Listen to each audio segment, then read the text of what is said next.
Yeah. I do it, but I'm anonymous. But the thing is, though, is like I've been doing this for years. I haven't been doxxed. There's a couple people who do know three people who know who I am. And I don't care, like, whatever Pepe says on the app, it's the app, and it's for the app. And I'm not gonna, like, try to find out who he is to get him canceled at his job. Exactly. You know, like, I don't... That's you, though, and that's you. And that's just me. But there's other people that feel differently about that. By the way, there are 9 people in this room that haven't cashed in their red tickets, and I'm trying to determine what to do with these people. I feel like, I don't think that you should be able to be on a stage if you have a pink ticket. Well, I could, but here's the weird thing. I could remove people with pink tickets, but I can't remove people that are here anonymous. Isn't that fucking weird? Doctor will remove Removed. Some people This is my first time in this space, so... Hold on. May I ask you a question? Hold on. Let me ask you. Good. Black girl, do you enjoy being in the muff? Oh my. Well, this is my first day in here, so I gotta get warmed up. Oh, okay. Do you feel you get a warm feeling being in the muff?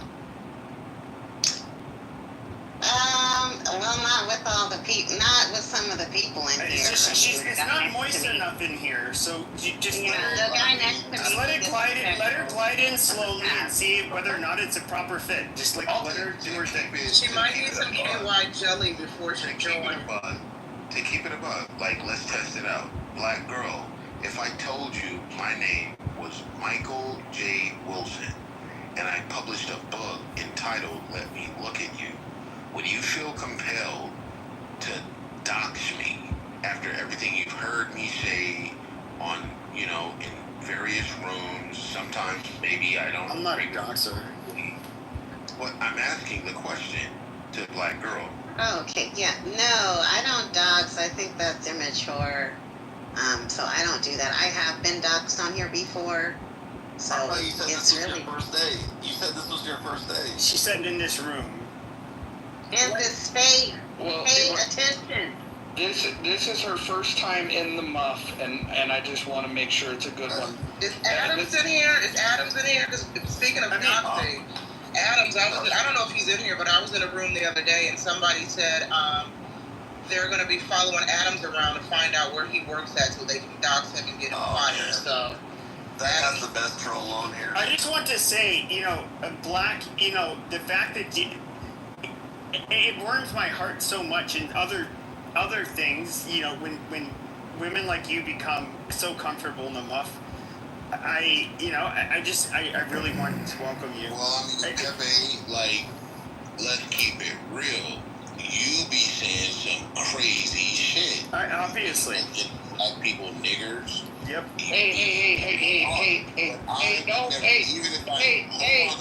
No, you're gonna shut the fuck up for a second. Listen, I know that you feel comfortable dropping that word in other spaces. I'm just gonna say you're not gonna say it in this room. Period. Even though he's black. My bad. no N-words in the muff. My bad. Unless you like it. What I'm getting at is, I appreciate Mojo, correcting me. But what I'm saying is, Pepe will drop the word. He will drop the N-bomb, as we say in the black community. And I don't feel offended by that. Well, hold on, Gildas. Let me just say this also. Pepe, when he opens his own space, is entitled to do whatever he wants. I would never recommend or suggest or any of these things. Certainly wouldn't try to enforce my sensibilities on this topic to somebody else's space. Pepe can do whatever he wants there. And by the way, I will say, since I've returned, Pepe participating in the rooms that I've been in, whether it's in Healthy Debates or in here, I think that he follows decorum better in these spaces than almost everybody that gets on these stages.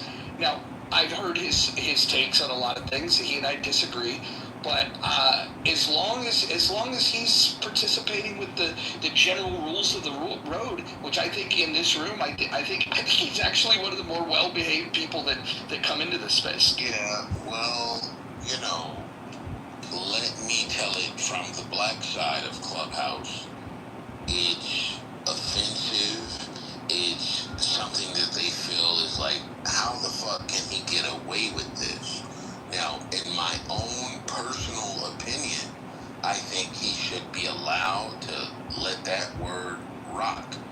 And the fact that you're saying don't say it in here is like what we're talking about.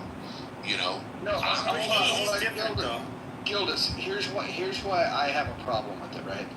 I'm not one of these people with delicate sensibilities, but I do want to create a space where people, whether they're young or old, this is more so than a black and white thing. There's a generational thing where some people are just like, hey, I don't want to be around that kind of content. I want to create a space where people can come in here and go, even if they know that, like, what Pepe's shtick was in his room, they can come in here and go, oh, okay, he's not behaving that way. And it's not just him. There's a lot of people that say a bunch of outlandish shit. By the way, I say outlandish shit. It's not about my sensibility. It's about there are people on this app that would be able to contribute to these conversations that I want to feel comfortable to come in here. That doesn't mean that I think that word. I think in many ways it's refreshing, and I'll call it refreshing, that we have a First Amendment that allows people to say those things for the audience that wants to hear those things. I think it would be worse to be tyrannical and have a government to say that you have no space to do that. I'm just simply saying that in this space, it's not going to be done that way.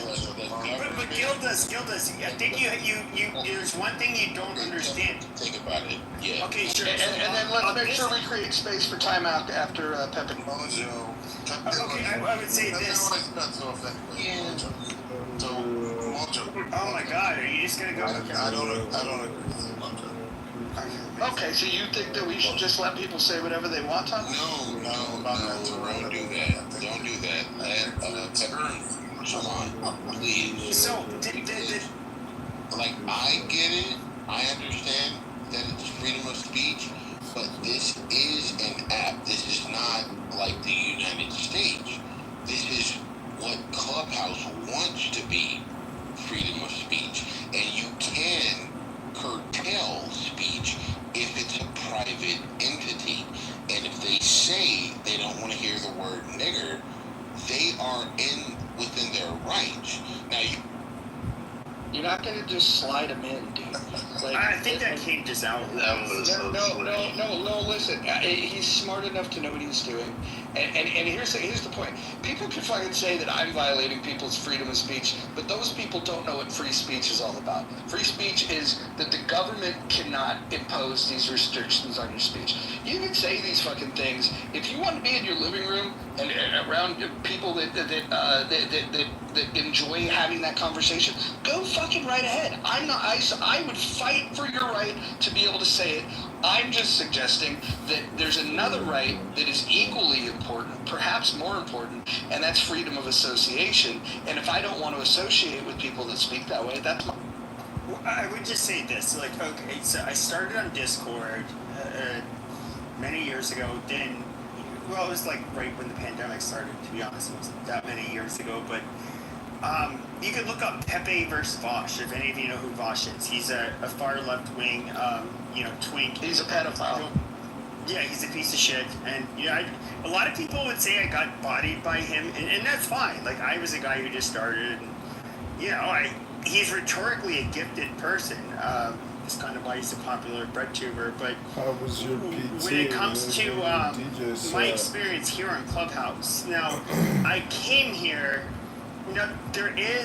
I do think there is a such thing called luck. Like, why was he so popular so quickly on this app? A lot of people couldn't really understand it. I mean, the secret ingredient, honestly, was it was Mon. I would go into a room that was 100% black, and Mon would be like, well, just come up on stage. And then You had the Roosevelt, you had Herm, you had all of these people that were they had big rooms, and they kind of realized I would troll a lot, and they would basically roll out the red carpet for me, and so I kind of got like a big following on here, and even when it came to the Million Marathon people, I had like some room. It was obnoxiously titled like "The Downfall of America" is like I put like fried chicken, watermelon, basketball, black emojis, whatever. And there's like, what is that about? And all of a sudden, I see all of these people flood my room. It's like 500 people in my room. And I'm just like, I don't know. I'm a picnicker, and I like picnicking, and we do all of those things at picnics. So, I'm playing a word game, and then they kind of realize I'm a troll, and then I meet just through that room. I end up all of a sudden meeting a whole bunch of people. And it's like I'm the one person. I was utilized, I would say, especially in let's say Nelson's or Jonathan Biggs' room. People know I have a controversial opinion, and to them, it's something they can capitalize on in terms of outrage. And so, I would say my incendiary talking points, and people would get upset. No, why is it okay for you to use the N-word?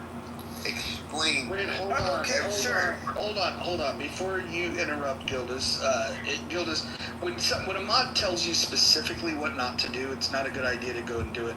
And I don't care about the way that you try to slide it in there. I want to say this though, Pepe. I think you're right that there are mods that want that kind of controversy, because what they're over-indexing on is they don't care what the content is as long as the content draws a crowd. And I personally, I don't think that's. There's other rooms that do that. You can open those rooms. I would never campaign to get you thrown off the app for doing the content that you do, and I would never tell Nelson, not to allow you on his stages. I just personally think that for the types of conversations that I want to have, I want to be able to have a space where when we're talking about politics, where we're talking about things that are important to me, like gun rights and taxation and whatnot, what I don't want is I don't want intelligent people that are put off by that word, because that word is very divisive, and some people just cringe at the idea of hearing it. They don't want to be around it, and I understand why. And if that is going to cause them to leave, and then we don't get their contributions into these spaces, that's not a good thing. And so again, listen, I am not telling you what to do. The music I listen to, the content that I absorb, the TV shows, the movies, this word gets thrown around quite a bit. I'm a Quentin Tarantino fan. And I won't say a word, and then Sarah, she goes in on me. And she sits up here and lies too. This is like a stop bringing my name. Hold on. What the fuck is happening here? Sarah, listen, this is not fucking Vietnam. There's fucking rules in this. You can't just interrupt me while I'm speaking. I'm not dealing with this. Bye. That's better than you interrupting me. And Black Girl, I know this is your first time in the muff, but there are rules in this room. Jesus Christ. I'll say this, even amongst, I've talked to so many people that were like part of, especially the alt-right movement, which a lot of them, they honestly see what was at one point their movement as being just like a shit show, unserious, retarded. They don't have nice to say, but even the people that do somewhat older police, Richard Spencer, I can go on. Generally, in Twitter spaces where I talk to them, this crude usage of the N-word, which I've done it so many times on Snap. Just Because I'm bored, and it's just like, okay, well, like, I'll just go ahead and trigger this person and you know, whatever. But you can't really have a serious policy debate when it comes to, okay, for example, you use taxation, gun rights, and so forth. When you start to bring race into it, it's that you're intentionally killing the debate. It's not something that you. It's muddying the waters. Like, okay, you may have some like ethnocentric views, but when it comes to things like who should have access to health care, gun rights, what should be, considered free speech, because, there's some people who think that, you shouldn't be allowed to talk about certain folks on, at least that's part of the conversation nationally. I think that you can absolutely kill the argument if I was just to like dive in and start talking about Jews and whatever nonsense you see on a lot of the from a lot of like far right, especially the younger far right people. These are very naive and stupid people. Thank you. Hey, Mojo, what about the chatter? I haven't been on any of these apps in a long time. And who did your avatar, Mojo? ChatGPT did my avatar, and as far as chatter goes, I haven't been on there quite some time. I think that app made a lot of mistakes, and I'm just not interested in it. Yeah, I told you that, but Give that use of the N-word on this. Oh, come on, man. You're giving him too much attention. Come on. No, he's not. No, you're trying to center yourself. Like, he's... No, hold on. Why do we want to center a conversation around a word that I just told people that we shouldn't use? Like, that doesn't make a lot of sense. Because it gets used. Well, okay, then use it elsewhere. If you can't be in this space without saying it, then don't come here. I think it's smart for you to not allow the word to be used by anybody, but what I think Tamuk, or whatever his name is overlooking is that you have to understand it's offensive, and I mean very, very offensive as I was. The people that followed me that were would come into my rooms were majority black. These black people, they were either entertained by it or they agreed with me. And so, as far as me using the N-word,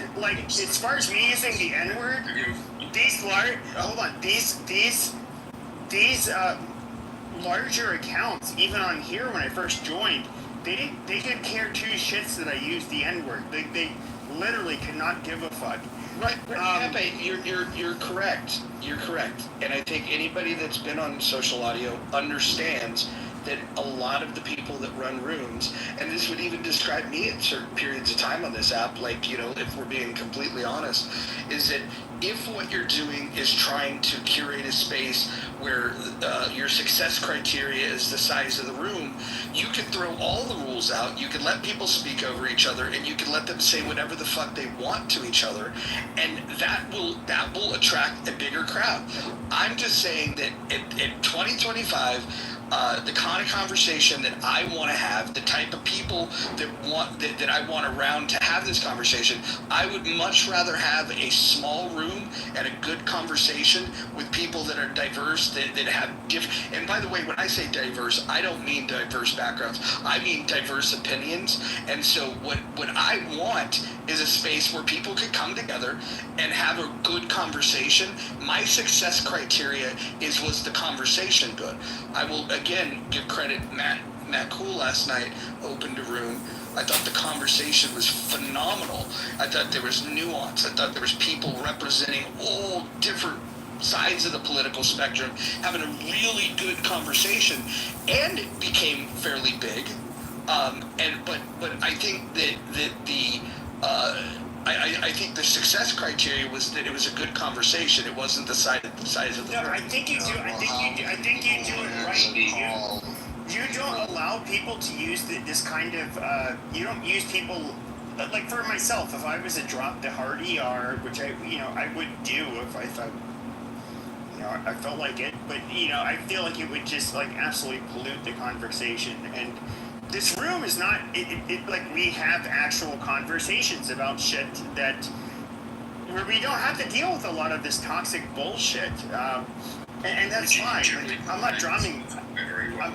Look, I don't know why we need to be able to have continued conversation as the decision has been made. And by the way, the same rule applies with health debates. So if you're considering using the word in healthy debates, then think again, or just find another place to be able to. But I don't use that word in healthy. Okay, great. Shut up, Nick. Yeah, but I don't use that word in healthy debates. Great. Got it. By the way, Pepe, I wasn't talking directly towards you. Okay, you interrupted me a second time. I chose to be able to drop it down just to try and control myself for half a second, okay? There is no reason why we can't have a healthy conversation or debate without this word. I don't know why there's a need to be able to just hyperfixate on this, Gildas. Why do you feel like it's well, if you ask him that, if you frame that as a question, then you're inviting a response. I think I agree with where you're going here. Nobody feels passionate about the need to argue about the rule that we shouldn't interrupt each other, because that's not sensational, right? Nobody wants to go against the rule of personal attacks, right? It's that a provocative word was said. There was hey, we're not gonna do that here, and then we want to have this meta conversation. I want to move on from that topic, and I want to have a real conversation. Well, you want to move on from the conversation. Like 2 nights ago, when I'm in the room with someone I called neurodivergent, you hit me and you were saying, like, okay, don't do that, Gildas. Don't talk to her that way. Don't call her neurodivergent. Don't call her autistic or whatever the fuck. But you can say the N-word, and that's okay, and that's like something that can be passed along through the rooms. Like, come on, man, that is not obviously fair. If I can't call her, he wanted to move on into something else. Gildas, maybe you don't get the point here. We have a topic for the room, and we're going to talk about the topic of the room. You can splash that shit, man. Yeah. That's fine. Okay. Look, if you're not enjoying this conversation, then fine. You can just hang out in the audience. That's fine. If you want to participate in this conversation, go ahead and participate in this one. What I'm not going to do is fucking open rooms and let people hijack it with what they're trying to talk about when the fucking moderators just said that's not what we're fucking talking about. Like, what part of this do you not fucking get? Jesus, this part should be easy. It's fucking weird.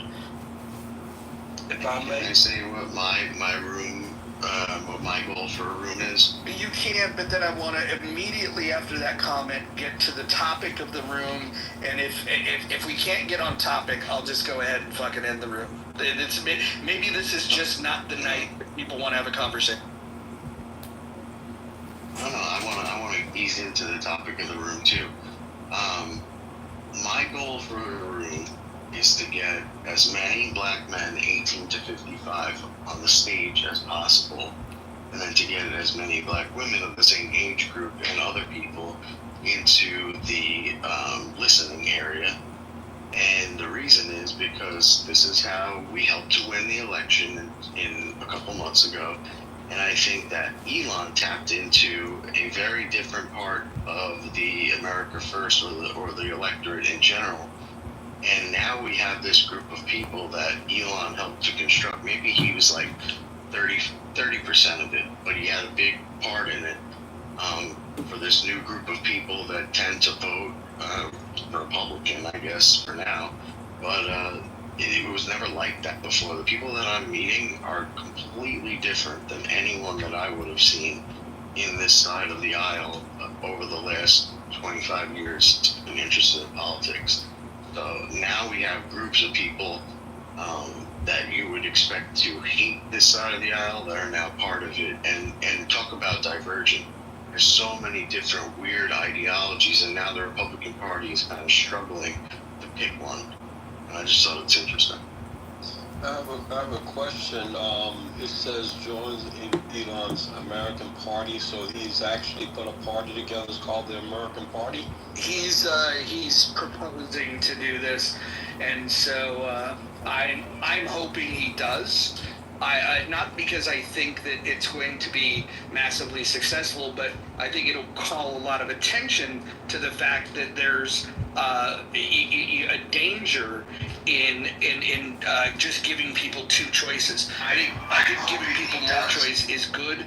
I personally think at the national level, what this is really going to do is, if you think about it, he's going to attract the type of people that would typically either join the right-leaning libertarians or the Republican Liberty Caucus, people that are actual fiscal budget hawks, people that are more into the individual rights. I would fall into that camp, and so I think that would give a voice. But ultimately, the way it would play out is you would just see in Republican primaries, you would see choices between a liberty-leaning Republican and these authoritarian-leaning Republicans, and I think that would be the choices that you would have. I think that's a good. I think providing those choices is a good. So they actually put out, so it's an idea at the moment. They haven't established a platform yet, correct? That is correct. Or has they given any idea of what that platform might be? I think the idea is the fact that the inspiration is behind opposition to the big beautiful bill. So if the opposition is on the grounds of government spending, specifically deficit spending, so the idea would be to put fiscal responsibility at the top of this. Jared, I agree with your point. Choices. I'm gonna say this. I think that Elon Musk alone, that much, like, as Donald Trump alone, obviously has a lot of political sway. When they're together, they're a force to be reckoned with. But I really don't see Elon as a political entity going very far. I would like to hear what Specifically about Elon, you think Elon's going too far? I have bad service. No, I don't think that Elon. I don't think that Elon has very much political. With Trump, he has quite a bit of political capital, but I think alone he like 100%, let's say, to like 20%. No, I think this might be we're thinking about this strategically. He doesn't have to create a party that produces a presidential candidate. He doesn't have to produce a candidate that dethrones Trump. That is not what he has to do. All he has to do is put his money behind primary candidates that put pressure on MAGA Republicans, and to just simply say, these are representatives that are committed to be fiscal hawks. And then the way that you would battle that is you would just simply adopt those ideas, and then you would crush it.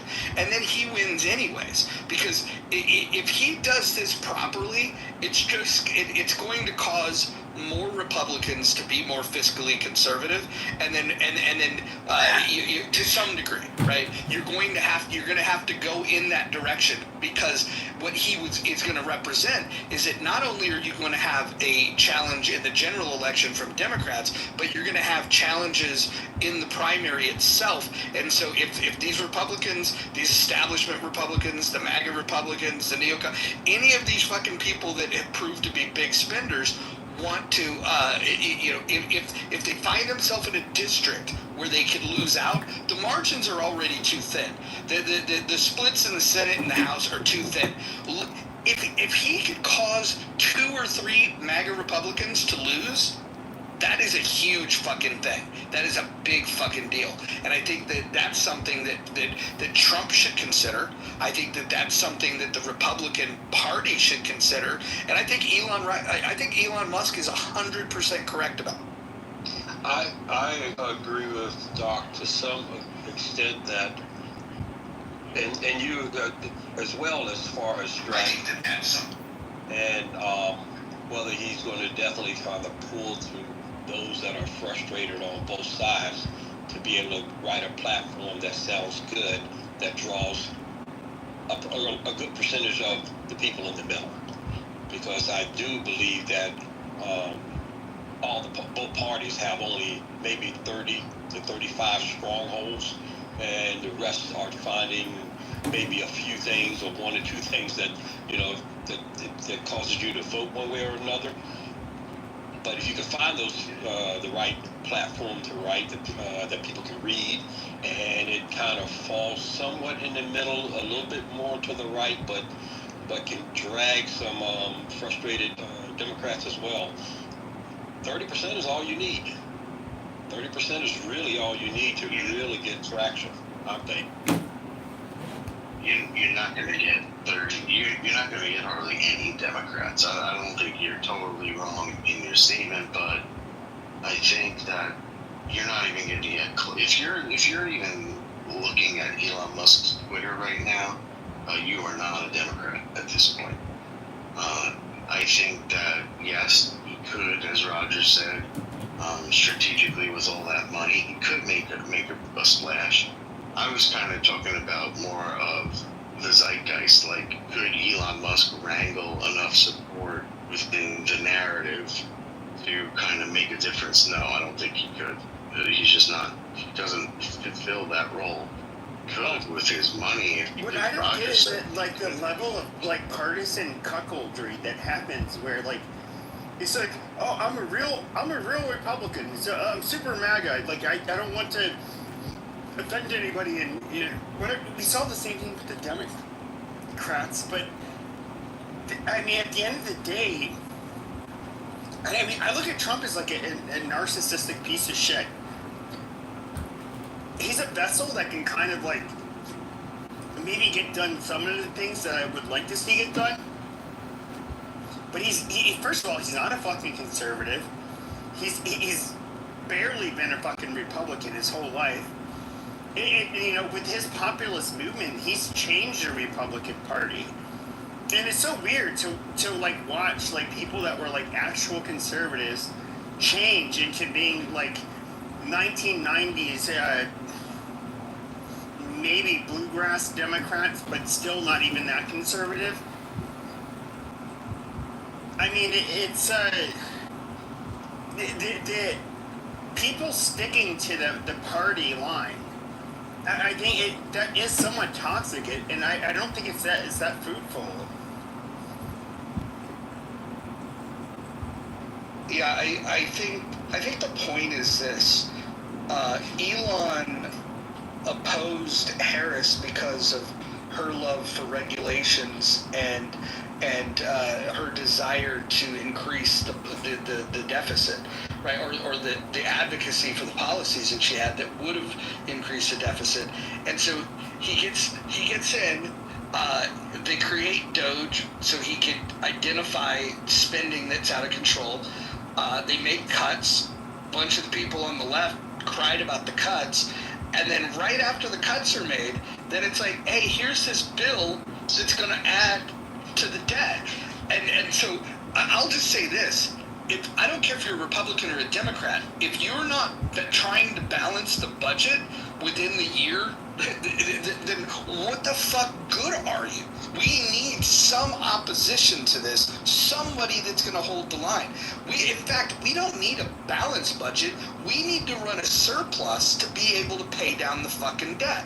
And the fact that nobody on either side now cares. It used to be an issue for Republicans, and then the debt got so big that they're like, fuck, I don't know how we're we're going to do this. So then they abandon their principles, and so now they spend just as big and just as irresponsibly as Democrats. And I think that is the point that Elon's trying to make, and that's the point where I think he's going to win over a lot of people. He's not going to win over the majority. He's certainly not going to win over the people that got interested in politics because Trump says weird shit. Like, he's not going to win those people over. Of course not. Those people were watching Sports and Howard Stern before fucking Trump got it fucking into politics. I would say that even those who were conservative, they at least talked the talk. And as far as walking the walk, they didn't really walk far because they were politicians. So, but at least they spoke, campaigned, and really showed effort. And Conservatives are the biggest pussies ever. I would agree with you now. You can see that everything they were saying before that we kind of knew was a lie really shows up as a lie because everybody spends money up there. They all spend money. Conservatives conserve fucking nothing. What have conservatives conserved in the United States? Like nothing. So that's what I'm saying. They lie and they act like they're walking the walk, and if they take a step, it really isn't walking. And now it's blatant. They always hid. They hid it well, and would convince people. But yeah, everybody spend money. They all spend money. Even when they say they're passing over a surplus, is it really a surplus? Is it really a surplus? Bill Clinton really operating under a surplus? Does anybody know? Roger? No, are we now? No. No, we haven't had a surplus since 2000. I mean, the debt is so high in comparison. Like, in my mind, I still get pissed off when we spend money on a forever war that costs us $10-20 trillion over a decade or so. I still have that in my mind. I don't want to do that. But I mean, I gotta be honest. Sometimes I just think, like, if the spending is for the actual American citizen, I might not be as hard on it because I know we're just going to have a war with China anyway to erase all of that debt. We're never paying it back. Well, Doctor, here's the problem: is our politicians think in short term. They think in the terms of election cycles. When it comes to the debt, people are going to judge you based on how were you living while this guy was president? How were you living when these people were in Congress or the Senate? There isn't like and I think that's the primary fault of our country is we don't. It's rather prohibitive to think long term what is best for us. I'm not saying, obviously I don't want You can at least balance the budget though. Like I just thought of that. Like you could at least balance the budget for that year. That would be. Yeah, but no, not really, because there's a huge chunk of Americans that are like, oh, you can take these entitlements away. Like, how fucking dare you? And then their life is hell under that administration. And it's gonna cause a lot of problems. Yeah, well, a couple things. First of all, we're not going to war with China. We should probably pay closer attention to the fact that there's a good chance that Xi is no longer even in power. There's a lot of interesting things coming out of China right now to change the direction that they're going, because their economy is fucked absolutely in the goddamn toilet. And the word coming out of China is that they know that in order for their economy to get back on track, they're going to have to play nicer with the U.S. And so they're already working on a transition that would distance them from the Russians and get them a little closer to us. These are things that will come out. The news cycle's not covering it today, but the journalists that are in China are covering this stuff, and at least the brave ones are. Once it starts hitting mainstream news, though, I think what you're going to see is all that talk about, like, we're going to war with China, it's not going to happen. China's going to sing a different tune, and they're going to become our friend again. That's actually different than what I heard, Mojo. I heard that when Trump was in office the first time, just like they were easily able to pivot with the soy and get it from Brazil versus us, that they've literally been preparing for this day. Because if you notice, a lot of the other countries are dealing with Trump differently this time. They kind of were very cautious with Biden because Trump did not disappear. He was very prominent in politics, more so than typical previous presidents. So China has actually been doing a lot of quantitative easing, subsidizing, which they always subsidize, but they've actually been trying to, which is proving right, build up other economies such as Africa, so that they can eventually create more consumers that will replace American consumers. So I don't think that China's throwing in the towel. I'm always going to bet on China, right? They've literally existed for hundreds and hundreds of years, and we're still pretty much a baby in this, and they plan for the long term. So I would not put China out. Remember the last time we had issues with Iran, they had their ships just kind of circling in the water. So just to kind of prepare the bolster. Are you aware of the rumors that Xi is on his way out? Yeah, but even if Xi is on his way out, like, that's the thing.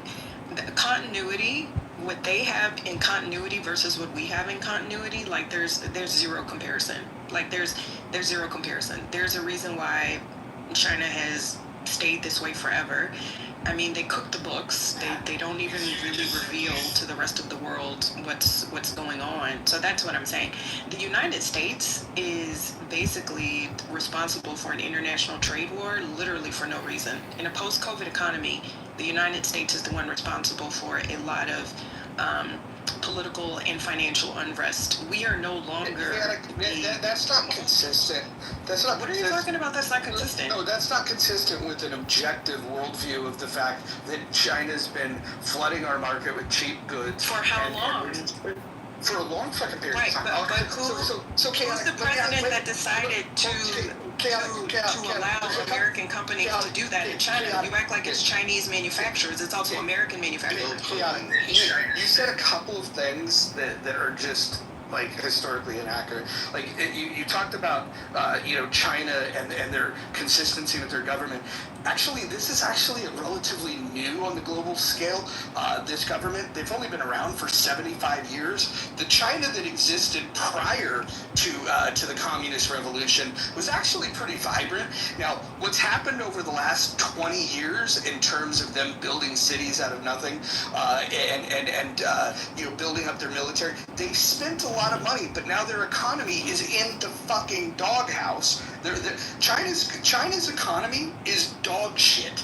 They are in very big trouble, and the projections that people have in terms of their population, India is going to continue to gain population because their birth rates are on the rise. China's, on the other hand, in the next 30 years, their population is going to cut in half. So I think that there's a lot of people that are operating on information from 10, 20 years ago around China and not the stuff that's happening right now in China. I think if you would pay closer attention to this, and again, we can come back and talk about this when it happens.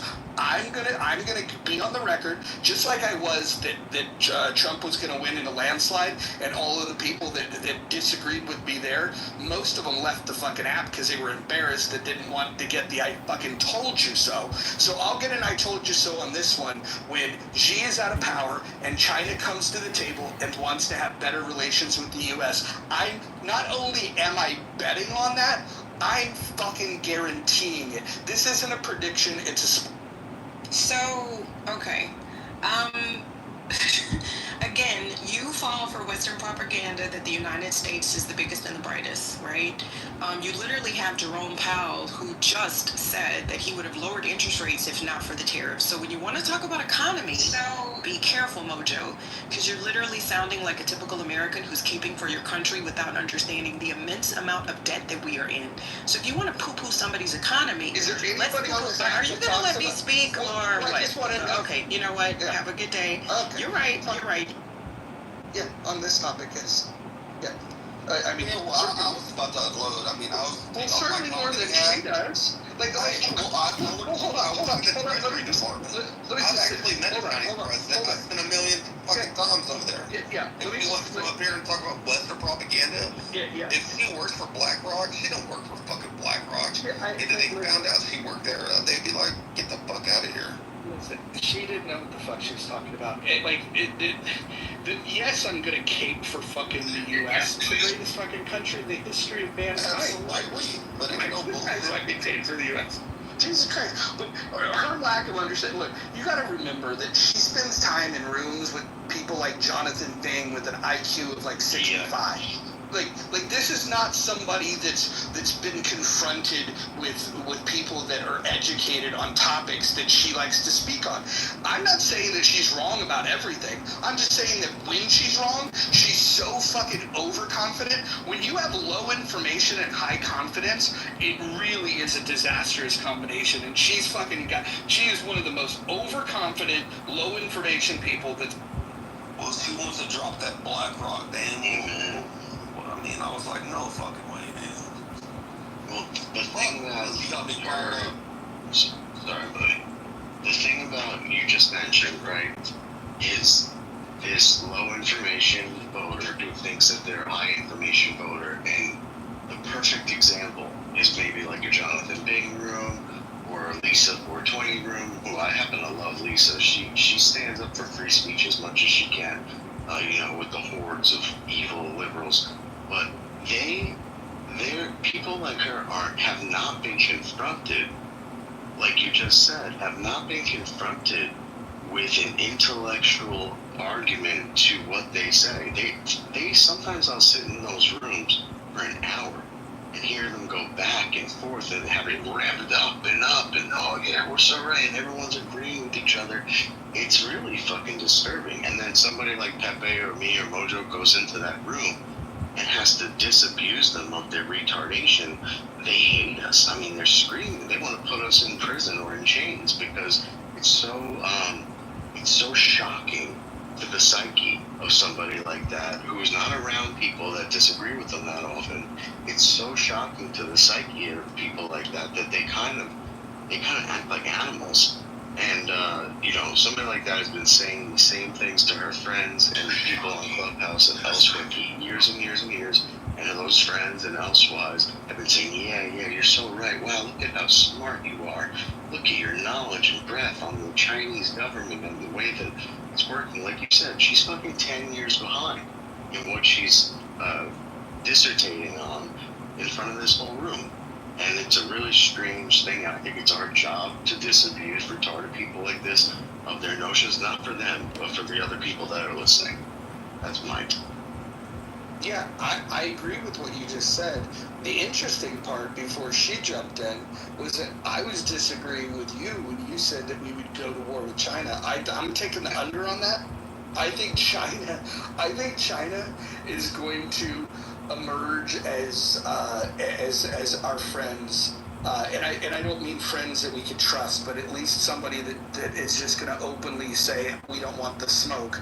I think they're going to do that, and we're going to see that probably, I would say, over the next 18 to 24 months, you're going to see China take a completely different position on these things because they fucking have to.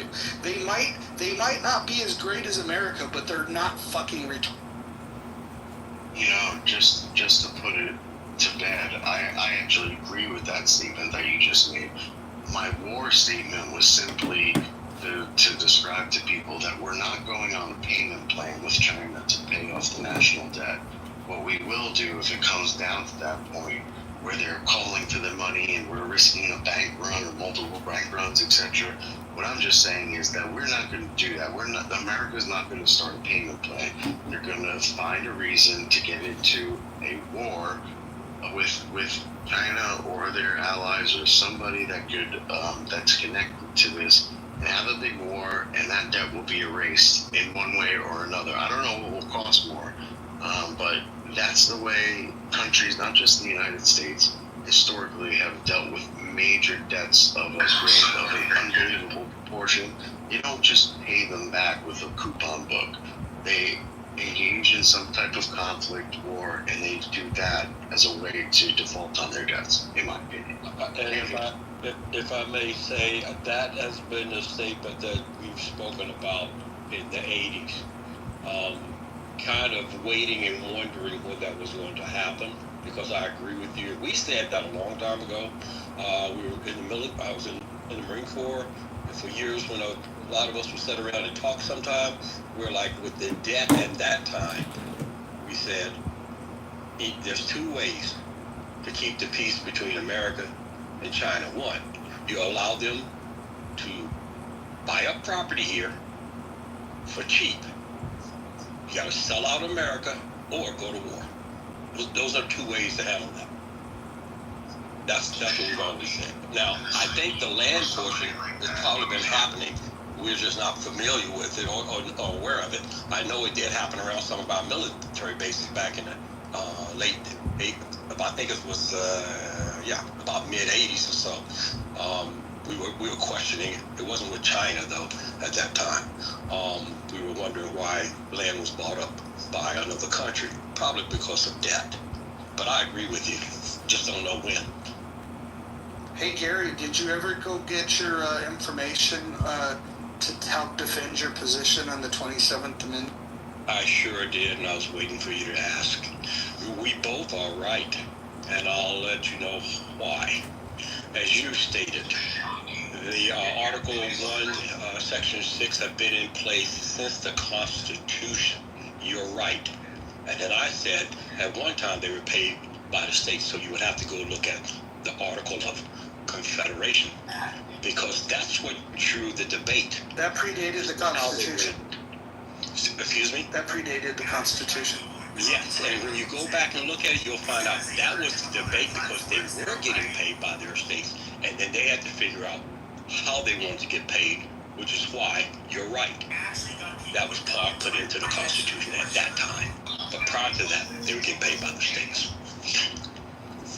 We're both right.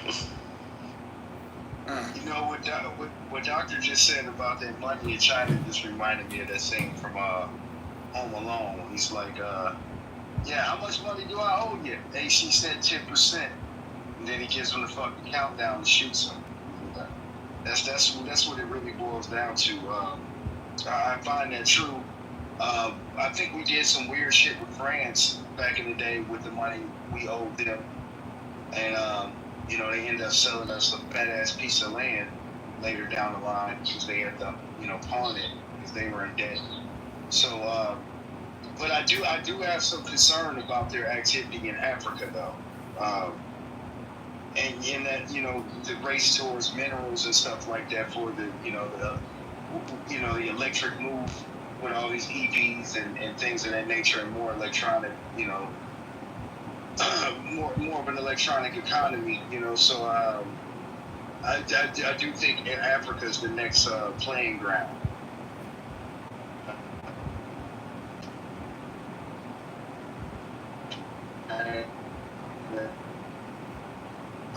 And by playing ground, I'm glad you brought that up, Blake. What they're doing is they're offering these loans that these poor African countries are never going to pay back. It's the Silk Road Initiative. And what is China getting in return for that debt, that unpaid debt? You brought up the minerals. You brought up places to stage bases, a regional hegemony, and just when it comes to transportation, logistics, and things like that. I mean, the old Silk Road. Darren says hedge cutters, so I don't really know what that means, but it sounds fun, but yeah, to have that transportation, you know, I mean, if anyone knows anything about history, like the Silk Road was about trade from the east to the west, and that's what they're going to try to set up, and they're really doing a lot of detriment to these poor countries. Hey, and don't get me wrong, every Western country's done that. Okay, colonialism, America's also done that, but they're looking at Africa as their way to do it. Are you talking about the Belt and Road Initiative? Yeah, the Silk Road, the Belt and Road. Yeah, that's what I'm talking about. Yeah. Yeah, they want to put as much money as possible and create as much debtors as possible, and Africa is just ripe for it. You know, they're ready to sign the contract. These people who have nothing good in mind for them, and also Americans. Somebody brought up before, Chinese buying up land in the United States. Come to New York City. Fucking 20% of the big buildings and apartments are bought by people who don't even live here and have Chinese national residency and citizenship. So, I mean, what my point is just that when we talk about the deficit, people tend to think about it like their own bank account, and that like they're gonna make, you know, micro payments over the next 80 years in order to pay down that debt. That's not gonna happen. So the best thing that we could do is to stop creating new debt at least, and we gotta figure out what to do with the old debt. But it's not going to be a payment plan. It's going to be some type of conflict, some type of big land purchase, like somebody just mentioned before, might have been Roger. That's the way these things get dealt with historically. You don't start payment plans. And also, it goes back historically that China and their citizens, and I know someone mentioned earlier, they're talking about Mao, and it went back in the 40s and things. But no, like, I mean, they still have the same culture, right? They will eat shit for their fucking government if it means, like, they'll take it for 100 years up the ass, right? And I know that's a really bad way to say it, okay? But if you've been over there and you understand their politics, secondly, and thirdly, you understand their history, they planned 100 years ahead. It's not every 4 years or 8 years and stuff like we do here in the United States and most Western governments, right? I mean, they will take one for the team, and some probably don't want to do it, but most of them, like, well, they have no choice, right? Because that's the type of authoritarian government they have. They have a number of, like, several areas in China where these high-rises and these buildings are empty, and they overbuilt.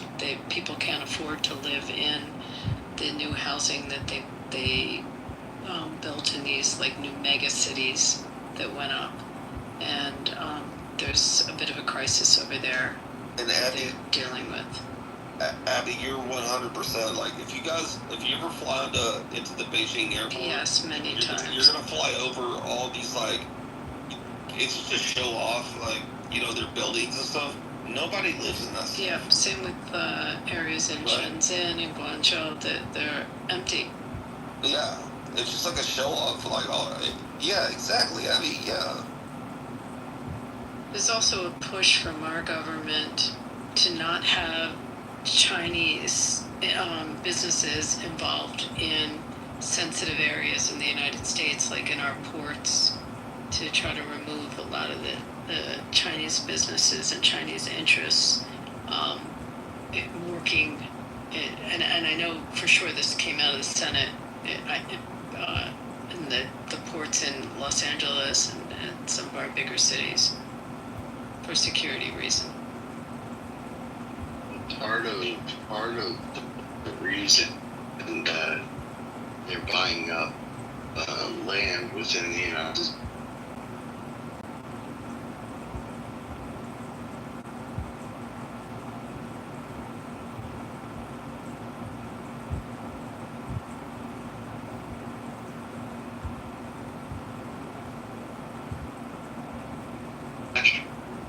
Because now they're not pretty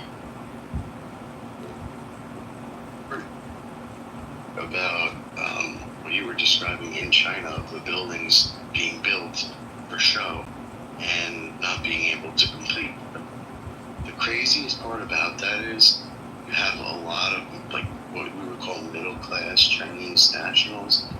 They have to pay half up front for those fake apartments that don't exist, or houses within the building, whatever you want to call them. And then they have to pay half of it up front, and then there's like a 10 to 12 year waiting list for them to actually get their domicile. And it's like, shit. And they have, but now it's all about to come crashing down, and I don't want to hear it. I'm happy it's going to come crashing down. And I think the United States government should do whatever they can to facilitate that, because China is really the only threat to our global chokehold on the reserve currency of the world. And we need to keep that, obviously. If we lose that reserve currency status, every one of our lives is going to be destroyed, because that's what keeps.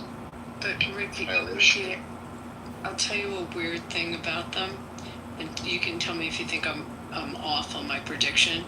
With respect to what they're doing around the world, and the construction and the building crews and the Chinese involvement in development in nations all over the planet, including, by the way, in Israel, they're redoing the 2 ports, as well as the light rail system were built by Chinese companies and Chinese nationals.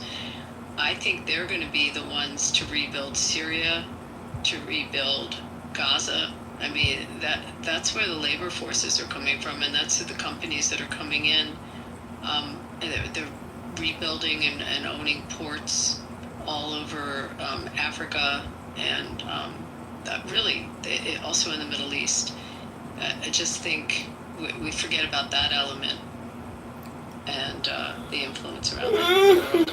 I don't think they're ever going to be rebuilding Gaza, because Trumpy Bear is going to have quite a bit to say about Gaza and rebuilding it into the big, beautiful hotel resort area. What labor force do you think, like a place like Syria, or a place when you start to bring in labor I'm thinking about forces? Syria. You could use Indians. Well, there's That's where this whole fight is. Let me just say this: the whole entire global fight right now is between who does America sidle up to? Do they sidle up to the Chinese, or do they sidle up to India? They have similar populations. As Roger said before, within the next few years, they're going to have very similar populations, because India's population is on the rise, while China's population is on the decline, and they also have a giant problem within their economy.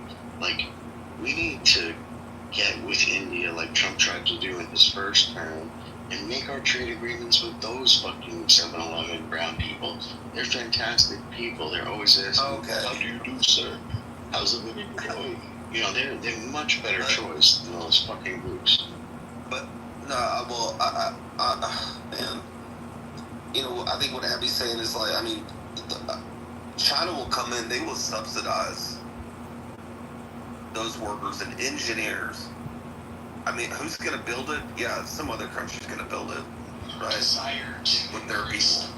They'll bring in from Bangladesh, they'll bring in from Southeast Asia. But who's going to create these different things and all the roads and all the devastation that needs to be made to become a new Syria? And I was talking to 2 guys today. They're both doctors. They're going over to Syria this week. And at first, my first question was like, why don't you guys just stay there and, like, try to be a health minister, you know, get a diplomatic passport and shit. But it's very stable over there. And but who's going to rebuild the infrastructure? I'm not that sure.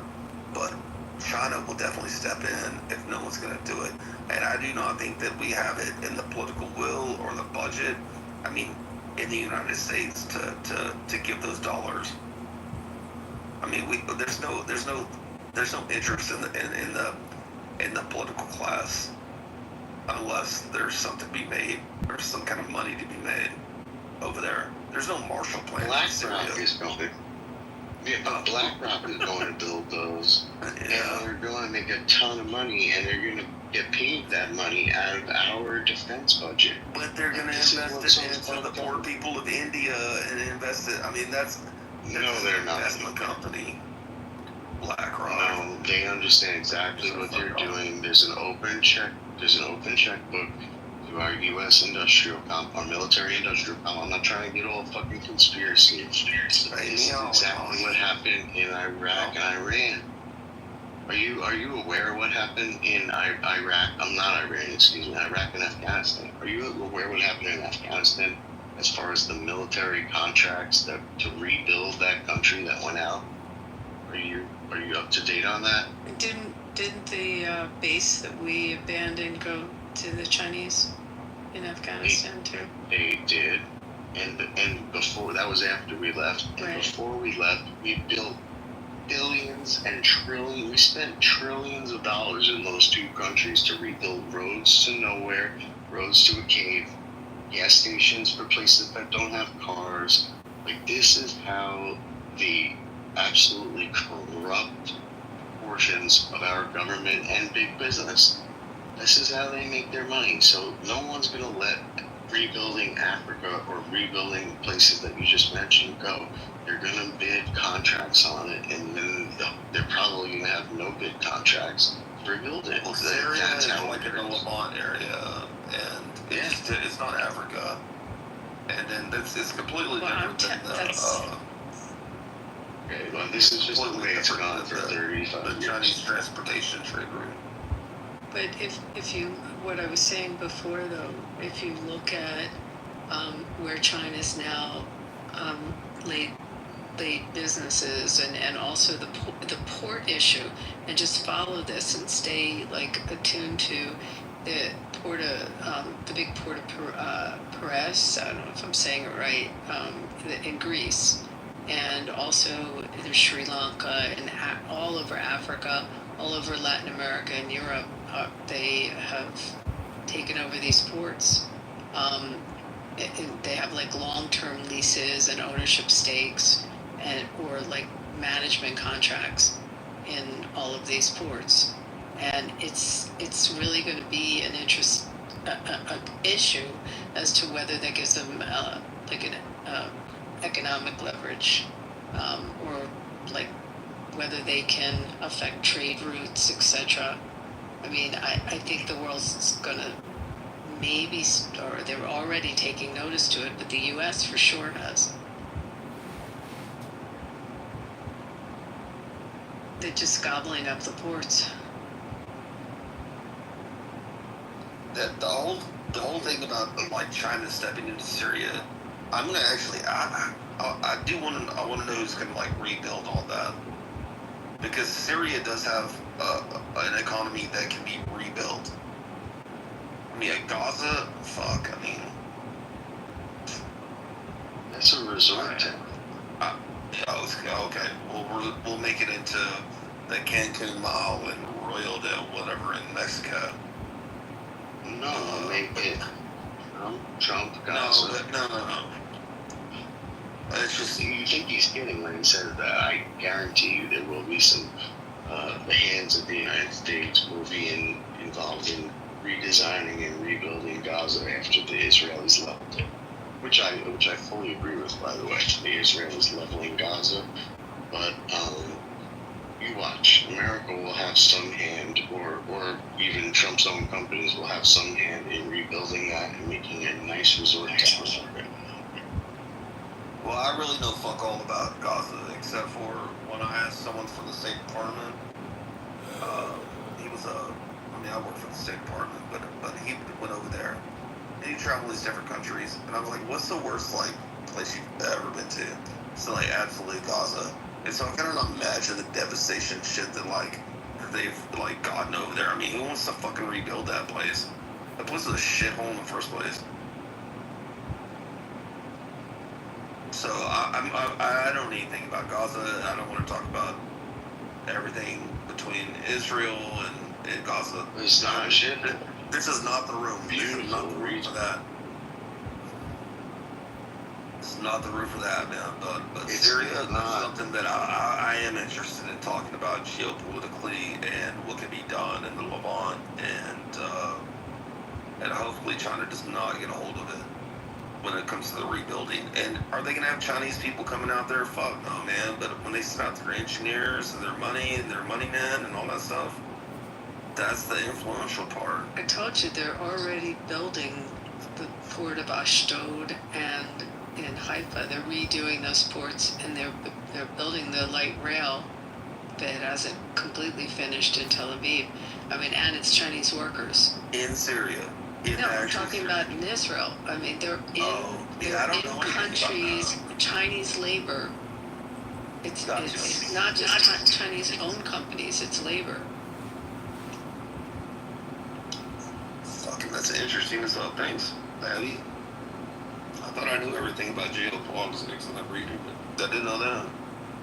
There's some new good Chinese restaurants in Tel Aviv as a result. No shit. I've only seen Israel through binoculars, just like I've only seen Iran through binoculars. I'd like to go there though. It's a beautiful country. So what was Missouri saying in the chat? A lot of things that didn't make any sense to me, but if you want to share them on the stage. Hey everyone, it's Missouri, I'm from Moscow. I don't know what I'm sorry. Like if you have any questions, you can just ask me on the things that I write on the chat. Oh, I don't have questions. I was just I think he was saying. I think he was saying that Europe is. He was basically trashing Europe and saying that the area in the Gulf will develop faster than Europe. Am I reading what you're saying right? Exactly. Because Europe is going to die. And President Trump is always pushing forward for this. But it seems like none of the European countries care. That's why I think it's a dead place now. Since they blew up the North, how do you call it, the North Pipe that went all over Europe from Russia to Germany, the United States eventually blew it up. They blamed Russian secret. Wait, hold on.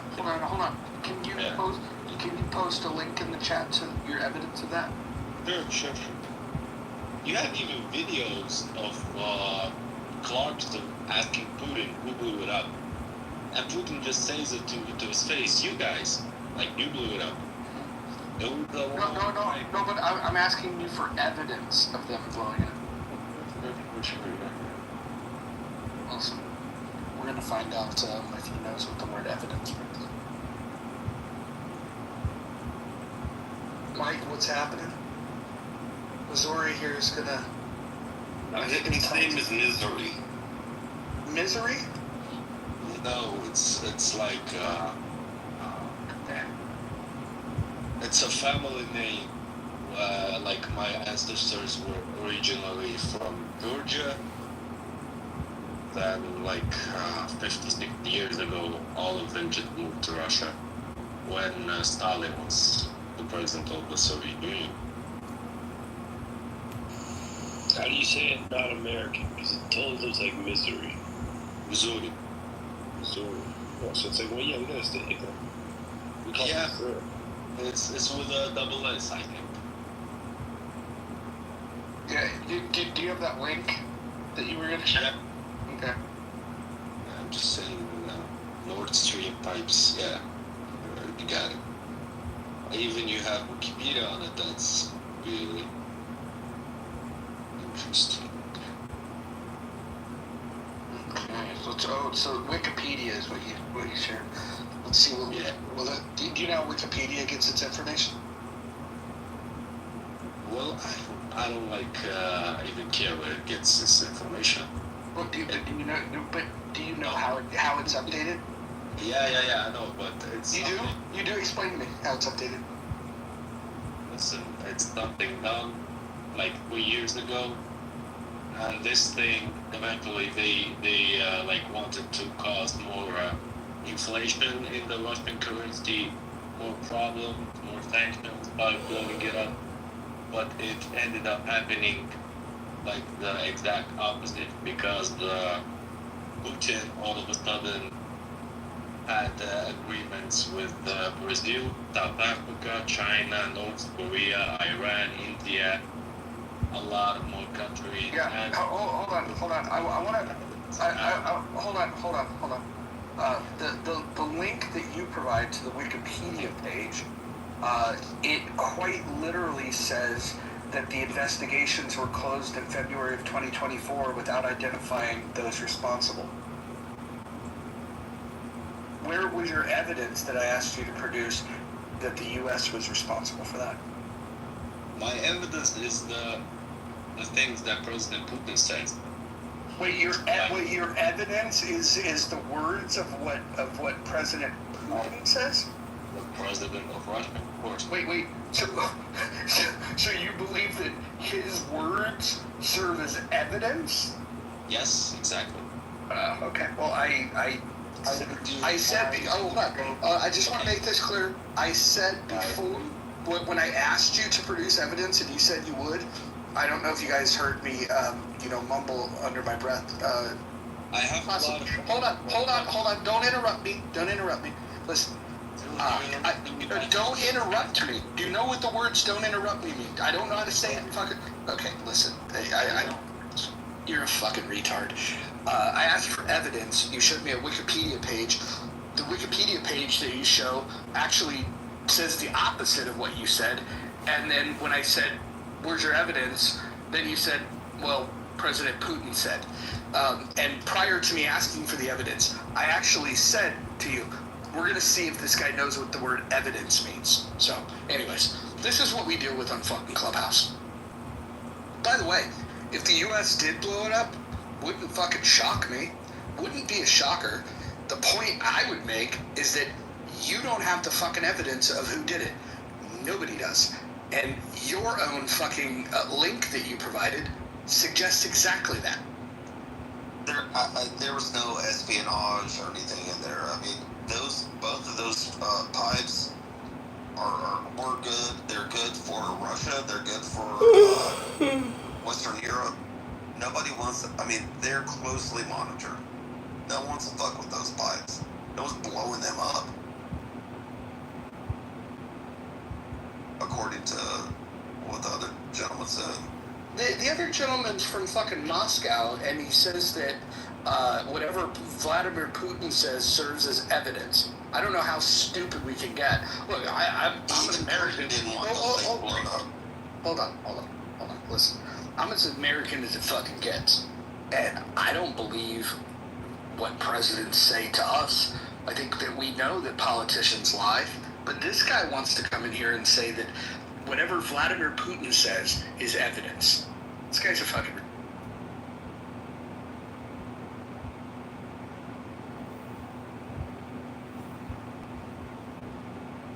All right. One down. Who's next?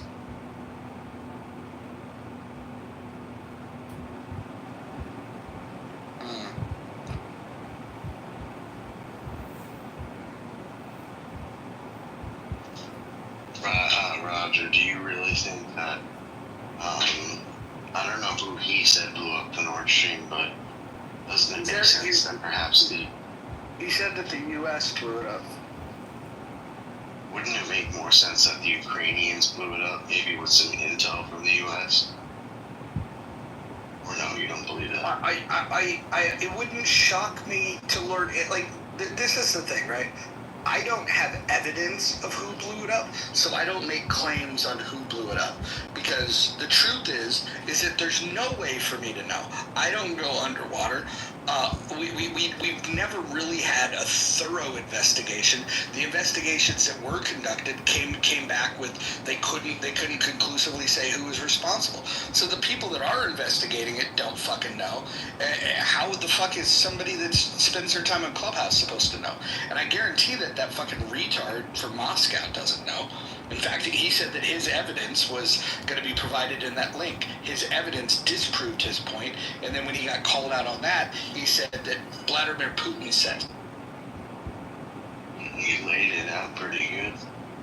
But, and so you're probably correct, and we shouldn't make assumptions. But doesn't it sound outlandish that Russia would blow it up? Like, do you think that makes sense? Or no? Considering it's a huge thing. Yeah, I don't know. I mean, here's the one thing that we could say is that ever since the war, they've, despite the fact of that pipeline, they've made a fuckload of money selling oil. So I'm not smart enough to understand the geopolitics when it comes to, how a warmongering tyrant can march into another country, have sanctions put against them, and they're fucking rolling in dough. It's crazy.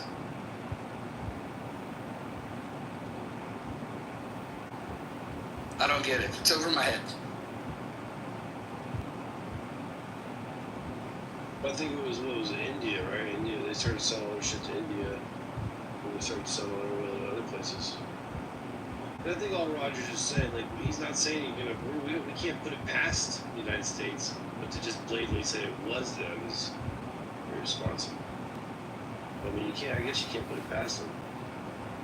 As a doctor, yeah, no, I think that's the thing. Like, as a doctor who's responsible, like myself, I think maybe it is irresponsible to say that the USA blew it up.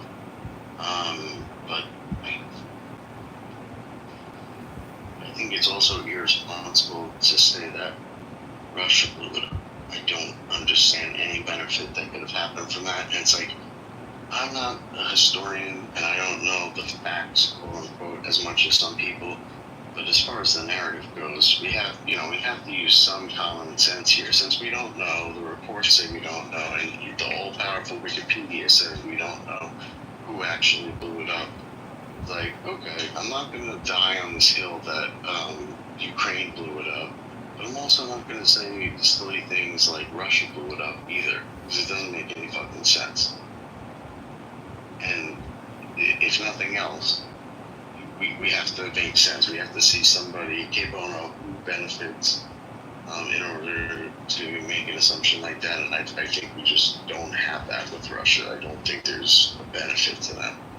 So I think it was probably us, but I have no evidence of that, so I'll shut up. Us giving Ukraine the intel, by the way, not us necessarily. I bet the French did it. The French are a bunch of pussies. They don't do anything. Yeah, what am I talking about? They really are. They got some serious shit, though. Like, the French Navy is pretty badass in comparison, not to us, but to the rest of the little pussies. The French military was supposed to have all this badass weaponry when fucking they looped around it. Like, it's like they're just pussies. Look, you can have. I don't know if you've ever played like paintball, right? If you give somebody that never played paintball the best gun in the world, and you give somebody that's played paintball for years the worst gun in the world, the person that's played paintball is going to win. For whatever reason, the French are like these guys that have never played paintball. They don't know how to fight. Yeah, they got. You know, the last time Roger, the last time I played paintball, it was not for, but the pros, they just come in there like running, and all they do is shoot, like automatic, just fucking hitting everything. And as someone that's never played before, you're trying to get positions. The pros, these pro guys are like, fuck that, man. We're just gonna go in there and just rain hell on these motherfuckers, right? It's a double trigger. Yeah, whatever it is. Roger, just because I'm bored and to play devil's advocate, and it does is a growing pet peeve of mine on the app. Since you were kind of playing a semantic game, like what's the definition of origin and shit in that guy's face? Rightfully so, because he is a retard. But that he didn't know the meaning of the word evidence. This is getting completely out of control in a way that's a pet peeve of mine now. Testimony counts as evidence, right? Just because people act on Clubhouse like evidence is a fact. Evidence is not a fact. evidence is something that is relevant to determining facts. And as such, testimony counts as evidence. So if we're going to be semantic about it, whether Putin's testimony is technically evidence, it's just how the jury and the judge weight that. Wouldn't that be considered hearsay, which would be inadmissible? People have interpreted.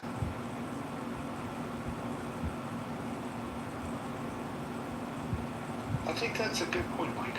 And it's leading to the further degeneracy of Clubhouse and the domination of the internet and everyone becoming AI retards who can't think for themselves and believe only in like a priori, as in the dictionary defines it as so, therefore I'm right. I'm a smart person. Is a huge fucking tactic on Clubhouse, and it's probably to the detriment of Congressman. Hey Mike, I want to Google it, but I see your silhouette, and it seems like I know that movie. I don't know the name of it. Yeah. Is that the one? What? Yeah. What's it called? Douglas, right? Michael Douglas, right? With Michael Douglas? Yeah, where he flips out because of like some ridiculous. Like he's over it. He's fucking over it, right? Yeah, but it's some like minor thing that puts him off the thing. It's like, he just goes nuts. It's still fucking wiles out on everybody. I have a question. Did someone say testimony was evidence or something like that? Yes. Easy now. Yeah, Mike said Putin's testimony is evidence. Is what you're saying? It could be. None of it. Okay, you say it could be. Okay. The Clubhouse is not a courtroom. There is no judge and there is no jury. So the fucking term evidence is kind of irrelevant. And so if your tactic for winning an argument on Clubhouse is what is your evidence, it's kind of a stupid fucking point because no one here has any evidence. We're all just giving testimony. Evidence can always be challenged, or it can be corroborated. But if you have testimony, that testimony is also subject to examination by the other side. Well, understood. I was just trying to get clarity of, because I didn't hear the whole thing, so I was just trying to figure out. Mike, I think what you're missing here, Mike, is that one, like, yeah, I guess testimony could be evidence if it's like, eyewitness testimony.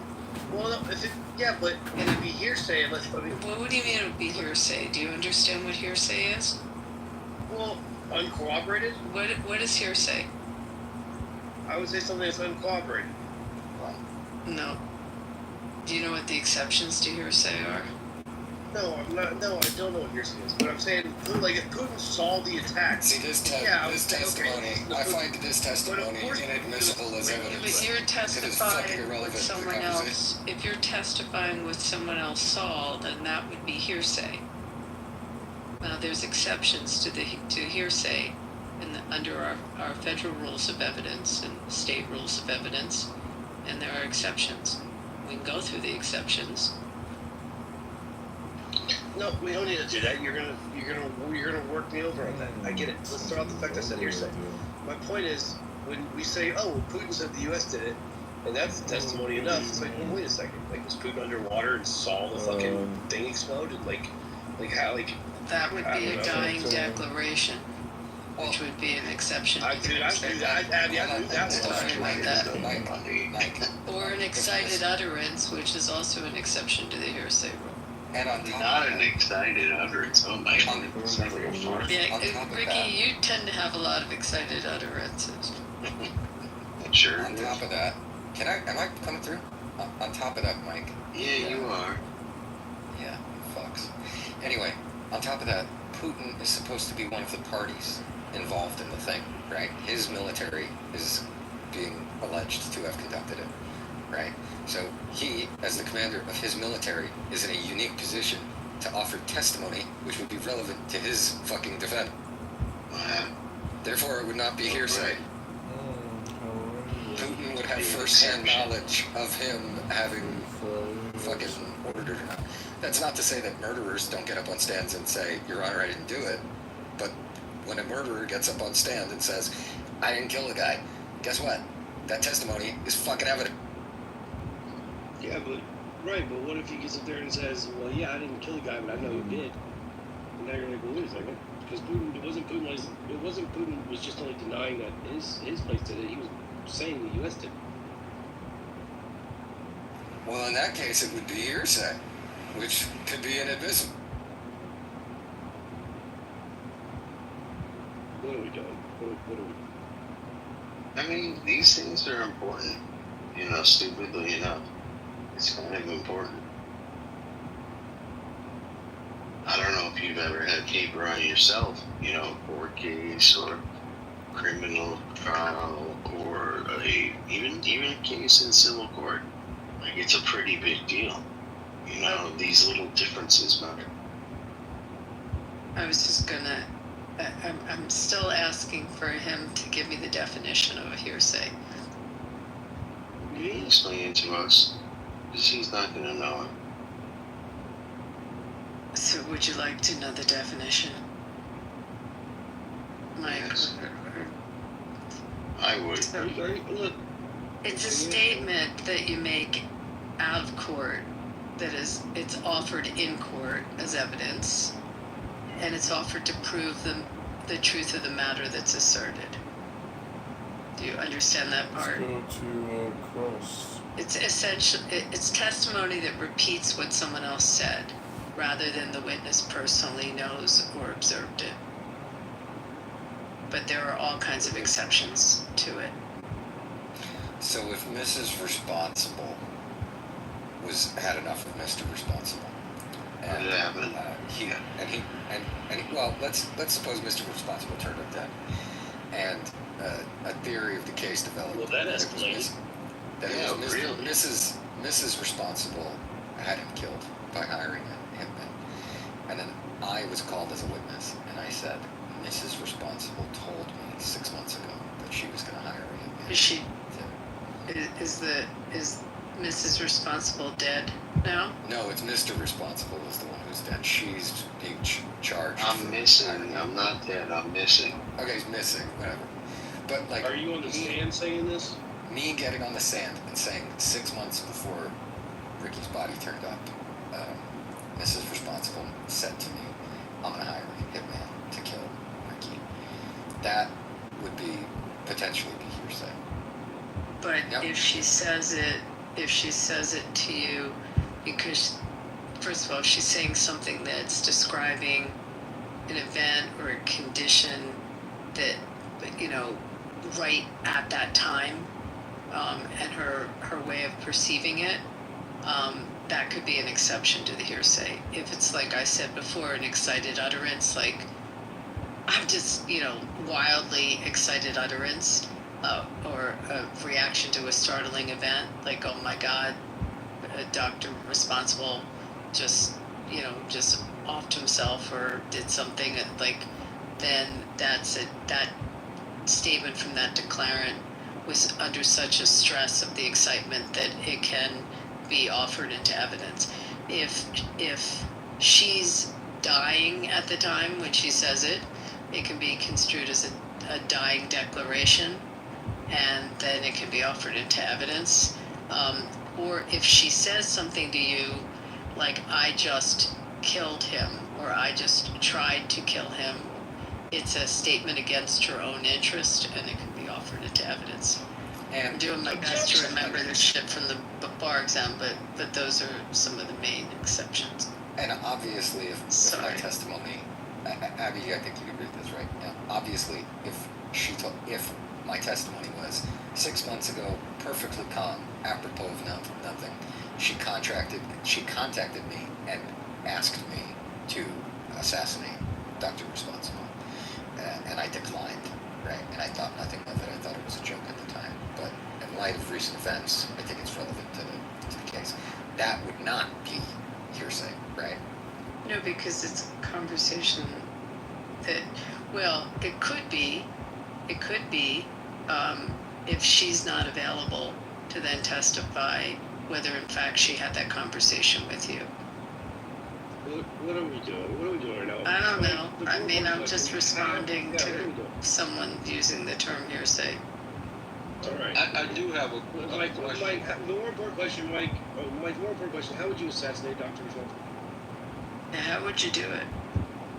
Yeah, how would what would your plan be? I would have him. You torture him? No. I'd make a No, workplace he's not a accident. torturer. He's a teddy bear. I'd make it look like a workplace accident. I'd have him fall into like a CNC machine that's like laser cutting cabinets or something. Hey, can I say one thing? Hey, listen, y'all. Free Lil Durk. Free Lil Durk, man. Why? Why do you want to free Lil Durk? He my favorite rapper, man. That's the only reason. Yeah, man. He ain't done nothing wrong, man. He's been sued by hundreds. He the voice for real. Who's he talking about? Lil Durk. Little what? Could you say that really slowly? I'm struggling. Lil Durk. I said Lil Durk. You guys are putting T's in it. It's not little. It's Lil Durk. Free that man. We want to be responsible, like politically responsible, to put the Lil, write that shit in. You know what I'm saying, son, dummy? Hey, We gotta hold this man now. Hold on.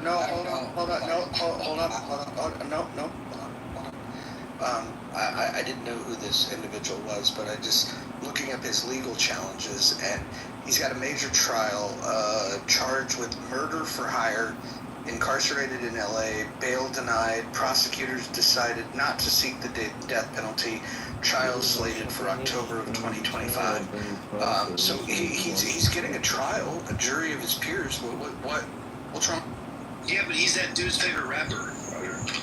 That's just a man trying to put them on the fucking down. But he ain't doing murder for hire. What's he sing? Yeah. Just cause he black, I ain't gonna lie. What's he sing? Could you tell me what he sings? He does like, he's a rapper, he raps. So what's he sing? Give us a couple bars. You're throwing him off with that sing thing, I mean. But it ain't no singing, it's rapping, singing? Nah, I don't call it singing, though. This thing. Does it rhyme? Trap music. Wait, shall I rap for y'all? Is it drill music? Yeah, hold on. If everybody mutes up, maybe we'll get a couple bars from this. I ain't no kid, though, that's the thing. I'm 20 years old, too. Yeah, that's a kid, bro. Okay, son. I ain't no kid, my nigga. I ain't no kid. So you were born in, holy shit, so you were born in 2000 what? 5? I was born in 2004. I turned 21 in 2. Oh my god. I was born in high school. Could you rap his? Could you repeat or rap or sing what this guy does? I bet. Let me sing one song.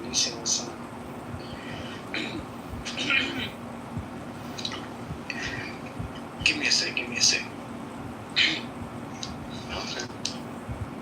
If I tell you I love you, I mean it. Why they got killed, I seen it. Off like this, still can't believe it. Shit turned me to a demon. Push text me ain't seen back to back hit like a rewind. Anti-royal scheme. I'm trying to come on team. If I tell you I love you, I mean it. Why they got killed, I seen it. Off like this, still can't believe it. Shit turned me to a demon. Push text me ain't seen back to back hit like a rewind. Anti-royal scheme. I'm trying to come on team. Let me tell you the truth. Most of these rappers, they cool. I don't really fuck with you, let me tell you the truth. One of the drove my homie, and then nigga ain't even shoot. Steady acting gangster, they ain't even who set up by bitches, they ain't even.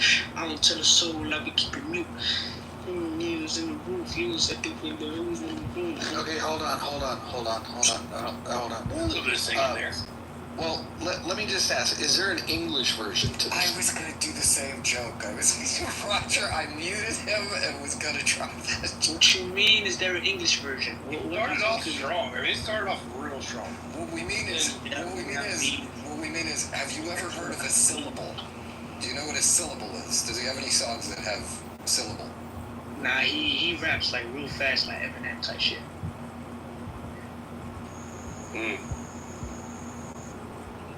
That was a strange answer to that question. I think based on your performance, I'd say he's guilty. Damn, I bet they trying to keep trying to turn me down. He didn't.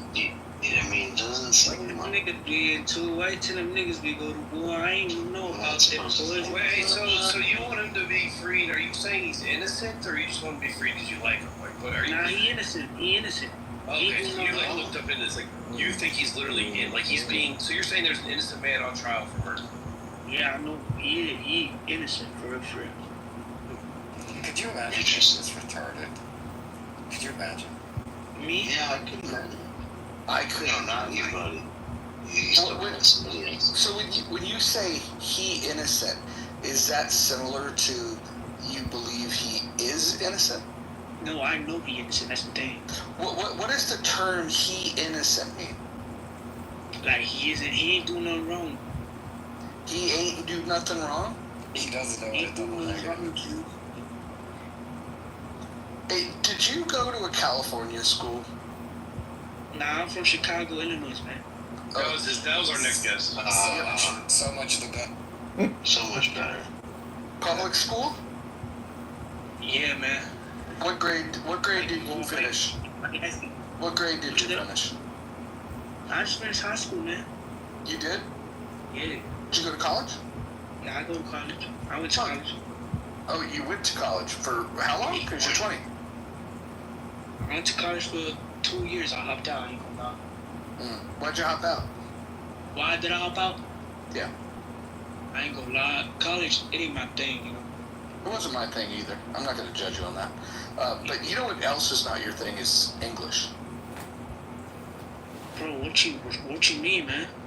Well, I mean the English. I mean the English language, the language that was gifted to Americans from the British, is not your specialty. Yeah, like for instance, like when you said he ain't do nothing wrong, that would imply that he did do something wrong. Nah, he ain't doing nothing wrong. Yeah, that's the thing. He did not do anything wrong. Okay. Bro, I ain't gonna hold you, bro. My English is way better than yours. So you're saying he didn't do nothing that was wrong? He didn't do nothing that was wrong. That man is innocent. So if he didn't do nothing, that means that he did something. He did. So if he didn't do nothing, then he did something. No, he didn't do nothing wrong. Man, my head hurts. My head hurts, man.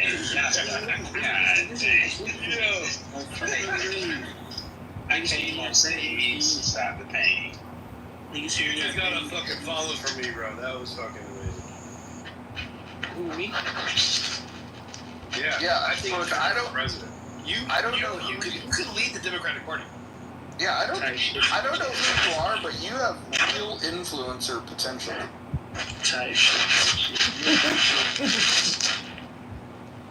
What would I be without you, man? Are you on TikTok? Nah, I don't post on TikTok. I'm looking for work. Are you on ketamine? What do I do for work? Yeah. Wait, you ain't put nothing on TikTok? Nah. I know. What does he do for work? What do I do for work? Nah, we ain't gotta talk about that. Nah, we ain't gotta talk about that. He's a mumble rapper. So actually, like talking to people in their 20s like this, like I actually enjoy this because look, man, you're about to like, dude, the next like 10 years of your life is gonna be fucking pretty cool if you keep your head on straight. Doesn't fucking ain't. This guy's fucked. No, bro. What are you talking about? Like, you know what I'd get to go to my 20s? This guy. I just got my car towed because it broke down, and I realized the guy operating the tow truck, really nice guy. He did a good job, crack-up job. But he honestly had an IQ of about 87, which was just apparent from just a few words. You know, like. No, Mike, that's fair, bro. That's where this dude is at. No, that's fair, Mike. It's fair. Actually, He's more retarded than me. Mike. Well, hold on. Listen. He can't even drink yet. He's got some growth opportunities, though. I would imagine when this guy spends his first stay in prison, he's going to learn the game of pinochle, and that's learning. I think pinochle is a great way to pass time, and I have a feeling that will be the high water mark of his. Hey, can I say one thing to y'all? That too was a little dirt. I got my own house at 20 years old. I got 2 cars at 20 years old. And y'all talking about money? Fuck is y'all talking about? What is y'all talking about? Well, then why'd you not want to tell us what you do for a living? Yeah, did you do that without a job or something? What's going on? What? No. I got a job. You retired at 20? No. I got a job. Well, what job do you have? I'm an electrician, man. There we go. See, this is what I was going to get at with them. There we go. This guy is a fucking electrician. No. Hold on. Listen, to be an electrician, you're gonna have to fucking read a book. There's no way you can be an electrician. What I would believe is that you go to a job site where there are electricians and you suck dick for beer money. That's more like. Or collect copper scrap. Collecting copper scrap is probably more his. Nah, you hate us, right? You can reel them in with that rap of yours. Bang. Listen, I'm not even gonna cut to you guys, yeah? I am an electrician, okay? How'd you get into being an electrician? Hold on, is he having a British accent slip out all of a sudden? Yeah, I love doing British accents. What the fuck is going on? Alright, what are we doing? But like, listen, yeah. I studied to become an electrician. Yeah. Do I dare ask who you voted for? Me, I voted for Donald Trump. Yeah, okay. Fuck Biden. Fuck that. He got that right. But listen. Do you think Biden was in the race against? Nah, listen. Let me ask a question to all of you guys right here. Okay, I can guarantee you guys I have more money than all of you guys put together right now. Well, hold on. Firstly, hold on. Okay. I'd like to see the other accent. Wait, hold on. Does he like to gamble? No, hold on. I just want to ask this question. So he's 20 years old, and he says that he's an electrician and he makes more money than everyone. Now, here's the problem: is that if you started your apprenticeship at 18, which would have been the youngest that you could have done that, you would still wait until you're 22, maybe 24 to become a journeyman. So as an apprentice electrician, you're not making a whole lot of money at all. So I think what you should... That's where you're wrong. Oh, no. Actually, what I'm telling you is how that trade works. So if you've been in it for 2 years, which is the maximum you could have been in it, the maximum, then you're still an apprentice. How much money do you make as an apprentice electrician? Can we go back to saying that he did not vote for Biden, but he doesn't even live in our country? No, hold on. I live in Chicago, Fuck man. I live in Chicago. Hold on. I want to go back to the economics of this. How much are you claiming that you make per? I do day trading as well, man. Day trading. Oh yeah. Oh yeah. Hold on. What's your favorite stock that you're looking at tomorrow? Gold. Jesus Christ. Jesus. I trade gold. So you're What's a he retard. trading at? What's gold at today? Gold is at for 1 kilogram gold is like $2,000. Can I just say, first of all, as a gold bug, nobody day trades gold. If they do, they're retards. Gold is a good store of value. It's a long-term hedge against inflation. So if you are, as a day trader, trading gold, then not only are you stupid, but you're financially illiterate. Yeah, you gotta work on your goal, dude. Like, we understand. We get the game you're playing. Yeah, we know what the title says. You're not good at it, though. You're obviously not an electrician. That's why I asked you to think, how did you become an electrician? The first thing you would have said is apprenticeship. It's the very first thing you would have said. I get it now. What certification you have done? Yeah, that's the last thing. I was gonna get to that too. I was gonna get to the certification, but we could have weeded that out. You gotta have certifications. I understand. It's because I'm black. I understand now. You sound like you're from India. You sound like you're from Somalia. Like, you're definitely not. We're trying to help the black cause. That's Nigga. I've been putting this into this crap, bro, because your lack of knowledge and you lying. Can someone ping Gildas? That's complete bullshit, bro. Can someone ping Gildas? I think we finally got somebody that's equally yoked for a debate. Oh, I thought you Yes, said and I think we should also measure his head. If he is Somalian, that famine baby needs to be measured and counted and put into a separate group. fair point. How funny. I thought you wanted to get Gildas in here to see who was dumber. Mike, shut your bitch ass up. Whoa. So what kind of cars do you own? Why you wanna know? You see, you sound like you're 54 years old, man. Ouch. Go look after your kids, nigga. Do you just take public transportation then? And as for Mojo, Mr. Smartass, unmute your mic, man. Talk, nigga. Mojo. Nah, these niggas bogus, I ain't gonna lie. These niggas goofy, I ain't gonna lie. Yeah, see, if nothing like, okay, I don't know, this is, we could let you talk for 20 minutes and you would have nothing of substance to say. The very first thing, the most important thing on your mind was to come here and say Lil Durk should be freed because it's your favorite rapper. And now you're saying he's innocent, that he ain't done nothing wrong, which it has just a whole bunch of stuff going on with that. And then you lie to us about being an electrician. Then you say you day trade gold, which is I am an electrician. Gold is that you're like gold. I am an electrician. Nothing you said makes any sense. You provided nothing, and at this point, you don't even. And the saddest part about it is you don't even realize how you're the whip and stick of the room, and it's really kind of crazy. I don't know if you play poker, but if you ever play poker, you know you can't figure out who the mark is. You're the mark, and so I play chess. I play chess. You're chess.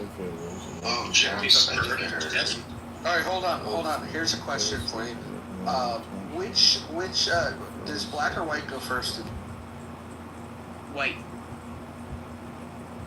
Now what? Say something. Why don't we play chess? I want you to say something. I want you to try to ask me a question. Nigga, say something. I'm gonna say something. Why don't you PTR your online chess rating? But I don't play chess like that. I just play for fun, nigga. What are we talking about? So you play chess? What? Okay. Yeah, I know how to play chess. Listen. I got a question for Mojo. Mr. Smartass. I got a question for you. That's for China or America? Mojo. Yep. Hello? China or America? China for life.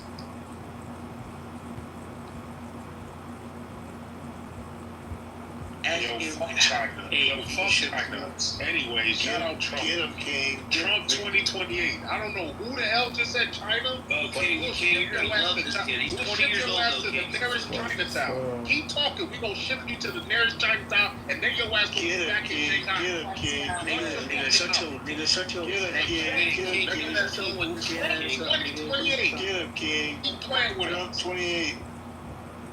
Let's go. Hey Mojo, name five countries in Europe. This is You said 5 countries in Europe? Belgium, Australia, the UK, Ireland, and fucking Germany, nigga. What else? Not you, nigga. I'm talking to Mojo. Mojo's on the phone. We're getting you now. We're taking you on right now. 5 countries in Europe? That's your fucking thing? Seriously, bro? Tell us your last 5 probation officers.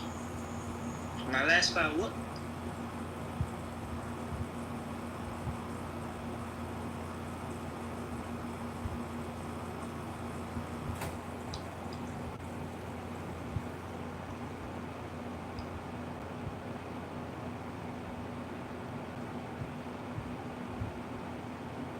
Yeah, someone paying Gildas. I'm actually a little upset by this, dude, because I had high hopes. I was like, yo, we get a 20-year-old. Some dude's on here, we can talk to a 20-year-old. And, like, because we're all, I mean, I don't know about anybody else in here. I mean, I'm 40. I'm sure there's people that are right around my age here, and you're 20. You're just coming into life, getting out into the market and stuff, about to go do your thing, and you're like acting like that. It's crazy. Like, it's nuts. Chicago. That's the problem. Nigga, you crazy, man. Nigga, you crazy. Go take care of your kids, man. Dude, my kids are asleep in their fucking bedrooms right now, bro. This guy. Go sleep, then. I can take care of my children. This guy is a first generation Muslim Pakistani who grew up in England and is being a fucking troll on the internet and pretending to be a Muslim? Y'all gotta go. Hey, yo, it's pretty easy. It's pretty easy to you're gonna. I can smell him from here. He's fucking Pakistan. All of y'all gotta go back to your one at a time. One at a time. Everybody gotta be deported. One at a time. King. One at a time. Hey, yo, it's pretty easy that you're ganging up on my. All of you, inshallah, fala, walla, la, la, la. All y'all gotta go back. I'm just sticking up for my fellow roadmen. Stick it in the desert. All you gotta go back. Period. Nigga, go back to eating your fufu, nigga. Fucking black ass nigga. That's easy for you to say, isn't it? Easy for you to say, isn't it? Fucking black ass talking about deportation and shit, nigga. You your prophet is dead into dirt. Anyways, like I was saying, everybody in the Indian Sand Village. Bitch ass nigga, you been whitewashed, man. Bitch ass nigga. Talking about deportation and shit. You know what I look forward to? What's his name? You know what I look forward to, mister? You know that idiot in New York that thinks he's gonna get to do whatever the hell he wants? I look forward to Trump deporting him and all of you towel heads crying about it. It's gonna be funny when it happens. It's gonna be dead funny when it happens. Jerome. And as soon as y'all start doing all that inshallah falala on the streets, they're gonna round up ICE and round up all you niggas. Y'all going back, and you know it. Jerome.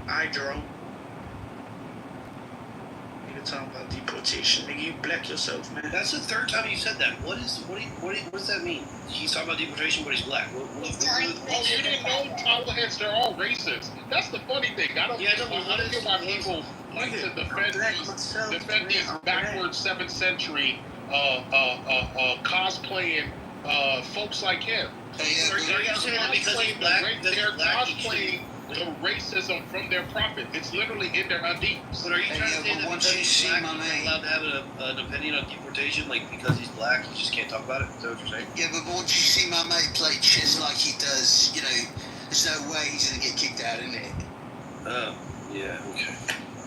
Are you Muslim? He's a chess student. Who the fuck cares? Are you Muslim? Mister. I seen the flank selection faster than your mother makes a tuna salmon. Oh, will he put that on his fucking resume?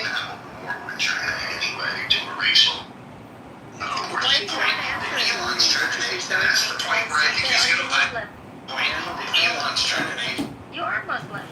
Yeah. Where are you from? I'm from Chicago. Well, your background, like your parents, My You said you from Chicago. I'm from Chicago, born and raised. Where you at right now?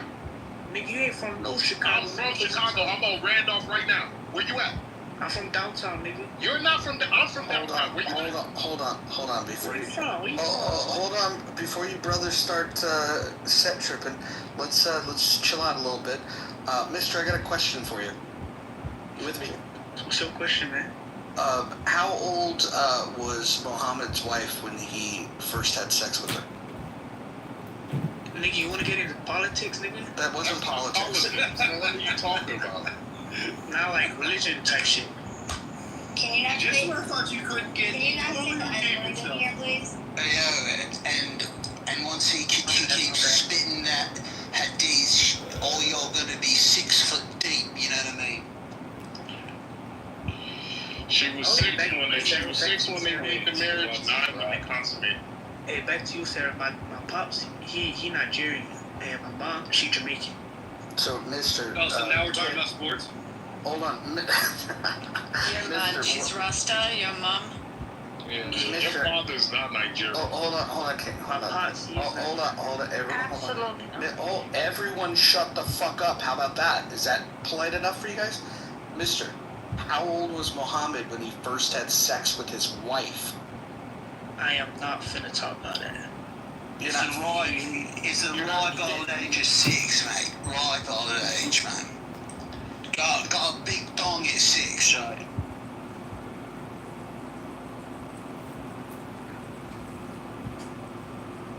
That's what happens when you talk to people that never been punched in the face. You know what I mean? Sometimes you just get stuck. You know. Wait, I legit want to know, Mister. Were you born in Chicago, or did you get let in by immigration or something like that? It's a refugee. Born and raised, man. Do you even know the hospital you were born in? No fucking shit, Sherlock. I don't believe you. I think you came from whatever desert country you're from. Well, you know he's not gonna ask you. For sure. Nigga tweak out, God. You doing tequila right now, right? Hey, what part of Chicago you from then? I already said I'm from Uptown. Uptown? What street, nigga? 4640 North Sheridan. I say no more. I bet. Bro, that's where I grew up. You walk, just hit me in the back channel. What you say? Hit me in the back channel. For sure. Alright. These old heads think they so. You're from Chicago. What is the Cubs song? Could you sing it to me? You've been singing all night. Sing me the Cubs song. He's not from here, Abby. The only thing I'll sing to you is King Von, Lil Durk. Yeah, he's not from here. Go Cubs, go. Go Cubs, go. He's not from here. King, I'm not from here. King, he should be able to name a famous food place, right? Mister, let me ask you a question. He should be able to name a famous food place. Or hold on. We're gonna ask him right now. So, Mister, what goes on a hot dog in Chicago? That's a good one. More importantly, what doesn't? If you're asking me, You actually got people in comments. I put ketchup. You're definitely not from Chicago. Where do you go at midnight to get that? No, I moved him down. We played with him enough. When he said we put ketchup on a hot dog in Chicago, that might have been the dumbest thing he said the whole time. I was hoping for the wiener or at the Bebek's or Winter Circle. I mean, one of them. Yeah, there's some things you can't just look past, and that's one of them. That's definitely movable material right there. You can't do that.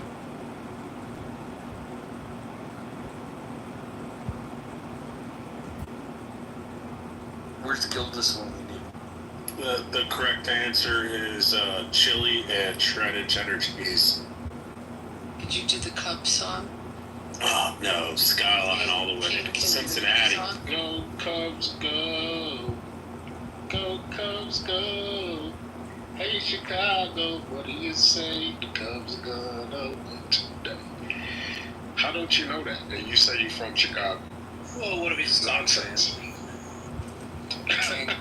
King, do you, and I'm not casting any aspersions, just a last question, do you consider Illinois to be part of the Midwest? I do. Now, the reason I asked is because from what I understand, in order to be from the Midwest, just like, if you're from Chicago, you should know the Cubs song. Yes. If you're really from the Midwest, you should be able to sing the Menards theme song. Say big money. He's got it. You have just proved it. Okay, cool. Illinois, and therefore Chicago. I even know the Illinois. Fuck. I know like all of them. Yeah, I remember when Gold Blacks was still out here, like all that stuff. So, yeah, Midwest and Chicago all the way. Now, the funny thing is, we were trying to have a serious conversation earlier about who's been responsible for importing folks like the individual that was just up here, like a lot of people are confused how over the last 20 to 30 years we've essentially imported all of these people from areas of the world that are clearly diametrically opposed to our cultural values in this country. So many people are confused, like who's been in charge of immigration? That is an honest question that I have never seen truly answered. Who has been responsible for choosing what cultures and communities get to come here and call themselves American? Why have we never had an honest, open, transparent conversation about that?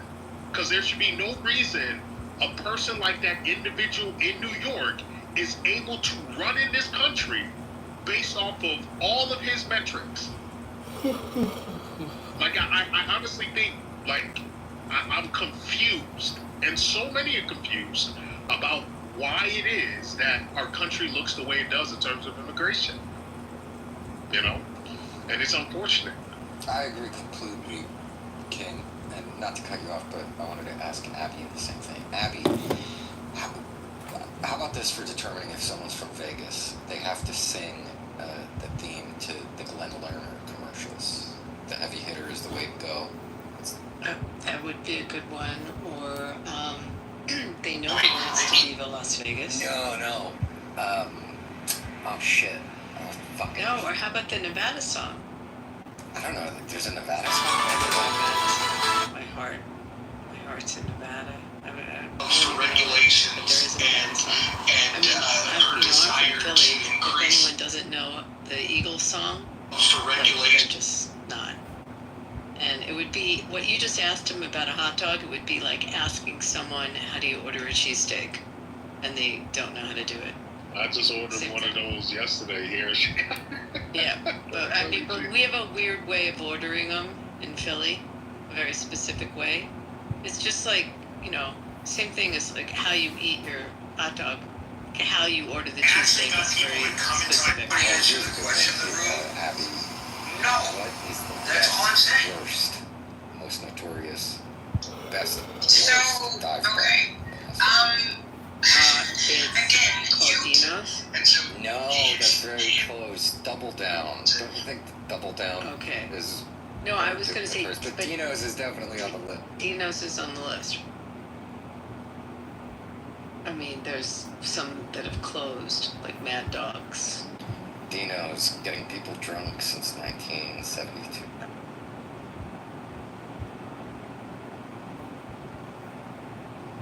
Can everybody please pick Gildas?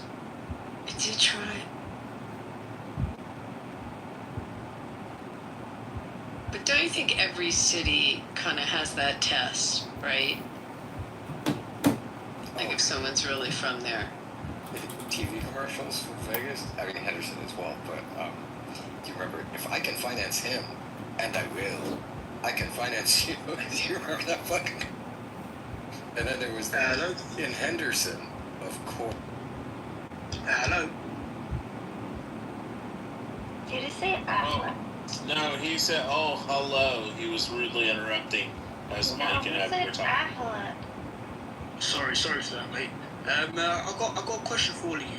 He's got it all to count. Holy shit, it's the same guy. It's the same guy. Is everyone here from Yeah, King, are you a West African Nigerian living in London? Absolutely not. I'm an American. No, the other King. I know who you are, Solomon. It's the same guy back under a different account. The one that was saying it was from Chi-Town. What?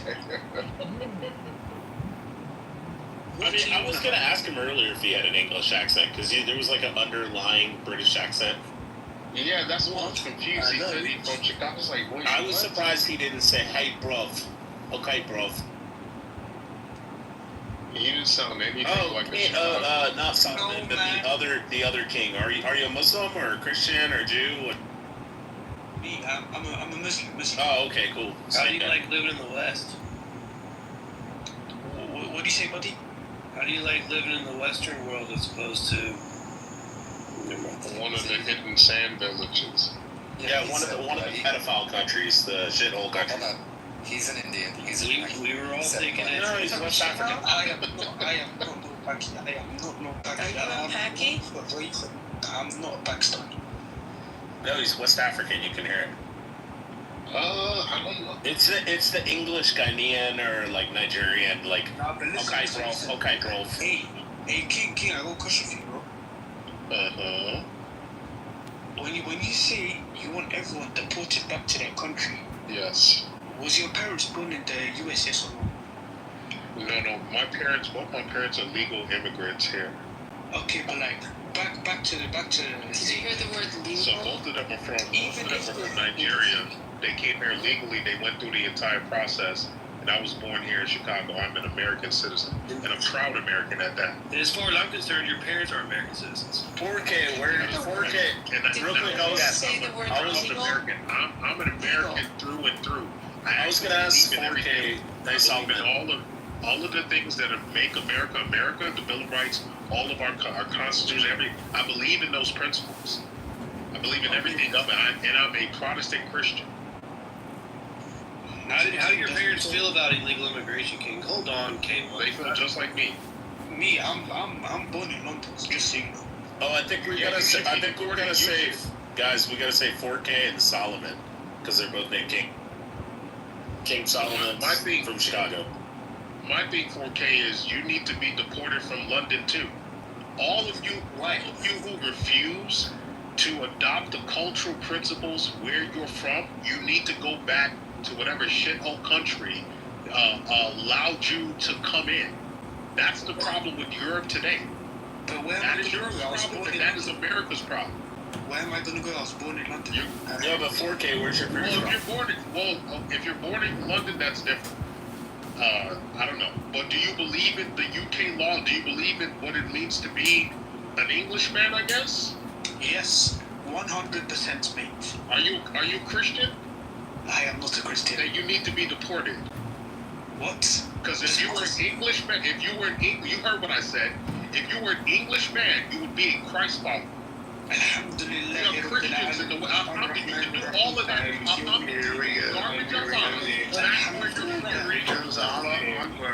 not a Christian. I was born in America.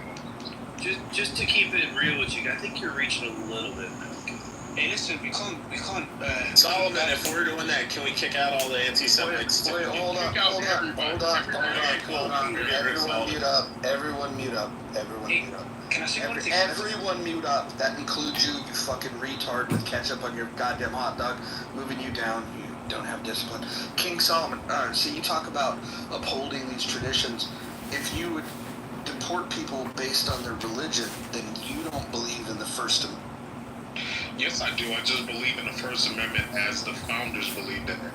I don't believe in whatever subversive nonsense that modern leftists and others try to imply they believed. No, hold on. Show me a source that says that any of the founders thought that people should, of a particular religion, should be deported. Please show me a source. Yeah, Mojo, let's be honest. Please show me a source for that. No, I'm asking for a source. We can talk about it. So you don't have a source. It's very simple. You don't have a source. So our founding fathers were all Protestant. No, they weren't.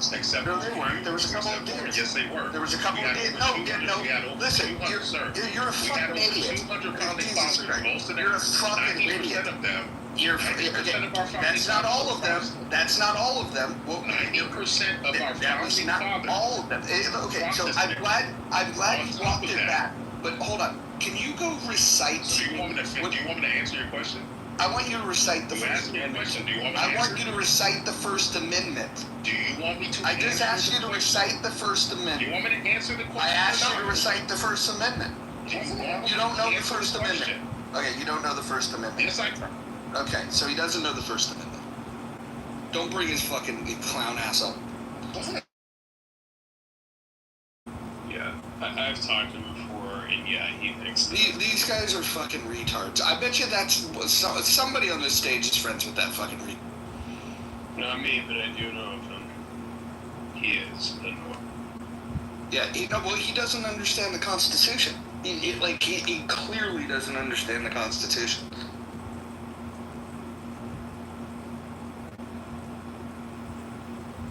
Yeah, I think what's worse is that I've actually pointed to past quotes from the Founding Fathers, and he just completely he still insists that they were somehow still Christian, that the United States was still Christian. Hold on.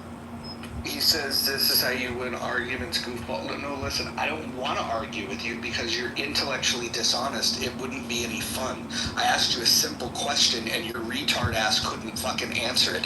And pretty much the people from Chicago were batting zero.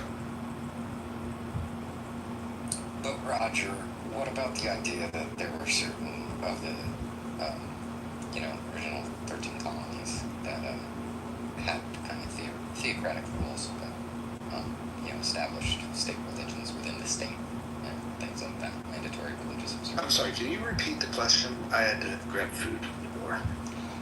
So what about the fact that, or what I think is a fact, that certain states in the beginning days of the United States had kind of what we would consider theocratic laws. They had state religions, they had mandatory state observance of religions, etc. Well, deism, wasn't that Thomas Jefferson's religion? Okay, I guess he fucking asked you. You know what? I'll just go on mute, and then when everybody else... Stop it. Go ahead, Roger. I'm sorry, baby. Go ahead. No, go right ahead. Stop. He thinks Mojo is a Muslim. Who thinks I'm a Muslim? Solomon. Solomon's a fucking retard. These people from Chicago are not the smartest. I mean, he is a black Hebrew Israelite and he hates Jews with a passion. He is not a Hebrew Israelite. Hold on. If he's a black Hebrew Israelite, I'll bring him back up. 100%. He is not 100%. And I've known him for 3 years. I know what I'm talking about. You see how everybody treats you like a big baby? You see how everybody treats you like a big baby? You're not going to talk over me. Look, you're from Chicago. You're going to have to learn your place in this world. So I'm going to ask you a question. Are you a black Hebrew Israelite? No, I'm not. I told you I'm a Protestant. Are you a Hebrew Israelite? I just told you I'm a Protestant Christian. At the end of the day, Mojo, the fact that this guy, I think was Mike brought up to you that the states in America, the founding states, 13 of them, not all of them, but they had religious tests to even be considered part of government. We can bring up the state constitutions. King. What's up, man? What do you think of George Washington? Hey, hold on. I think George Washington was an honorable man. Before we continue, I just want to make this clear. I'm going to check who's friends with this guy, and I'm going to judge all of you. If anybody's fucking following this fucking clown from Chicago, well, then you're unfortunately, I follow him, but he got me kicked out of Chillism. Mojo, this is how, Mojo, you're in high school? This is how you operate? Yes, this is how I operate. You look like a clown. Yeah, this is how I operate. You look like a fuck. Yeah, this is how I operate, because you made a claim that 100% of the founders were Christian. Matter of fact, you said that they were Protestant, which you lied about. You then walked it back when I just gave fucking a little bit of pushback, and then you got up in your feelings because you're a pussy-ass bitch from Chicago. You probably put ketchup on your fucking hot dog, too. You don't understand the Constitution. I asked you to read the First Amendment. You couldn't fucking read it to me because you probably can't fucking read. We can...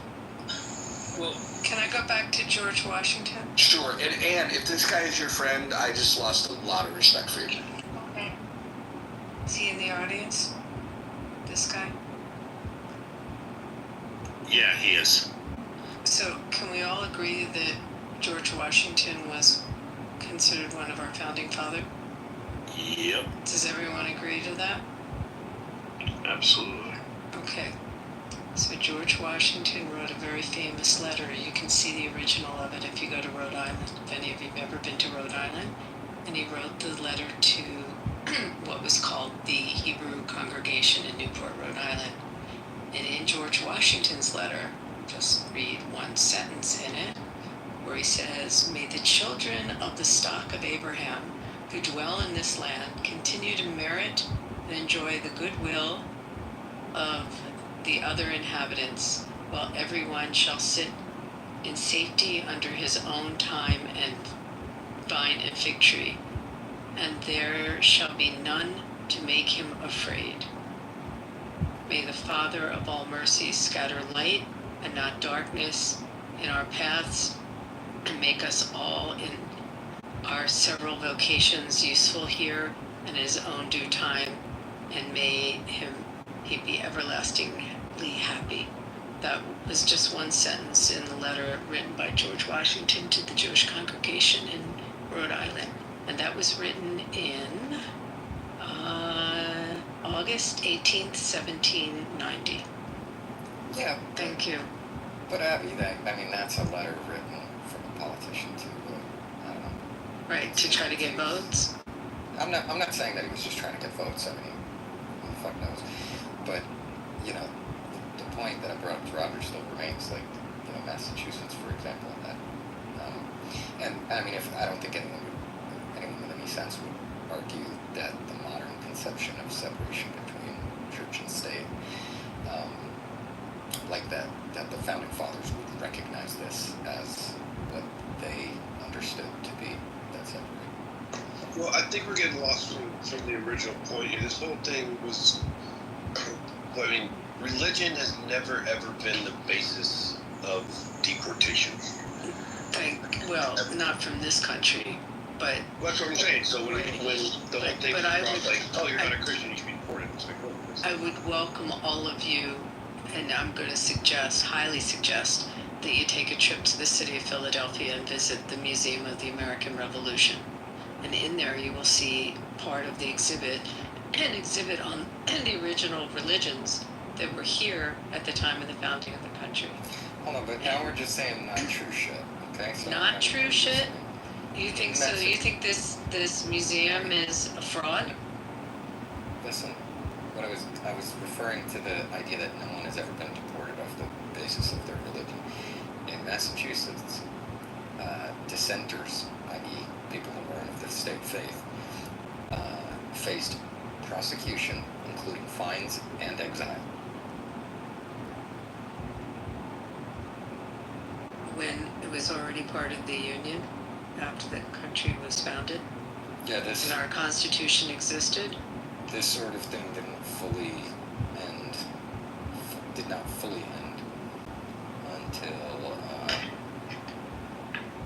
does it say? It's 1830s. So if they didn't abide by the state religion of Massachusetts, they'd be kicked out of the country, or they'd have to go to another state? They would be kicked out of the state. So not deported from the country. Well, we had a very different conception of what a state and a country was. Okay. Well, we already had a union we already had a constitution. So were they deported out of the country, which was the point? No. Yeah, because I think the whole thing. Thomas Jefferson considered states to be countries. Wait, didn't Roger warn against this yesterday, Mike? Arguing something when you're just reading ChatGPT? I wasn't reading ChatGPT. I was reading from the app. Oh, no, I was talking about Mike. Not you, Abby. Not you, Abby. Mike. All I was saying is if you take a trip to the Museum of the History of the American Revolution, you will see an exhibit showing the different religions that existed at the time of the Revolution and the time of the founding of the nation. And there are relics. There are relics of Catholicism. There's candlesticks for Shabbat from Jews. There's Muslim coins. These religions existed here during the founding of the nation. So, Mike, what are you arguing here? Are you arguing that you had to be Christian in order to be a part of this country and this whole thing started? Well, this is evolved. I mean, we're having a retarded conversation. So duh. It's Clubhouse, right? Yeah.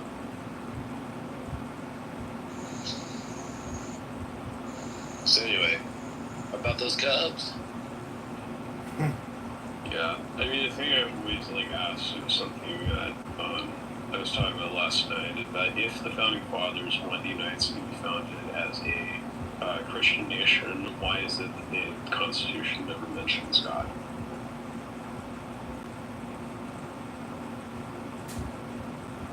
Freedom of religion. Exactly. So, Mike, were you just being a troll when you liked his comment that people that aren't Christian should be... I was enjoying his smoke for that. Got it. So it's interesting because the Speaker of the House, I heard him speak, say a year and a half ago. His whole speech was all about how everything in our Declaration, our Constitution, and the founding of the nation is about faith and God. So he would argue the opposite of what you just said. And I was gonna say, this is one of the main issues I have with the Republican Party. There are a lot of people who reflect this, which is fundamentally, it does not align with our Constitution. Wait, say that again? See, but this is the thing. This is the narrow point that I was pointing out, Sarah. And I'm not making my own personal opinion. So you just said fundamentally does not agree with our Constitution.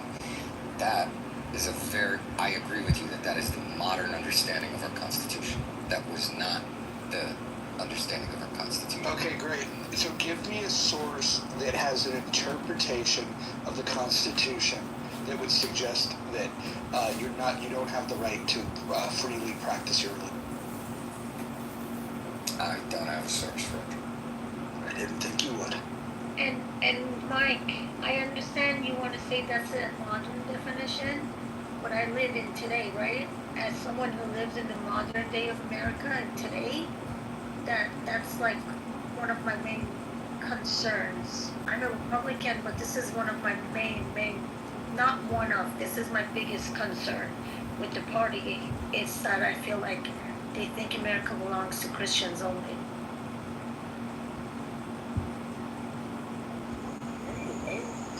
I don't think so. I don't know if I agree with that. Some people do believe like that, Mike. This other Mike, just right now, he kind of agreed with it.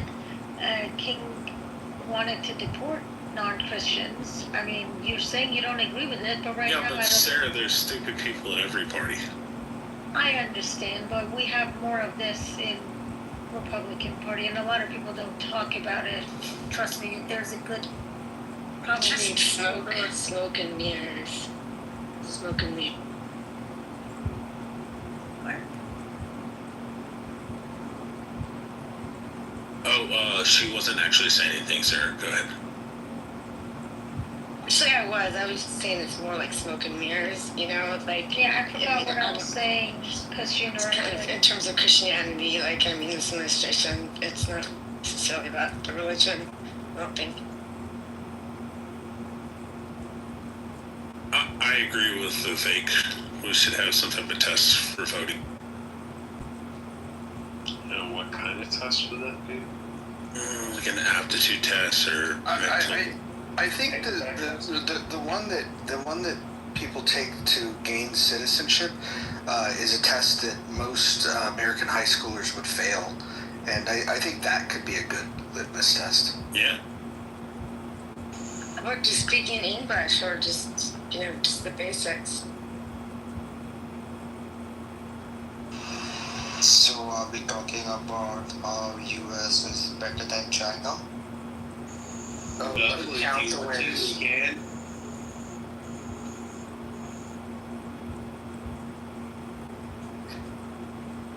Is there a way in which China is better than the US? Yes, many ways. Yeah, sure. There are many things. All right, hold on. Give me your top. Yeah, give me your top three. Infrastructure. Infrastructure. Yeah. Okay. You go on. I will speak. You're the liberals like seeping out of y'all's border right now. Go ahead. What do you go?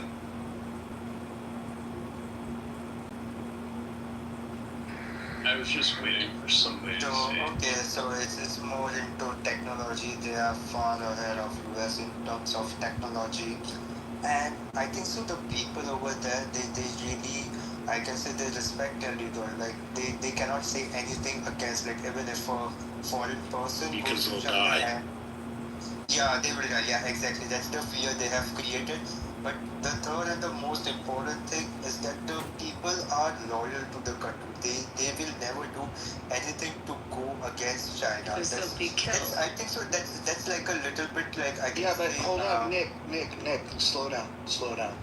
Saying that they'll never go against China is basically saying that you think that it would have been virtuous if slaves never fought against their slave masters. So what you're calling a virtue, I would call a very huge problem.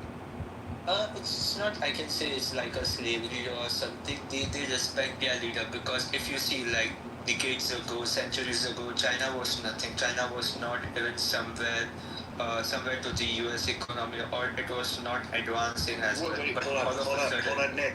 Yeah. So do you think that China was, it was a proper thing to be loyal to Mao when he was...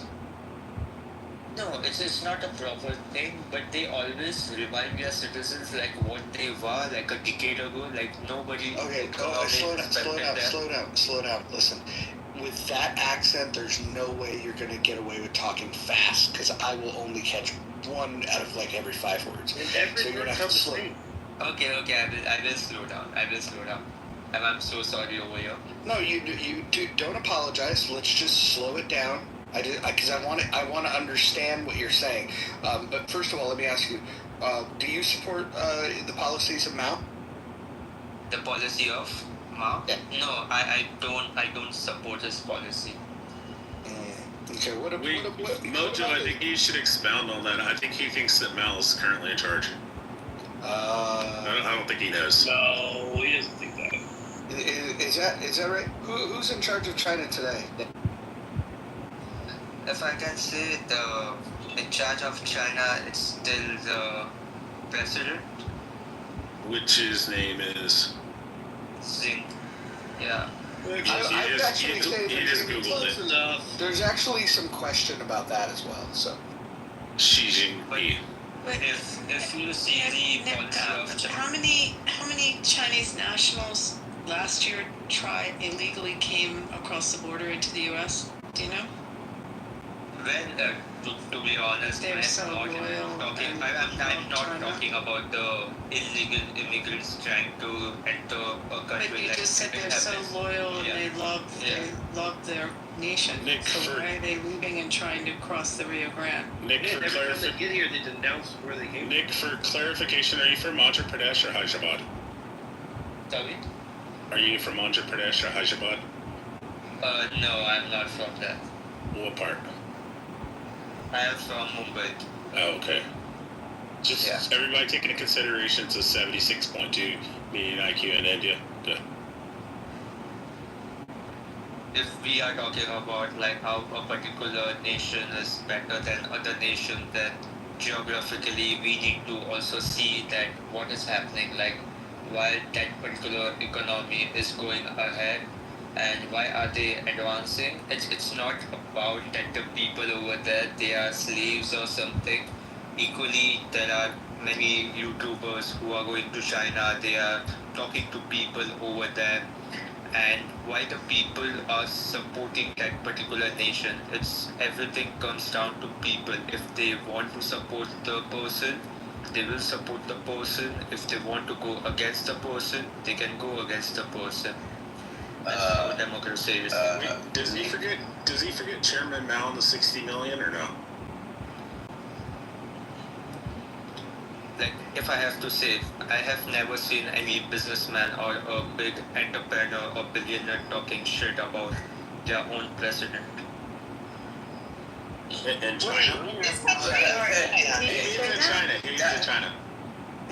No, I don't think that. I don't think that. I have never seen Alibaba founder talking anything about the... He was locked away in a hotel for months because they said that he had too much power. They put him in jail in his own hotel for like multiple months. What are you talking about? So do you want your president to, like... Do I want my president to take Jeff Bezos and put him in a prison for multiple months? No, it's not. Because he's too powerful? Your president is... He's like... I can say he's like... if I have to put it into words... Gangster? He's... No, he's not even a gangster. I cannot say that he's a gangster, but he's representing you guys on a very international. Mojo, come on. You don't even like Trump, but come on. No, it's not even liking a person. It's not even liking a person. It's not about that. I am speaking about. What are you saying? But I'm saying. Say what you want to say. I don't even know. Are you saying he's a bad president? People will go against me and they will just say that all of a sudden the conversation will come about India. So I don't already hold on. Let him make his point, guys. Everyone mute up. Everyone find the mute button. Whoever doesn't find the mute button in the next 3 seconds, I'll just move to the fucking audience. So that means you, Nick, the mute fucking button. That's in the lower fucking right. Mute button? The mute button. Retard. There you go. Listen, if you find yourself speaking at the same time that somebody else is speaking, just shut up. We can only speak one at a time.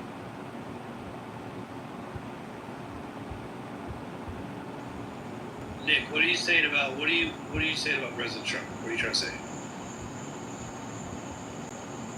Can I say something, man? I have something to say. Go ahead, buddy. Yeah, go ahead.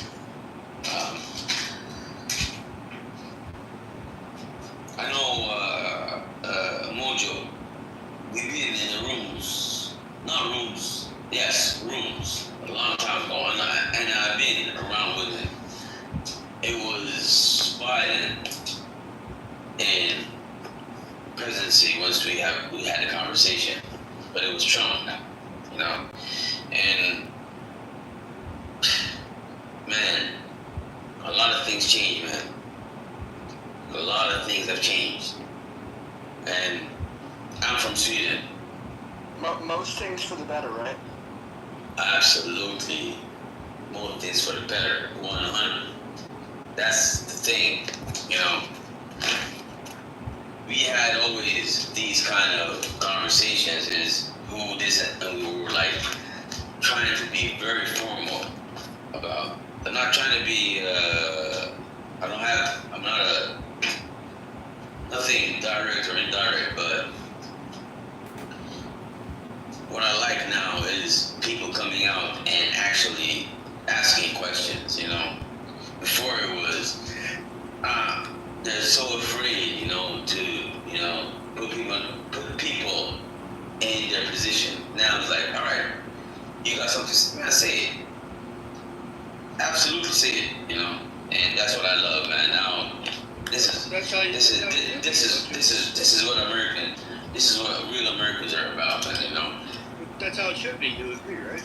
Absolutely, you know, real men, you know, talking and saying what they want to say and what they want to feel. You like it or you don't. It's up to you, but they're gonna damn say it, and we can have a conversation about that. That's cool. And man, it's nothing but love and respect, man.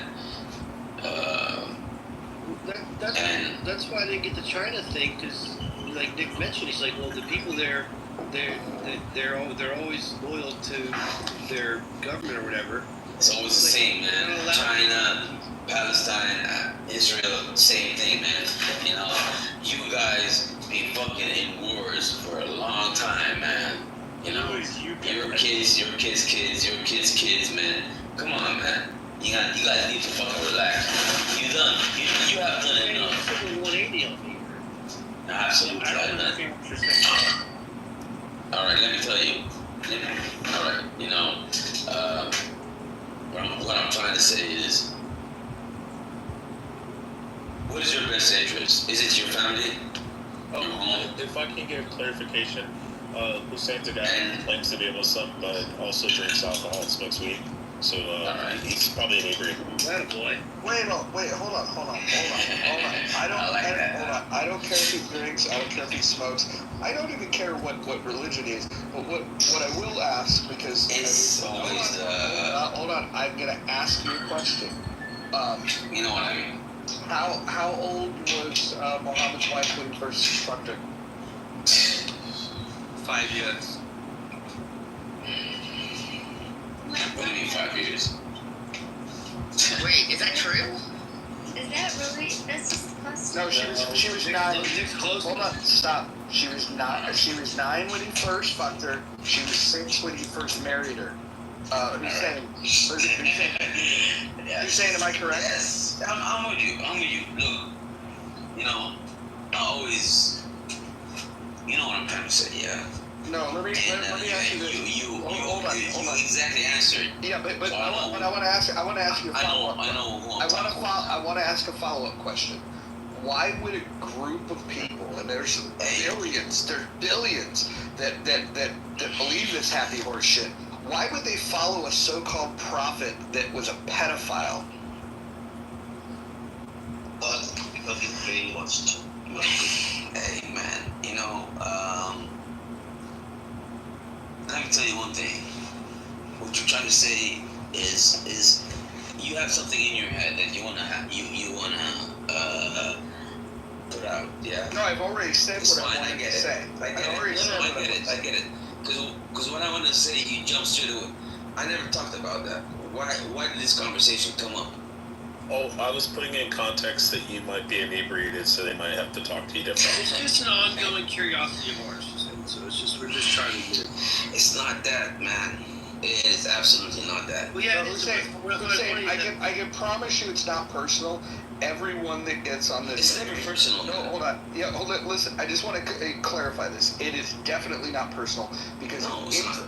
Right. So if anybody else identifies as Muslim, I always ask them that question. Why did this come up, though? I never asked no question about that. Well, no, hold on. Listen. I just am very... Well, I mean... if you shut the fuck up, you'll get what my point is. I know what your point is, man. No, you don't. I want to spit it out. It's not personal. I'm not personally attacking you. What I'm attacking is a worldview that billions of people have bought into, where the centerpiece of this is a pedophile that in their own documents suggests that he married a 6-year-old and fucked her when she was 9, and I'm just wondering how people defend them. Hey, man. Your people are not angels as well, man. Who's saying I would? They're still fucking kids till this day. Wait, for clarification, who is Roger's people? Don't play the moral police on me, man. To be honest, you guys are not the moral police, man. You're not the best of guys in this world. We're not pedophiles. I'm just saying. I'm not saying that. Go check the Hollywood and check TMZ. You will realize who people are. Wait, are those people prophets? Are those people prophets in a religion? They don't. Just go check it out. You certainly don't say nothing. We don't say peace be upon you. Look, I never said nothing, but I'm telling you, go check. And you're never gonna hear me say nothing. Quoting TMZ as a source is not reputable. Yeah. They're fucking... Yeah. They're gossip. None of those people are prophets. What is it? None of those people are prophets in a religion like Muhammad was. Right. But Hussein, I want to tell you this, Hussein, honestly. I swear to God. I want to say this honestly. It's literally not... Do you believe in God? Hold on. Do I believe in God? Yes. You swear, and you say, I swear. What is your swear? What is it you swear to? Oh, when I said I swear to God, it's personal, it's figure of speech. Yes, but don't worry. Don't get like what do you swear to? Don't get caught up in that. Look, I just I swear to something. No, you said that, not me. Yeah, I get it. What is it you swear to? All right, figure of speech. Forget I said it. What do you swear to? Bro, figure of speech. What do you swear to? I'm telling you that. I've never had a follow-up question. I'm asking you a question. Please answer me that. You swear to God, you said. I'm telling the truth right now. What is your swear? That I'm telling the truth to you. No, on what? Yes. Well, I'm about to tell you. What is it? No, what is your swear? I'm about to tell you. You want to sit down? Ready? Whatever one swears is irrelevant, dude. Alright, ready? Hussein. This is a general curiosity of ours. It's not like it was ours. Who's ours? Bro, come on, man. I can't take you seriously if you're gonna do it. Alright then, go ahead. I know exactly. Go ahead. I appreciate it. So it's literally a general curiosity of ours. We find it a little weird when when we talk to a Muslim, and then Bo's asked that question to a lot of people, but I always found crazy was this. I always found this crazy. Yes. Every time that question's been asked, it's never been like directly answered, and they'll always try to deflect, and then we'll say, well, they were 9 years old, and you're like, well, look, we know what you're talking about. If you knew exactly what we were talking about, why when the question was asked, you weren't like, yeah, she was 9. Like why? Like you yourself. How old was Aisha when Muhammad had sex with her? He knows the That's answer. the question. Hussein, the question is, how old was Muhammad when he penetrated Aisha? No, not Muhammad. How old was Aisha? Yeah. How old was Aisha? How old was Aisha when Muhammad penetrated? Is all your life based on that? No, we're just asking. See what I'm saying? Why can't you just say 9? Times are different. Just say it. Say like she was 9. He fucking times are different. Islam people are pedophiles. He said wait. He said times were different then. Absolutely, times are different, and I can answer that because I wasn't in that time. Times were not different. A 9-year-old always looked like a 9-year-old. Wait, let me ask you a question. Is Muhammad a perfect example for all Muslims? Are you really asking me that question now? Yeah. Is Muhammad a perfect example for all Muslims? And is the Quran eternal and never changing? Is Mary cuckolded by God? Why did Mary I'll tell you one thing. an adulterer? Why was she an adulterer with God? Why did God have sex with Mary? Do you know how stupid that question is? Why did he did? It's the Immaculate Conception, untouched by retard. Okay, so Hussein, is Muhammad a perfect example for all Muslims? Hey, hold on. Who knocked Max Million down? Not me. All right, hold on. For those of you, actually, don't even answer. Whoever did it, just chill out. I think that it's only fair that if I get to ask the question of the self-identified Muslims on the stage about the sexual proclivities of the Prophet Muhammad, I think that it's fair that we allow for somebody like Maximilian to ask a question about things that are in other biblical texts. I think we should have a little bit more patience with that. Oh yeah, I was actually lining up to answer that because there's no evidence in Scripture that God had sex with Mary. He just caused her to be pregnant. So Hussein, is Muhammad the perfect example for all Muslims? Yes, sir. Muhammad is our just yes or no, sir. Yes. Okay, cool. Is the Quran eternal and never changing? Yes or no? The Quran is it's for all time, right? Absolutely, it is. Okay, cool. So there you go. You can't say, oh, it was a different time. It's a perfect example. Muhammad is a perfect example of a 54-year-old man who had penetrated a 9-year-old little girl. Yeah, you walk and it's an example for all Muslims. You met a guy who said you met a guy. You can say whatever you want to say, and you try to manipulate your words, and it's fine. I just want to get to the end of it. Let's say someone moved in next door to you that was married to a 9-year-old and was having sex with a 9-year-old. Would you be friends with that guy? Absolutely not. So, but you'll worship Muhammad? But the time is different, man. If you know time is different. Yeah, that's what you're saying. Those times, you don't know the age. People don't have no age. The age difference. You don't have no age? Who says 12 years old? He's How do you referring know to who's the 12 years old? lifespan is shorter. No. The lifespan They shorter want to back say then. they're 12 years old. It's not No one quite knows. the equivalent. It is unknown at that time. At that time, it was different. Now, if he did that, I agree with you. I'm against him.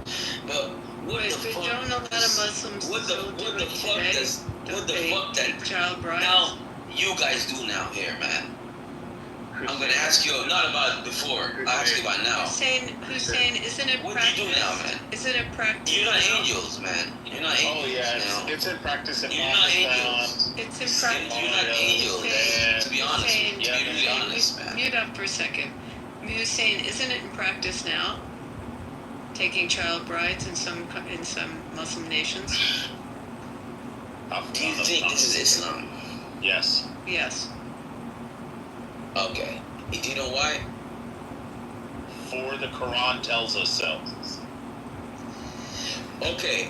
It was it your plan to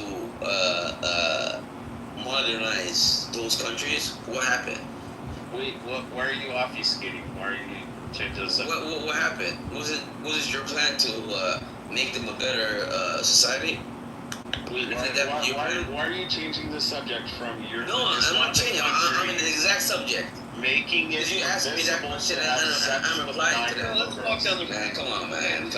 Hey, let's not be. Let's not joke with each other, man. England, the United States follows probably what's the United States law, and we follow what the age of majority is, and it's in most Western countries. There's an age of majority in all the states in the United States. There's an age of majority. So you asked a question, I'm answering. Taking a 9-year-old bride would not be something in most Western nations. Well, and if it was a different time, Christianity. But you said, but you guys said, if we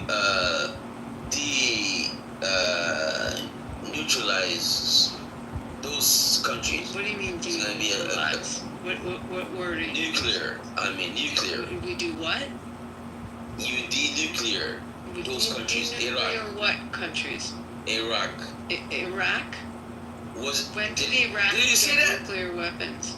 Did you see that? Iraq get nuclear weapons. Abby, he's trying to. Man, how old are you? WMD said Iraq is his point. How old are you? How old am I? Older than you. All right. But wasn't that the issue?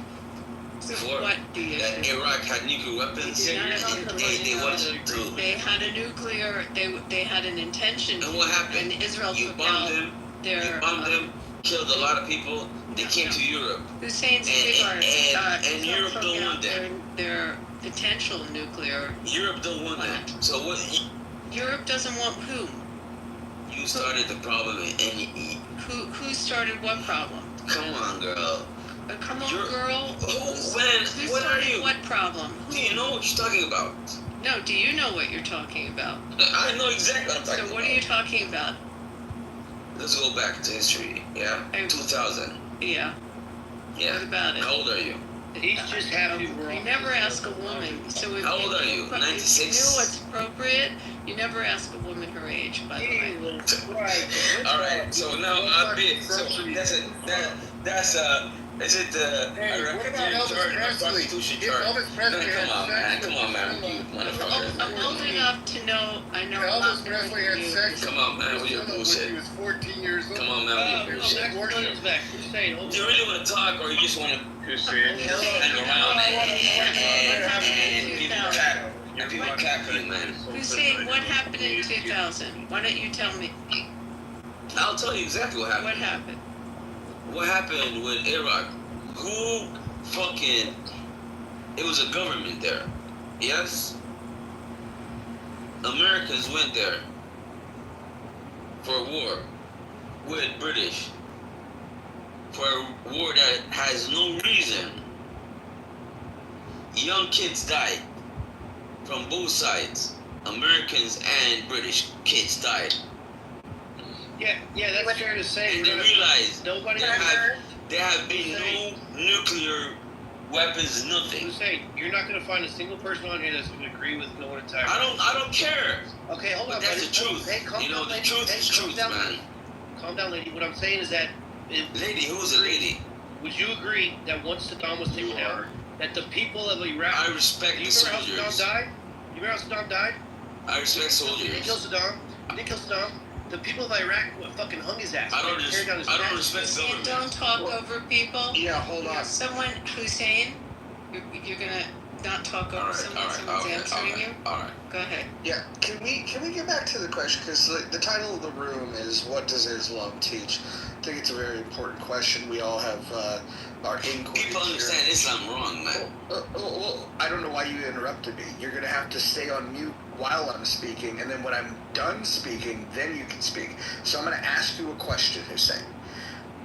when the Prophet Muhammad took a bride at the age of 6, fucks her while she was 9, and then people hold this character up as the prophet, the holiest, the best example of that God has to offer us. I want to just ask you this simple question, Hussein. Why do people follow the Prophet Muhammad, the pedophile? When you yourself, let me tell you one thing, man. First of all, man, you're a fucking dirty, you're a scumbag once you say that. Because you know what you're saying.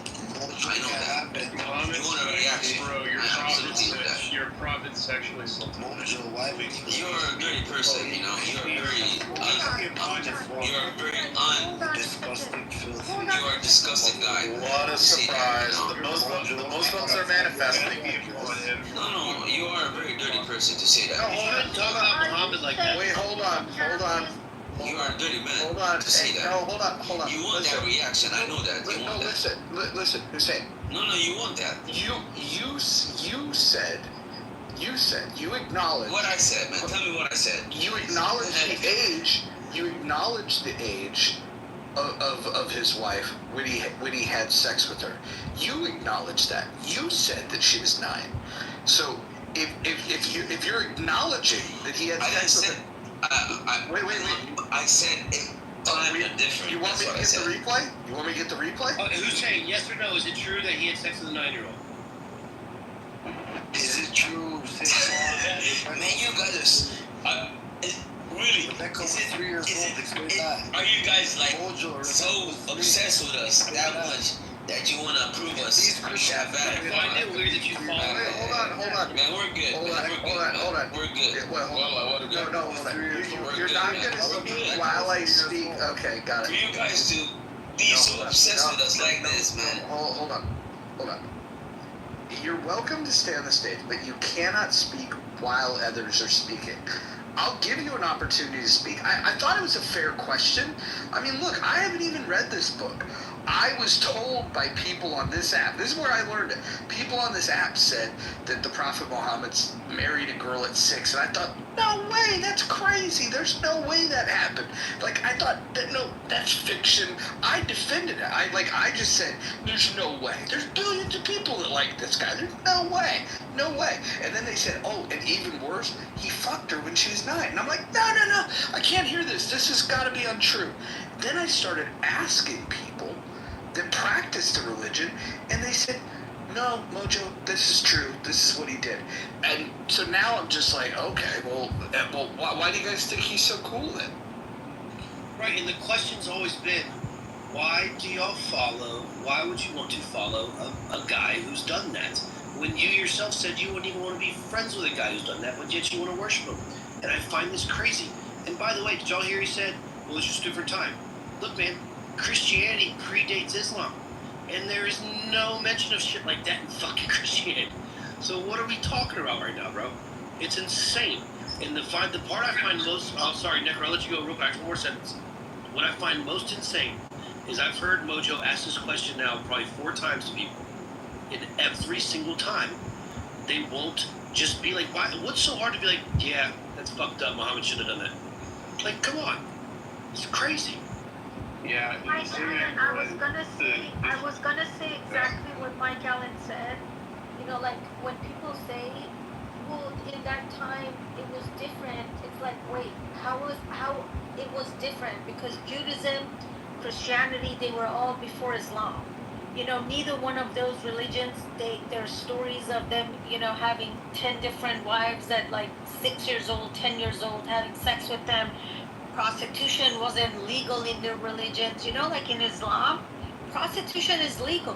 You just have to say a sentence that would make it legal for you to sleep with someone, and you always have to pay whoever you sleep with. So you can actually marry someone for 10 minutes, you can marry them for 1 hour, you can marry them for 6 hours, you can do it for overnight, you can do it for a week. I mean, this is prostitution, you know. It's like, it just like everybody says, like, how do you justify such behavior? I don't even know if this is a real prophet. I just feel like some sick old pedophile men. They were sitting together and they're like, let's come up with something new. And then here it is. This is what they came up with. Because how can this even be real?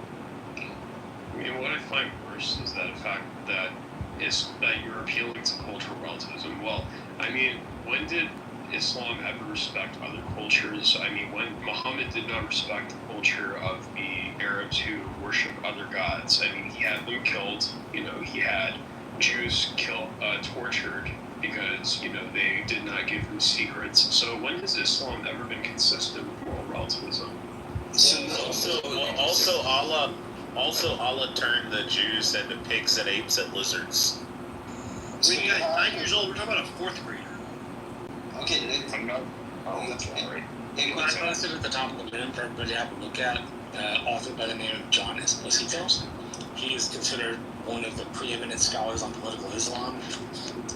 It reads above Esposito, Political Islam Beyond the Green Menace. It's not very long, but if anybody's interested, it's up there. Marshall, do you know what the punishment is for trying to change one letter of the Quran or the Hadith? Since it's probably barbaric. It's death. It's death.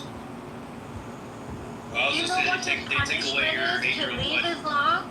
Do you know what's the punishment to leave Islam? Oh yeah, Sahih al-Bukhari, Volume 4, Book 52, Hadith 260. Ali says to kill them. He says, "Do not burn." Or I'm sorry. It was Ibn Abbas says to the messenger, "Go tell Ali, do not give them the punishment that Allah gives them in Jahannam, which is the hellfire, but kill them." If you leave Islam, any Muslim that kills you, their way to heaven is guaranteed. Like, it's not just like, oh, kill them, but it's like, go find them and kill them, literally. This is why I'm not leaving Islam. This is why I'm officially gonna stay Muslim till my last breath. So if anybody have any questions about Islam, I'm here to help you guys. Is there any punishment that doesn't involve death? But yeah, Sarah, the punishment is death if you leave us. Isn't being a Muslim death? Well, no, not really, man. They'll rape you, torture you, beat you. But if you don't rebel, they'll let you live, though. Well, and it's actually worse than death. When you're Muslim, you're worshiping Satan, and you're guaranteed the hellfire. All right, hold on. I have a question too, and any of the Muslims can answer this one. This one's a little probably won't offend you as much as you guys get really offended when we mention his sexual proclivity. But let's talk about the talking ant, shall we? King Solomon overhears an ant warning its colony to avoid being crushed. Can somebody that's read the Quran please explain to me what King Solomon overheard, and do you really believe that he overheard an ant talking to its colony? It's not about the ant talking to the colony. Go ahead, Wei Fun. My bad, go ahead. No, go. Okay, go ahead. I mean, I want to talk about the pedophile. What I was trying to say is it was never about the ants. It's about, see, people understand. I can tell you something and someone understands it some other way. Oh, well, thanks for clearing I'm that Muslim. up. Look, man. I'm a Muslim, and I mean, I'm not trying to fucking bomb you guys or kill anyone here, So, and I'm so it's that's really big. we're good, yeah. I really want to hear about that. What I'm trying to say is I always had a good heart for animals, and it's not that from his side, but it is that we always have a heart for animals. Animals can talk to you, even though you don't listen. A lot of people don't listen. They don't understand, and what that means is you gotta understand between the lines. Look, I'm Muslim, and I'm not. I don't take word for word, but I know what my feelings are. Religion. I take religion as you take your religion yourself. I'm a very humble person. You know. Well, it's kind of weird that you said I'm a Muslim, but I'm not going to bomb you guys. Like the fact that you even have to say that is weird. Hey, shut up! I don't want to talk to you. What I'm trying to say is, people are much more mature than being, you know, stuck in normal life. And you gotta understand. Islam ever shown that? And animals are. You're talking about. I'll answer your question. Well, I have a question for you, Hussein. Hussein, did you say you're Syrian? Did you say you're Syrian? No, I'm not Syrian. Sweden. Where are you from? Sweden. Oh, No, I'm from Sweden. Where were you born? In Sweden? No, I'm born in. I'm Eritrean, and I'm half Yemeni. I'm a Yemenite. So you're Yemen and Eritrean. Yes. You're Yemenite. My mom's side are Yemenites. What's Malawa? Malawa. What's Malawa? What would you say? What's Malawa? I don't know what Malawa is. You don't know what Malawa is, but you said you're Yemenite. Tell me, what's Malawa? It's one of the most famous foods. Where are you from? Where are you from? I know what Malawa is. It's Yemenite food. It looks like a pancake. Feels like Polish a pancake. Right but now. it's fried. I'm a Yemenite. Yeah, it's like the most popular food in Yemen. And you said you're Yemenite. And I have all my tree that shows that, yeah, so I know where I'm from. But you don't know what the most common food is in Yemen. Why is he lying? How do you feel about that? I don't know. I was trying to figure that one out. If you said I'm lying, go check me out. We can't have everybody. I need to check you out. We can't have everybody speaking at the same time. We can't have everybody speaking at the same time. We can't have everybody speaking at the same time. No, you shut the fuck up. We can't have everybody speaking at the same time. I want to ask another question. It's the same question I asked before, but I'm going to ask it. So I'm not asking another question. I'm going to repeat a question, and I would like for somebody that studied the Quran to explain this to me. What did they mean when they said that King Solomon overheard an ant talking to its colony? I just want to understand what you mean by this. Like, is it literal, or are they talking about like allegory?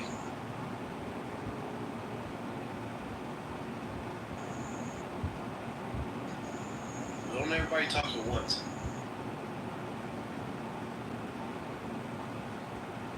I never knew that about the ant. Me either. Islam in its early days is actually very interesting historically.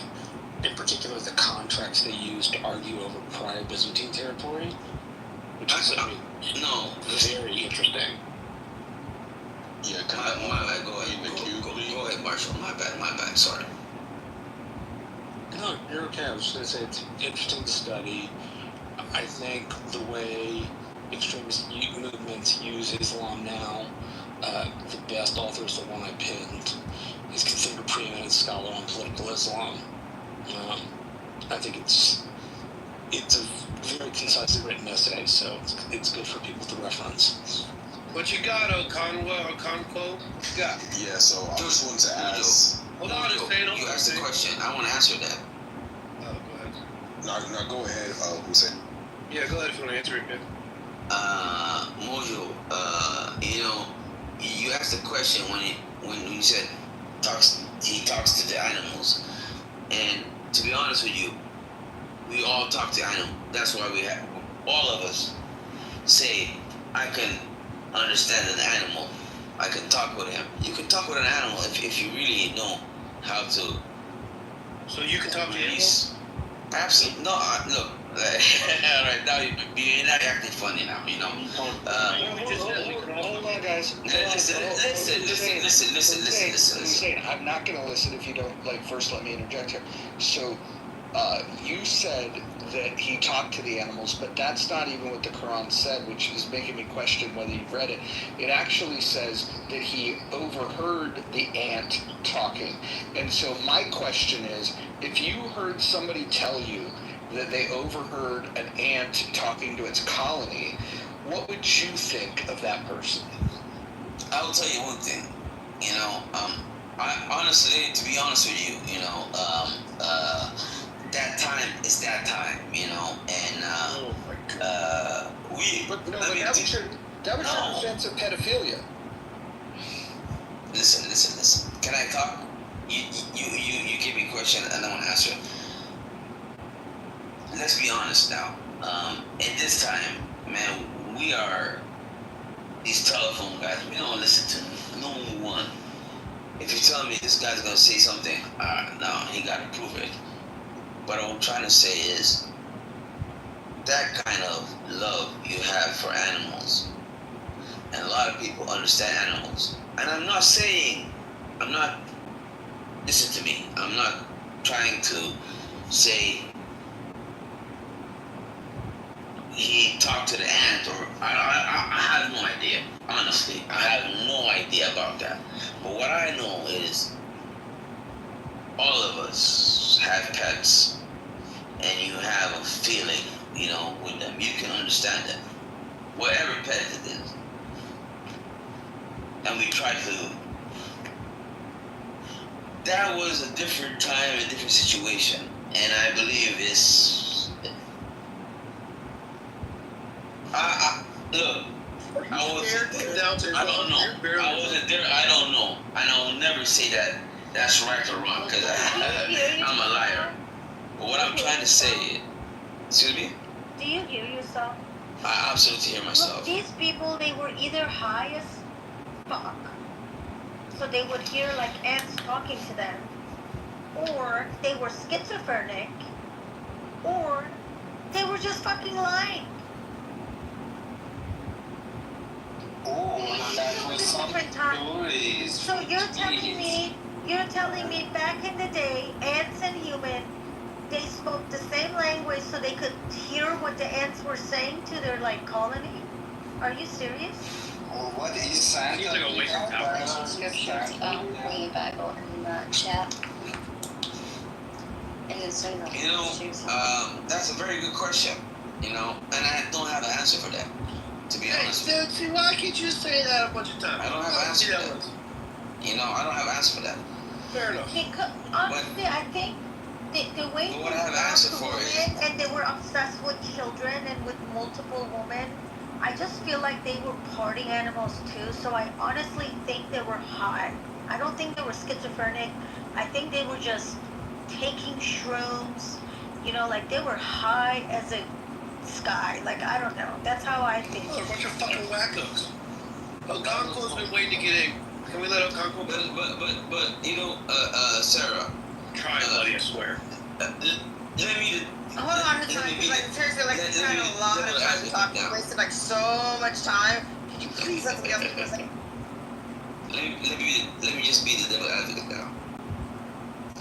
Yes, it might be. No, they're saying the request was for us to let somebody else speak. Look, we're never going to be able to get through this if you keep doing this. We'll bring you back up, but let's get some other voices going on about this. We could talk. Here's the topics that are on the table. We're talking about the Prophet Muhammad marrying a 6-year-old girl, fucking her when she was 9, and when you ask people about it, they're just like, yeah, you know, back then they did things a little different, and that's their answer to that. And then when you ask them about, you know, the claim that King Solomon overheard an ant talking to a colony, they've got an interesting take on that too. There's by the way, we haven't even scratched the surface on some of the weirdest shit, but we're getting to it. We're going to get to it. And here's the important thing to think about. These conversations are not being had anywhere else. And you know why? Because people are afraid to ask these questions. Because in certain parts of the world, they will try to take your head off.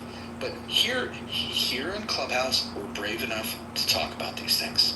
Go ahead. Can I add another question, since you're brave to ask them? Could you ask them all about the whole virgin thing, the 72 virgins? Sure. So can I go, if you guys let me? So first of all, if you want to talk about ridiculousness of religious stories, all religious stories are ridiculous. Jewish stories, Christian stories. Santa, is Santa real? So these are the Saint Nicholas. Not in the Bible. Saint Nicholas. Saint Nicholas was a real person, absolutely. So Wait, Fan, yeah, sure. just be specific. Come down to a chimney and Hold on, wait, Fan. Please be specific. Don't act like this. Like there is a specific question what you asked, and you said you want to answer, but yeah. Judaism and Christianity. So I'm let's talk about the 72 versions. If you don't know it, there are plenty of people. No, I know that. Okay, then go straight to that. Thank you. So that rule number 1. 2, about Muhammad time. So Saudi Arabia was a dry land, and they used to, if they had a baby, which was a girl, they would just bury her because she didn't have any value financially. She couldn't go fight, she couldn't make money, so they would bury the kid. So what Muhammad did was gave value to these girls, said that, hey, if you raise them, you can sell them. And that was a miracle. What a nice guy. Huh? What a nice guy. Yeah, I mean, how else you can convince people not to kill their daughters? And then Islam was a new religion, nobody was converting, so they had the rule for multiple wives to spread fast. 72 virgins, these are like promises you give to the kids to behave. Like right now, if I want my son to do something good, I will say, if you do this, I will give you game time or something like that. What's wrong with candy? Why do you have to promise them virgins? Yeah, it's attractive. Virgins are attractive. You can like tell American if you behave good, still virgins. Like if I can tell, like, and if you want to go to those, Jews have stories of marrying a 3-year-old girl. So at least Muhammad. Show me where. Yeah, Torah has stories about how to marry a 3-year-old girl. Show me. Give me the link. Yeah, no, sure. So if you want to reject that, that's a different thing. So when you go to 1,000, 2,000, 3,000 years ago, like there are stories about how to behave, like for example in Bible, how to hit a slave if they don't listen to you. Weifan, show me where it says in the Torah that you can marry a 3-year-old. What's the rule about marrying it? Let me find it on ChatGPT. Okay. And then please read it in Hebrew to us. Come on, I was in a room and Rabbi Gallup was explaining it, like Gallup. I don't think, there was like abnormal and Gallup was defending this story. So there is some value to this story.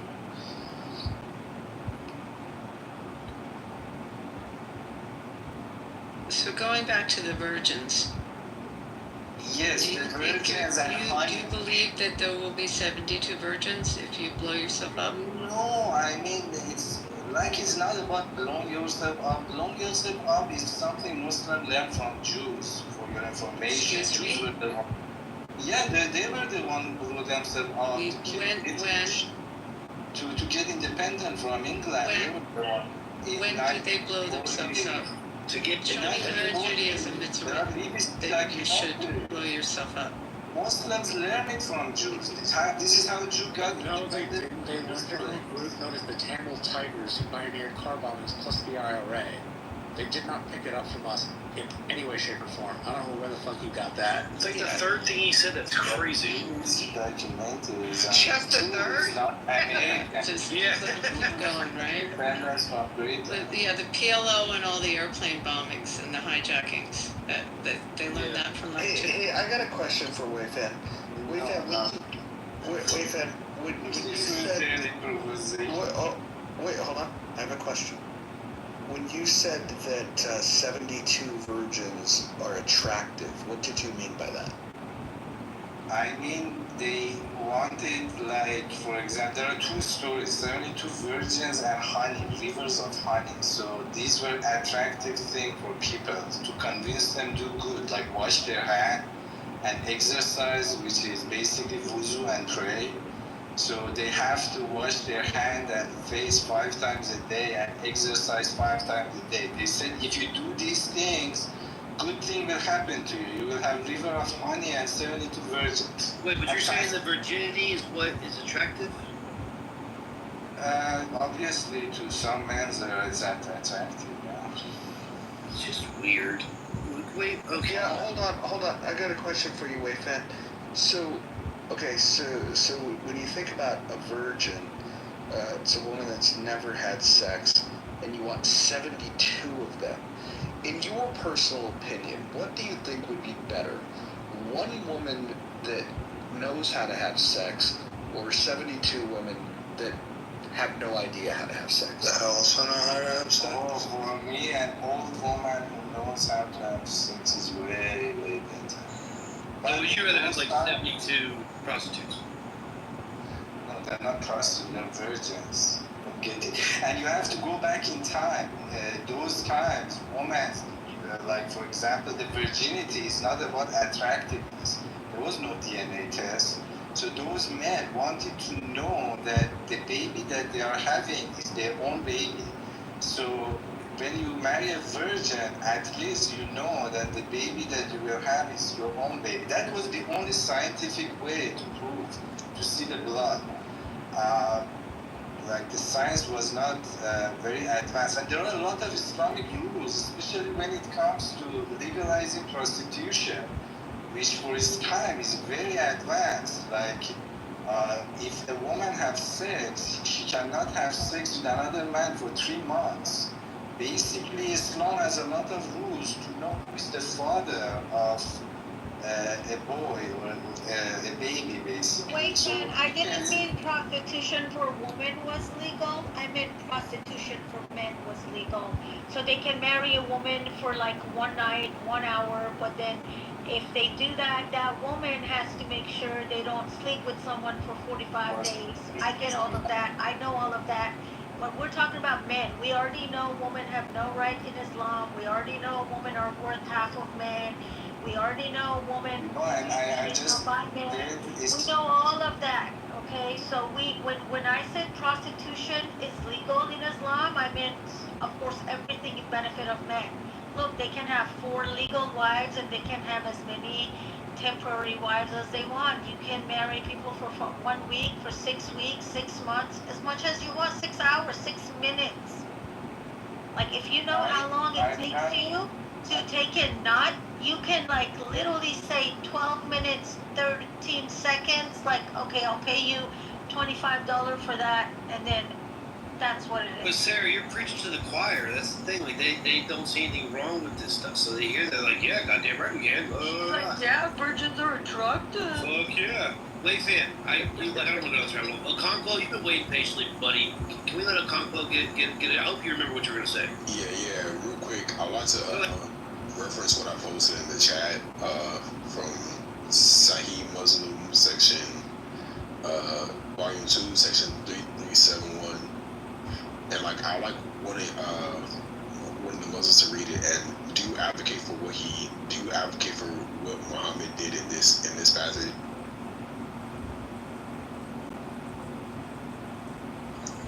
I think that was for you, baby.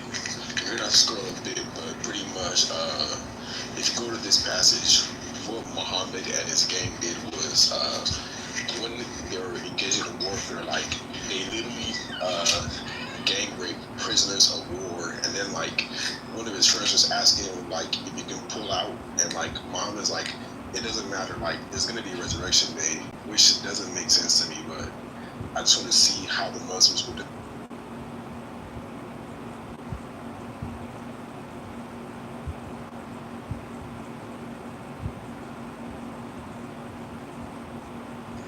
Waits this long to get his question out, and then his question is met with silence. I didn't understand the question. Did you say that if they... Yeah, my question is, how do you react to this passage as a Muslim? So pretty much in the Sahih Muslim section, volume 2, section 33, I think it's 3327 if you scroll up. The story is pretty much that Muhammad and his companions pretty much were engaging in warfare, and then like they were raping prisoners of war or women, and then like some of his friends were asking Muhammad if they can pull out, and like Muhammad was pretty much like, it doesn't matter, like there's gonna be a resurrection day.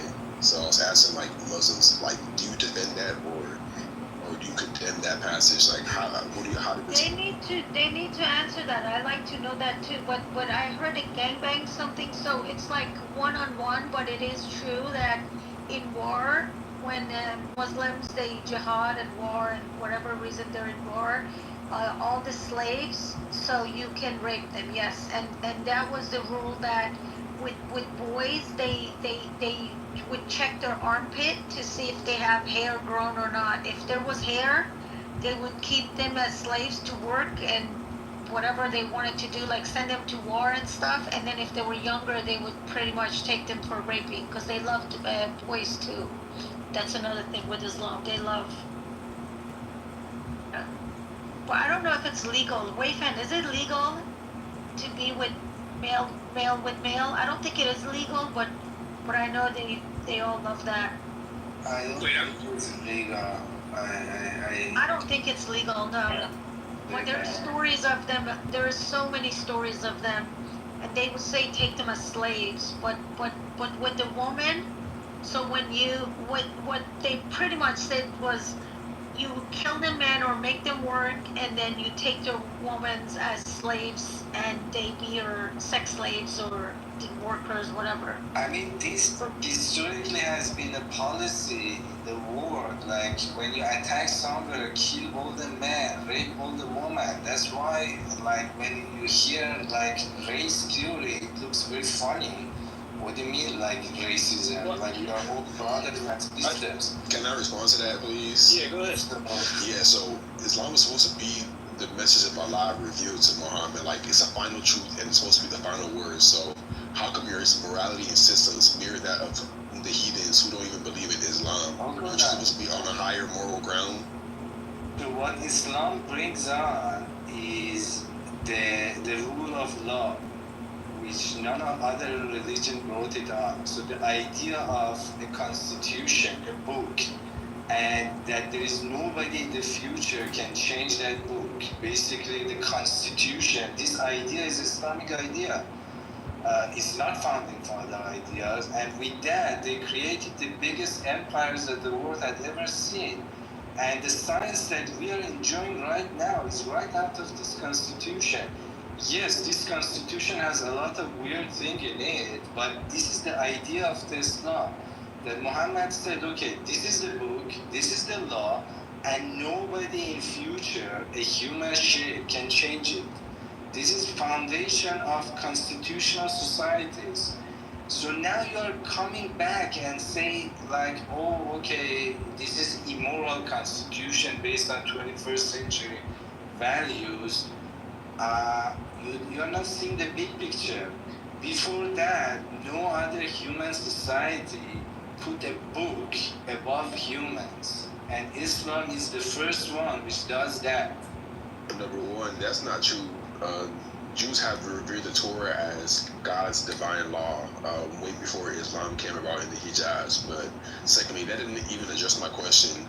You made a what aboutism saying other civilizations did it too. So you just talked about how your claim that Islam promoted the rule of law, but I'm asking, how come in Islam your ethics prescribe gang rape and prisoners of war as female captives, and you want to compare that to other people? I'm asking you, is Islam supposed to be different from the world? Aren't you supposed to have the final truth of Allah revealed that triumphs over all other laws? So how come your ethics are just as the same as people who did these in the...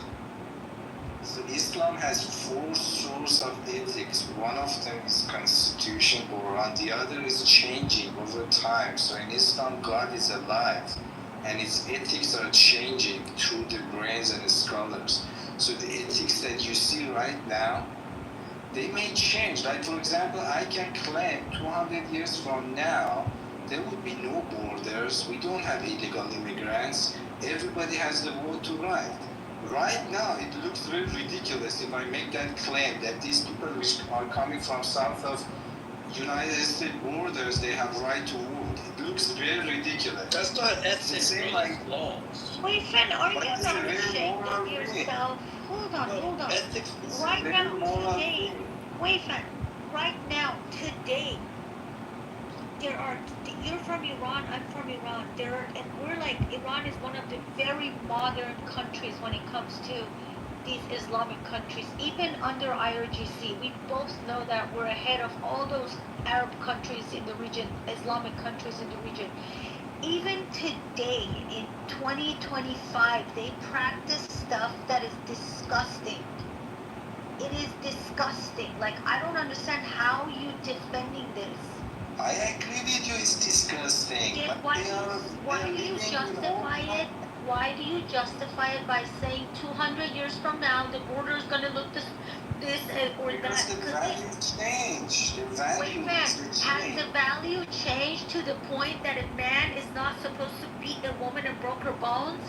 Because it's still not a crime for a husband to break his wife's bones in most of the Islamic countries. Domestic violence, there's no crime for it. It is in Iran. It is in Iran, but there's many Arabic countries that a husband beating his wife is not a crime. It doesn't matter what happened. Just 2 days ago, I read in Iran, a man killed his wife because she was talking to another man. What's gonna happen to the husband that killed her? Nothing.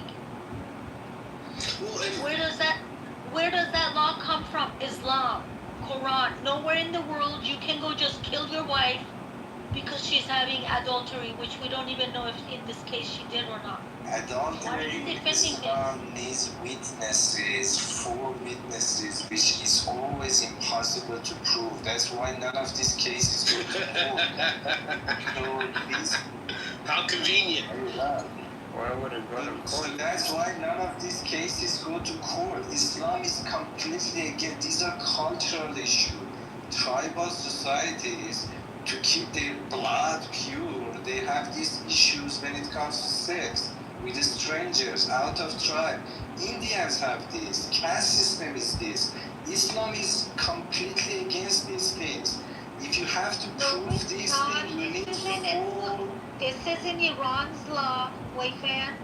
If you see your wife with another man, or if you catch your wife in an act of cheating, which being on phone it is, if you kill her and him, it's okay because the blood took you in front of your Wayfan. Okay, I'm gonna get you, not tonight, but I'm gonna get you the number, what's it called, the court thing for it. Don't say that. This is absolutely the law.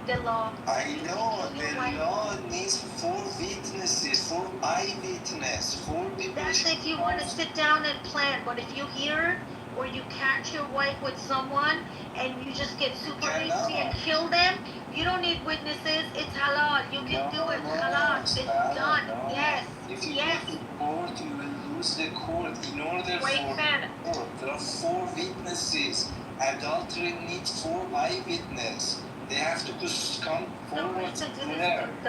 Okay, bring a link what it's for. Does the woman need 4 witnesses? Adultery. It's not adultery for men, Mike. No, I'm saying if the woman commits adultery, does she need 4 witnesses to prove her guilt? Or are they just like, no, you did it? You cannot just by saying he did it or she did it like this. Alex, it's not, men can sleep with as many people, women, as they want in Islam. There is no adultery for men. It's everything. I get it. I'm saying like a man will not be convicted of adultery or whatever unless there's 4 witnesses. They need evidence. It's the same for women. Like if a woman commits adultery, do they have to provide 4 witnesses to prove adultery on her? The woman's, even like, let's say I'm a witness, my testimony is not worth as much of a man in the court. You need 2 women to witness to be equal to 1 man in the court of law. I am not kidding you, Mike Allen. This is getting practiced today in many countries. And the woman gets half of the heritage. What I find crazy is this. The part I find crazy is this, is that even you said it, Wayfan, and I'm not making this up, buddy, this is you talking. You're like, the values were different, and the values are ever evolving, which is cool. But what's wild to me is why would you be attracted to something, anything, whether it be a religion or anything. Why would you be attracted? In this case, it's Islam. Why would you be attracted to something that didn't have your values when it initially got started? Like, what attracts you to something like that? You're like, yeah, well, now Islam's cool, but back then they were a bunch of fucking weirdos. But don't worry, that was just a while ago. But you yourself just said the values were different back then, and they were fucking wild. Like, it's wild. It's crazy. And by the way, your comparisons to Christianity, you mentioned Santa, which is a horrible one, and then you mentioned that Jewish people can marry a 3-year-old, which you still haven't provided. But, like, I'll even help you in that argument. Like, there's some weird shit, like the burning bush. Like, yeah, it's fucking, that sounds weird. But it was God appearing as a burning bush, whatever. Or the angel wrestling, whoever it was, I forget the guy's name, but the angel wrestling for fucking a whole day and shit. Jacob, I was gonna say Jacob, I didn't want to get it wrong. That sounds crazy, right? Like, hearing about that, it's like, wow, that's fucking weird. But nothing like overhearing, like, eavesdropping on an ant's conversation, or fucking a 9-year-old. Or like crazy shit like that. Like, you will not find that stuff. And I find it crazy that you're attracted to something that you yourself are not okay with the values of it. Does that make sense? I mean, it's an identity thing, Mike. So like, all these cultures, all these identities have some shit in their back. White identities have some, like, KKK slavery in their baggage. Jews have Christian. It's an identity thing. Yes, can I live without an identity? It's possible, but it's a very lonely life. All of us need to identify with something, and that just helps us to be part of something, which is a satisfaction. I'm part of, like, if I die, somebody will take care of my kids. Somebody from this identity will take care of my kids. So it's a bigger thing. It's not about Islam. I mean, it's everybody wants an identity, and for me, why not Islam? I mean, which other ideology out there is better than Islam? Hold on. It's an easy answer. Go ahead. Hold on. I can offer a few. So your question was, what ideology is better than Islam? Okay, I would argue that no ideology, having no ideology, would be better. I would also argue that Scientology is better than Islam. I would argue that Mormonism is better than Islam. I would argue that I would argue that even things such veganism. Oh, well, I wouldn't go that far, Mike. Come on, we got to draw the line somewhere. Capitalism is certainly better than Islam. The only thing that might be as bad as Islam is communism. Maybe, fuck. I'm trying to think. Is there any?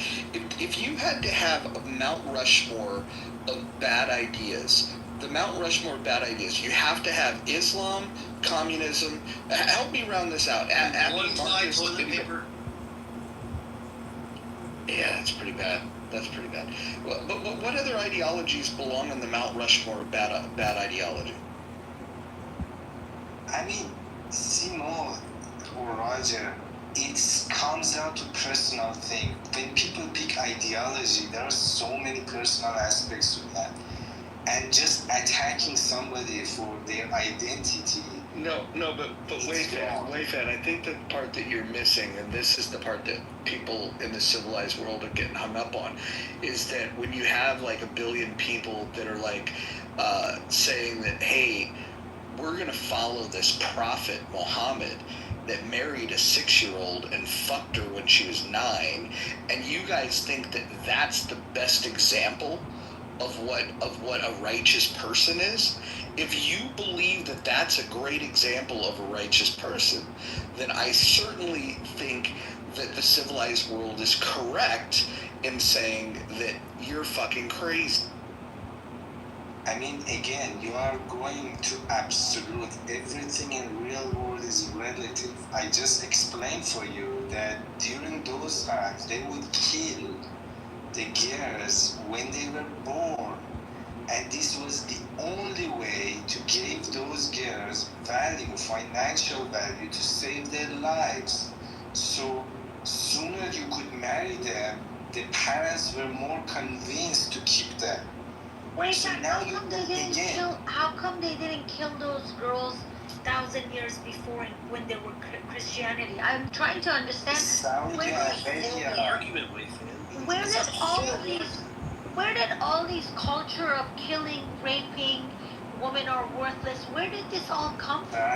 If it didn't come from Islam, because look, Weifan, I haven't listened. I've read a lot of history books, and I actually have a minor degree in history of religions actually.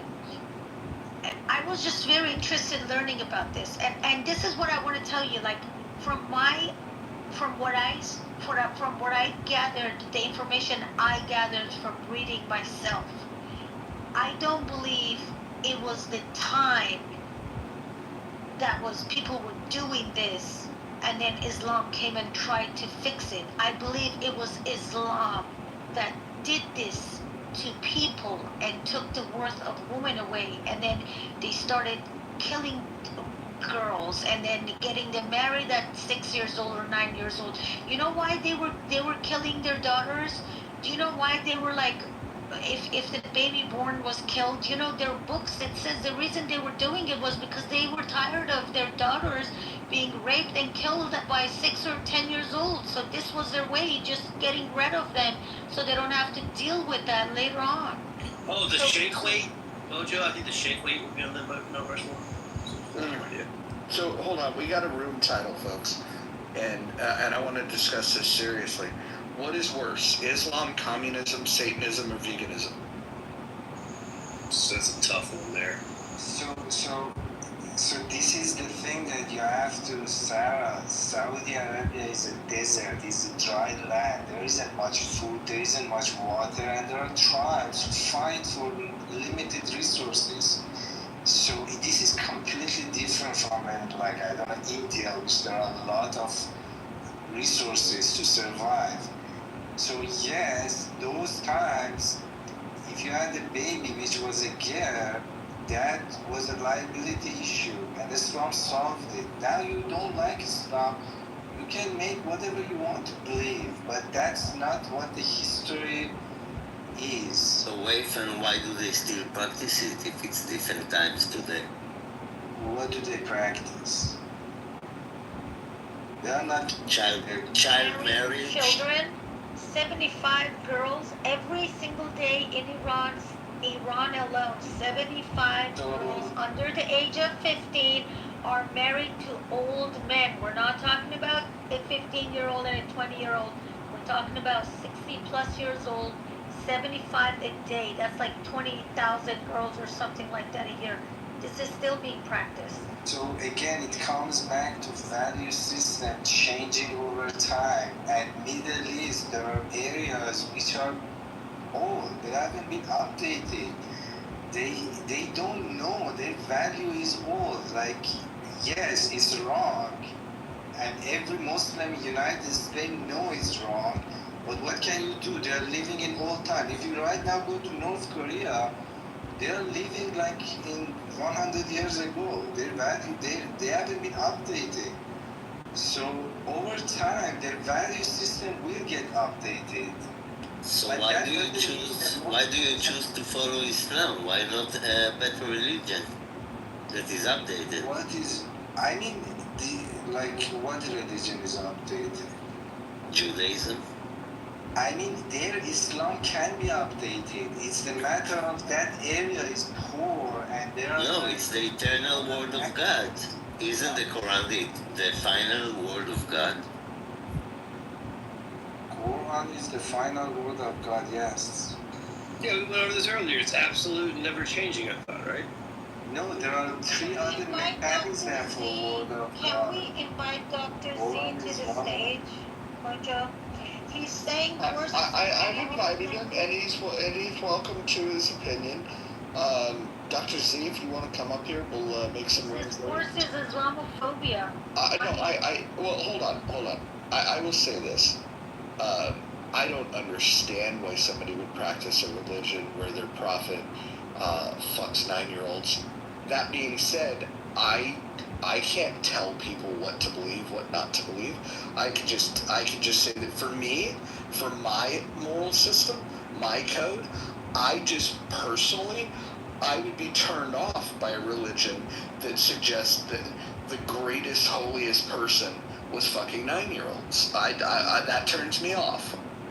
Yeah, and then they just chalk it up to like, oh, that's silly Muhammad. Yeah, he's a great person. But I mean, as a woman who was lashed, I don't know if you guys know this. Some of you do, some of you don't.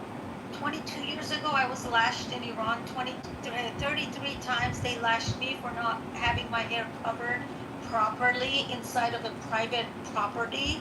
So the word Islamophobia, when I hear that, it just makes my skin crawl, because phobia is an irrational fear. That's a fear of something that's not scary. Like, I am scared. I have phobia of spiders. Spiders are not going to eat me. They're not going to lash me. They're not going to rape me. They're not going to murder me. That's a phobia. But a religion that actually traumatizes you, that beats you, that rapes you, that murders you, tortures you, and there are... It talks to ants. Well, that part, you know what? If you take good mushrooms, you probably can talk to ants too. That's not going to hurt people. But a religion that's actually terrifying and it's killing people, and to this day it's killing and killing and killing, that is terrifying. Do not call that phobia. Forget about the Islamophobic word. That word needs to be thrown in the trash. They can have it. Look, I think it's perfectly reasonable that if we could stand up here with our free speech and say that we think that a religion that centers itself around a prophet that fucks 9-year-olds, that they could then have the freedom of speech to say, oh, you're mean. Because that's what they're really saying to me. No, actually, you guys are not aware of the common practices that happened 1400 years ago. And this practice of young marriages was just not prevalent in Arabic Peninsula. It was prevalent across the world. So your modern eye may not accept it as a common practice, but it was a very common practice, and people who were against Muhammad ﷺ, they were against him after so many things, but this never raised an eyebrow that there's young marriages, that's young marriages happening. This never raised an eyebrow in their culture. So you living in hold on, I'm not finished yet. You living in 2025 are saying something that was a very common practice in their era, where not even his enemies raised an eyebrow on it, even though they raised an eyebrow around everything under the sun, including a lot of stuff on Muhammad. But this was never a problem. So you cannot comment on something that you're not aware of, that was a common culture practice, and you come and tell me, oh, how did that happen? Well, how come you're not addressing this prevalency that happened as a common practice in other cultures? Okay. So that tells me you guys are extremely unaware. Other cultures still defending it. Yeah, I mean, okay. Yeah, hold on, Dr. Z. Either educate yourself or then come and have a topic to discuss. Yeah, well, hold on. I want to have dialogue with you. So, I hear what you're saying. You're saying that back then there was multiple cultures that thought that having sex with 9-year-old girls was okay. Marrying 6-year-old girls was okay. That's your argument, that multiple cultures did that, and by singling out Islam for holding up this Prophet Muhammad that did this, the difference here, Dr. C, the difference here is it's the only culture that in 2025 still defends the Prophet Muhammad, and nobody. Let me ask you this, Dr. Z. Do you condemn the practice of having sex with children? Do you condemn? Of course, it's not considered. It's not considered appropriate. I would be extremely. Would you call having sex with a 9-year-old haram? No, I'm not the one that can make anything haram. But as of today's standards, it's definitely not halal. Absolutely, by today's standards, it's not an acceptable practice. But it was an acceptable practice back then. That's all I'm trying to tell you. Do you have children? So there's... listen, I don't want to discuss my private life here. Listen to me. One more thing I want to tell you. The things that happened 50 years ago, that raised eyebrows 50 years ago, are common practices now. Prostitution is legalized in many states in the US, right? So things that happened 50 years ago are common now, which are legal. So things change. Cultures evolve. So don't comment and say, oh, back then, 1400 years ago, this culture was, oh my God, oh my God. Of course it was oh my God. Because even 50 years ago, hold on, even 50 years ago, oh my God. Sarah, don't 50 years ago, things were oh my God, which are not oh my God now. You understand my point? I do, but hold on. Okay. Okay, then change. You don't have a point anymore. Sorry. No, I still have a point. I understand what you're saying. What I'm gonna say is that I disagree that we can't look back and use our common sense and say, what would a 6-year-old girl in that era be like? And what we can do is we can look at 6-year-old girls now, 9-year-old girls now, and go, wow, the human brain doesn't even form till you're 24, 25 years old. And so for the prophet, again, this isn't just some ordinary dude on the street, right? This is the prophet. This is a fucking prophet.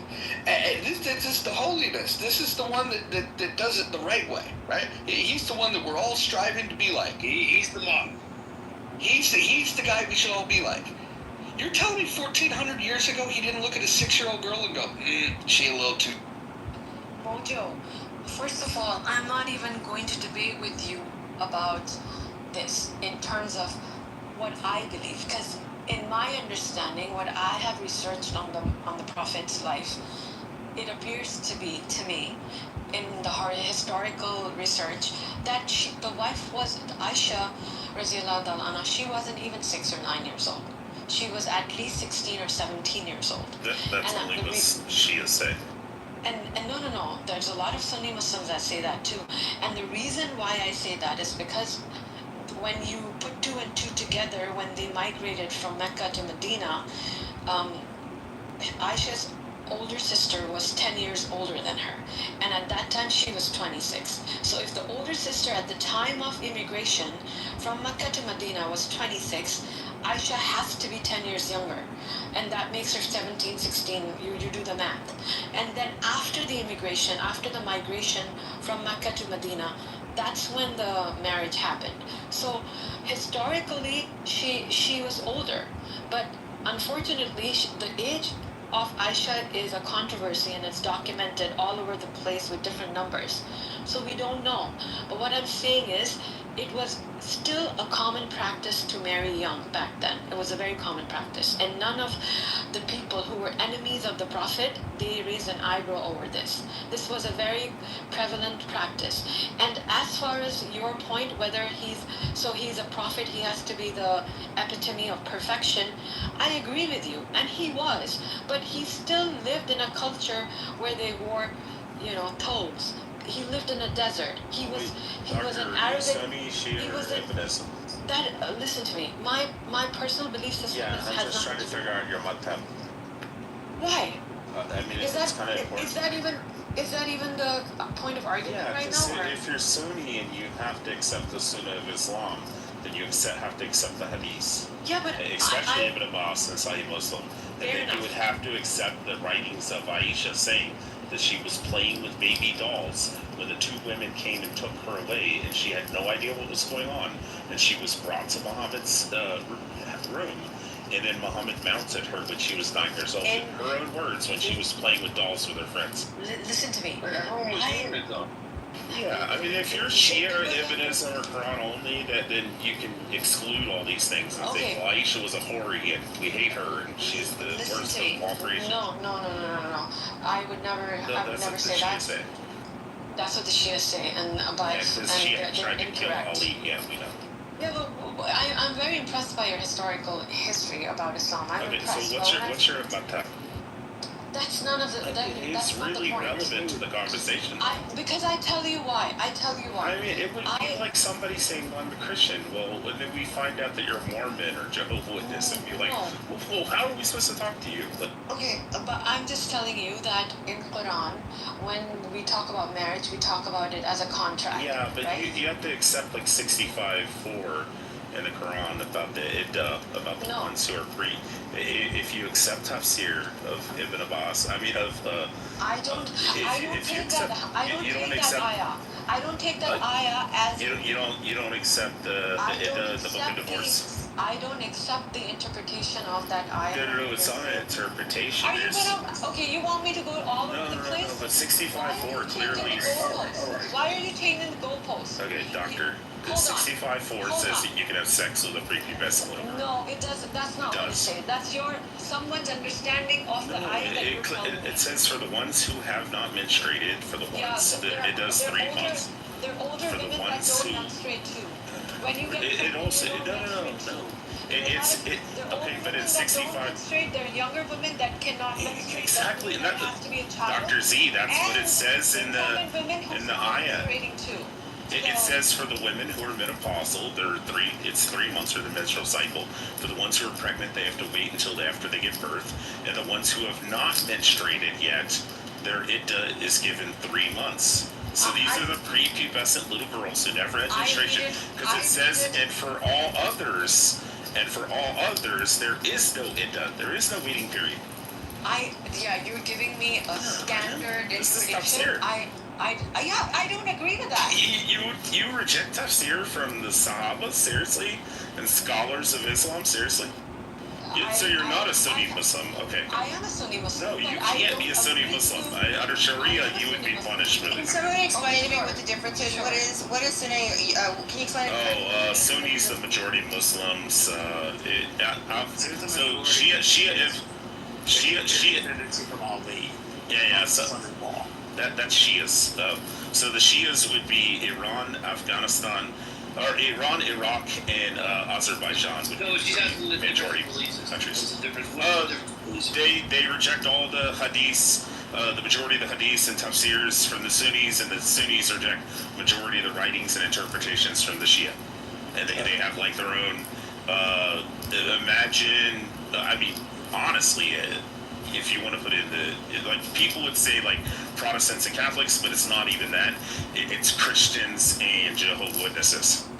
Okay, but thank you for that clarification. My position has nothing to do with the argument being discussed. So stop concentrating your attention on. No, you're saying even if Aisha was 18, as the Shias say, or they say in Ibnism, even with that, with 65:4 alone, you would have to accept that you can have sex with a prepubescent little girl. That is your incorrect understanding of sex. No, it's literally the writing. Christians or Jews trying to tell us what the religion is. It's really, really weird. You gotta Marshall, you seriously gonna try me right now on this subject? Am I trying you on it? No. No. Well, I don't particularly want to have the argument, but I think listening to this person who is a practicer of the faith gives you an important. No, she's already left. She's already left to Sunni Islam. She doesn't. No, I have not, bro. If they are Sahih hadiths, you must accept it. No, hold on. If you want to say they're da'if or something, that's fine. That is, but if they contradict the concept in the Quran, then you don't accept them, period. Not if they're from the Sahabas, you don't. They're illegal. Guys, no one knows. Contradicting Quran, then we take Quran over the Sahih Hadith. Right. So don't teach me my own religion. You don't even know who Mary. You don't even know who Adam's wife is on the basis of the Quran alone. Okay. So there's so much wrong with your Quran. I mean, it's terrible. That's not the topic that we're discussing. Thank you. Alright, hold on, guys. Hold on, guys. Hold on. I want to ask Nassim a question. Nassim's been spamming the chat. Nassim, what did you mean when you said "eat shit, you Zionist scums"? What did you mean by that? Nazim, can you explain? Oh, the cat's got your tongue? Okay, got it. So, go back to the conversation once the scene goes a pair. Dr. Z, I guess what we're talking about, and I think we should all be able to call a spade here, right? I guess I kind of understand what you're saying, right? Like in the 60s and 70s, the doctors would smoke cigarettes during surgery. Yeah, we figured out that's kind of fucking dumb. They used to prescribe a heroin. I get it. We got more understanding of it. I get it. But we're not talking about shit like that. We all are adults here. When you cut someone back in the day, in these times of Muhammad, and you cut them with a blade, they would bleed, yes? So if you cut someone today, they would bleed, yes? So this kind of stuff is absolute. Brain function is absolute. A 9-year-old is a 4th grader. We all know what 4th graders are like, and we all know about sex. So when an adult has sex with a 4th fucking grader, I don't care what time you're living in. That's wrong. And listen, I'll land here. Hold on, before you answer, I'll land right here. We weren't allowed to go to school back then. You wouldn't take diet advice from someone who's 500 pounds. You wouldn't take life advice from someone who's like a homeless person. You wouldn't take economic advice from someone who's broke and lost all their money. So why would you follow someone's values that clearly has a fucked up value system? Because that value system was extremely common practice in their culture. He's still operating from a culture that he lives in. He still wears a thobe. He's still living in a desert. They're all nomadic Arabs. They live in a demographic that is not relevant to us right now in terms of demographics and their cultural practices. How are you even comparing? It's not even apples to apples. It's not even apples to, like, you're comparing apples to oranges, right? I have a question, though. It's unfair comparison. It's very similar. Well, hold on. Didn't the prophet have like a direct connect to speak to God? Like, again, I am a novice when it comes to anything that has to do with religion. The only thing that I've ever read was the Christian Bible. I've read that several times, usually just to be able to argue with people that knocked on my door. But that's the only book that I'm really familiar with. So all of this stuff is very, very new to me. I'm just curious if we're going to build a religion around this person that had a direct relationship to God, how would we then say that God, despite the era that we're living in, because God's supposed to be the same, right? God's like this omnipresent, whatever, all the omnis, you guys can, figure out what those are. Like, how is it that the prophet that has this direct connection to God couldn't figure out that fucking a 9-year-old is not a good idea? Well, King Solomon had close to 500-600 wives, concubines. He spoke to ants too. Hold on. He was a prophet. Jews basically give a lot of reverence. In today's definition, he would be a womanizer, having 600-700 wives. Wouldn't he be? Wouldn't you call him a womanizer if a man is sleeping with 600-700 wives? Like, come on. But it was a common cultural practice back then, wasn't it? That's the only kind of explanation that you would put to it. So You're justifying a lot of wrong things, Doctor. I'm just giving you. I'm not justifying. For you. I'm giving you perspective of something that you're not giving paying me attention perspective to. of my religion that I was born and raised into. You're giving me perspective of what? Do you even hear yourself? I hear myself just right. I'm just saying. You sound like that slave. You know those slave stories where they were saying they were telling some slaves you're free and they didn't know what to do. They didn't want to be free. You sound like those slaves right now. You literally said, no, I do agree. It's bad to marry a 9-year-old, but I can't say it's a sin because it's not in Islam. Like, that's what you sound like. Doctor, you could just say Allahu Akbar. In Islam, no. Just say Allahu Akbar. In Islam, only Allah knows. In Quran, you need to have a sound mind in order to get into a nikah contract, because marriage is a contract. That's how Islam, Quran defines contractual marriage, which is you get into, with a spouse by a contract. It's a verbal, written, whatever you may want to call it. It's a contract. So you have to have sound mind in order to get into marriage institution? What are the Doctor, responsibilities? let me try. What are the can I finish my point? What are the financial obligations of getting into a marriage? What are the contractual obligations? What are the responsibility of a man and a woman? You need to have a sound perspective of this, right? So this is what nowhere in the Quran it says, okay, enter upon marriage with a child. I'm sorry, that's not what Quran says, right? And people who argue that this really happened, I'm giving you a historical context of she being at least 16, 17 years old. What do the majority of Sunni scholars say? Yeah, majority Sunni, not all scholars. What did like 90% of Sunni scholars say? What did you? Go by the documentation of her age. That she was 6 and he penetrated and mounted her when she was 9. I disagree. Wait, you disagree with me, or do you disagree with the 90% of I disagree because it is also a fact that her age is a controversial topic, and it's not. Muhammad died when she was 18 after Khaybar 5 years later.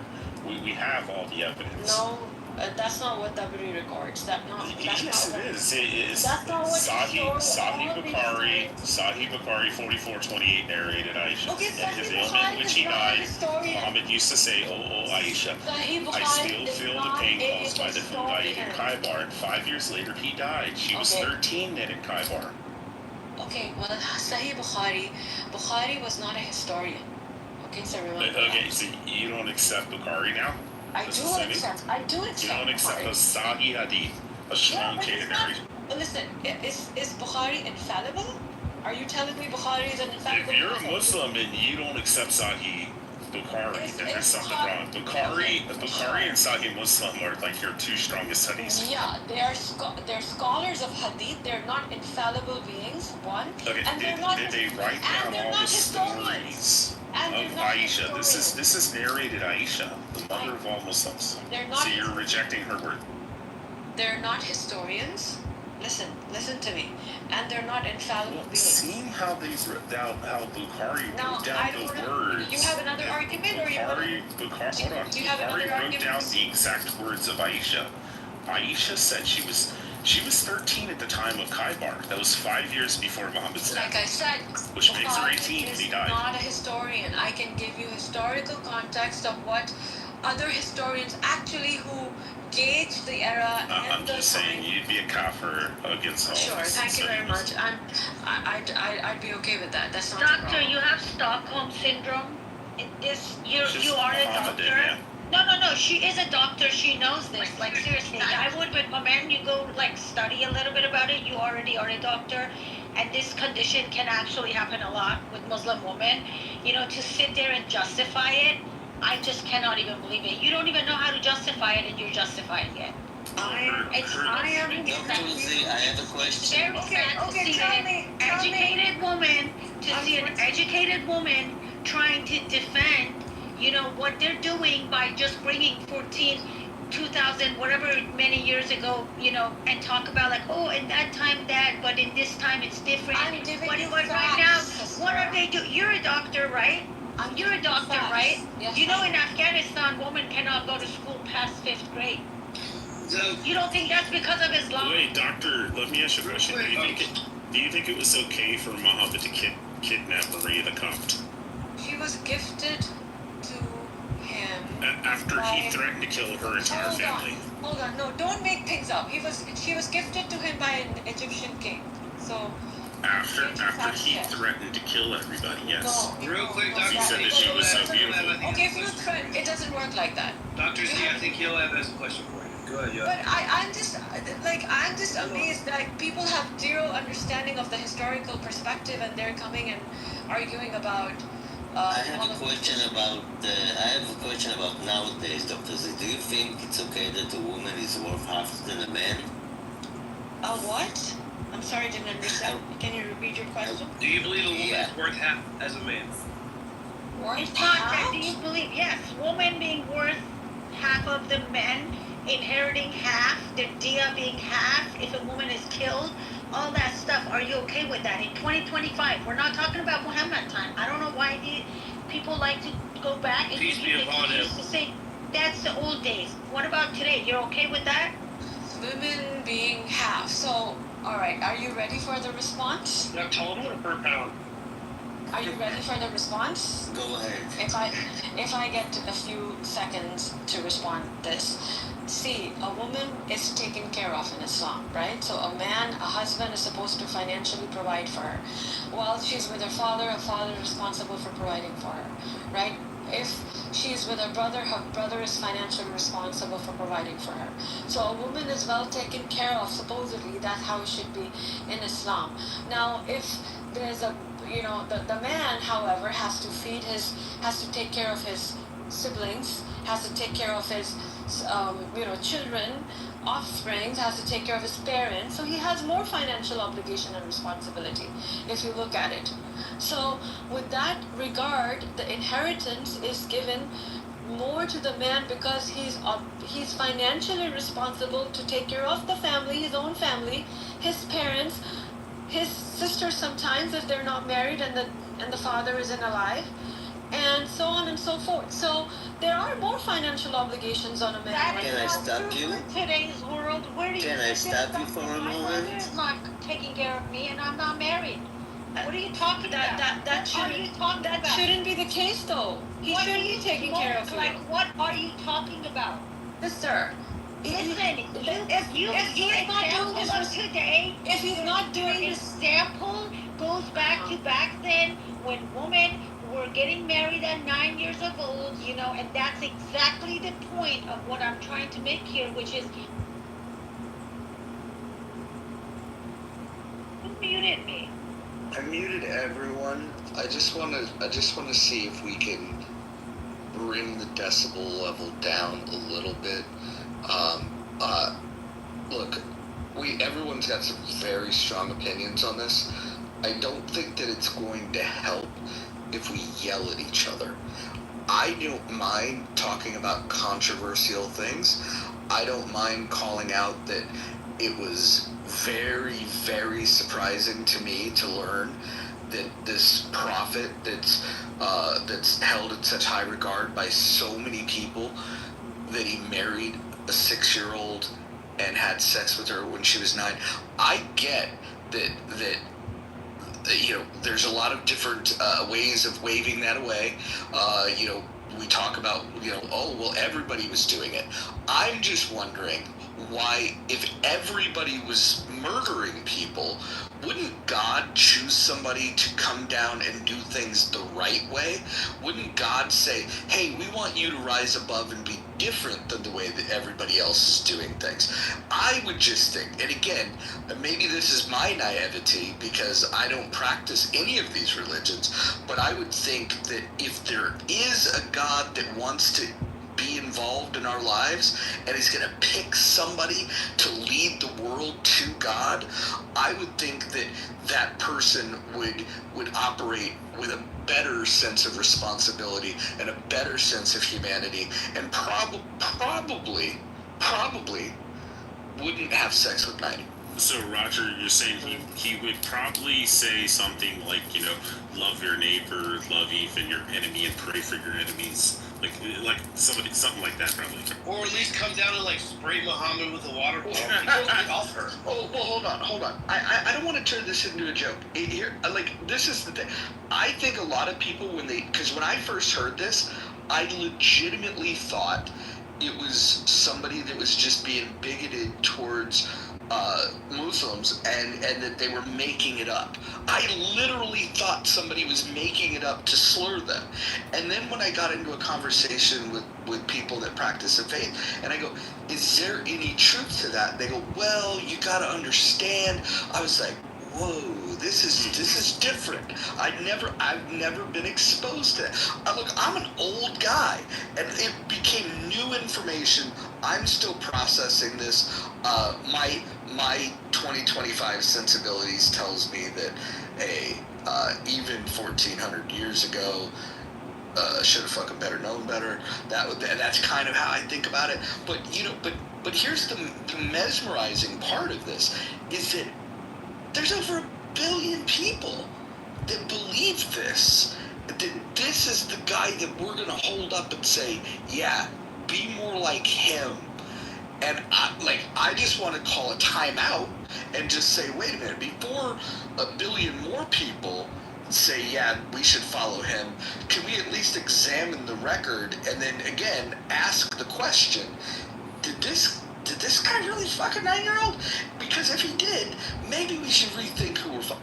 Well, I die for it. But Can I respond to it is something the doctor's going to respond. Can I please respond? Yeah, and everyone stay on mute when the doctor responds, because again, this conversation is only productive if we let everybody with their own perspectives speak. Do you understand where I'm coming from, Doctor?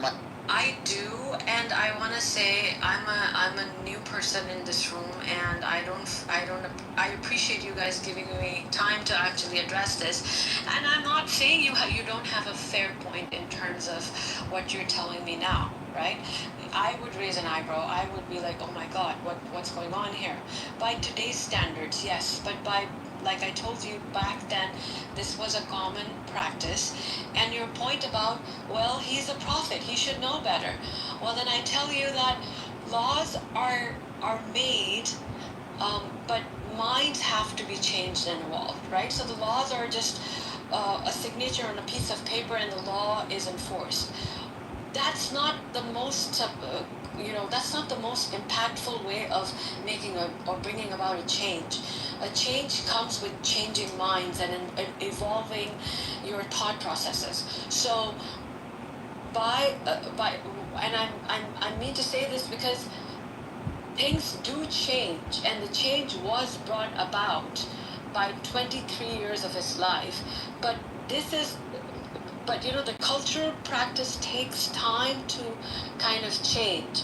Now, for example, I don't know if it's the most relevant example, but look at gay marriages, and I'm going to get a lot of hate for this, but gay marriages were only allowed in 2015. Before those, they were looked down upon, or they were not even allowed, or, let alone, two men being together or two women being together, but now they can get married.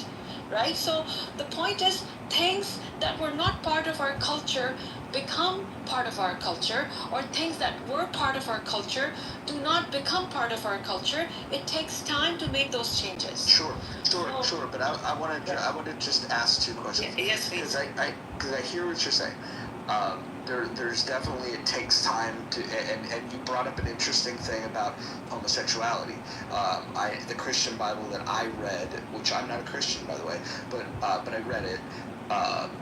Leviticus 18:22 says, that if a man lay with a man the way he lay with a woman, it's detestable, saith the Lord. Right? So there is definitely things in all of these scriptures that are saying that, hey, these practices should not happen. So here's the interesting thing. You said that look, gay marriage is now allowed. Maybe it just takes time for these things to evolve. But I want to just draw a couple of distinctions.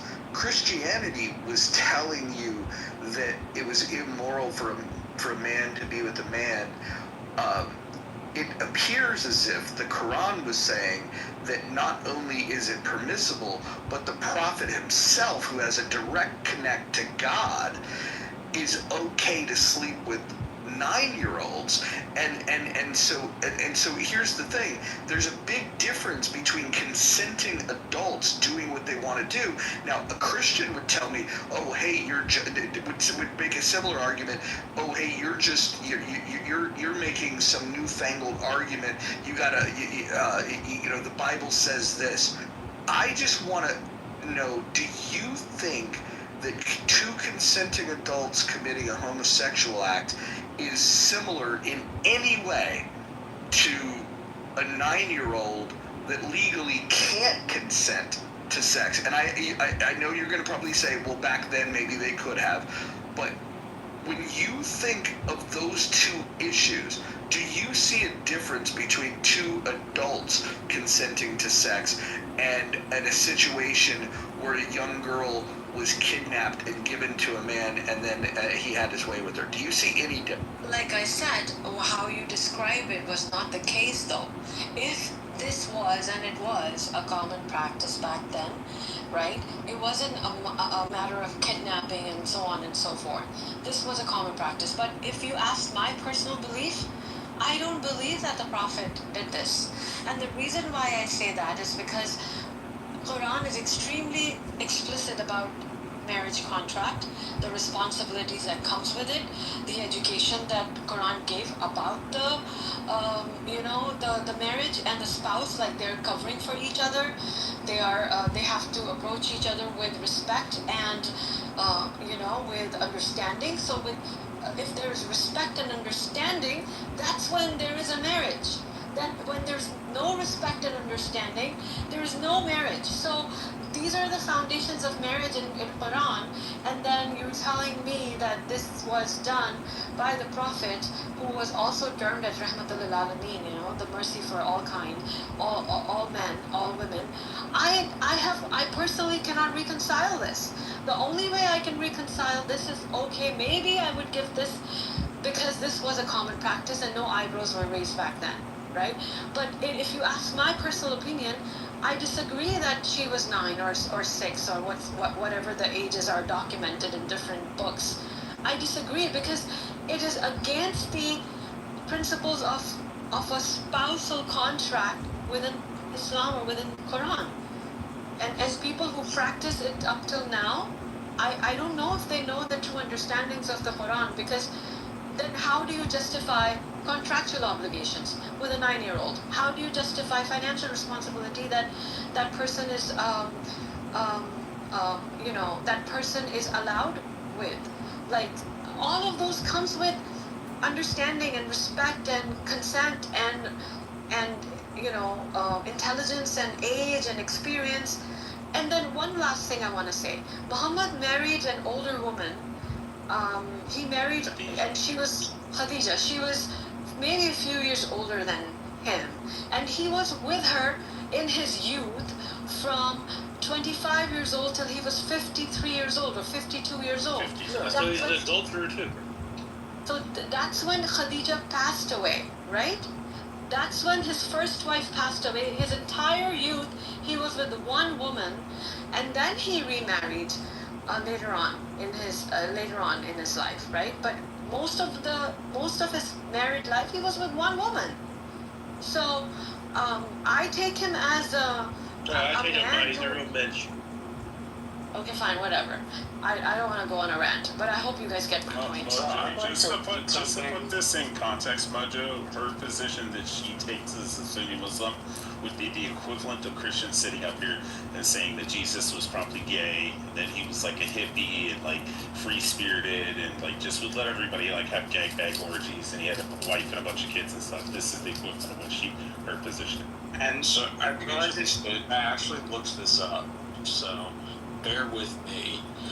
They said what I looked up was the minimum age of marriage between 500 AD and 1000 AD, because they roughly come out in the 600s. But the marriage, like Muhammad's supposed to have received his revelations in 585, I think. No. Yes, 585. Anyway. Based on the available data, it's difficult to provide a single definition for the minimum age of marriage in Arabia. Here are some relevant points, though. Pre-Islamic Arabia, while marriage contract might be made for a girl before puberty, consummation typically waited until she reached puberty. One source mentions that in pre-Islamic times, the age of 12 was significant for girls potentially related to marriage. In the early Islamic period after 600 AD, Islam does not explicitly state a minimum age for marriage. Instead, it focuses on the individual's attainment of puberty and sufficient maturity to understand the marital obligations and responsibilities. Betrothal of minors was permitted, with the guardian arranging the marriage and the girl potentially having the, quote, option of puberty. The next piece is consummation could occur when the girl was considered, quote, ready for intercourse, close quote, which could precede the, quote, option of purity, close quote. Some traditional sources indicate that marriage to young girls occurred with consummation around the age of 9. However, it is important to note the historical context is crucial when interpreting these historical practices. The medieval period extended to the latter within the Islamic jurisprudence. The minimum age was linked to purity, which was often considered to be around the age of 12, with marriage possible after menstruation. However, Muslim jurists also agreed that it is recommended to marry when old enough to understand a marriage contract. In summary, while precise minimum legal age for marriage between 500 and 1000 AD is not definitively established, especially in the earliest period and practices involved. Marriages could be contracted early, particularly in pre-Islamic times. Consummation was often tied to the girl reaching puberty. Within the advent of Islam, the emphasis shifted from reaching puberty and mental maturity to understand the implications of marriage. Later interpretations within Islamic law often linked marriageable age to puberty, potentially around 12-year-old girls. It's essential to consider the diversity of practices and legal frameworks across the different regions and time periods in this era. Islam's fucking Marshall, do you know why it went from puberty to the understanding? Because of Surah 65 ayah 4 that talks about the women that you can divorce. He'd be a felon or a registered sex offender, right? The prepubescent little girls that the men married, consummated marriage, and had sex with these women who were prepubescent, and they had to wait 3 menstrual cycles to make sure they weren't pregnant before they could divorce them. Also, there's a thing called thigh in Sunni Islam, where you can thigh a young girl. You can also, if you try to put your penis inside of her, as long as it doesn't tear her from her vagina to her rectum, then there's no punishment for it. You should go after the chubby ones because they're more able to take it as well. See, they got brains on them. Okay, wait, what is thawing now? You push the girl's legs together and you stick your thing in there, kind of like titty fuck. Wait, hold on. Are you saying that there is like a cheat code? You're telling me that they advise sleeping with bigger girls because the chubby ones can take it, yeah, it says. Is that what it translates into? Yep. Okay, guys, just be quiet. Watch, she'll say yeah.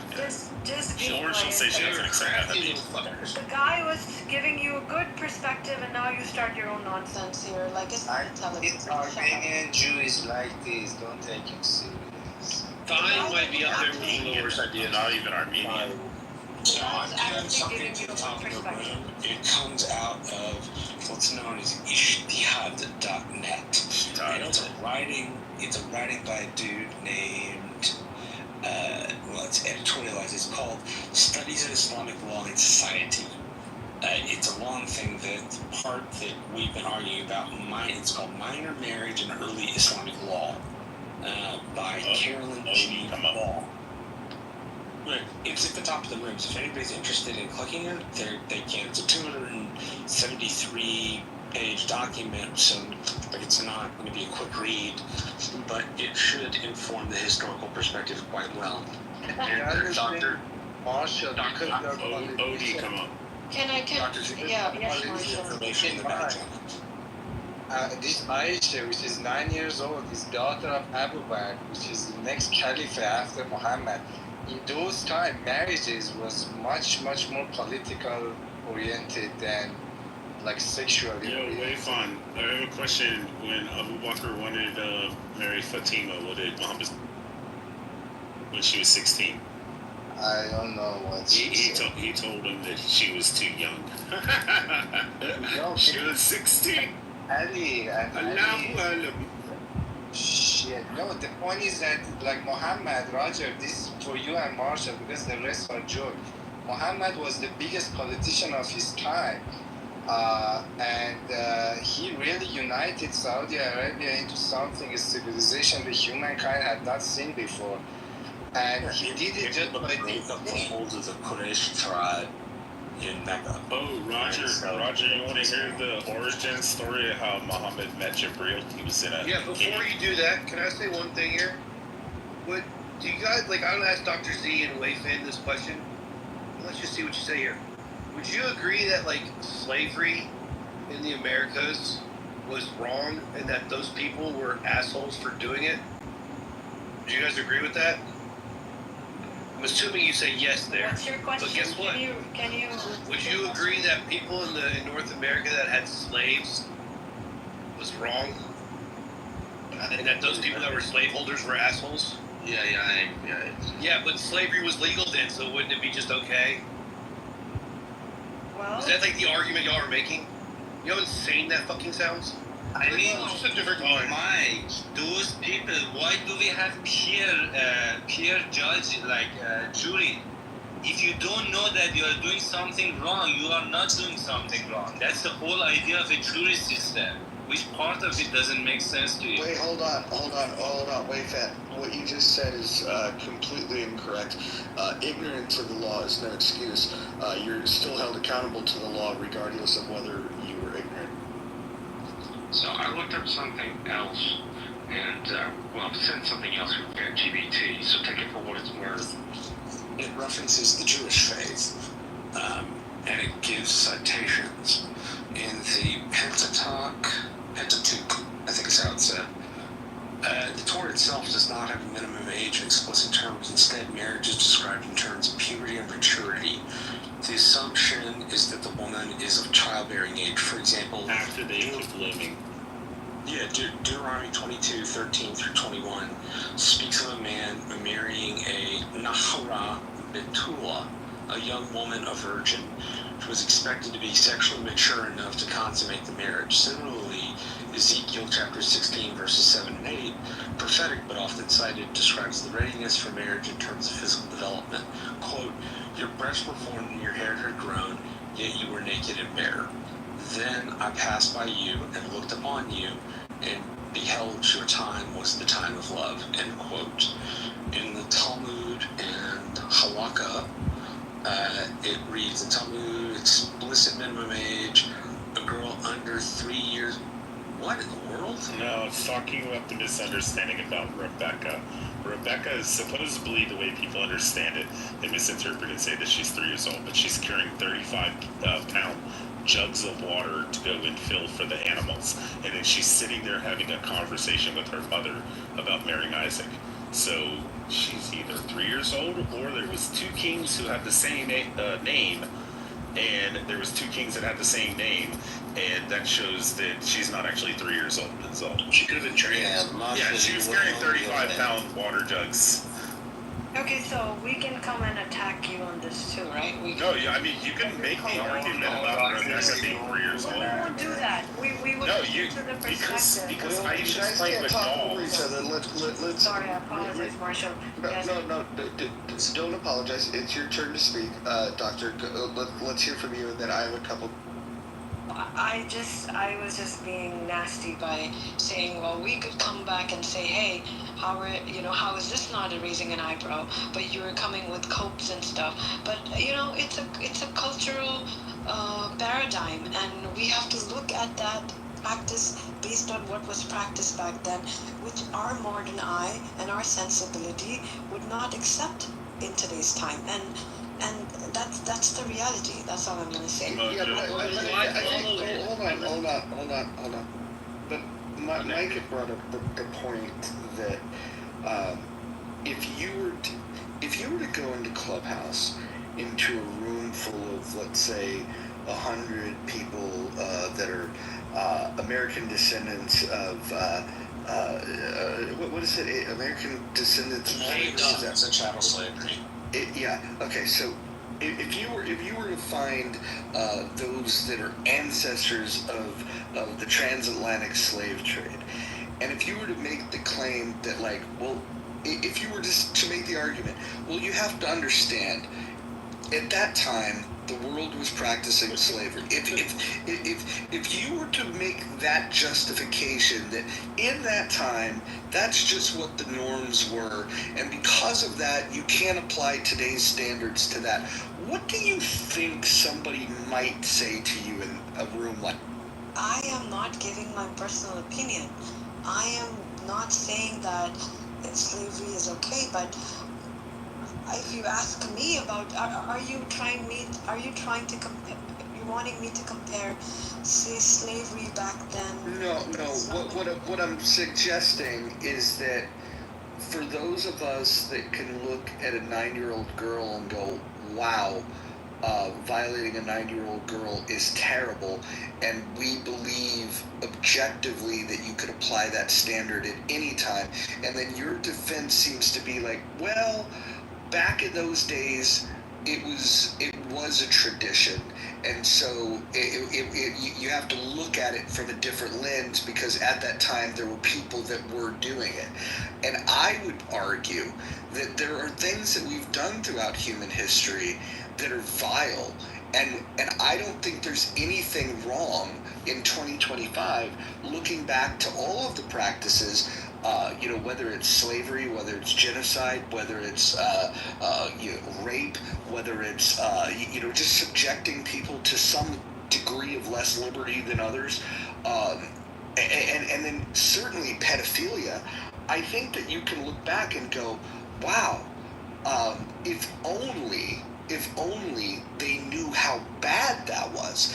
And then, but in 2025, you have over 1 billion people globally that are holding up a person that practices vile behavior, and you're saying that this is the perfect person. That's the problem that I have with it, because nobody would say that the slave trader was the perfect person, and so that's the issue that I'm having. We certainly wouldn't worship his ideals or read books from him or think that he's like someone that you worship. Well, Doctor, I have a question about Sarah 4, ayat 24. Do not commit adultery except for those whom your right hand possesses. Are you familiar with this? Yes, I'm familiar with this. So you're familiar Not how adultery. It doesn't say adultery. It says do not commit adultery except for those whom your right hand possesses. 424. Okay, also forbidden are married women except female captives in your possession. Yeah, so let me just say something. Islam basically realistically understands the difference between economic hierarchies, that happened back then, and Islam understands how the world should look like. Real quick question just before you go into that pseudo explanation. Do you believe that the Quran is eternal and for all time?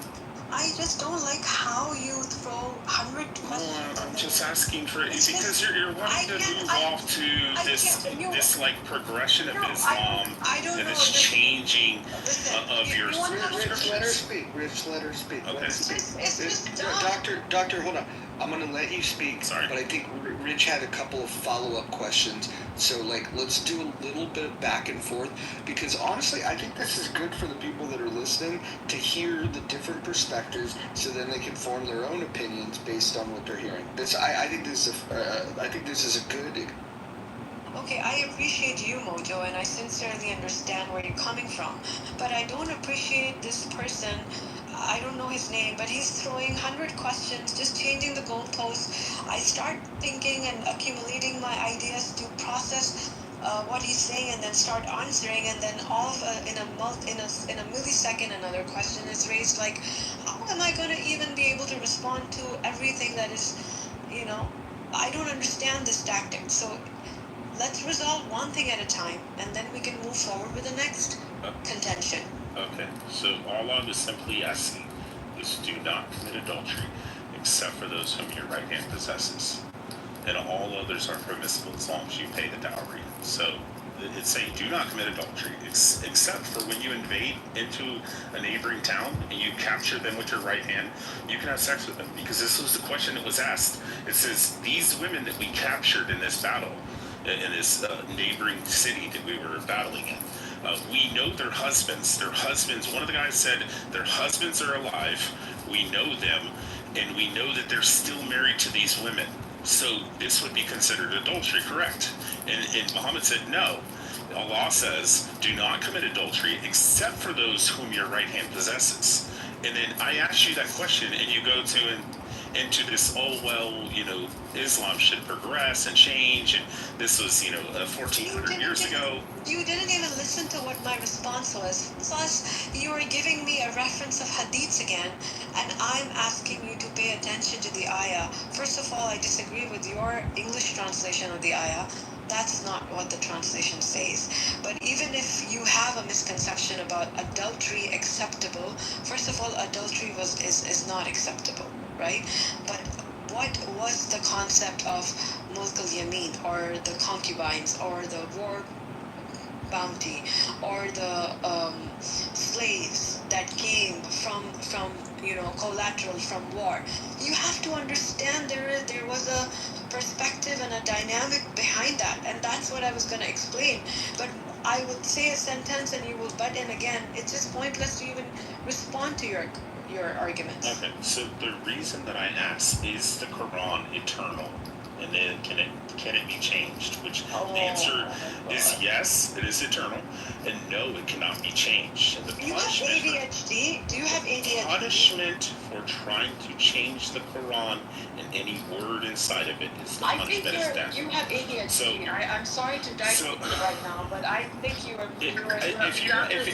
Hold on, Dr. Z. I know that it's been frustrating for you, and I although I don't agree with your beliefs, I do have a lot of respect for the fact that you have stood here and you have taken a lot of heat tonight, and you're continuing to explain.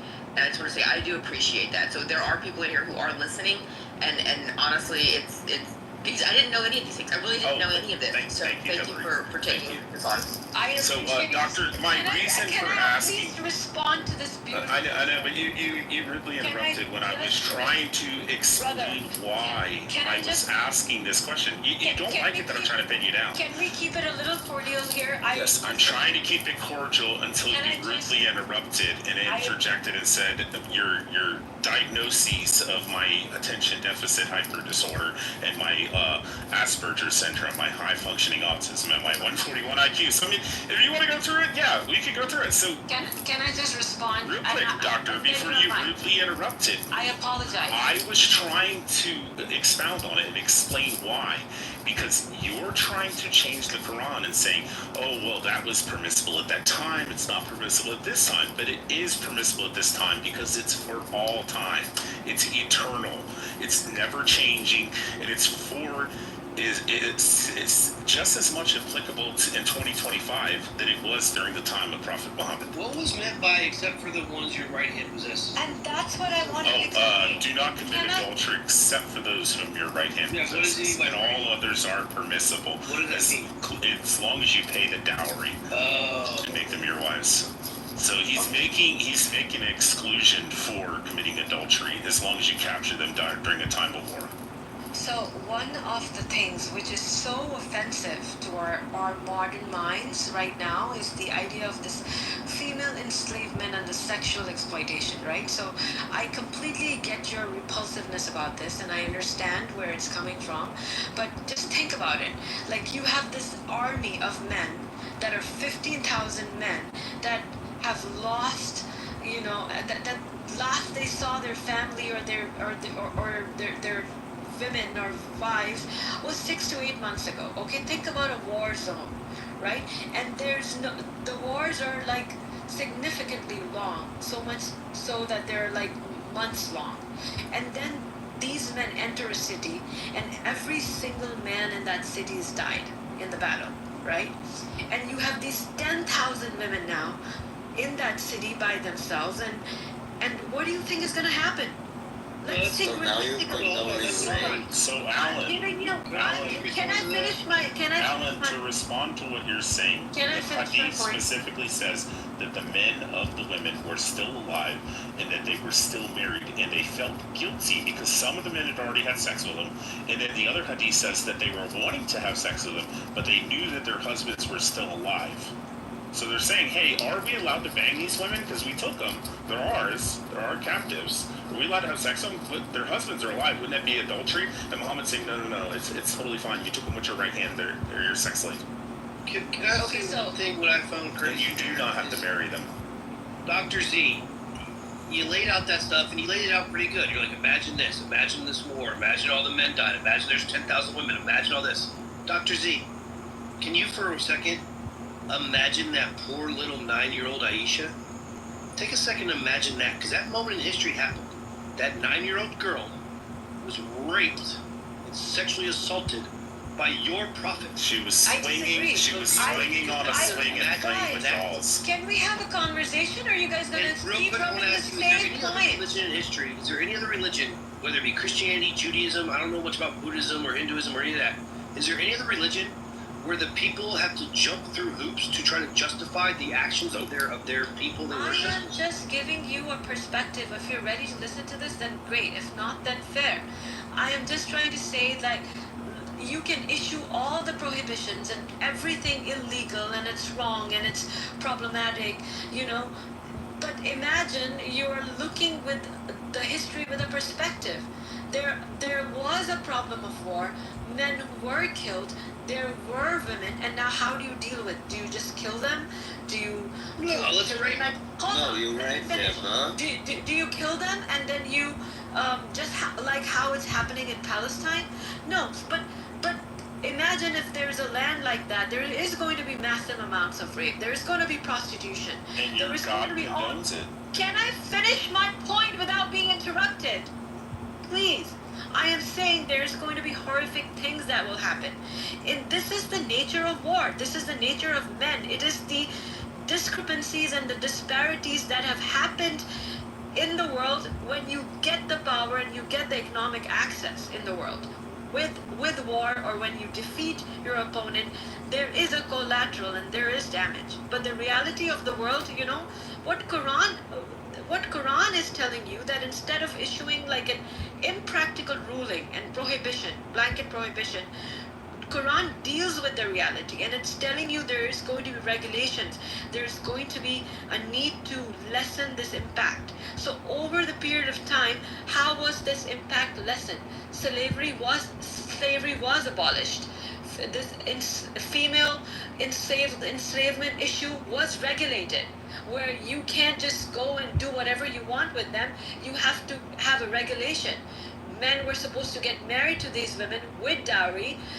There was literal regulation with this practice, and that's what Quran is enforcing. You see what I'm saying? Like, just have a little understanding of what actually happened, instead of just thinking with your modern eyes and saying, oh my God, this really happened. Well, yeah, this happens because it was a reality. People were dying. There was war.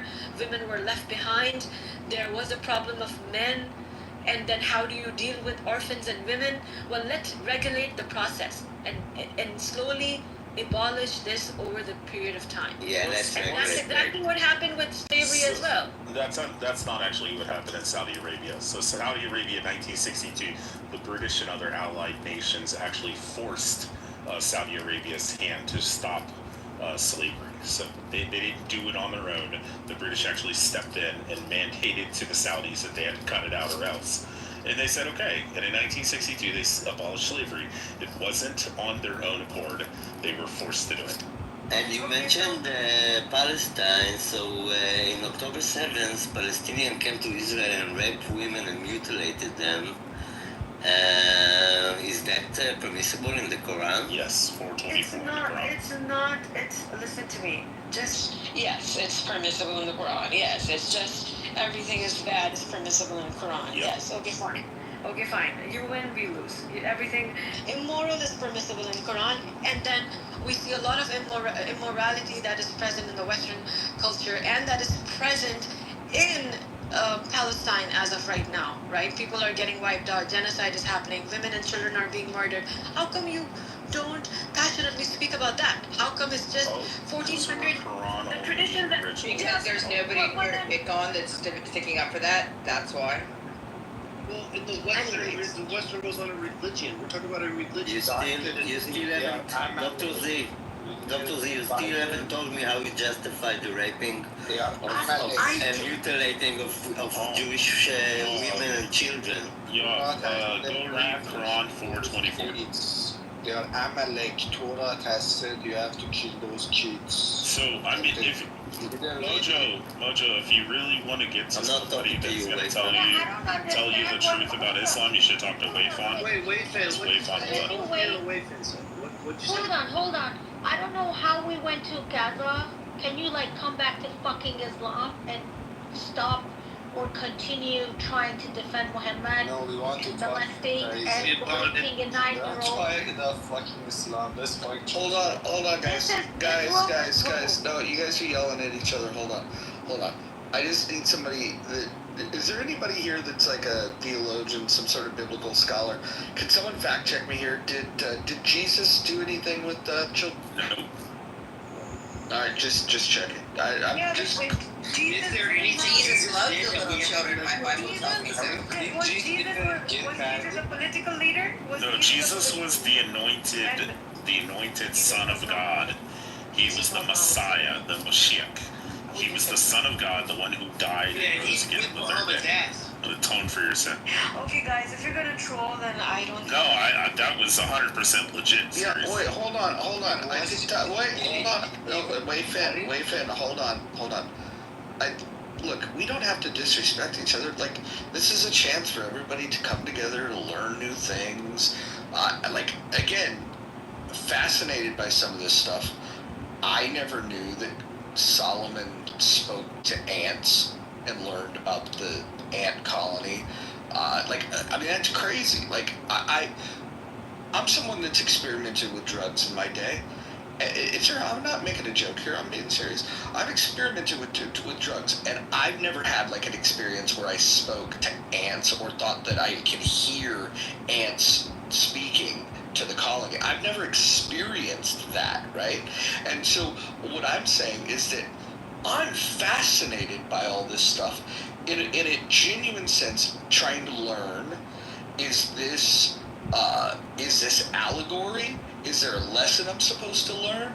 And what exactly were the ants telling Solomon? And what did Solomon do with that information?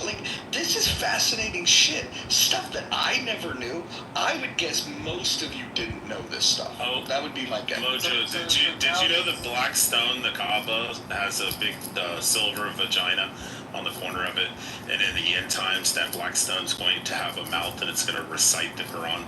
So this is more funny than, for example, Jesus died and then come back and, he was a gay. Did he even get married? He was which of these is more funny? Wait, Fawn, do you really want to have this conversation where Muhammad's mounted, laying naked on top of his dead aunt, and then he's caught, and then he says, "What are you doing laying on top of her naked?" And he says, "Well, I'm absolving her of her sins." Or do you want to talk? Wait, Fan, do you want to talk about Muhammad and the 8 jinn who rode him in the desert? How Moses was giving handjob to the Egyptians. Wait, Fan, do you remember the Al-Zut men? The Al-Zut men who rode Muhammad in the desert and broke his back? I mean, dude, if you want to attack identity, it's very easy. No, remember, Muhammad had his companion, and he told his companion to sit here. He drew a circle around the companion. And then Muhammad went... Sarah, Muhammad went a stone's throw away, and then it says the Al-Zut men, who are these tall, dark-skinned men with giant penises who never weaken, came out and rode Muhammad all night. And Muhammad, then the Al-Zut came over and tried to attack Muhammad's companion, and Muhammad's companion sat down in the sand to protect his butt. And then after they went back and raped Muhammad again, they eventually left in the morning, and when Muhammad comes over, he crawls over to his companion and lays his head in his lap, the Al-Zut men. The never weakening part is terrible. Yeah, the never weakening penises. They have giant dicks. Ugh. They're a big, super tall, dark-skinned Indian guy. I feel so bad. Oh my god, you killed me. They call it the night train. If that makes you happy, I'm very bad with what you said. I got really hurt. I mean, you can explain it away and say that they were actually jinn, they were demons, and they were just mentally torturing him by riding him, it says. Holy. What do you gain with somebody which is holy to 1 billion? What do you mean? 1.8 billion Muslims that are confused following Satan? Oh, wait, hold on. Wait, hold on. This has been a fascinating conversation. Just a fascinating conversation. But I didn't hear Wei Fan say, I think Dr. Z made some comments about her interpretation of this stuff. So, Wei Fan, would you agree that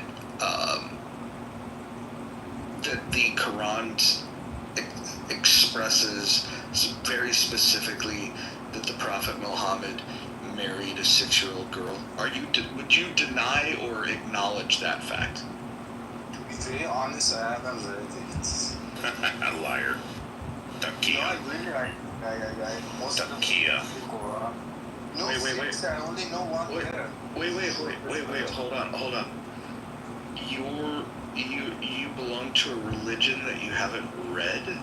Yeah, I only know 2 verses. One of them is mandated for prayer, the other one is a true verse. So have you ever heard of this, Wei Fan? Like, have you ever heard of what we're talking about? I heard it.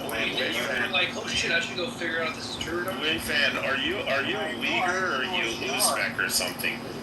Are you from Uzbek? Hold on. We can't fire 1,000 questions at him. Let's get to the most important ones. So, Wei Fan, how did you become a Muslim by only reading 2 scriptures? It was the virgin thing, wasn't it? No, I was born Muslim. Guys, he's Iranian. When you... He's Iranian. He was born in a Muslim he's a Shia anyways. Yeah, he's a Shia, and then, so his type, they were just born in the religion. Can I just say this, though? If you haven't read the... No, hold on, listen. And this goes for fucking Jews and Christians and Scientologists. If you haven't read this shit, stand the fuck down. You can't fucking defend a religion that you haven't read. This makes no fucking sense. Why not? Jesus Christ. Now I think you're just a troll. Mojo, do you want to know what the Sunni Islam actually says? It says that every person on earth is a Muslim at birth. And that's why they call them reverts. They're not converts, they're reverts. They're reverting back to Islam. And then when a person becomes a Muslim, they're a revert. So you're just waiting to find out if you're going to become a Muslim or not. What I was going to say... Well, hold on. Let me just say, after some of the stuff that I'm learning from the Muslims that are on this app, the ones that have, like, look, if it wasn't for Muslims talking about their faith, I wouldn't know that this was a thing. So I appreciate those of you that have educated me that in your religion you believe in a prophet that married a 6-year-old and had sex with her when she was not. Because if I hadn't have heard that, I probably would have went through my life thinking like, oh, it's just another religion. But now, after knowing that, now I'm thinking, no, this is something different than a religion. When did you learn it? Here on Clubhouse. When did you? I would say probably within the last 12 months. I just learned it tonight for the first time. Roger, I was just like you when I first came on this app. Well, can I say this, though? It's not that I had never heard it. I actually heard it a lot. I heard people say it, but the people that would say it were like the same kind of people that would, sit there that, the Bible says it, I believe it, therefore it is. Just don't, it was like these Christian fundamentalists that were just like anti-Islam, and I didn't get it because I thought, man, there's some wacky shit in your book too, so what, don't come at me crazy, because I've read your book, so I could go a little more toe-to-toe with a Christian with some of their wacky shit, right? And again, there's some wacky shit in all these books. The difference is I legitimately thought that they were just tropes. I thought Christians were making this up to just make Muslims look bad. That's what I believed for fucking my entire life till about a year ago when I heard people in a room talking about Islam and somebody brought it up as a slur and then the conversation got going and then I was like, holy shit, they're not denying it. This really fucking, this is what it says.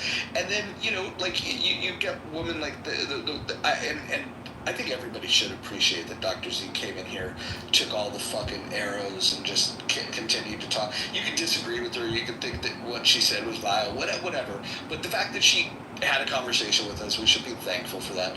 Because I guarantee, like Hillary said, she didn't know until tonight.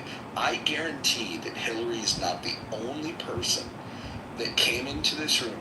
Again, I learned this a year ago maybe, and now people are hearing this. I think that we should normalize that this is a conversation, that anytime Islam comes up and we're in a company of people that, you know, that may need to learn what's going on, I think this is a pretty core piece to pull out. Not to make people hate people that practice this faith, but to at least understand that that's what it says, so then they can make their own decisions on how they feel about it. Well, Roger, one thing I was going to mention is when I first got introduced to all this stuff, I had Muslim friends that used to talk to me about, oh, you should become Muslim, and I was like, nah, I'm good. And then I came on to Clubhouse and I started watching YouTube videos, and these like big, huge sheikhs, these big teachers, scholars would come on here and say, yes, it's okay to have sex with a prepubescent little girl, and the Quran says it. And I would be like, wait, this isn't shit like you said. You know, you always heard growing up, you know, all the Arabs fuck donkeys and shit. Well, Tabari says that you can have sex with a donkey and still be clean to go make Hajj, to make pilgrimage. Like, this is in their shit.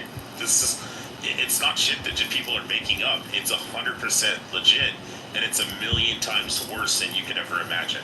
It's worse than anything you've ever heard from, like, your redneck buddies saying, those motherfuckers over there fuck goats and shit. Like, yeah, they do.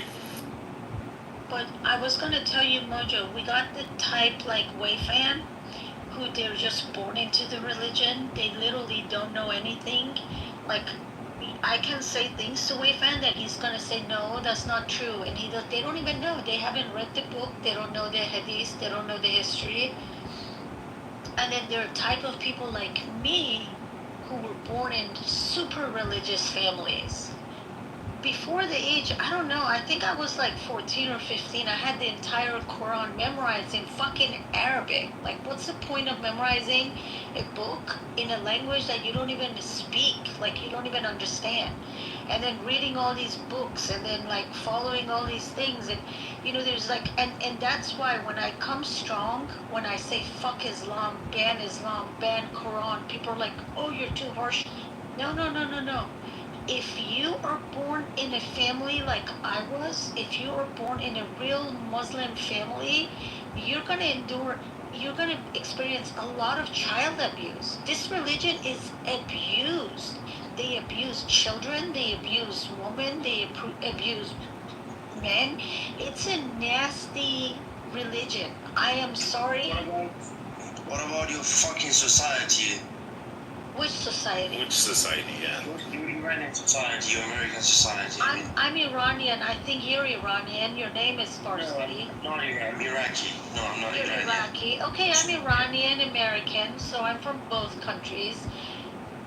You cannot compare it, Kurdistan. You hate America, I'm guessing. That's why you're coming off like that. You cannot compare it. You can't compare it. Look, I grew up in Iran. I am American. I was born here, but we moved to Iran when I was 9-10 years old, and then I moved back here. So I've seen both countries. What is wrong with America? Tell me what's wrong with it. We had a white man earlier in this room trying to defend Islam, which he's my friend, but I was cussing him out in the chat. I don't know what you think America is to you, but Americans actually defend you. Well, he's an Iraqi. He might have a claim. Yeah, but let's do this. No, hold on, Sarah. Why don't we all... What does he mean by American society, sir? Yeah, hold on. Why don't we just all mute up? And this guy's been on the stage for about an hour now. He hasn't spoken till now. He's wrote some weird shit in the chat, but let's let him voice his opinion, and then after we've heard what he has to say, then go ahead. Real quick, how do we refer to you? Because we can't read that. So, like, what would we call you? I gotta be honest. Like, how do I refer to you? Court. He's flushing the toilet. Hold on. No, guys, she said that this religion, is abuse, abusing children. I said that look at your society, the American society. I'm not, I don't hate American people, but it's true that look at their children, they're abused before the age of 14, maybe under 14. So this is a religion. This is not about religion, But there are penalties for abusing children that are under 14. Like that's. How? Let him explain. How are the children being abused? I don't know. Look at. I never been to America, but. Oh, you should come, bro. Oh my God! Let him talk, please. Okay. Actually, my English is not good. Just to explain it, but when I watch YouTube, when I read things, when I listen to, American movies, anything.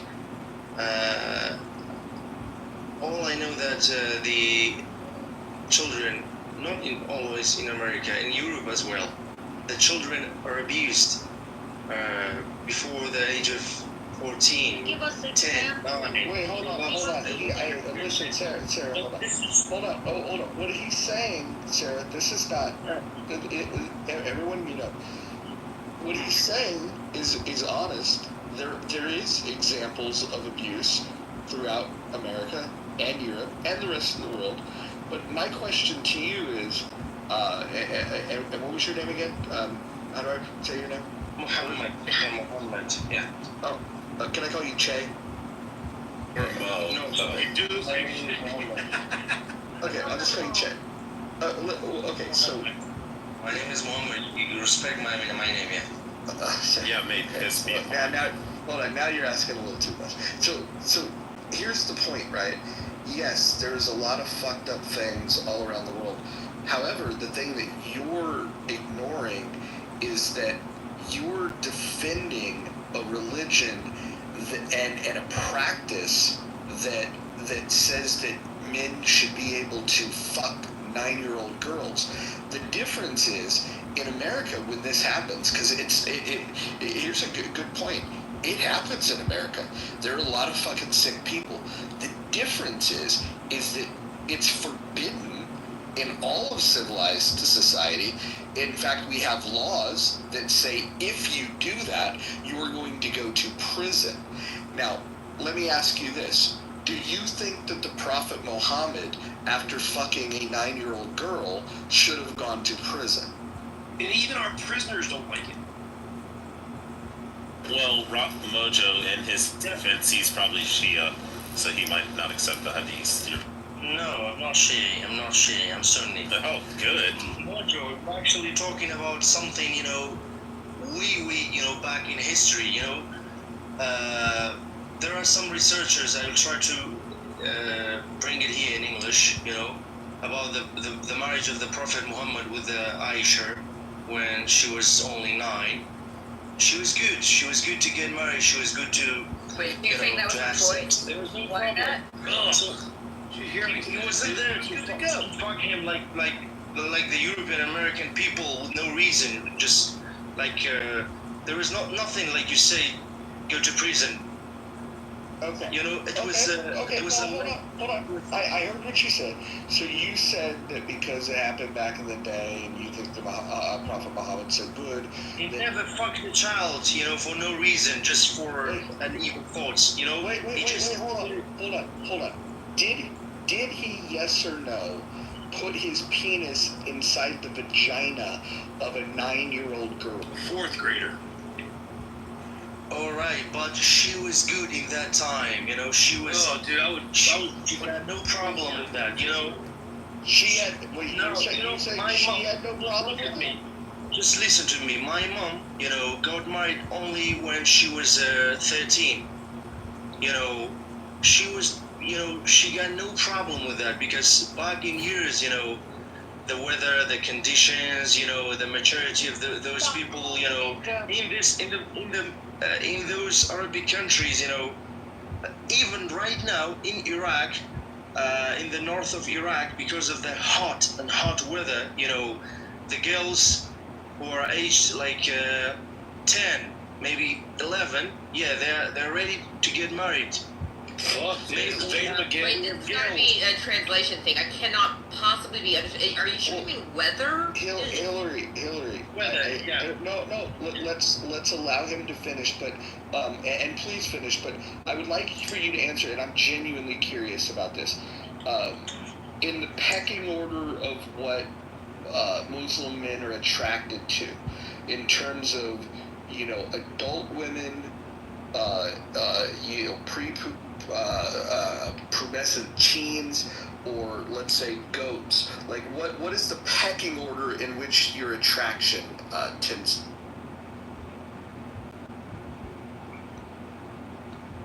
I don't really understand. Can you just... yeah. So if you had to say, like, if you had a lineup, right? If you walked into a place and there was an adult woman standing in front of you, and there was a child of 9 years old, 10 years old, you mentioned 10. So let's say a 10-year-old, a 25-year-old, or a full adult goat. Which, how would you rank them in terms of prioritizing which one you'd want to fuck for? Especially the one... I think that... the adult one. The adult one, yeah. What? What did you say? Oh, I was the one that. Bigger. Yeah. Oh, I thought it was the little one. No, not the little one, no. The bigger one, like... I mean, I was gonna If say their they breast probably has have to. grown, let me tell you guys what he's trying to say. If the girl's breast is grown, you know, like if they're 9 years old and they have boobs and they... Sarah, I can get through this without your help. Listen, I want to just know, if you had to rank them in order, a woman, I hope you know what that is, or a child, or a goat, like rank them from most desirable being number 1, least desirable being number 3. Rank those.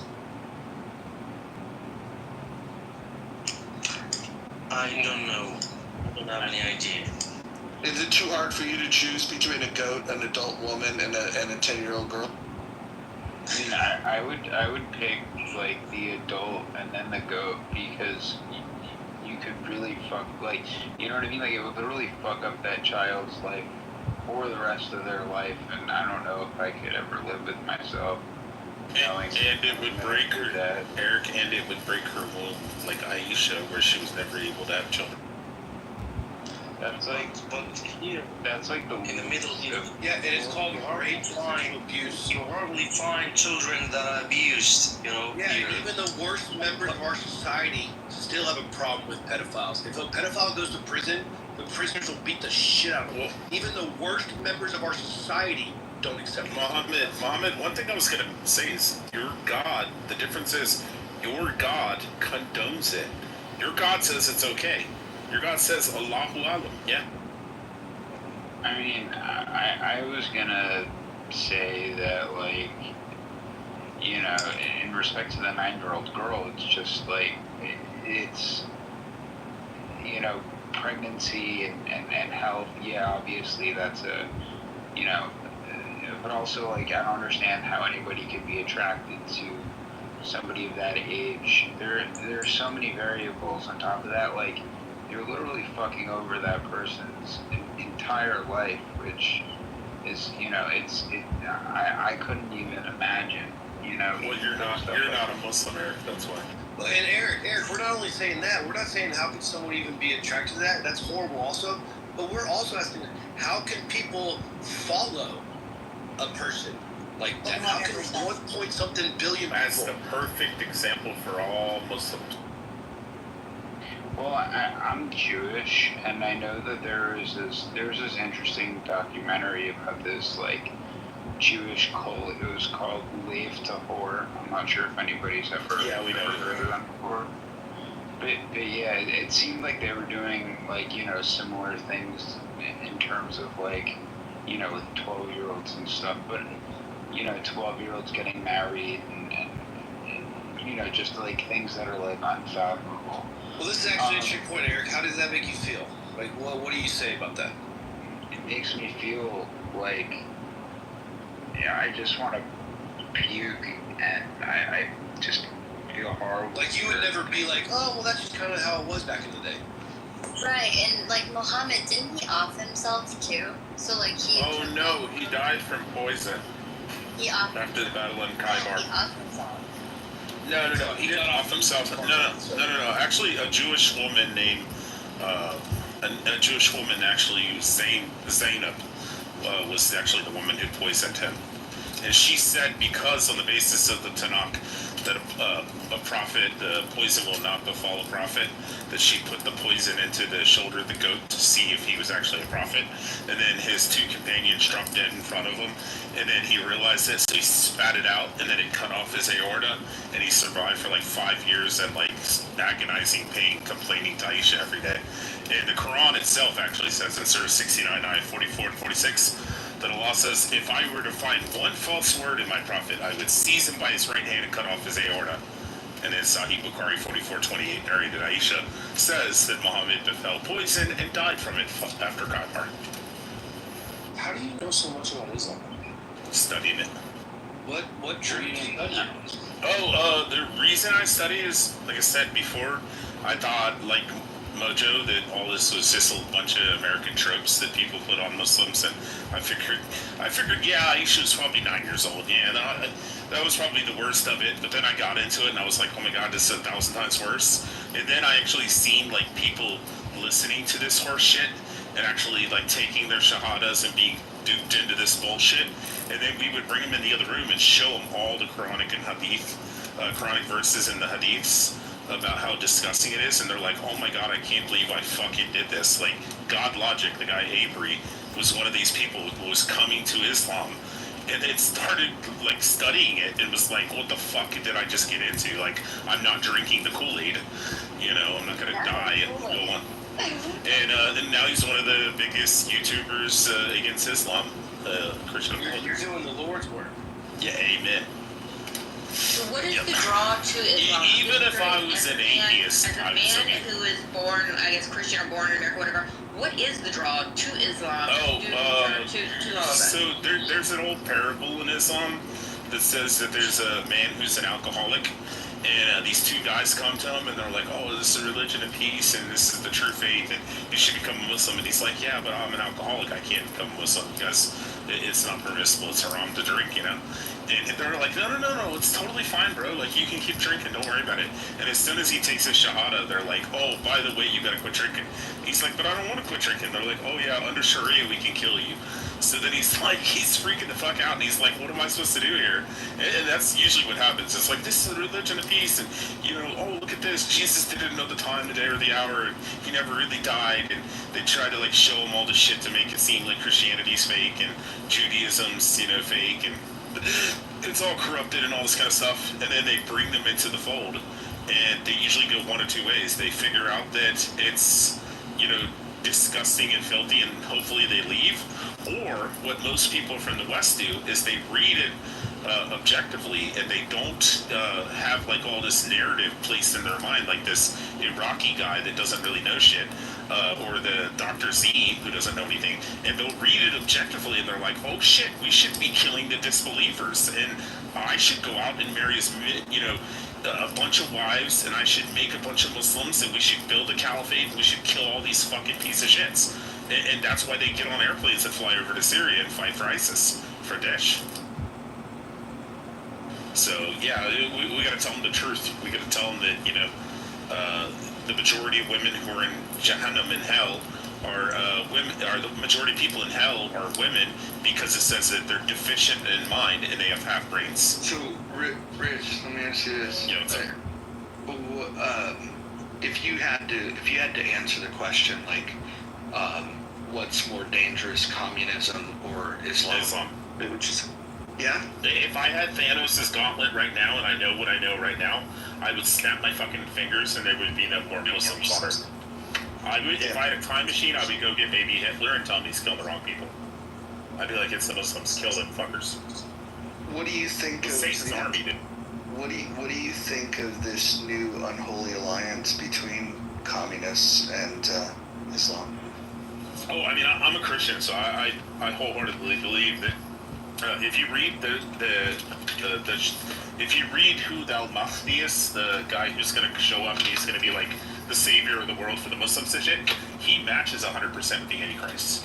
And Muhammad, when he's in the cave and he's suicidal, wanting to kill himself because his little boyfriend fucking died, and when he's in there in the cave, this demon comes up and starts choking him and starts demanding that he read, and he's illiterate. And then he runs out of the cave screaming and crying and blubbering and shit, and he runs to his wife Khadijah, and Khadijah's sitting there and she's like, what is wrong? And she's like, there's a demon in there, there's a spirit, this Jinn trying to attack me. And she's like, do you still see him? And he's like, yes. And then she sits on his left knee, and she's like, do you still see him now? And he's like, yes. She sits on his right knee. She says, do you still see him? He says, yes. Then she starts lifting up her dress and starts showing her pussy, her farshah. And she says, do you still see him now? And he says, no, he's gone. And she says, when I showed my farsh, he was so modest that he didn't want to see it, so he had to leave. So he must be Jibreel. So she's the one who told him that it was an angel. Okay. He was being choked by a demon. So let me ask you this: Do you think that there's reason to believe that just like some of the other religions of the world that are, I don't know, becoming less popular, do you think that maybe with some of the Muslim countries that seem to be turning more moderate and maybe even I dare say more Western, do you think it's possible that we could see Islam fall out of favor in the next, I don't know? No, I mean, when they survey people in London, it's like 85% of people think that honor killing is okay, or 85% believe that Sharia law should be the law of the land, and up to 50% of Muslims in London believe in honor killing. Like, if your daughter goes out and, like, has premarital sex, or she dishonors your family and becomes a Christian or something, it should be permissible for you to go and take a knife and cut her head off. I'm talking about, like, big trends, though. Like, I mean, like, okay, you're talking about people that have gone to London, and, you know, maybe there's some political rivalries, and they're breaking into a country that doesn't like them, and there's conflict, and then there's those that are simping for them, and those that are bigoted towards them. I can imagine that almost behaving like pretty extreme. I just look at places like like Saudi Arabia and like Abu Dhabi, and I think that doesn't that represent hope that things are changing. Does the inherent misogynist outweigh the empathetic in this world? Oh my gosh, I love misogyny. So what I'm gonna do, hold on, I'd like Rich to answer my question. So what I was gonna do is I was going to pass the torch to OD, because I think he can contextualize it better than I can. If OD doesn't mind. I don't mind. Oh, we'll head Sani. I think we came in to actually talk about something another scandal.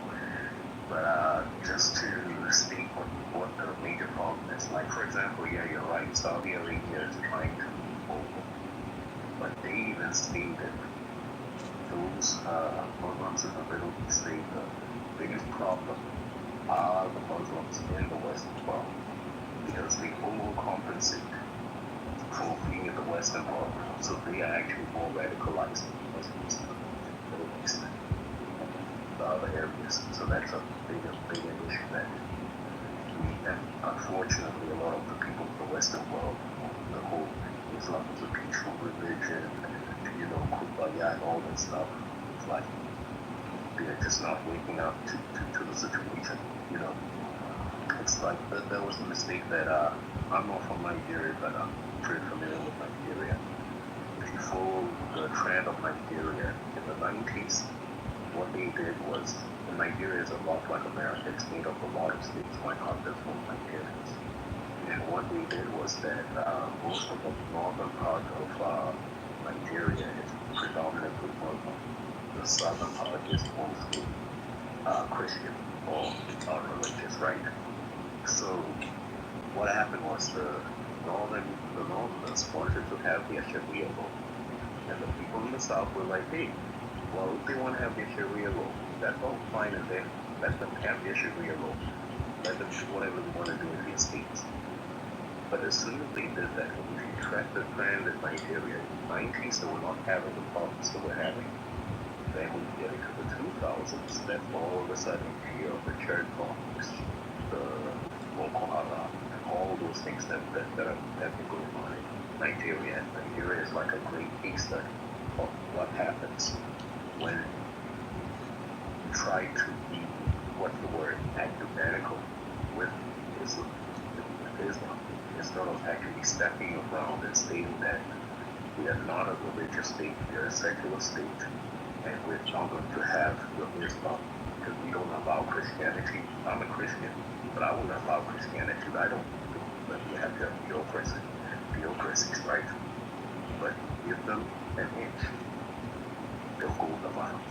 So those are some of the things that you want to watch pertaining to Israel. But real quickly, Safia was so another scandal was she was a Jewish young girl. Well, she was 15 to 17 years old, newly married. And what happened was Muhammad and Golden Homes attacked her village. And apparently he married her after she saw the decapitated body of her newlywed husband and all of the family. And she willingly married him. Now you have got different takes pertaining to when he actually had relations with her. There's a take that he had relations with her, sexual relations with her, the very moment that she saw the dead bodies of her family, not only her husband, also her family. But later on, some of them will say that, oh, it was 30 days after. But what woman in her right mind will be willing to marry somebody who decapitated her husband? Apparently, she's one of the greatest women in Islam, but she was forced into marriage. But that's another scandal. She was just 17 years old. But nonetheless, that's also, and she was a Jewish woman, and he did that to her. So besides Aisha, there are just a lot of other sexual scandals that you get out of Quran, out of that Islam. Damn. Okay. But to Sarah, you don't think United Arab Emirates or Saudi is more moderate? They are better than what they were, but they're nowhere close to be westernized. Hold on. But here's the thing, right? I'm talking about trends, right? And it takes a long time to it doesn't change. If a religion's been around for 1,000 years, in order for it to maybe modernize to some extent, it's going to take a long time. I would just say that in my lifetime, there's evidence the fact that Saudi Arabia fucking allows fucking pro wrestlers to come over there, are you fucking kidding me? No, dude, did you see Dr. Z? She's educated woman, right? She condoned it. She said, are you gonna speak to what I said though? That's where I'm exactly going. Okay. She's a very, very modernized Muslim woman. She's educated. She says she condemns the fact that 9 years old shouldn't be marrying, but she couldn't say it's haram, which means even though I don't accept it, it's acceptable by my God. Meaning they will never let go of those things, and we come back to what Rich said, which is 50% of the Muslims in London, even though they're westernized, they believe they should have the right to kill their daughters. You're doing that thing where, like, you know, we're talking about something and then you're just going off in a different direction. Like, I'm just applying the information. Like, I'm using. Well, hold on. I'll just say this: if you're going to make the argument that it's not trending in the right direction in United Arab Emirates and Saudi Arabia, then I would make the argument that you're not paying attention, because a blind man can fucking see that it's trending in a better fucking direction. I lived in that side of the world for 15 years, and I lived there, you know, the years that you actually, you're young and you can tell, and I traveled. I visited 14 out of the 18 countries there. I've been to Saudi. I lived in Dubai for 3 years. Mojo, I lived. And so are you going to make the argument, are you going to make the foolish argument that you don't believe that it's more moderate today than it was 30 years? It's not as far as Islam goes, not as far as Islamic laws, no. They just in Saudi, the woman couldn't have a driver license till 4 years ago.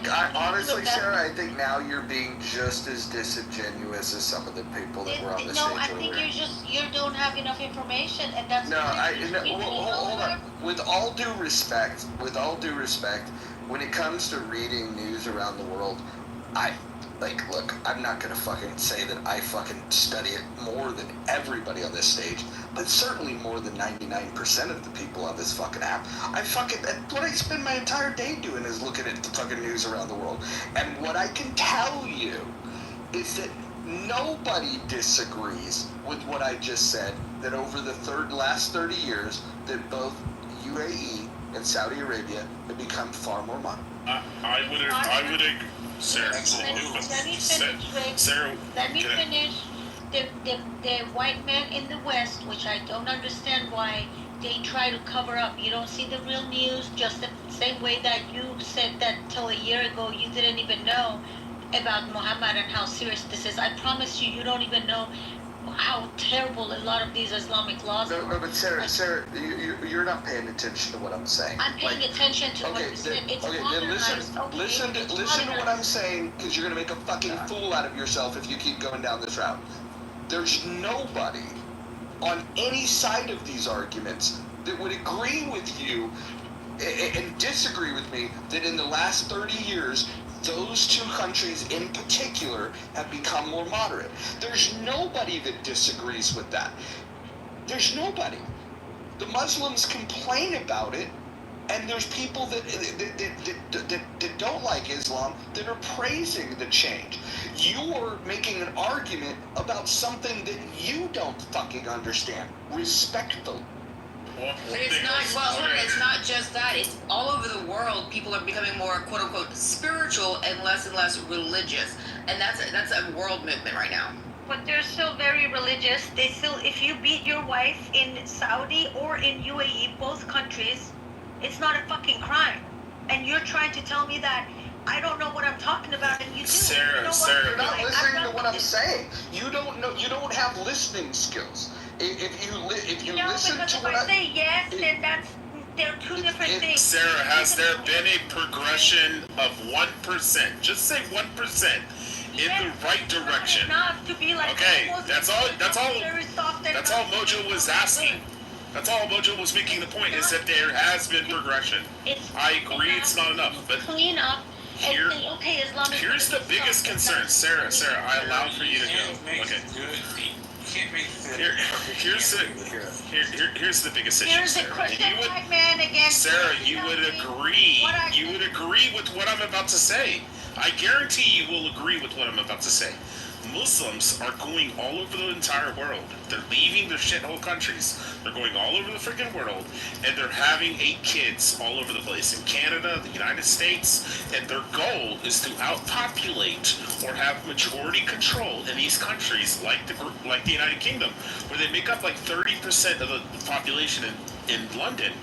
and they're having 8 kids. So it may not be a huge issue for us, but my kids and my grandkids are definitely going to have to fucking deal with this shit. When every fucking city in the United States is run by a fucking Sunni Muslim fucking mayor and a governor, and when half of the fucking government is made up of Sunni Muslims, they are not going to treat the Christians and the gays and the atheists and the fucking deists very well.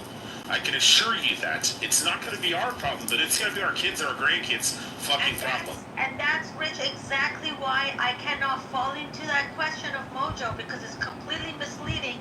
Yes, Saudi is a lot nicer than it was 10 years ago. Women can drive now. Yes, in UAE, women have a little bit more rights, and Islam is less as bad. But I cannot say, oh no, they're going in the right direction, because they're not. You cannot fix Islam. There's nothing fixable about that religion. Yeah, that's not the argument. Hold on, Sarah. You're just every time you open your mouth, you prove that your listening skills are fucking atrocious. I never fucking said that it's a fucking utopia in any of these places. I never said it's okay. It's never said it's a place that I'd fucking want to live. I never said anything flattering about it. All I've simply said is that in the last 30 years, those two countries in particular have become more moderate. By the way, Sarah, you are a living testament. I don't know why Marcus is putting his fucking thumb down.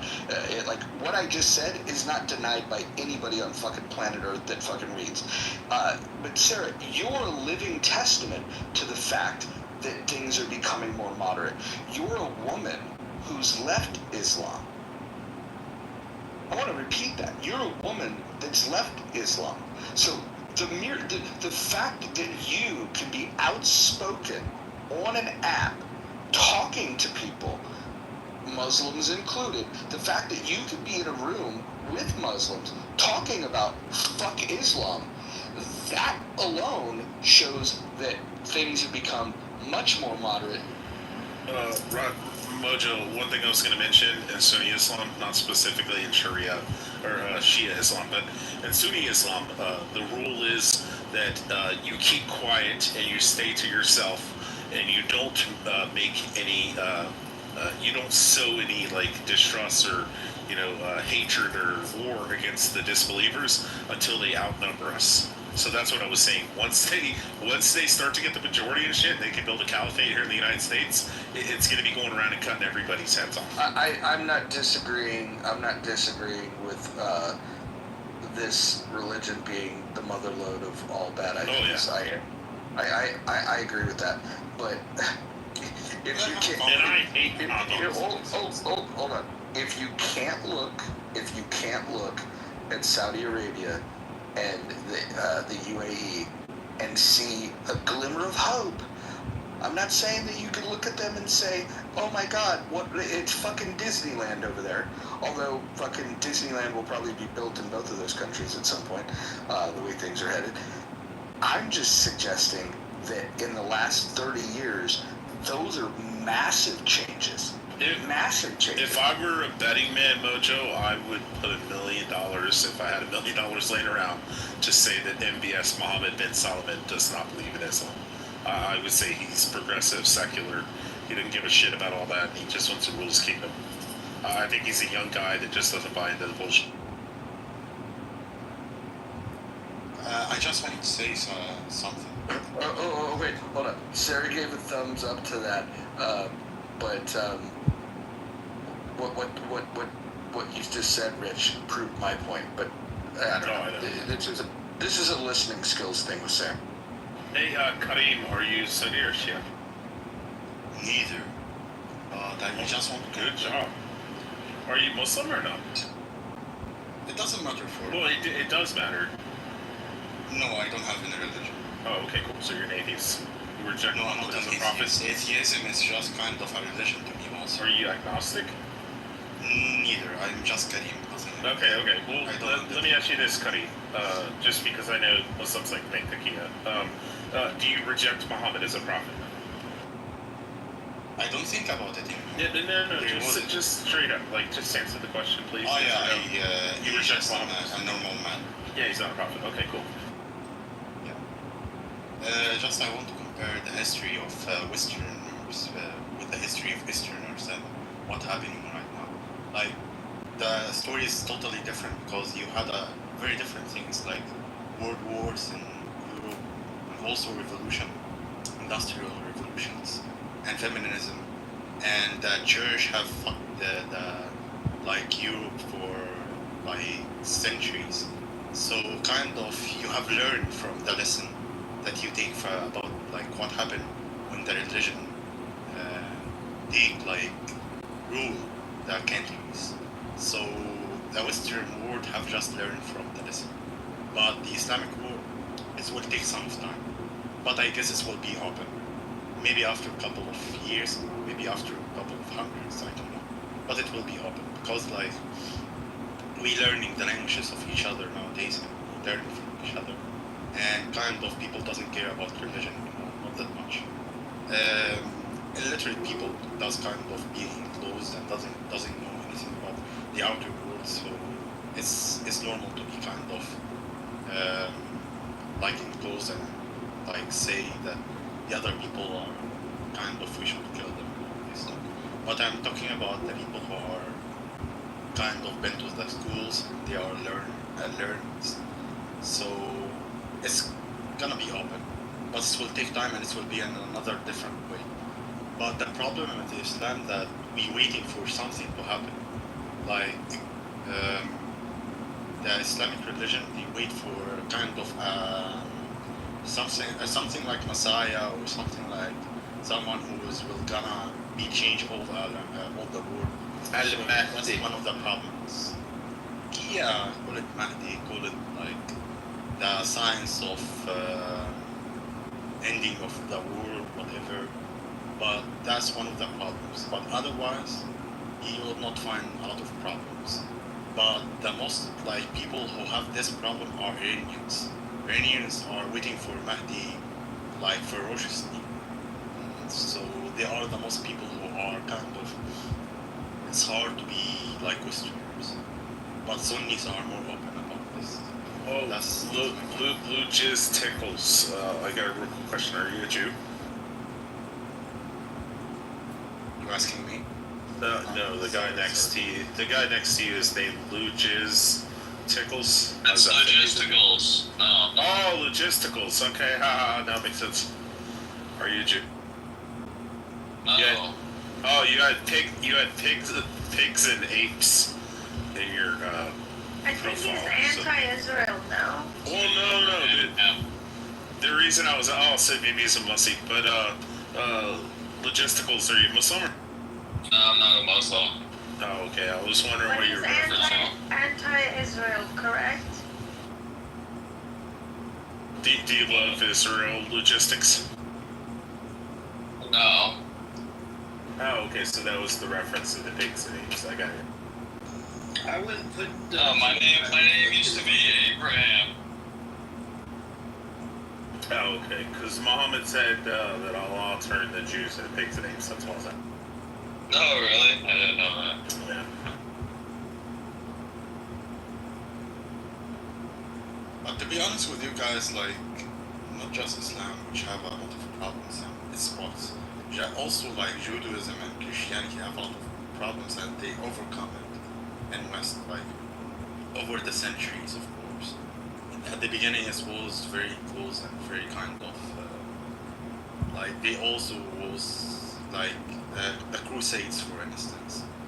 He had the same thing, but over the centuries, after the church have fucked up, the West is kind of, you learn from the lesson and you kick them off. So that's how you overcome the issue of the religion.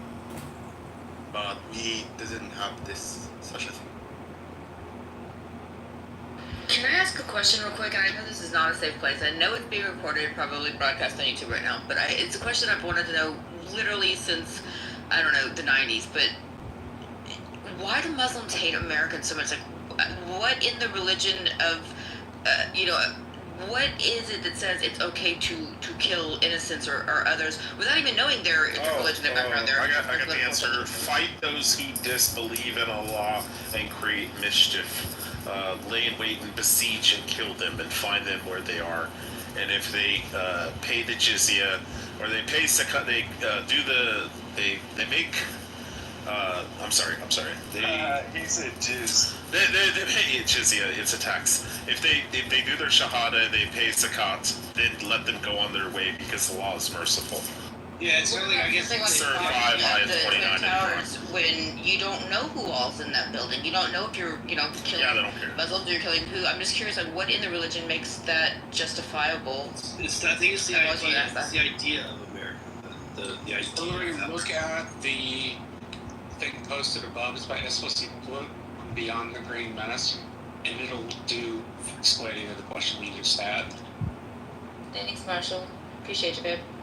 And read 529 in the Quran, 530. What does it say? I don't have a Quran handy. Just type in on Google Quran, Surah 9, ayah 5, and yeah. They fight Americans because Americans do not submit to the Quran. Within their theology and morality, the foundations of why they are nice to anyone involves a delineation between Muslims and non-Muslims, and separate treatment for Muslims and non-Muslims. Their hatred of America comes from their failure to submit to Islam, yet their ability to dominate them economically. They're embarrassed. Thank you for the clarification. And their failure to pay jizya. Oh, okay. Yeah, jizya. It's a real funny word. Haha.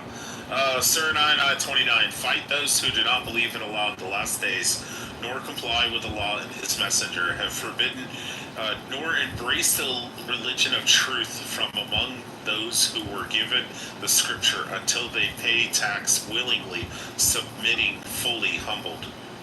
So all of the people in the Twin Towers were very simply labeled as either non-believers who were worthy of death of the glorious holy war against the non-believers, or they were actual believers that died in the glorious name of their God. Yeah. So within their morality, the very justification they have to be nice to anyone involves a justification to be cruel to non-Muslims. Yeah, kill anybody who disbelieves in Allah or creates mischief. Creating mischief against Allah can just simply disbelieving in Allah or saying anything against Him. So by me saying that Allah is Satan, or that you shouldn't be a Muslim, that's creating disbelief and mischief, and I should be killed for it.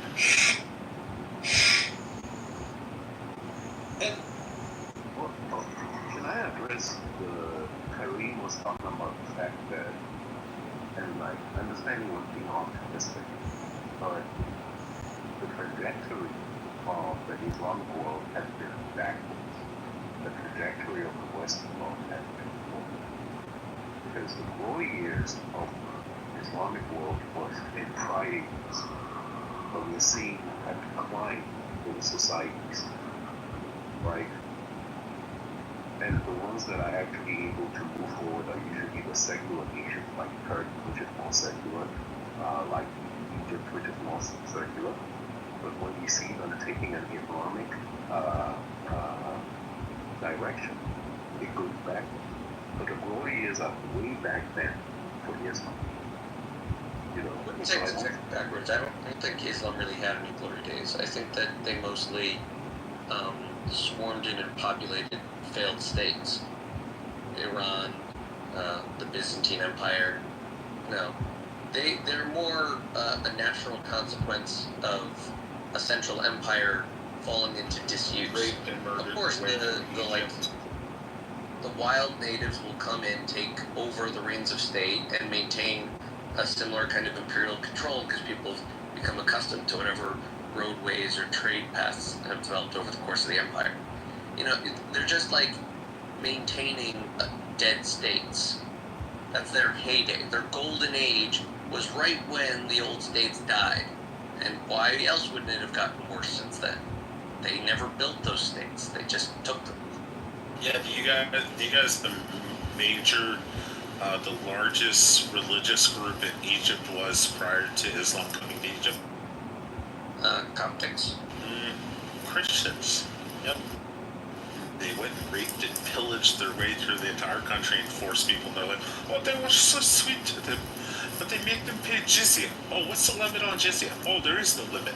Oh, so you can charge somebody 100% tax? Yeah, but we didn't do that. Oh, historically it shows 30 to 80% is what you guys typically charge what they call third-class citizens, which are called dhimmis. Well, I don't have I don't disagree with this, but the thing that happened that Muslims. Wait, hold on. I do want to hear this, but can I just? I was zoning out there for a second. Did you just say that they charge a 30 to 80% tax? Historically, what they've charged to what they call dhimmis, third-class citizens, the jizya tax for disbelievers, non-Muslims, is between 30 and 80% historically. It has been. Bro, if you thought I was fucking against this shit before, you got me in the feels with that one. Taxes? Well, there's no limit. So if the Muslims, if the Muslims build a caliphate in the United States today, they could be like, oh, Roger, now you have to pay 100% tax. You make $100,000, you give us 100,000. Or your second option is you can convert. Then you can pay zakat, which is like a couple percent of your earnings, or your third option is you could die. Yeah, well, you know what? They could go fuck themselves. That shit ever comes about, I'll declare my own fucking jihad. You see why they're freaking out about New York, Mayor? Did y'all notice Rich's You see why I don't like to hear that somebody says, oh, see how they're wrong? Oh, Sada, why are you doing this? Come on. You already conceded, Sarah, that they have made progress, even if it's just But minuscule. that's just the progress. 1%. Listen, That's all Roger asked you. Roger said, has there been any progression? You said it's not enough, and he said that was on the point. Nicely. No, that had nothing to do with Islam. The entire world has progress. That's why Rogers. Listen, Sarah. That's why Roger said. Sarah, this is why Roger said it may take 1,000 years. If they made 1% in the last 30 years, maybe it takes 3,000 years. By the time you reach there, they've already. I agree with you. They kill you for being Christian. They kill me for leaving Islam. They'll kill Mojo for being so loud. They'll kill Ro for being. Yeah, we don't. Jewish. Right, Dr. no one- Adams for being black. Mike, why would they kill you? Are you Jewish or Christian? No one disagrees with you, I don't think. I think, like what Moho was saying is the equivalent question in America would be like, do you think that race relations in America have gotten better over the years? And it's like, you're like, well, yeah, but not enough. It's like, well, yeah, we get that. It still needs work. Not moving. But has it gotten That was better? my point. Yeah. That's all he was saying. It was just like, has it gotten better? And she's saying that whatever moral advancements Islam Somebody has needs to had, ask Mojo. they have I want to progressed. know who's calling him at 2 a.m. Well, that's a little personal, don't you think? He's a drug dealer. Somebody was going to say something before. That's the whole reason I want to know who's calling him at 2 a.m. You just got a good hookup. I know somebody was going to say something before. Isaac Jizya. Oh, Isaac. You got. Do you want to jump in there? Bud? Sorry, he thought it was funny when I said Jizya. It's a funny word. While he's getting his thoughts together, I think so. Go ahead. Roger. Oh, damn. Sorry. He's having a fight with somebody. Yeah, what were we? We said somebody said Jizya. Yeah, Jizya. I said. It was funny. Very. I think someone earlier mentioned the Crusades and stuff like that that's happened in other religions and shit like that. Oh yeah. Real quick, Mike. Well, you should always respond to them when they ask that dumbass question. What about the Crusades? And then you should say, okay, well, can you show me in the scripture in the New Testament, which would have been the people who did these actions, could you show me on the basis of the New Testament where God condoned and permitted it? And they'll go, well, it doesn't matter. People did things in the name of God. And it's like, yeah, but our point we're trying to make is I can show you in the Quran, the Quran alone, where it's permissible to go in and rape and murder and kill a bunch of people. And do exactly what the Crusaders said. Well, if you're Catholic, you believe in dogmatic law, which, just saying. No, I'm just saying, like, you can't go to the New Testament and be like, this is where Jesus says, go and, like, lay in wage and besiege and cut the heads off the ones who don't convert. And, yeah, you can't show that. So the whole thing we're going after is, where does our God condone things and where does their God condone things? And if our God condones it, okay, then we should be, like, pissed off and we should talk about it. But our God doesn't show that. Their God definitely does. Right, and not only that, what I was going to say is that even the Crusades, like, we're not like, well, yeah, but it was different. Yeah, well, here's the thing, like, if Jesus was standing there while they were holding up a sword saying, convert or die, Jew, Jesus would be like, what are you doing? Like, he would be losing his shit. He would be, like, beating the hell out of him with, like, a strap of leather and, like, bringing down a legion of armies, the angels. Yeah, like, Jesus never permitted any of this stuff that they did.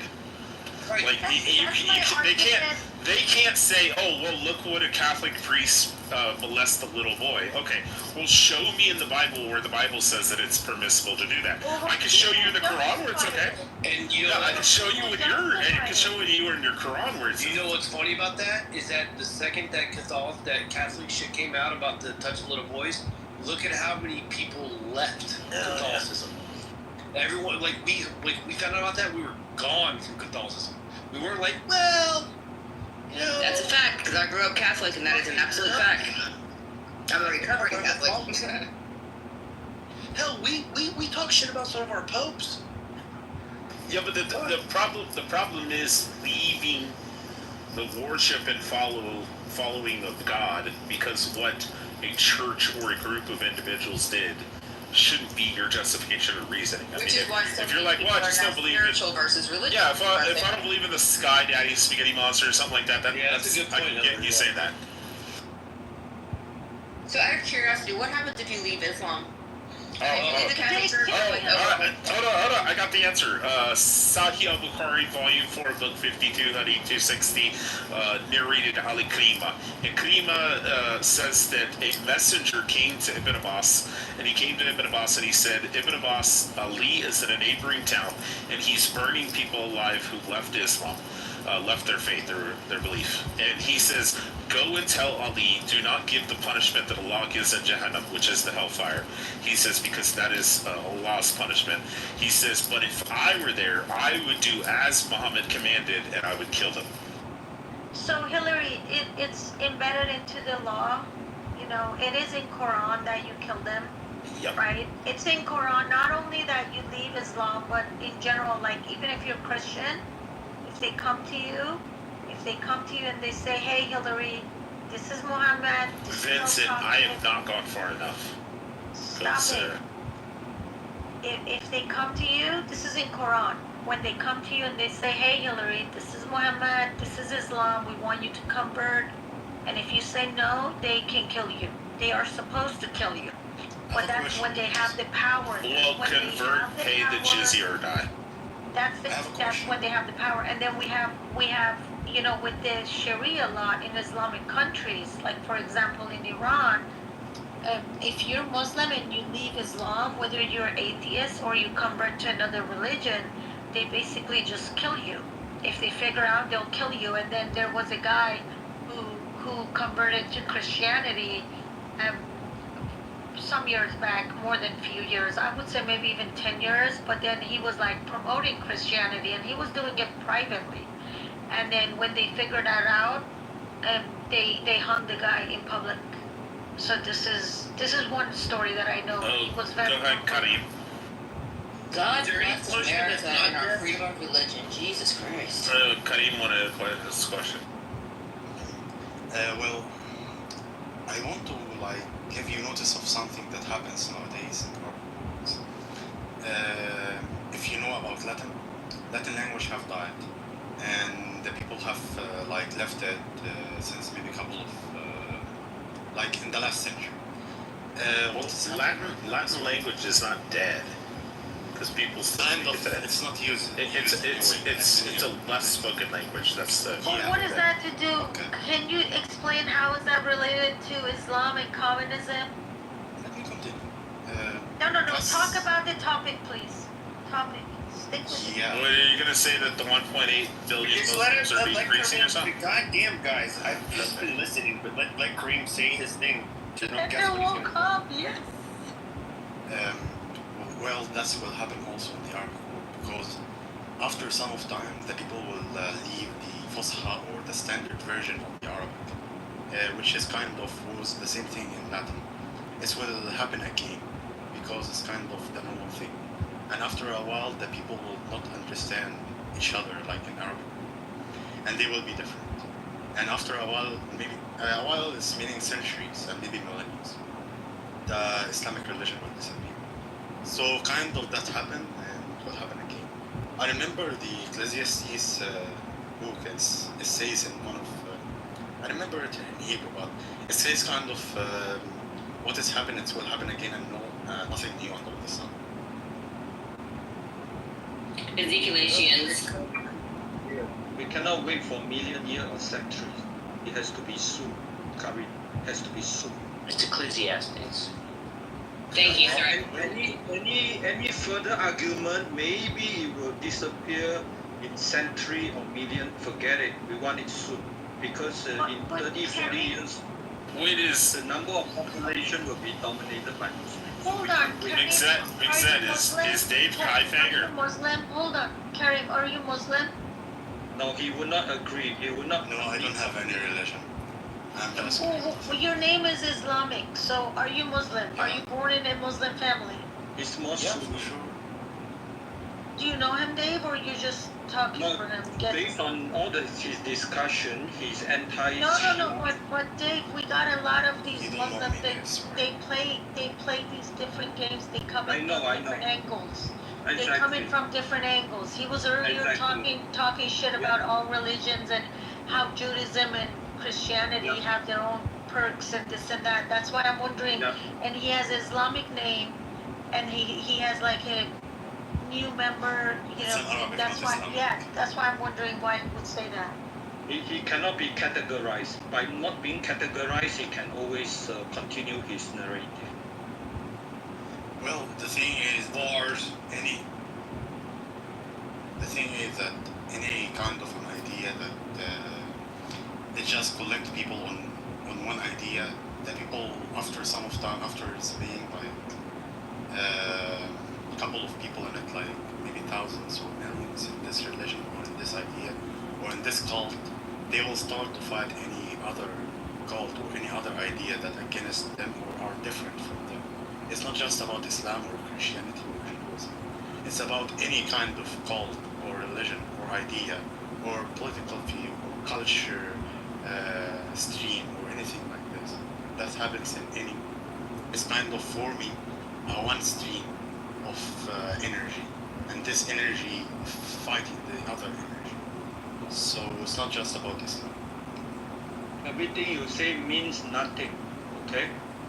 Basically, we are running out of time. Europe will become Islam, and UK will be the Islam nation with atomic bomb. Then we are running out of time.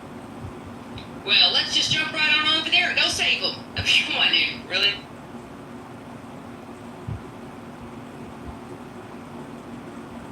Yeah, if you think Europe will become Islam, you're kind of late on that. It already is Islam. No. Europe won't become Islam. Europe defined itself by pushing away Islam.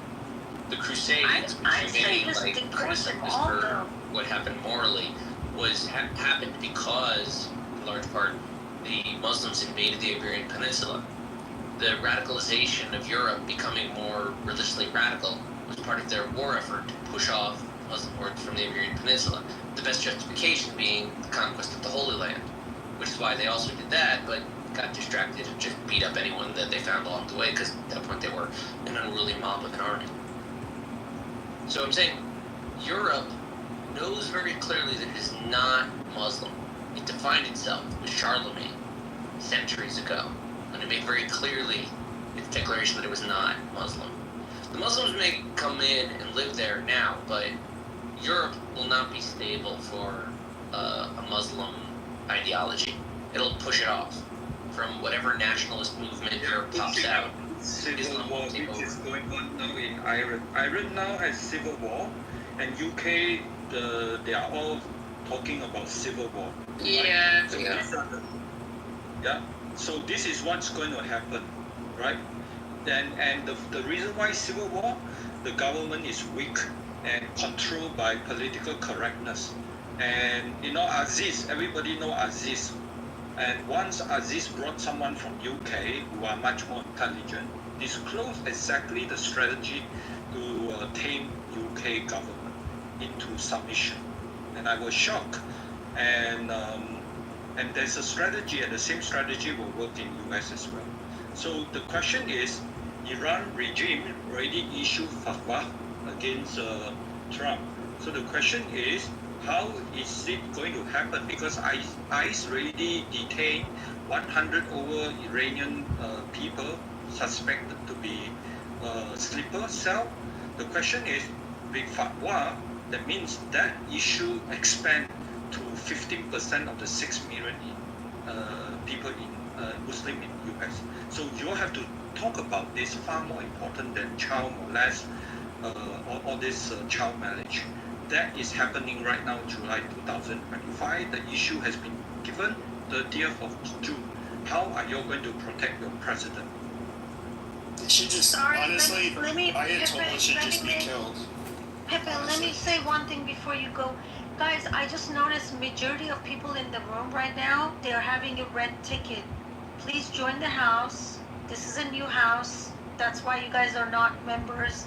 But if you don't join the house, you can't see when there's another room. Sorry, Pepe, go on. I was just gonna say, I mean, Ayatollah should just be killed. I think.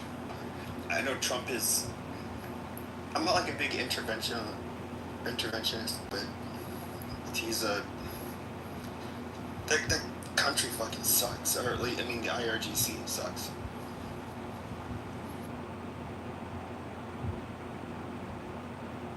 Yeah, but for the same reason, that the Chinese fought on the side of North Korea wasn't only just because they were fighting for communism. It was also because they didn't want tens of millions of North Koreans flooding into their country.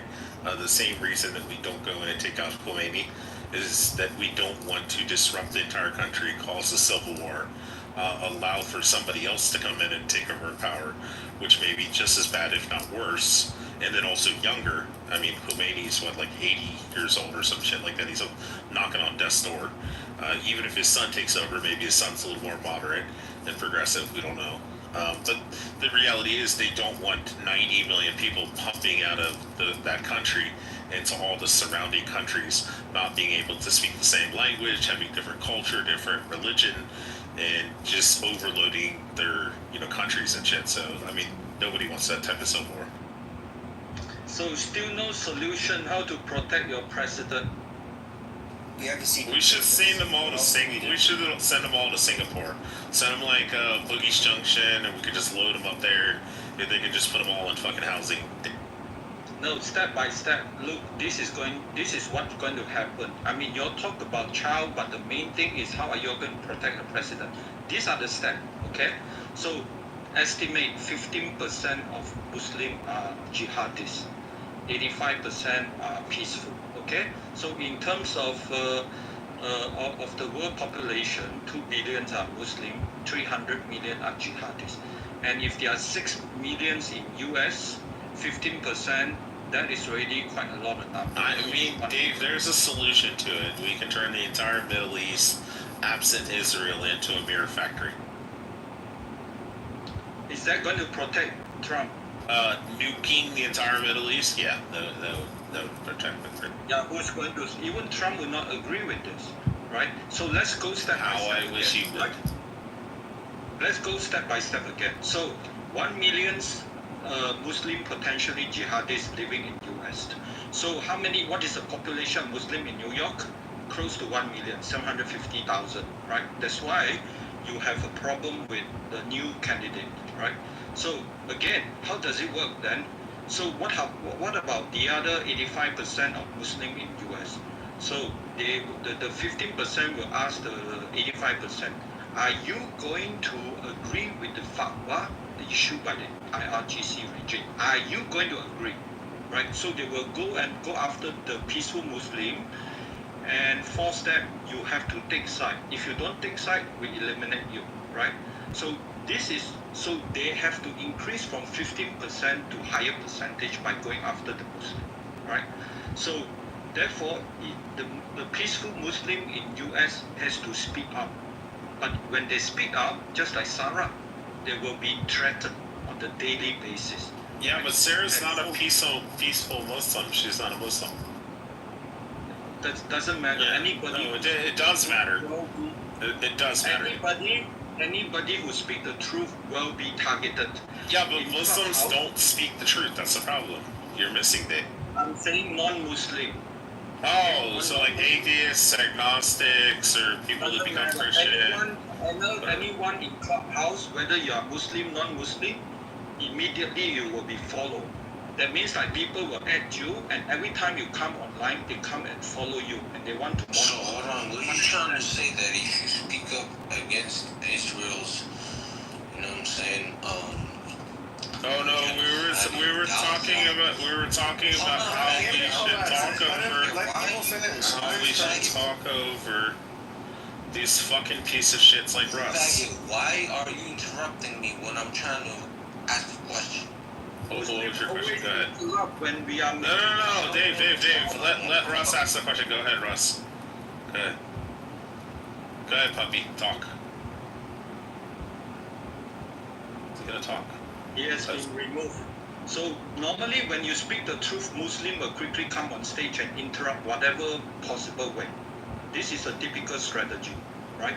So you all who are speaking the truth, whether you are Muslim, not Muslim, you are Muslim, even the worst, you will be tagged, you will be followed. It happened in all social media. This is how the 2 billion Muslim tracking the rest of the non-Muslims. Excuse me. I want to say something. So, there is like a big box in the center of the background. So we would like to unbox it.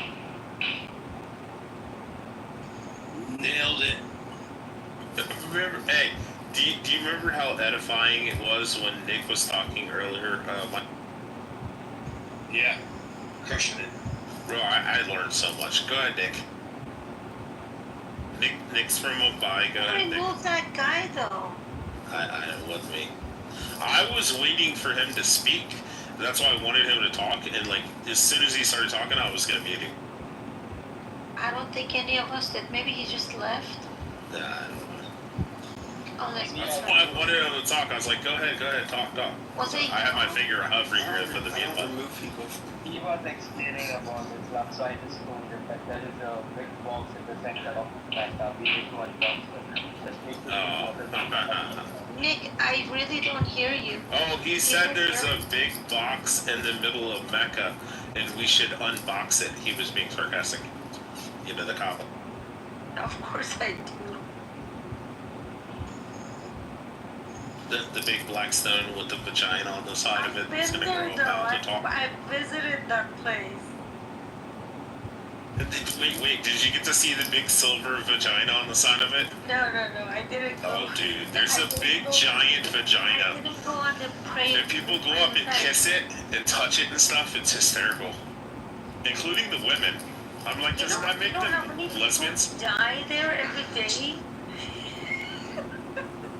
For anybody that's not familiar, type in the black stone in Mecca and type in silver vagina. It comes up. It's right on the corner. Well, actually, it's a fallen star. Yeah. Kind of. Did you see? I told you Karim is Muslim. We all knew he was a Muslim. That's why I was wanting to see if he would make taqiyya earlier when I said that, do you believe that Muhammad's a prophet or not? Well, hold on a second. So making lying. Jesus Christ, Jesus, let Pep talk. Go, Pep. So Kareem, what were you were saying something about Latin in the Bible, and I was saying like what happened in Latin is also the stereotype is what happened in the Vulgate also. And Jesus Christ, Kalat, can I listen to him? Stop the narrating, dude. No, you can't. Go ahead, Kareem. I was saying what happened in Latin. It's a stereotype that happened in any language or any nation.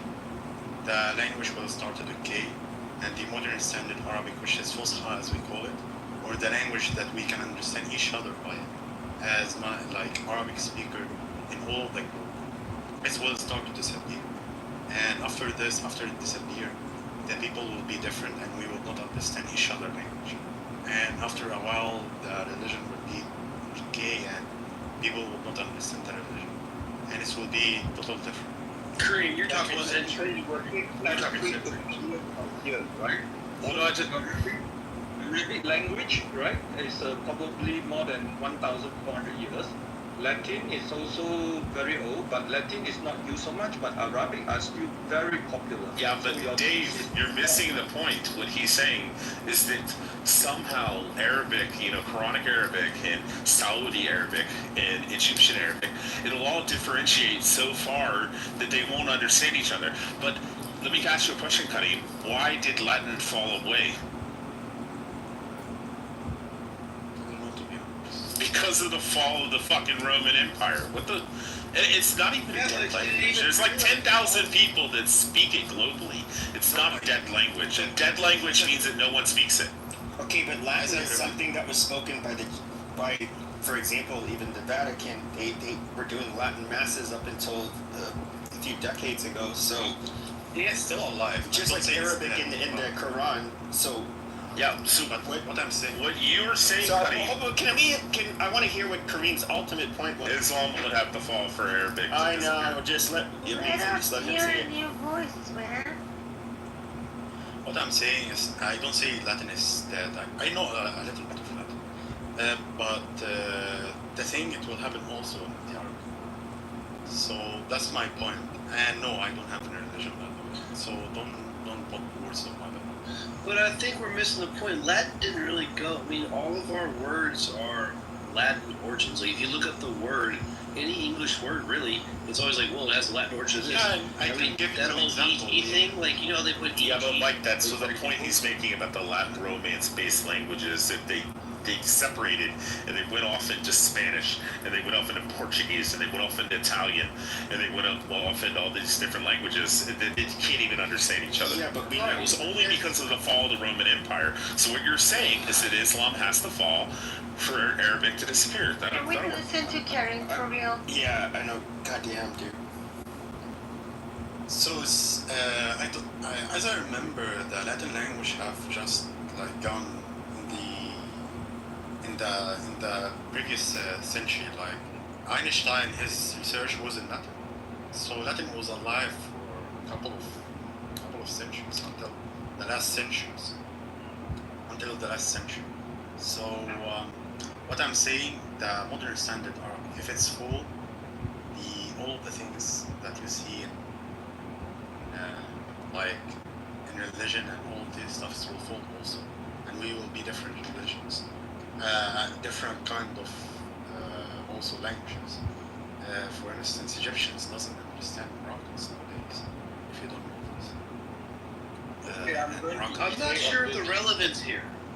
I'm going to debate on this. First, in the 15th century, right, the Latin role in Bible is being replaced when Martin Luther translated that, so that Latin is no longer the only language to disseminate Bible, and therefore the role of Latin in Bible world, even Bible is the most printed work in the world, but it has been in multiple languages, and Latin play a less important role. Arabic continue to play as important role in the past as well as in 2025, because every time if you debate with someone who are Muslim, do you understand Arab? So Arab will continue to play very important role. Period. That's the argument. Yeah, what the fuck are we talking about? What he's saying is when Islam dies, then Arabic will go away and everybody won't understand each other. I've never thought of a language being tied to a religion. I don't understand this. I can answer that. So there was to the Quran, and so I mean that's It wasn't original. So even Persians can, they can say phrases, for example, in Arabic because of what's in the Quran. So, but I guess like Hebrew, Pepe. They're talking like Hebrew and then like all this stuff. So Alan, I can answer. So there was during the time of Uthman, there were 7 different dialects or languages that the Qurans were written in, and Uthman destroyed all the 7 Qurans and had one written in Arabic, and then he decreed that all Qurans have to be in Arabic, and that if you want to practice Islam, you have to practice it in Quranic Arabic. So the ideal that somebody in Eritrea or Ethiopia is speaking Amharic or something, reading the Quran is actually wrong. The only Quran you're supposed to read is in Arabic. Wasn't Judaism like that? Like they have to learn it in Hebrew? I mean, you can learn in English. No, like when you do your bar mitzvah and shit, you gotta go there. Yeah, that's bar mitzvah. You cannot pray in any language other than Arabic. Like, you can have like a regular casual prayers, but if you're doing the mandatory prayers, which you have mandatory prayers 5 times a day in Islam, it has to be in Arabic. Guys, I'm not arguing this. What is the relevance of the fall of Islam have to do with the language of Arabic? Well, because Kareem keeps on getting cut off, and so he like literally never got to his fucking. That's why I've been like Kolatz keeps on saying like, I can answer, but like I want to hear Kareem make his fucking point. No, it's just my point was if the Arabic language will kind of go into the decay, the religion will also go to the decay, and the Arabic language sooner or later. That was my point. Nothing else. Okay. So you didn't say anything. That's why he didn't say anything controversial. No, Pepe, that's why I said what he said was fucking stupid. What he's saying is that Arabic is going to separate into different languages where they won't be able to understand each other, and then Islam will fall apart or break off into a dozen different fucking religions. But the entirety of the fucking language is tied to the religion. If they're going to be Muslims, they have to speak fucking Arabic. They have to do recitation, reciting in Arabic.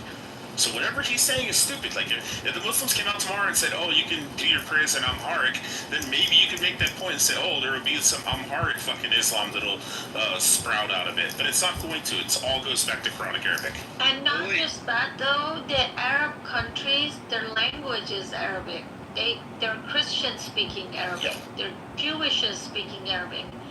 I mean, yes, Islam is all in Arabic, but Arabic is also a language to many countries.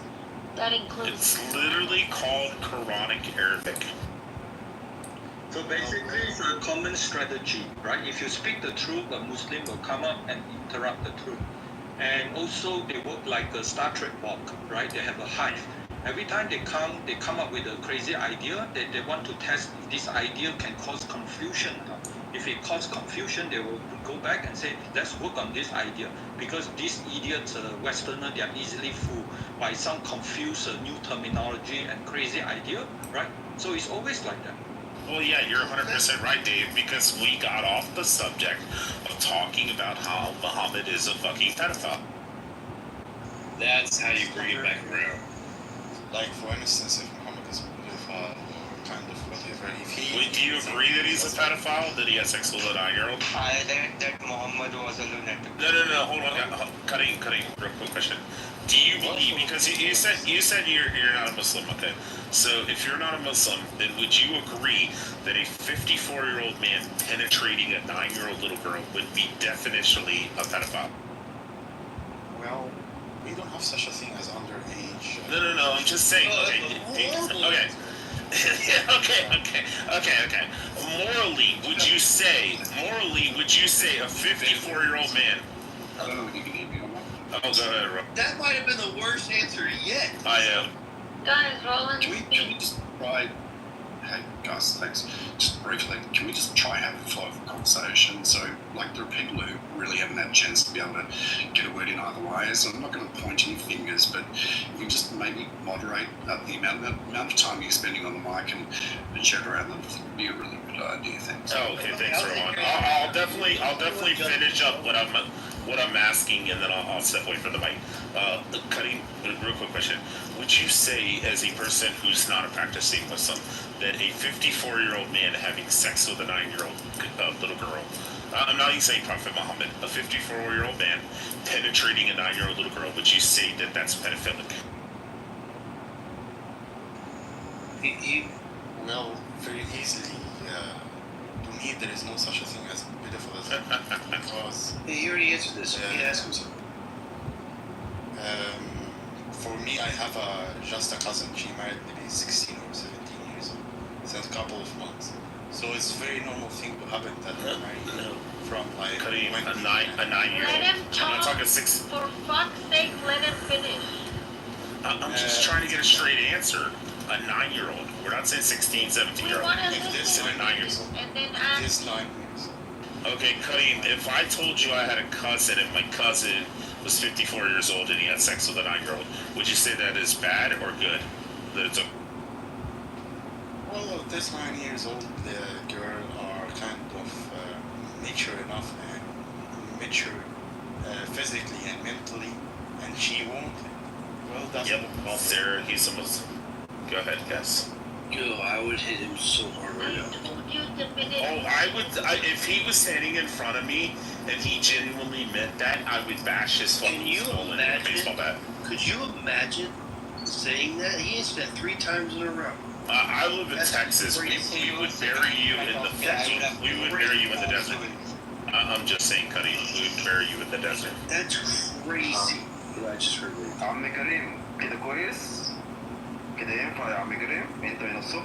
Yeah, he's a shot of yeah. Wait, hold on.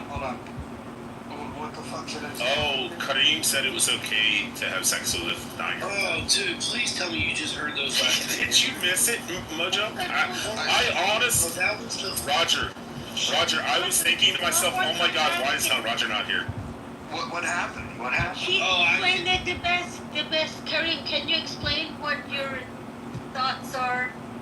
Can you just repeat what you said, please? I said, Kareem, he was hurting you, and you okay. No, we're asking Kareem to repeat what he said about the 9-year-old and being mature mentally, physically. I'll go ahead and help Kareem out with this. He was asked it 3 times. His first answer was, there's no such thing as young enough.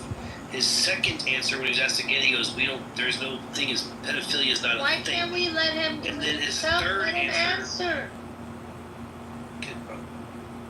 Go ahead, Kareem. Kareem, do you want me to ask you the same question? Jesus Christ, can Kareem just answer? God damn, as just somebody who's just listening, this is so annoying, dude. Just let people fucking talk. Let Kareem speak for himself. Are you still mad that I defended the Jews yesterday, Pepe? Shit. No, just that people keep interrupting. Hold on, I agree with Pepe, but there is another problem, which is Kareem's had his name called 5 times and he hasn't unmuted. Kareem, are you still with us? So that's what I was going to say. He's pausing. That's why I offered up the answer. Okay, so the Reader's Digest version is he unapologetically supports pedophilia. Yeah, he said there's no such thing as pedophilia. He said his cousin married a 16-year-old. I said, no, we're not talking about a 16, 17-year-old. I said a 9-year-old. And he said, well, I don't believe in pedophilia in my country. And then I said, okay, removing Muhammad, I said, if I told you I had a cousin and my cousin's 54 years old and is fucking a 9-year-old, would you say it's okay? And he said yes. He literally said we don't believe in young enough. Yep. No, I think he meant if she is mature enough. Yeah, he said if she's mature enough. Hold on. No, Dave. He's correct. Okay. It looks like Kareem has left. Kareem has left the building. Unfortunate. I wish I would have heard. It's fascinating, right? That this thing that I thought was just a trope to try to make a religion that has over 1 billion members globally look bad that come to find out this is an actual belief. It seems like a criminal organization now. Well, at this point, like, I used to tell people, like, when they were, like, saying, like, fuck the Muslims, I would say, hey, chill out, man. We should practice some religious tolerance, because, like, that seems like a pretty American thing. But the more I'm hearing about this, it's like, it's really like, it's not even a criminal syndicate. It's almost like an evil cult. Shut the fuck up while I speak. Why would you interrupt me? Why would you interrupt me? I think the fact that they have no problem fucking children, like, this crosses a line. This is not a religion. This is not a religion at all. This is a group of very disturbed individuals. And then this whole thing about, like, you know, they're afraid to leave or whatever. Dude, like, what? Like, so if you lived in a fucking neighborhood of brutal rapists, that you're just gonna become a brutal rapist because, you're afraid to stand up against it? Like, I'm gonna tell you right now, dude, if you live in a fucking Muslim country and you don't start tomorrow, and I mean tomorrow, sharpening the fucking, you know, the sword or the knife or whatever it needs to be, and saying, hey, look, you know, this is time, you know, we're gonna end this thing. So, Iranians, hold on 1 second. Iranians, I want to speak to you. You guys should start, you know, kicking the IRGC out. And look, if the religion you belong to tells you that the most holy person fucks children and that it's okay to do so, you've got a fucked up religion, dude.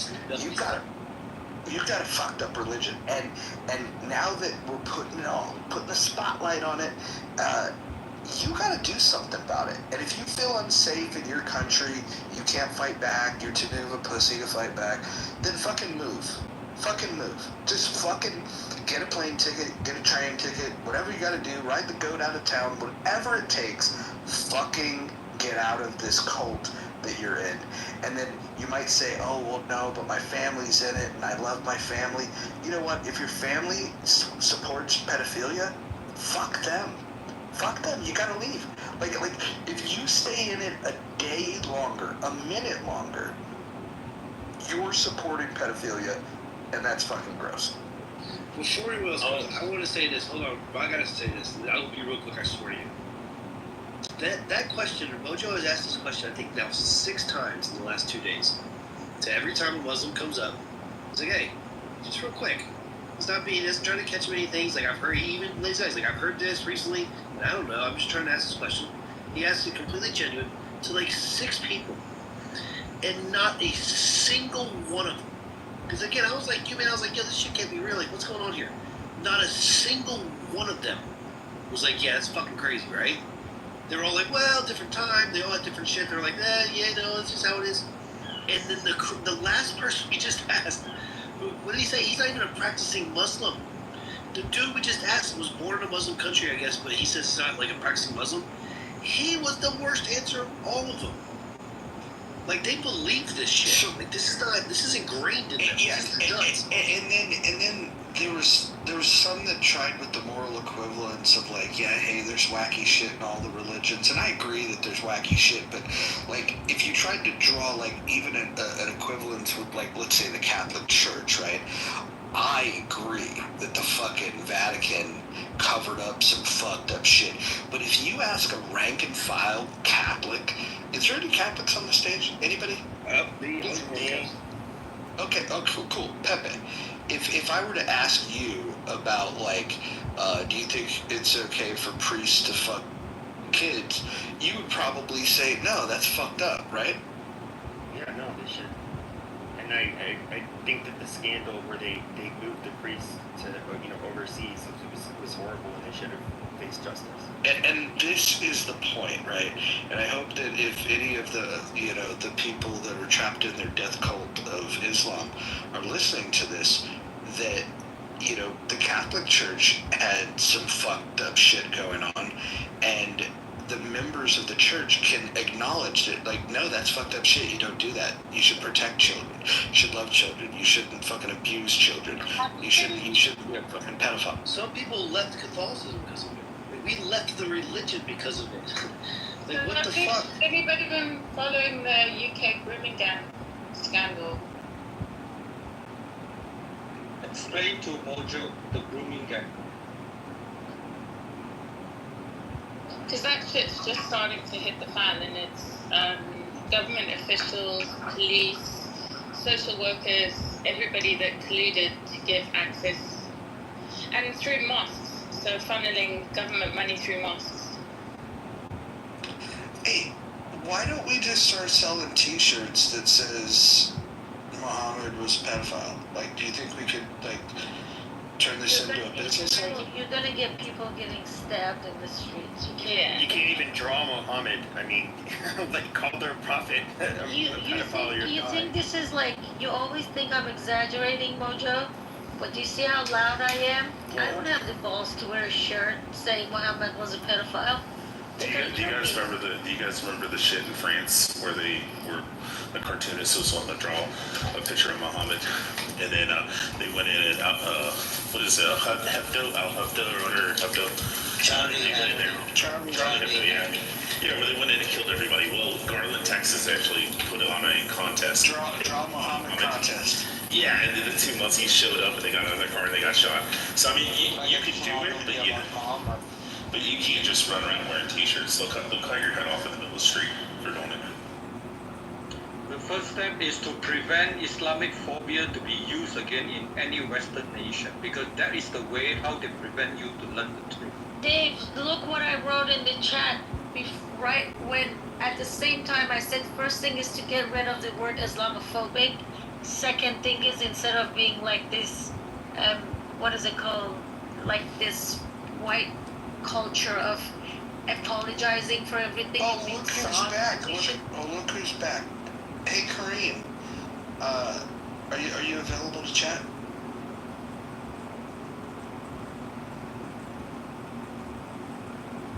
Yeah, I'm here. Okay, can you turn up your volume so we can hear you? Yeah, I can hear you. I heard that you had, let's just say, a very interesting take that you think that adult...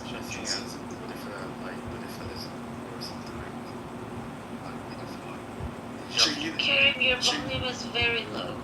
Yeah, hold on. I got this saved. That's fine. We can hear you. It sucks, but we can hear you. But look, we'll probably be glad that you can't speak too loud.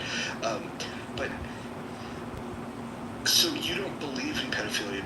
So you believe it's okay for adult men to sleep with 9-year-old children? Well, if she wants it, and I said if she is mature enough physically and mentally, and she wants it, go ahead, it's no problem. But if you are the father or you are the brother of her, and you say you see it's not good for her, maybe you know better, and maybe you can. Yeah. Well, hold on. Hold on. I don't need 1,000 people. I don't need 1,000 people crashing out on the fucking stage. Okay, got it. Don't do that. I'm having a conversation with Kareem. Everybody, it's just. So Kareem. Yeah, let's be right there. Oh no, I moved somebody that was being ridiculous. So Kareem, have you ever seen a 9-year-old child? Well, let me end this conversation. I was in a relationship with someone who was older than me. Someone who was in his 30s when I was 17 years old. Is this considered pedophilism? How old were you? 17 years old, and she was in her 30s. She was in her 30s, yeah. That is still pedophilia. So I was in such a relationship. So it's Okay, so yeah, okay, got it. So, but you would also draw a distinction, an important distinction between 17 and 9, right? For sure. Creator. So I don't encourage it. For sure. Kareem, let me just ask you I this. think the point that you want to make is that Muhammad is an evil. I don't care if he is an evil or crazy or whatever. I don't have a religion. Well, hold on. Let me make my point clear. I don't give two fucks about Muhammad. He's a guy that, a billion people look up to, that think he's the perfect person that earned God's favor. And it's news to me that he fucks children. And so what I'm more concerned about, because mute yourself. Mute yourself. We've had other people come on here to confirm that she was 6 when they got married and she was 9 when he had sex with her. But even if you wanted to give a couple years to her, whatever, it's his fucking child. But I don't give a fuck about him because thankfully he's dead, right? Thankfully. But what I am concerned about is there's people like you that seem to think that there's nothing wrong with this. You don't live in the United States, do you? Well, I would like to immigrate to the United States. Oh my God. No. Well, no. Hopefully, bring these stupid ass fucking ideas because we have laws that'll put. No, Kareem. We have laws that if you in the United States, if you were to do what these evil fucking people do and fuck a child, we would throw you in jail. And then once you go to jail, the people that murder people, right? They get thrown into prison for murder. They even have enough sense to know that pedophilia is so bad that what they would do is they would strip you down and they would do to you what Muhammad did to his little child wife. And so what goes around comes around, fuck around, find out. I am now convinced that Islam is a death cult, and I think that the Prophet Muhammad is a pedophile, and that any of you that stay in this religion knowing that fact, that you guys are, I would put you up on, I would think RICO statute in the U.S. should be used against anyone that practices Islam, because you're part of a criminal syndicate, essentially. And so I'm now advocating for RICO charges for anybody that practices Islam. Oh, Roger, I told him straight up, I got a 7-year-old daughter. And if he was standing in front of me at that exact moment, and he genuinely said that and meant it, I'm just saying, I would take a baseball bat to the back of his fucking head. Don't let me get my... He would end up dead in the desert. Yeah, like, something bad is happening to you, bro. Like, you come here, dude, don't let me get my hands. I swear to God, Kareem, this is nuts, Kareem. And you yourself, Kareem, you're not even a fucking Muslim. We asked you, because, dude, we asked you, he was like, hey, are you a Muslim? And you're like, no. He's like, okay, well, I still want to ask you a question. You're not even a Muslim and you fucking back this shit. This is crazy. Mike, these Muslims, you'll have guys that'll come in and tell you they're hardcore atheists, and they'll be like, oh, the spaghetti monster, sky daddy, blah, blah, blah, this, that, and the third. And the second you're like, fuck Muhammad, or Muhammad's a pedophile, they just start crashing out and threaten to kill you. And I'm like, wait a minute, I thought you were atheist. Yeah, Mike, in Islam, you have the right to not tell you're Muslim. Basically allow you to lie. That's fair. Yeah, so the religion tells you if it's going to make, like literally, even if you want to confuse your enemy, which is non-Muslims, right now we're the enemy because we're criticizing Islam, so they can say any lie they want. No, I mean, I understand what you were saying, Sarah, because we asked him, and he was like, you said he was born into Islam, which I understood, but when Rich asked him, he like literally asked him, are you Muslim? He's like, no. And you still are like, I mean, dude, when you said we don't have a thing of pedophilia, so obviously there can't be pedophilia, and then you go, there's no such thing as young enough, that's fucking nuts, bro. Well, Mike, like, I swear to God, he wouldn't even concede. He wouldn't even concede that Muhammad was a pedophile when I asked him. Not a single one of them have. None of them. Alright. Can we, Sorry. Alright. No, this is pretty gross. Malik, mute your fucking mic. Mute your goddamn mic. This is fucking weird. The whole thing is weird. Is there anything else that we should expose on this? Because I thought the talking to ants was pretty fucking weird. See, the problem is I don't even know where to start. Hold on, Mixed, are you here? Mixed here? Yeah, what's up? I got a question. King Solomon, is there anything in your the stuff that you studied that said that King Solomon was listening to ants talking about the colony? Yes. In your teachings, they teach the same thing about King Solomon? Yeah, I don't think it's explicit in the verses, but there's like a general consensus that Solomon was like the wisest king ever amongst the rabbis. And Midrash is like, in general, like a biggering of all claims. Like anyone that's a bad person in the verses is a completely evil, wicked, unforgivable person in the Midrash. And if he's a good person, he's like a total saint in the Midrash. In the case of King Solomon, who was wise and did a lot of expansion of the territory and like had a peaceful reign, one of the Midrashim is that he was able to communicate with all of the animals. Communicate with all the animals. Like I could see like let's say a zookeeper, has a way with animals and can get them to maybe respond in ways that people that don't work with animals might not be able to. But that seems maybe, I don't know, different to me than saying he literally listened to ants talking to their colony. Like I mean, to me that sounds like a delusion. Well, that's what I'm saying.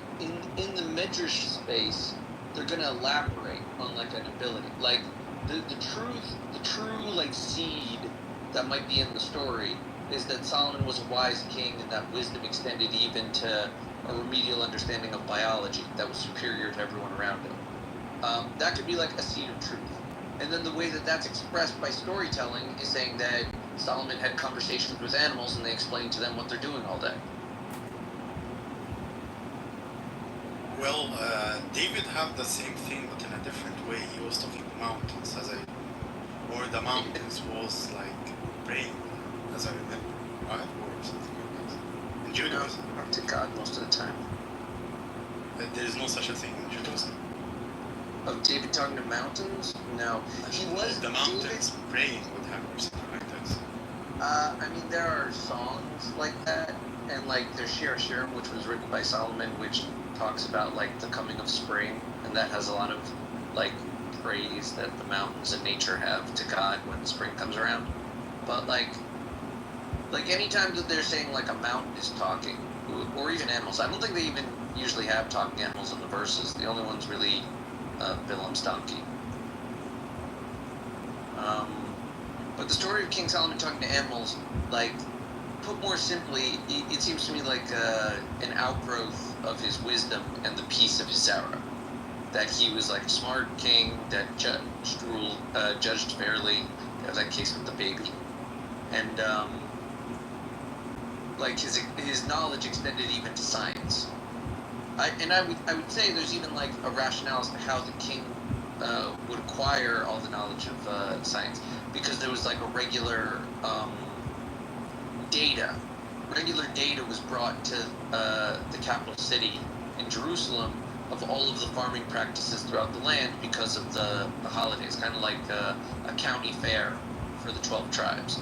So as a result, there'd be a lot of data in the central city for the king to draw upon to understand how his kingdom worked. Let me ask you this, Bixed. There's definitely been periods throughout history where Christians have not behaved so nicely, and clearly, I think we're outlining that in Islam there's some pretty heinous shit. Do you think, like, when you look at these things, because you know you don't practice either of those two religions, do you see like one, like, because I'm newly coming to this position that Islam is like this death cult, and maybe as much as I'm not a Christian, I think to me it feels far more benevolent than Islam. What do you think? I see them as both flawed, seeing as how I'm Jewish. Christianity, they make the mistake of pretending that lawlessness works. Like, they pretend that they undid the law, but then they submit to all the new laws that people make. Like, mostly what they're criticizing is like, in their basis, they're criticizing legal systems. They have a hypocrisy, but they all submit to legal systems because that's necessary for human functioning. The Muslims understand that foundational truth. Like, the Muslims have some foundational truths that are more correct than the Christians. Like, they know there's one God, they know not to divide that into a trinity, they know not to bow down to statues, and they know that you need a legal system to function as a society. The problem with Islam is that their legal system is based on a lie, a corruption, a corrupt person that had a distorted view of human nature and instructed people badly. And, like, that can work for a generation or two, but eventually the mistakes of your legal system will turn murderous if people commit to it and it wasn't formed in a good way. Michael, can I ask you a question? So I would say mostly the question is one of law. People who submit to law have a certain advance, but if the law is founded in heresies, falsehoods, and lies, then it's likely to lead to destruction. So there's problems with both of them. But the Christians are safer because of their hypocrisy. Because they say they don't like the law, but submit to laws anyway. But when they start thinking more about their ideas, they become more lawless. Michael, my question is, from Christian scripture to Islamic scripture, can you show me in Christian scripture where in the New Testament it condones the murdering or persecution and or forced conversion of people, including Jews? Specifically Jews, there are some choice pull quotes you could find about what the Christians did with the Jews. No, I'm not, listen, I'm not talking about what Christians have done. I'm saying on the basis of scripture alone. We're not talking about the Crusades, we're not talking about the Inquisition, we're not talking about any of that stuff. We're only specifically targeting what the scriptural verses say. Is there anything in the New Testament that says to go and murder Jews or disbelievers? Temple for Satan. No. It says that anybody that goes against the teachings of Christ is a synagogue of Satan. But it doesn't say then go out and kill those people. That's my question. So, but can we show from the Quran alone where it does say to go out and kill the disbelievers? Sure, I grant you the Quran is more explicit, but I'll be very, very clear. When you characterize A, the devil as existing, and more importantly, B, that he has representatives alive as humans today, you are laying the seeds of genocide, whether you like it or not. Okay, so what you're saying explicitly is that there is no specific verse in the Christian teachings that says to go out and kill anyone who disbelieves or goes against. Only instructs you that they are evil incarnate. Okay, makes sense. If you could snap your fingers and all Christians are gone or all Muslims are gone. I'd probably get rid of the Muslims first. Why? What? I heard a pause. He said I'd probably. He had to think about it. What does that mean? You would get rid of both if you could? Yeah. Totally. That makes sense. I'm confused. Hold on. I'm confused. You guys don't like anybody to convince to your religion, and you also don't want them, so you just want the entire world to yourself? What? No, I don't think that's what he said. I think that's. I think you would get rid of it. No, I think. Well, hold on. We're asking a pretty fucking controversial, weird question that if he was in polite company, he'd probably say this is a silly question. I don't want to answer it. But the truth is that the books that were given to Jews was an instruction on how to live your life from God. This is what the belief is, right?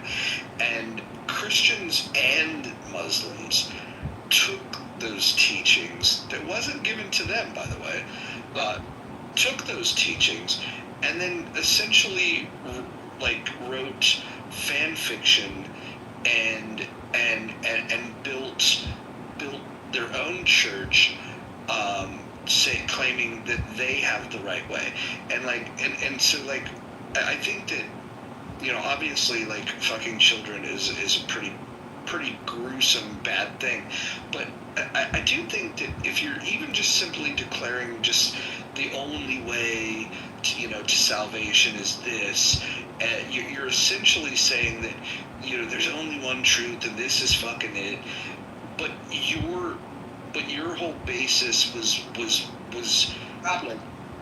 like a derivative of text that wasn't even given to you.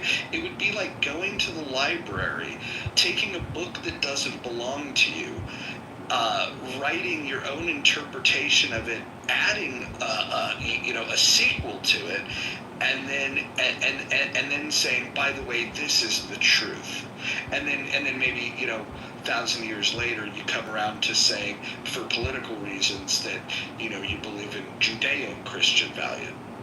Right. It would be like if a cult of Virginians took the Constitution, added some of their own personal amendments to it, and started declaring themselves the true Americans, and declared holy war on all of the heretical Americans that abided by the original Constitution and disregarded their amended, true version of the Constitution. That's roughly what happened. So guys, can I ask this question? Sorry, Max, I don't mean to interrupt or interject or cut you off. Sorry, apologies for that. I just want to ask. Well, I just want to ask you a few questions. So, with Judaism, in its purest form, it's a religion that you get by inheritance. You can't convert to Judaism. That's not true. That's not true. I think convert. Not true at all. No, as in its purest form. It's a church. Well, can I It's a pain in the ass. finish the statement? Well, no, you made a statement, and people are saying, or before you make a second statement to build upon your false premise. It's the same sense. Okay, but hold on. It's the VHI. No, hold on. I just want to be clear. If the first thing you say is incorrect, I don't think it's wrong to say, well, no, that was wrong, before you go and try to build on an idea that was. But it's not wrong, Moses. Don't let you convert to Judaism because... No, hold on. Wait.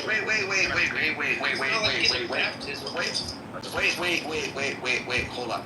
I'm not a Jew, but I can tell you this. I can tell you I've spoken to rabbis, and for a moment I thought, man, this whole idea of non-proselytizing, which, by the way, I think is the most attractive thing to me about the religion, is that they're not saying, hey, you should join us. You know, Christians are like, hey, one day every knee will bow, and then the Muslims are just like, hey, believe or die type of thing.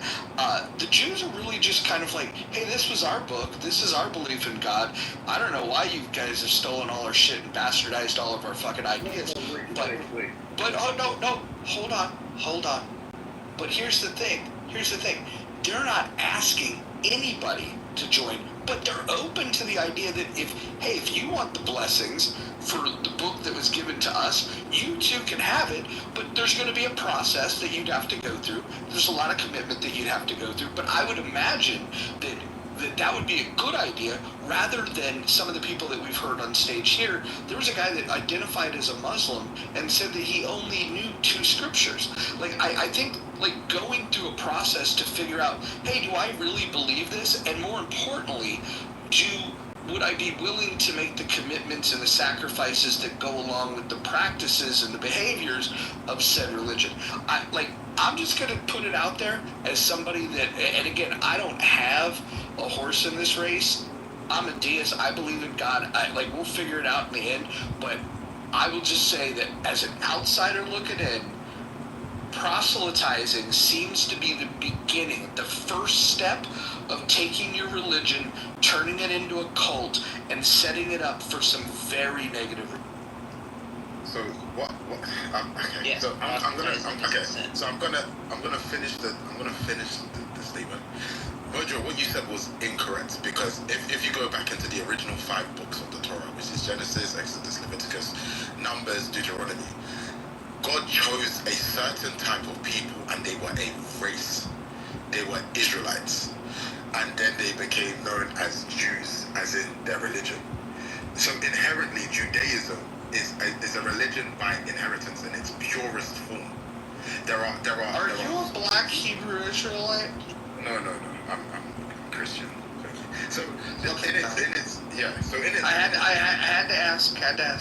No, that's okay. I don't believe in Hebrew Israelites either. Don't worry about that. I'm with you on that. But in its purest form, it's by inheritance. If you actually read the first original 5 books of the Torah. And then the second thing in regards to the statement that I just... Hold on. Can I just ask you a question? Because this is my understanding of Judaism, and maybe you or Big Zed or anybody else that's an expert in this can confirm this for me. But my understanding is that in Judaism, you have people that are skilled and educated on how to interpret it, and we call these people rabbis, and so we're like in Christianity and other religions, you read it, like Christian church is really bad for this. Like people could read it and they're just be like, well, my understanding is, whereas in Judaism you have people that are going to help you to interpret it, and we call those rabbis. Are you a rabbi? Well, you actually have like 1,000 rabbis that argue with each other. No, that's fine. That's fine. But a person that's not a rabbi should probably not be the one interpreting, especially if you're a Christian, you don't practice the faith. I doubt that you're the right person to interpret the book that was given to you. Actually, hold on, Michael. So I can actually answer this for Christians. The Christians have the Holy Spirit, which is the one that helps interpret. Christians can't answer this for the Jews. So Michael, you believe that then David's going to come, set up a kingdom. He's going to rule over the entire world. He's going to destroy all the enemies, and that the Goyim, the Gentiles, are going to be the second-class citizens who aren't allowed to enter into Christians believe you guys are going to treat them like shit, like little puppies that you have to train and teach. So don't even start with your fucking Chabad, Talmudic. Wait, hold on. When he talks about it being a race, let me ask you this. Hold on. Wait. Can I want to... No, hold on. Listen, with all due respect, if I were to ask the question, hey, is it permitted in Judaism for me to convert to be a Jew? Yes. I would take, and call me crazy, I would say that McZed would probably be a better resource to get an answer to that question than to ask a Christian. So that wasn't my original. I said in its purest form.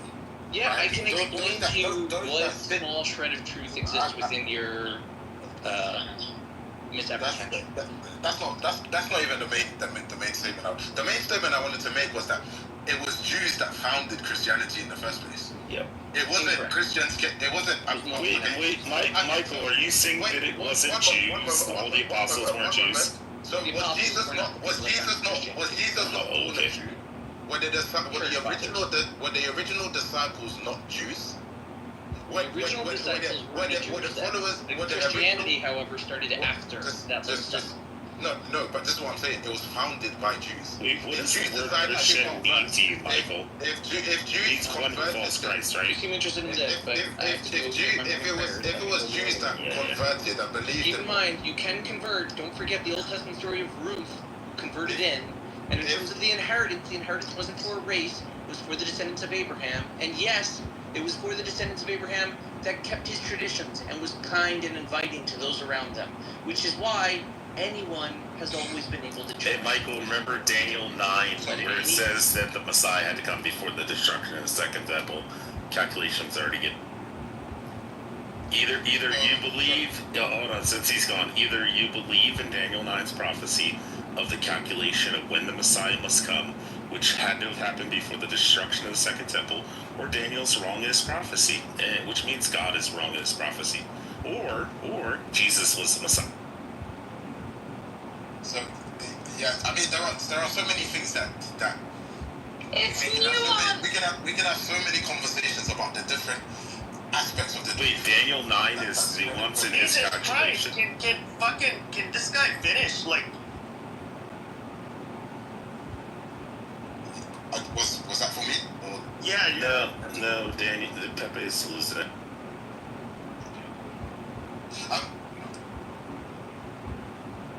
Go ahead, Sajuro. Guys, I'm Muslim. Can I defend Muslim? No. Well, hold on. Let's see if you can. Hold on. Hamza, you're a Muslim? Yeah. Okay, quick question. Did the Prophet Muhammad marry a 6-year-old? What? Did he marry a 6-year-old? Aisha. No. He didn't. Okay. Interesting. No. Hold on. Hold on. Follow up question. Did he fuck a 9-year-old? No. Oh, okay. What are you saying? Hamza, how old was Aisha? How old was Aisha when he married her? Hold on, don't break it down yet. Our Prophet Muhammad was the purest. And how old was Aisha when he married her? What was the age of Aisha? But she was old enough. Okay, what was Habibi? What was Aisha's age? What was Aisha's age when Muhammad married her? I don't remember. But She was 6. And when he consummated the marriage, she was 9. Wait, are you Sunni or Shia, Hamza? No, I'm normal Muslim. So you're Sunni, so you just don't know anything. Okay, never mind. No, bro, no. You didn't find what to say, because you guys, what I heard from you, you are following the lies. Bro, you know, this is the equivalent of you literally said the phrase. When these kids come on stage and they claim to be Christian, but they don't know anything about the Bible. Like, Azima, you literally said old enough. Yeah, and by the way, then you said you don't know the story. You're like, I don't know the story. I've never heard of it. Well, hold on. Let's ask Hamza. Let's get in his own words rather than put words in his mouth. Hamza, hold on. Hamza, I'm gonna ask him. I know, but let's get some clarification. Hamza, what did you mean when you said she was old enough? I said that's old. What's that? She can have pregnant if the religion sucks. That's what I mean. What I don't eat that word in English, but no. Okay, listen, I get it. But listen. To say she had her first period. That's what it Hold on. Hamza. So, there seems to be a consensus amongst people, because we've had many Muslims come to this room tonight, that have agreed that the Prophet Muhammad married her at 6 years old. She was 6 years old, and then he fucked her when she was 9 years old. Now, are you suggesting that you have not read the Quran and you don't know this? Or can you click on the link in the chat, please? This sentence was in the Quran. So that way you can read it yourself, Mojo. Okay, so here you go, Hamza. Hamza, have you heard of this before? Hold on. Okay, so Sahih al-Bukhari 5134. Bukhari and Sahih Muslim are some of the strongest hadith that you can have, and it's Sahih. Sahih means strong chain of narration. That the Prophet married her when she was 6 years old and consummated his marriage when she was 9 years old. Hisham said, I have been informed that Aisha remained with the Prophet for 9 years until his death, which shows she was 18 when he died. Bro, I will discover what Islam is. Well, Hamza, let me just ask you a simple question. Yeah. Do you accept Sahih Bukhari? I didn't hear Sahih al-Bukhari. Can someone explain to me the difference between, hold on, can somebody explain to me the difference between hadith and so Quran is the literal word of God. The hadith is the writings of the followers of Muhammad, his companions, his wife, all that kind of stuff. It's their writings, their stories. And then the tafsir is the interpretation. The tafsir is the interpretation of the scholars, of them giving their explanation. Okay, so is there anything in that? Is there anything in that interpretation that provides some color on top of what's contained in the? So the Sahih part means that it has a strong chain of narration, that it came literally from either Muhammad or Aisha or one of the companions, and that it was passed down. The story was. And they can confirm the narration of it. So if it's Sahih, then you have to accept it, as long as it doesn't contradict the Quran. No, we're saying in the interpretation one, I forget what you called it. Muhammad also said that you have to accept the words of the Sahabas or his companions, because their writings, what they write, are co-equal to the Quran. Meaning that anything that like Bukhari writes and stuff like that, anything that's in Sahih Muslim, all the stuff that it's Sahih, and Hasan means weak. Hasan and Sahih are strong. What's good and strong, and then Da'if means weak. So if it says Da'if, then you can just throw it out. Not necessarily. You can still use it, according to Islamic fiqh. Yeah, okay, is there any branch of Islam practiced in 2025 that rejects pedophilia? No. Not really. So they all think it's okay for them to fuck a 9-year-old. Yes, because it's explicitly in the Quran. Chapter 65, verse 4. Yep.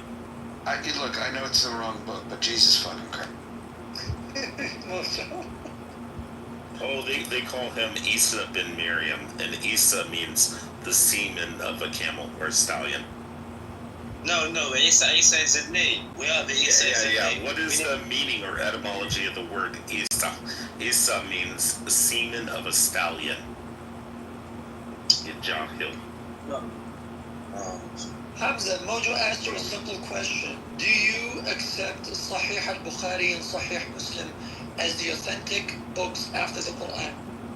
Yes. Yeah, that's not 100% correct. You have to know that the Quran is 100% correct. And the Quran and the Hadith of the Prophet, they said that the Quran is 100% perfect. If you want to judge me in our Quran. But Hadith, there are also some corrupts and some men that's meant to. That's not the consensus of the ulama or the scholars. The consensus of the majority of Islamic orthodoxy is Sahih al-Muslim and Sahih al-Bukhari, Sahih al-Kitabani ba'da al-Kitabillah, the most authentic two books after the Book of Allah. Alright, so guys, you accept that. Irrelevant. Hamza. Here. Yeah. This is the next question we normally ask. This is the next one we ask. And this next one's just a personal preference question, right? There's no right or wrong answer. We're just asking you. Would you agree, another two-parter, would you agree that having sex with a 9-year-old, as a 50-some-year-old, 54, I think you said? 54. As a 54-year-old man having sex with a 9-year-old is wrong? But you have to know that Aisha didn't. Her father was a friend of Muhammad. Yeah, I feel like it's an easy question to answer. So, okay. Again, it was a two-parter. I'll tell you the story. No, okay, you can tell me the story after a second. The two-parter is real quick. And the reason why I'm hoping you give me a yes or a no, because the second question depends on the yes or the no. So I hope I can get a yes or no. Would you agree that it's wrong for a 54-year-old man to have sex with a 9-year-old? Like, yes or no? No, but no, I wouldn't accept it. But this is possible. Got it. Hold on.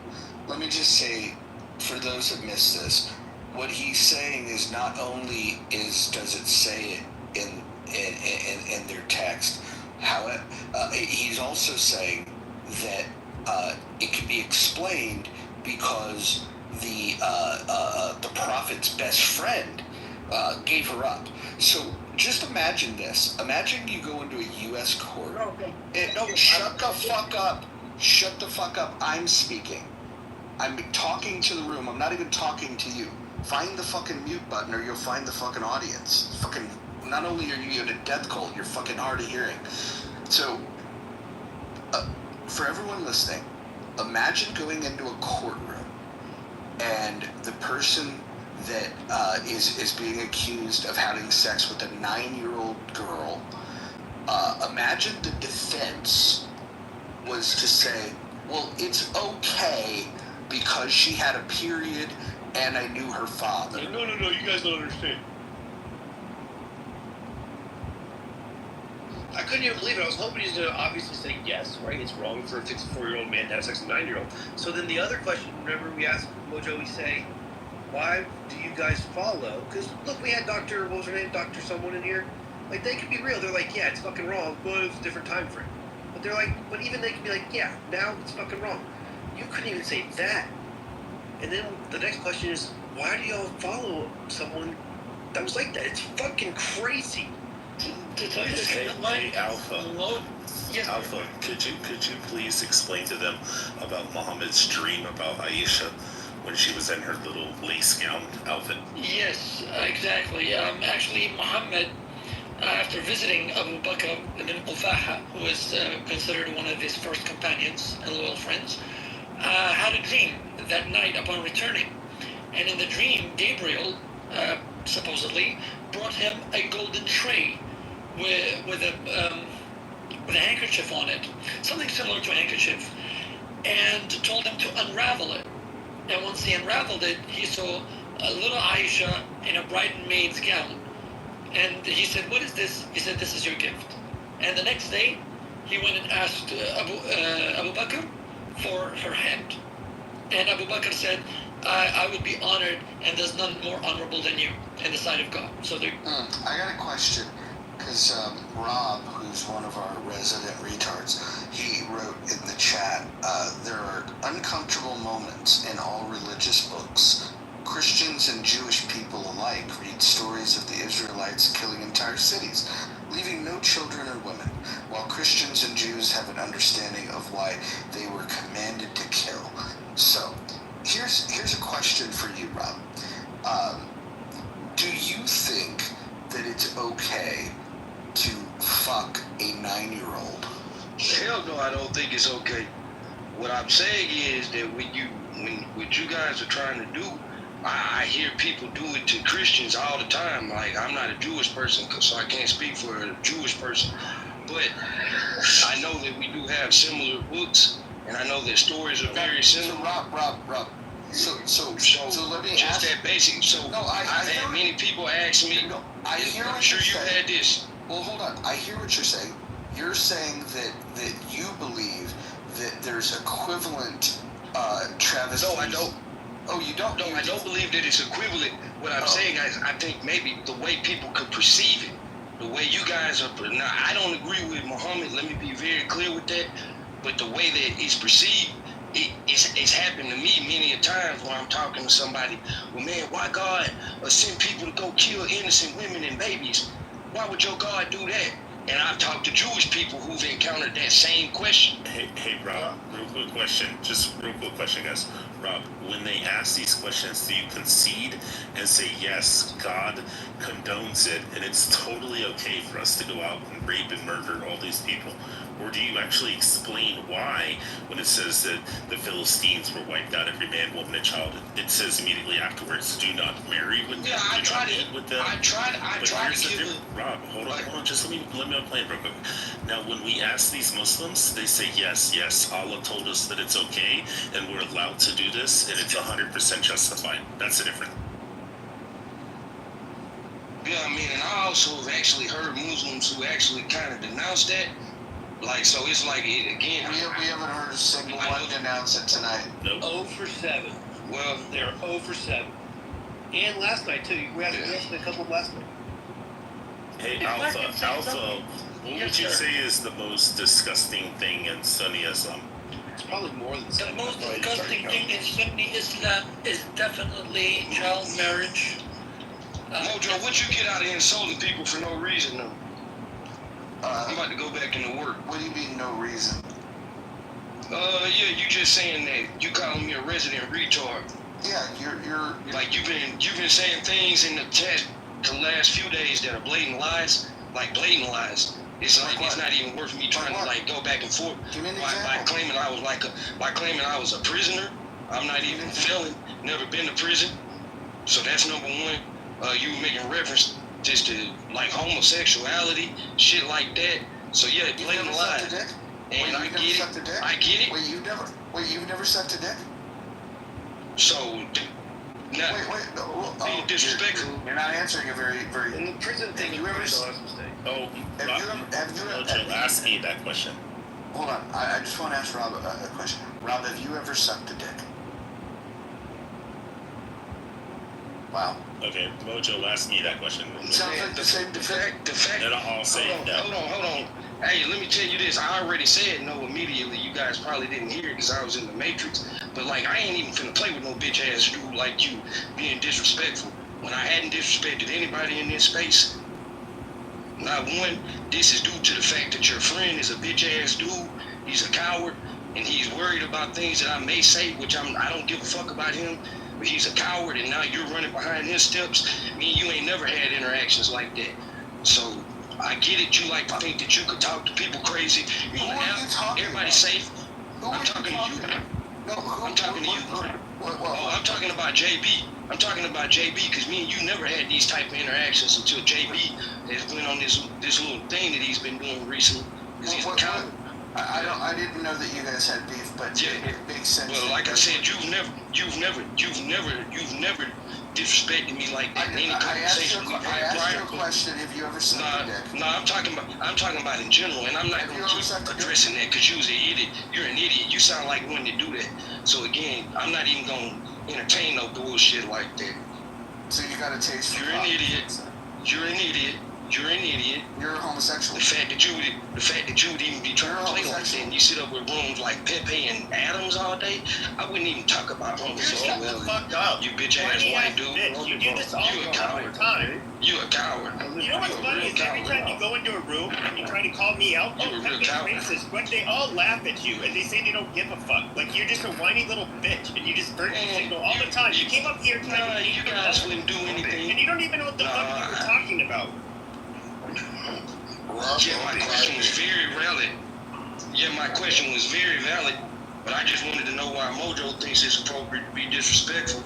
But it is what it is. That's how Zionists do. So it is what it is. Shout out to the Zionists. Shout out to the Zionists. Hold on. Everyone, hold on. Malik, mute yourself. See, the fucking guy Malik, what the fuck are you even doing on the stage? You've never added any value to anything ever in your fucking life. Why are you on my stage? I wanted to ask Rob before he... hopefully none of you motherfuckers moved him. Did you guys move him? No, I'm inviting people. Seriously. He said he was leaving. Okay, so... Anyways, I was going to challenge him. I wanted to see if he would accept. I want to have a battle rap with him, and so he's supposed to be some Houston rapper. And so next time you guys see Rob, just let him know that Mojo wants to battle rap against him, and see if he accepts. Matter of fact, if he wins, I'll cash app him, enough money so he can, so he can get a hand job from a fan. Rob, doesn't he need a vocabulary to rap? That's a good point. It's a good point. Yeah, it's fair. Yeah, Alpha, you were saying the most disgusting part of Sony, so. White power! Oh God. Here we go again. How boring. Jesus Christ.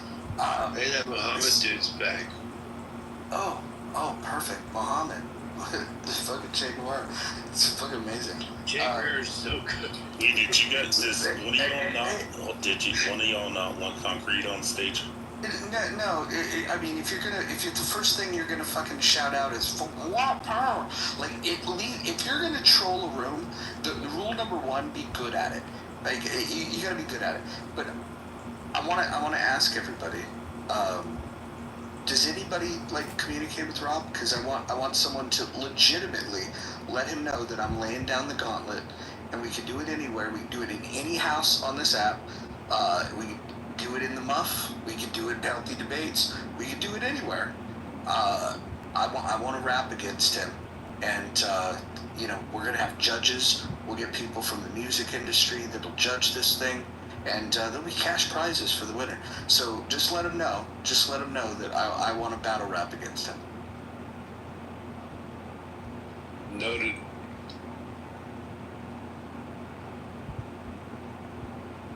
Concrete says Mojo wants to be down so bad. Concrete, you're just mad. You're just mad because you try to do this whole pro-black thing, and I'm a white guy with very pale skin, and I grew up in blacker neighborhoods than you, and I've fucked more black chicks than you have. And that upsets you. It upsets you. It upsets you that I have more street cred than you ever will. That makes you uncomfortable. We can bring Concrete back up. If I can just say this, the irony, rather the insufferable paradox of having a picture of a materialist, atheist, communist that would get your head chopped off in any Muslim majority country for even advocating or rooting for him, in layman's terms. And yet at the same time you defend the Sharia. This is funny, and this is coming from a Kurd whose people were subjected to the same Surah Al-Anfal, the chapter on war booty and the spoils of war. And 182,000 Muslim Kurds were murdered while the Muslim majority nations just displayed complete equanimity. I find these kinds of things absurd. However, to answer my friend's question, what I find so disgusting about Islam has two layers. One is the concept of al-wala wal-bara, which means the concept of allegiance and renunciation, something similar to the elements of a mafia.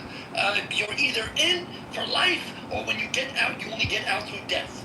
So you don't break code, and you don't break rank, and you don't break order. However, at the same time, that layer undergirds all the other layers.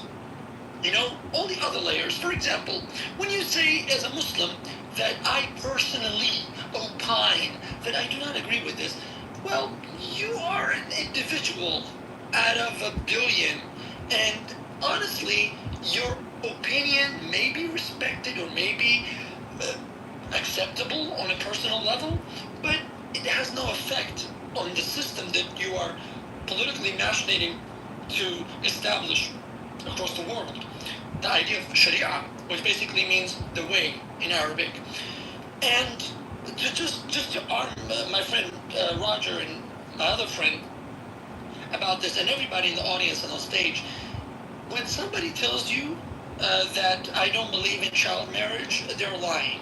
They're lying because they know that their admission entails a barrage of condemnations, and they know that in order to retain some air of respectability, they have to denounce it as an act of expediency. Just in the moment, denounce it.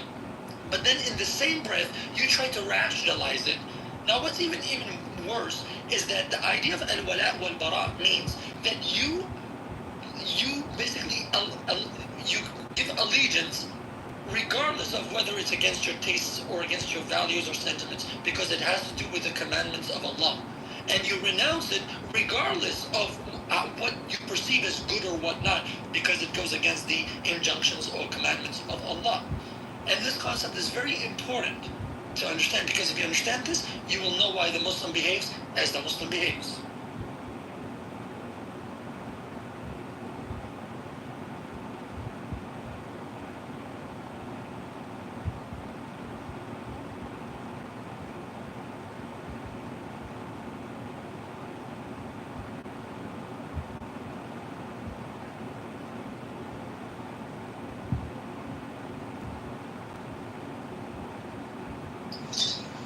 So, I've been wanting to ask this question for a while, forgot it earlier, and I just remembered it. And again, I don't know the answer, so I'm just asking. But I'll give a minute of context here. As a Catholic growing up, when I get baptized into it, you do all the sacraments, communion, blah, blah, going to Catholic school, learn about the Bible, and you're getting shown these stories about the Bible, blah, blah, you're growing up. Now, they leave out some shit, right? Like, you don't learn about the whole, what's the traveler and the concubine, where, like, all the people want to fuck the traveler, and so he sent out his concubine, and they raped the concubine all night, and then dropped her back off, and then she was, like, barely breathing, and the fucking dude chopped her up and shit. Like, you don't learn about that kind of stuff, right?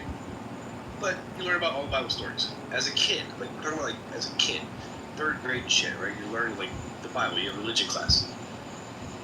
In Islam, as a kid, do they learn about, like, that Muhammad had sex with the girl when she was 9? Like, is that taught to children? Yes. The initial learnings of a Muslim child is known as Juz al-Amma, which means the general parts of the Quran. Now, as you undergo in the indoctrination process, or what they call it ta'aleem, and that's exactly what ta'aleem means. Once you undergo that process, you go to the second level. So you study Arabic in conjunction with fiqh. Now, the word fiqh doesn't mean jurisprudence necessarily. The word fiqh in Arabic means the bigger understanding, the bigger picture, in other words, of Islam. So when you go deeper, then it is rationalized, because they say that it was not Muhammad's choice to make. It was God's gift, and you cannot reject God's gift. And this hadith, when people say, well, this is the hadith can be corrupted and whatnot, no, that's not how it works, because the Quran itself says, O believers, if you believe, when the Quran says, oh, you believers, it's referring to people who have accepted the Quran and the 6 articles of faith and the 5 pillars of Islam. Okay? Now, those are known as the believers.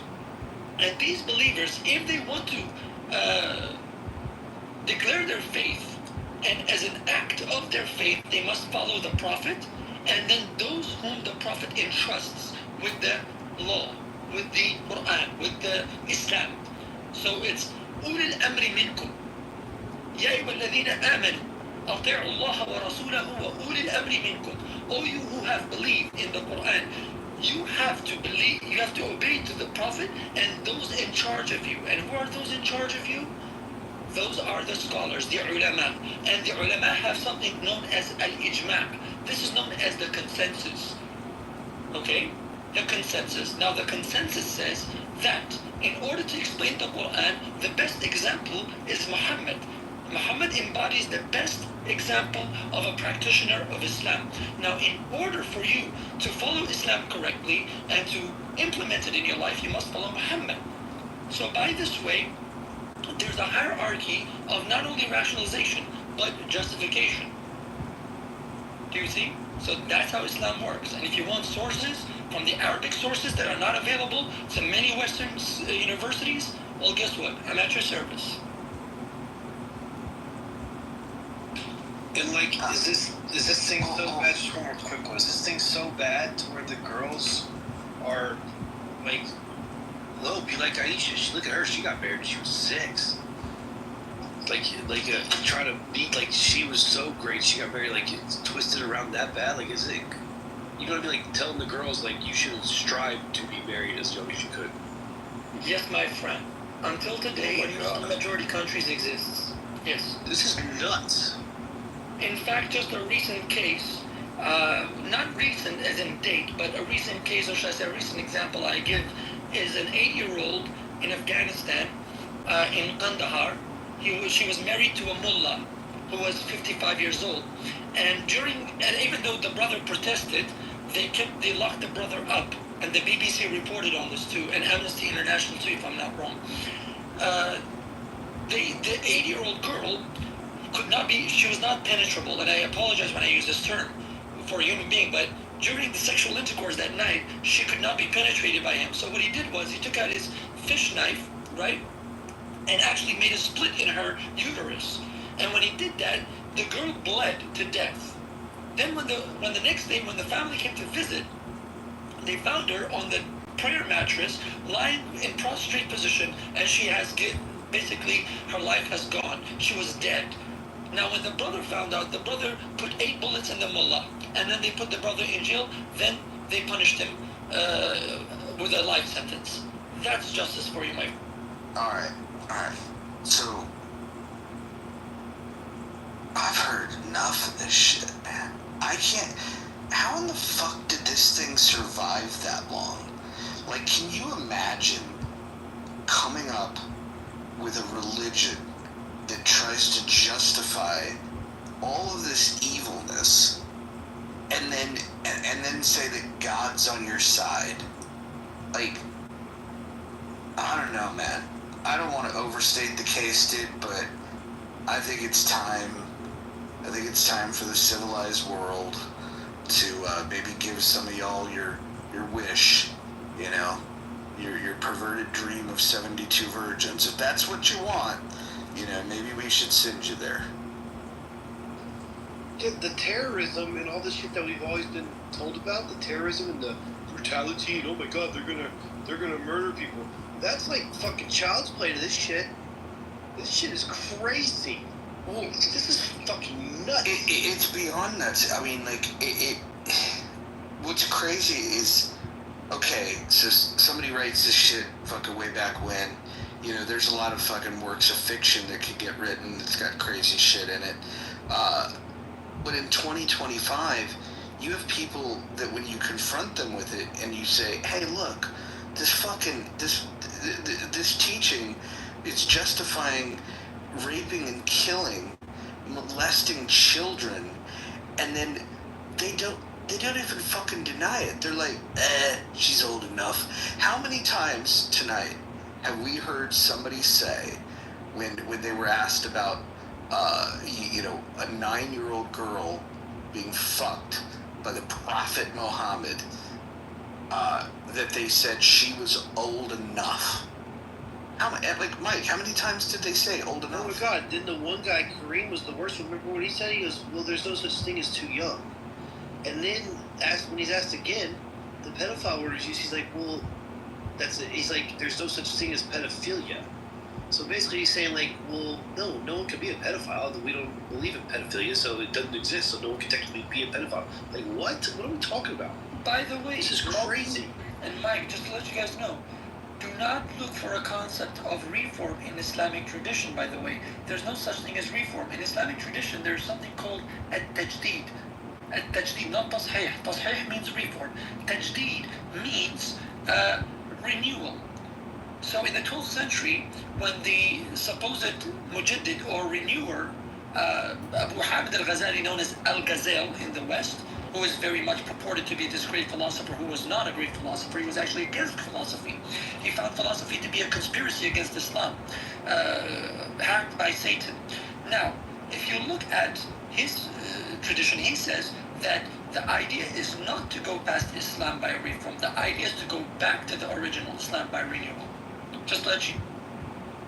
Oh, what was the main answer? The main answer was, it was just a different time. You guys don't understand. Yeah, it's different time, and what we asked them is, like, can you imagine going into a room on Clubhouse with a bunch of descendants of transatlantic slave trade, and then when somebody says, hey, slave slavery was wrong, say, well, it was a different time, and everybody was doing it, and to not say that you're against it.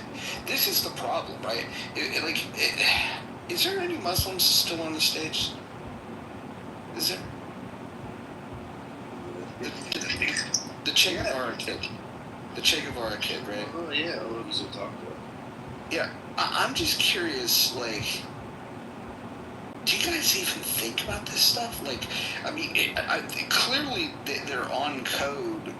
That's a word that I learned on this app. They're on code when asked this question because they all say the same thing. And I just wonder, like, is there like a punishment if they don't defend it? Like, is that what they're worried about? Yes, there is. So that's what they're worried about. So, go ahead, Alpha. Yeah, Alpha, explain. What happens if they don't defend? Yeah. Well, according to three major schools of Islam, Orthodox Islam, Sunni Islam, the first major school is named after Muhammad ibn Idris al-Shafi'i. And the third one is by Anas ibn Malik. And then the other one is by Ahmad ibn Hanbal. The first one is known as the Shafi'ites, and the third as the Malikites, which the majority of North Africans follow. And you have the Hanbalites, okay, which majority of the Arabian Peninsula, Kuwait, Saudi Arabia, and them still follow as jurisprudence, quote unquote. Now, in Islam, for you to reject the ijma' of the scholars, the consensus of the scholars, is implicit of rejecting the majority. And according to Islam, Allah does not misguide the majority. Allahu la yadil al-akthariyya. So Allah does not misguide the majority. Now, when you reject this is considered as ta'an. Ta'an means to insult. And when you insult the tradition of the Prophet, or Muhammad, rather, the founder of Islam, what you have committed is الطعن في الرسول. الطعن في الرسول is considered as an active declaration of war. Why? Because you are trying to spread corruption. And according to verse 33 of chapter 5 of Quran, chapter 5 of the Quran is known as the Ayatul Muharaba, the ayah or the verse of the declaration of war. According to this verse, which undergirds the law in Islam for punishment for those who reject traditions of Muhammad. Do you see? So the punishment is to crucify, or to mutilate, or rather to amputate, or to dissect the person, or it is to ethnically cleanse them from the earth. So the ayah goes something to, like this.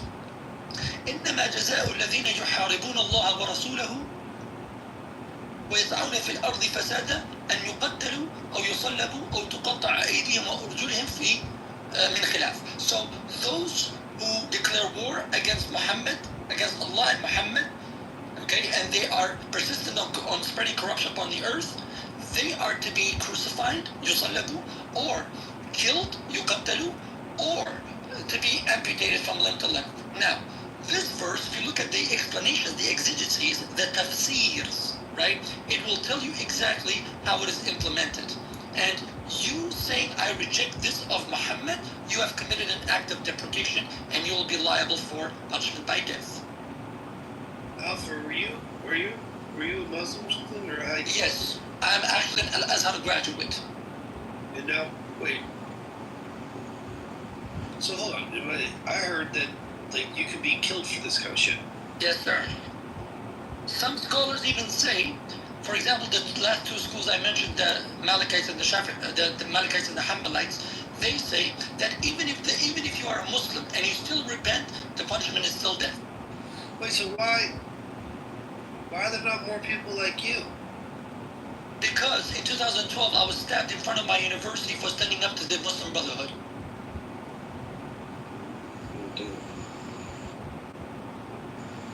You know what else is crazy, Alpha? Is that, I mean, look, I was kind of with Mojo on this. I had heard stuff about this, about Islam or whatever. And the first time he asked it, I was like, oh, that's kind of funny. And then the guy said it, I was like, what the fuck? And then he asked it again, we were like, oh, that's weird. Like, this is an easy answer, dude. Why do you say that? Then the third time, I was like, whoa, wait a second here. And now it's like, whoa, what the fuck? Like, there's been Persian after Persian after Persian after Persian after Persian after Persian.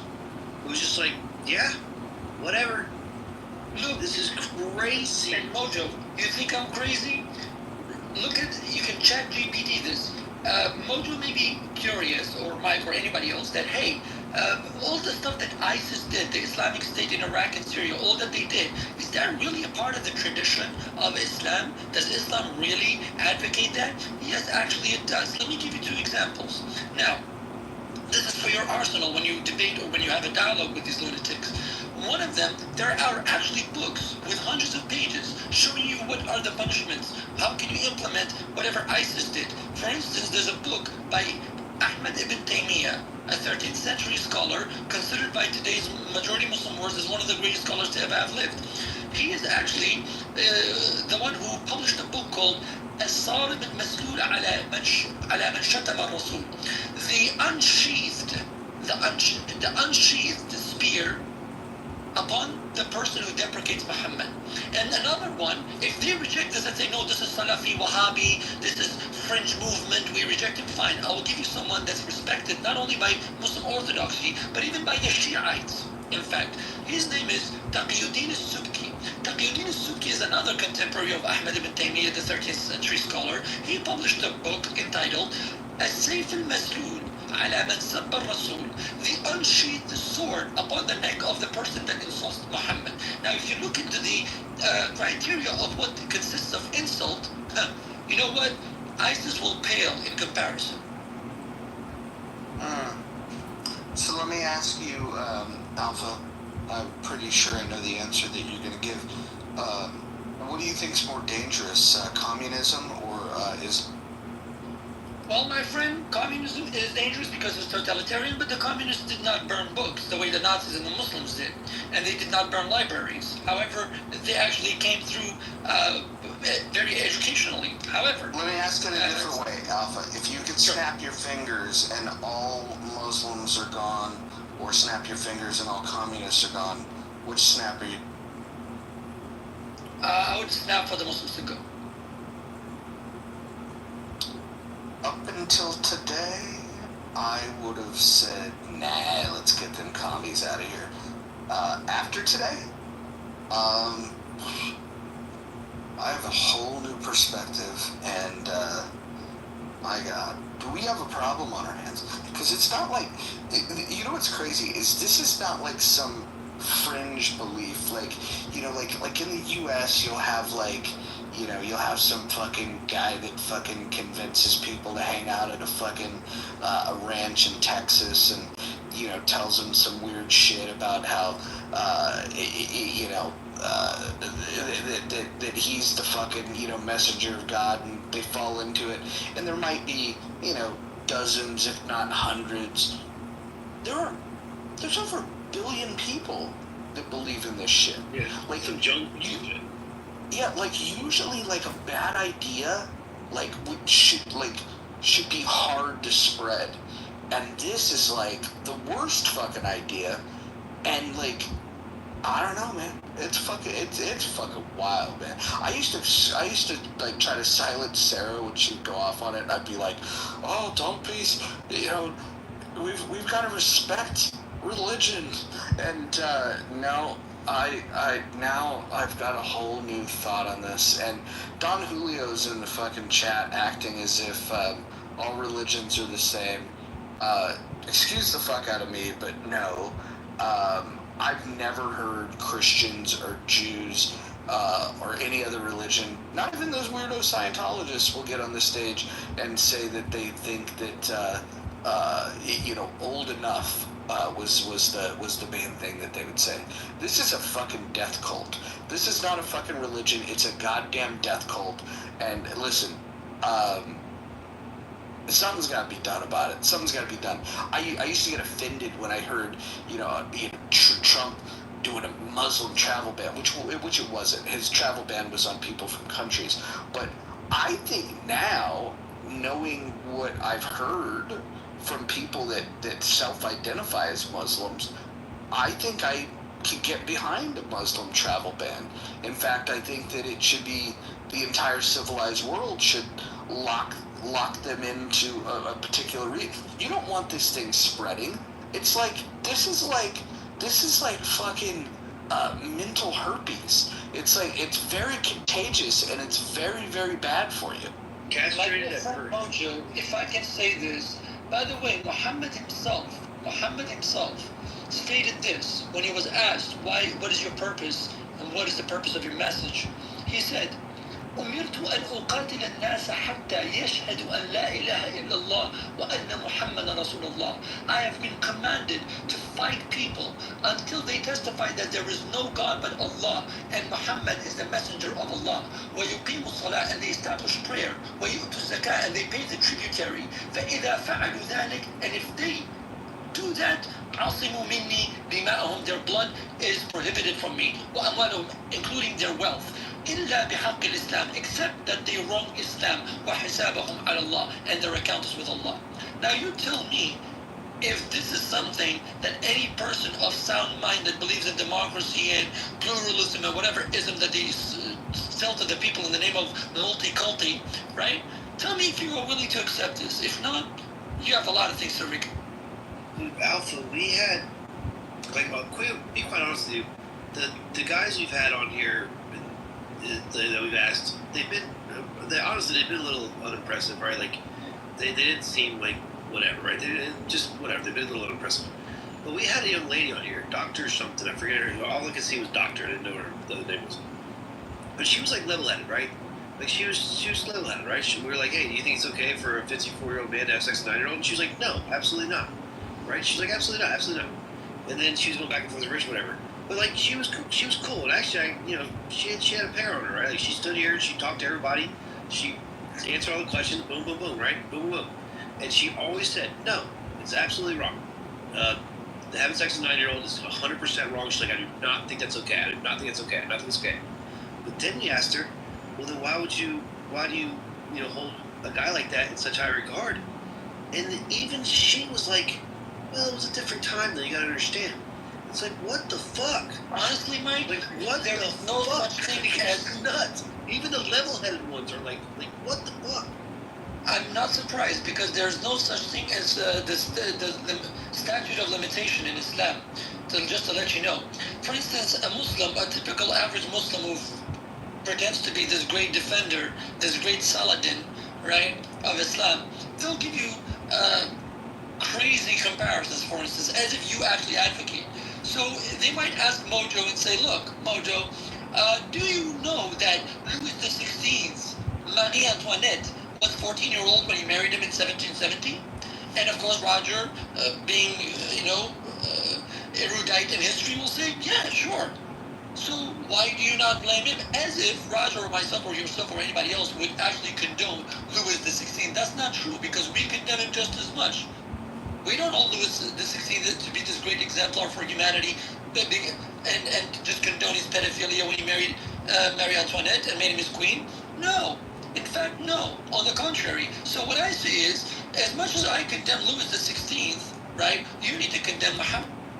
Well, and that's the crazy part we kept saying to him. Like, even the guy in the chat right now, he's like, all religions are the same, whatever it was. We've answered this question the entire night. First of all, nowhere in Christianity or in Judaism does it talk about fucking pedophilia. Nowhere. Now, you go to the bad shit that people bring up, the Crusades and all this stuff, blah, blah, blah. We say it's bad. Like, yeah, they're saying, well, bad shit happens in your religion too. Yeah.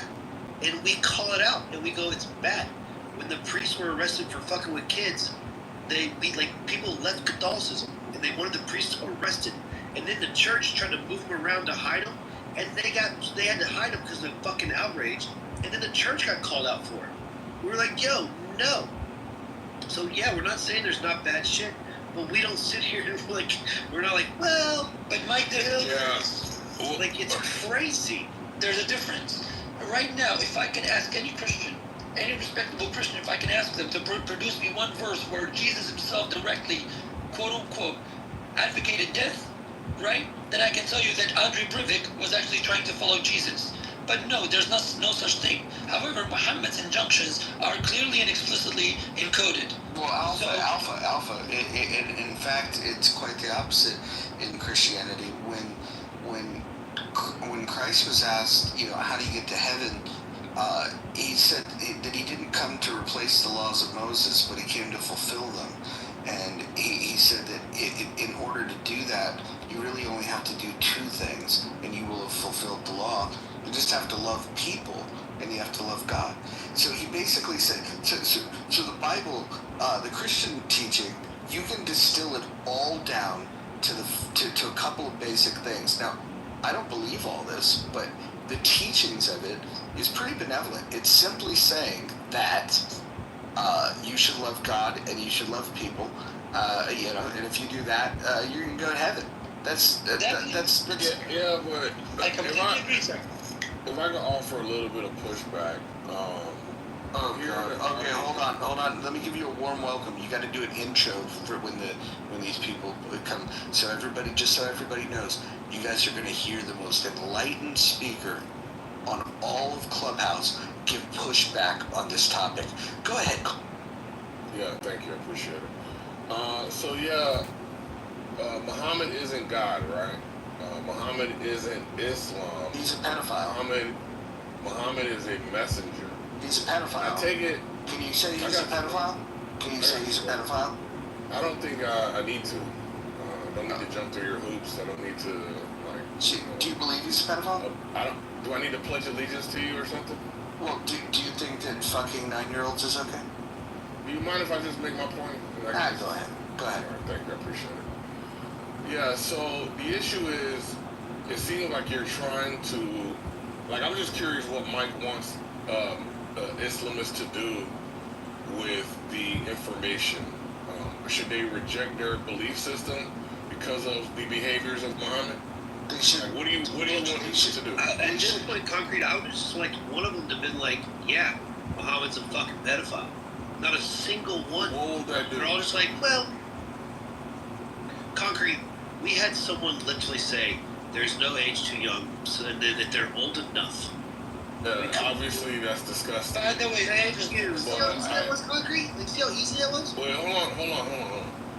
But what is the ultimate goal that you're trying to achieve by getting different Islamists to admit to this? Well, we hadn't even got there yet, right? Because we couldn't get past step one. That's fine, but what is your goal? Looking at was why do people follow and hold a guy like that as a target? Well, I'll speak to the goal. At first, I was genuinely curious about this because I heard people talking about it.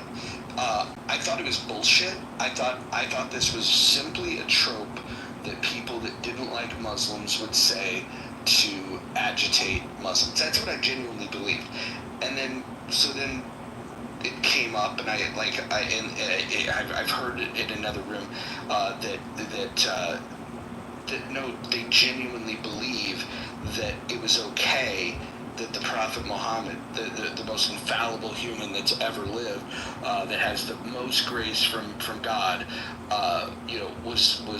was marrying a 6-year-old and fucking her when she was 9, and then they don't deny that that's what it says, and in fact they say that it's okay, and so as far as to what do I hope to accomplish in these rooms would be now that we can have these conversations in an open space. Nobody's gonna come chop my fucking head off. You bring a fucking blade to a gunfight, you're in fucking big problem. But here's what I'm hoping, is that people like myself that thought that it was bullshit and thought that it was a trope can actually hear Muslims say in their own fucking words that, yeah, she was old enough, or that what was the other? It's not a real thing. The pedophile, pedophiles don't exist. So this is what I'm hoping to maybe expose, is that, and I've gotten probably more back channel messages from this room than I've had in a long time, and people are like, holy shit, I didn't know that, and once upon a time I didn't know it, and every time one of these motherfuckers speaks, there's new people in this room that gets to hear holy shit, these people condone pedophilia. And I think that's an eye-opening experience for a lot of reasons, because it exposes them in a way that I think a lot of people just don't know. And now when we have a chance to vote on things and make decisions about how to deal with that type of evil ideology, I think we just need to be working from a place of truth, and that's what I'm hoping, is just people get educated. I want people to be talking about it. Now, I do want people to be careful. I'm not suggesting that everybody go out there and stand on a fucking street corner and fucking say Muhammad's a pedophile, although I might. Yes, he's a big pedophile. Yeah, there you go. There you go. This room, hold on, Concrete. This room has became Chris Hansen's To Catch a Predator named Muhammad. Yeah. Concrete, they were 7 for 7 you were so without funny fail. Go ahead, Concrete. My bad. You're good, Mike. So the way I interpret it, because it seems to be about you. You're a coward. You aren't trying to. I mean, there's nothing you're gonna do about their belief system. I don't know. It just seems like it's trolling couched in outrage and curiosity. Nah, hopefully we can bring them out of Concrete, this. what if they did that with the Catholic priests? What if we were just like, what do you guys, what's the point? Why do you guys bring this up? What's the point? That would support my argument that you're just doing it for payback. Like they say about you, Concrete. It's okay for you to go in and your anti-Paulian rants. Don't you go and argue with Christians about Paul's writings and if they're fallible and all this shit. But then you want to come in here and complain about us talking to Muslim. Well, in Concrete, look, we're not trying to change the world. Coward, Concrete, you're a fat mouth and liar and a phony. Hold on, Rabbi. Concrete, we're not trying to change the world here, dude. We were just simply asking I didn't think you were. Crazy. We found it crazy. Look, we're on Clubhouse. We just found it crazy that it was Concrete, dude. It was without fail, dude. It was like 7 for 7 people in a row. Like, not a single Muslim we had said that it was not okay to do that. Every single one of them was like, it's fine. Yeah, well, That's how it is in that culture. Alpha explained it to you, and so with the consequences like clearly laid out to you, I think you'd be a little bit more empathetic, right? People just don't want to die, right? They don't want to get killed. They don't want to get ostracized. So with that, I mean, let's say I don't accept that. One second. You're right, my bad. You're good. Let's just say that you did have like honest beginnings and honest intentions. I take it that when you get the information from Alpha that any denigration of Muhammad is met with capital punishment, you wouldn't any longer like require Muslims to like make this renouncement, right? Just a correction, Concrete. Anything the ulama or the scholars or the jurists perceive even as a deprecation or insult. No, that's fine. So so it still stands. If you did have true, pure intentions, and you understand the consequences, then you'd understand why they would never make a public denouncement, right? And then you just, I guess you leave it alone at that point, right? Because now it just becomes an issue of what's happening in the present moment. And if there are some children being violated or, in the present moment, then we do something about it. And if they're not, then we don't do anything about it because there's nothing to do. But this just seems to be, a thinly veiled troll in the name of awareness. And the idea that you've been on the internet for how long, you didn't know that, Aisha was within a range of 9 to 13 or something. This is true. Some have longer, some have older. If you didn't know that and you were today years old, I don't believe that. Whatever. Look. In the Torah, there's Rebecca and Isaac. It doesn't mention your age. Don't you lie on my book. I believe in Torah. I'm Jew. Don't you dare put lie on Christianity is Virgin Mary. Well, hold on. That was too quick and too loud. Hold on a second. Go let him on. Right? Go let him on. Yeah, in Christianity, there's a Virgin Mary. We very well know that that's what they were doing. during those times. So even don't we spread no lies. Wait, did Mary have sex? Did Mary have sex? She was in the Joseph was in his 30s. Yeah, she was married. She was a virgin, right? She was a virgin. Don't you spread that lie. No. Wait, hold on. Let him. Okay, so where did the brother come from? Amandi, when you said we very well know so what she was was a virgin when she conceived Jesus, and you said, where did the brother come from? She had a brother. Did anybody say anything? Hold on. Said she didn't have sex. Hold on. Did anybody say anything about perpetual virginity? You said she didn't. Okay, brother, you're bringing that up anyway. You're derailing. I was gonna bring. So here's the thing. Even Gandhi did that. So where are you gonna turn to? It doesn't matter what religion background you look at. Everybody had My point is that all your ancestors did that. No, the difference between Gandhi had a virgin birth. Have you bumped your head? the difference between the Virgin Mary, the difference between Virgin Mary and Muhammad is Joseph would have been roughly 19, Mary would have been roughly 14 when this happened. Yes. I don't understand. Well, the Catholic Church don't even think that Mary is whatever. Catholic Church is what gave you what you believe in as a Christian. That's not true. That is true. Can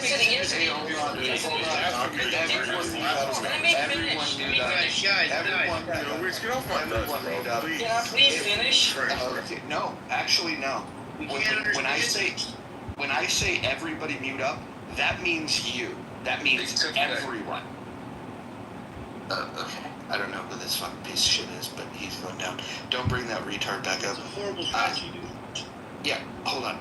If you guys are gonna talk over each other, I'm just gonna fucking remove you, and you guys can start your own room, and you guys can go talk over each other in a different room. It doesn't work well on here. For those of you that have been on this fucking app for like 6 months plus, you should know that the best thing to do is to wait your turn to fucking speak. If you're gonna end the next person that interrupts somebody, I don't care if they're my best friend, my worst enemy, I'm removing you from the room. Do not fucking interrupt. As with everywhere else in society, guys. Captain, I know you were gonna say something. Rabbi, that dude should just waited and wrote it down. And Amandi, I didn't forget you, buddy. I want to get back to you because you said you kind of just made that leap. You're like, well, we all know what was going on back in the day. So like, where's your evidence of anything in Christianity or Jesus or whatever this happening back then? So go ahead, Captain. You can finish your point. My point was. Okay, I'm sorry. I thought you were talking to me. My point is that Muhammad was way, way, way older than Isha when he married her, and Joseph and Mary were way closer in age. That's the difference. Okay, right. So Amandi, you were mentioning Amandi. You said the thing. You were like, you're like, yeah, Muhammad, and then but they're like, you mentioned Christianity and something, and then everyone was talking, but you go, we can't act like we don't know what was going on back then. So like, what were you trying to insinuate there? Okay. When you said the age difference between 14 and 19, you're still applying your future standards, your present standards to the guys. So where does it delineate? Can I answer 16, that? 17, or talk about before you? Yeah, I don't approve none of it at no time because I'm born today. I'll answer that. Yeah, that's a good question. Nobody here is saying that we should apply standards of today to the past. What we're saying is that today we are more evolved, we have a better understanding of human interpersonal relationships, human emotions, human psychology, human biology, physiology, anatomy, especially children's. However, what we're saying is that if we're going to condemn Louis XVI, who was of recent history, in human civilizational history or human history, as recent history, 770, he married Marie Antoinette when she was 14. However, the problem is that whenever Muslims are queried on this issue, there's a tendency, a very widespread tendency, very impulsive too, that they turn around and say, well, Gandhi did it, Louis XVI did it. No. Wait a minute. Jesus did it.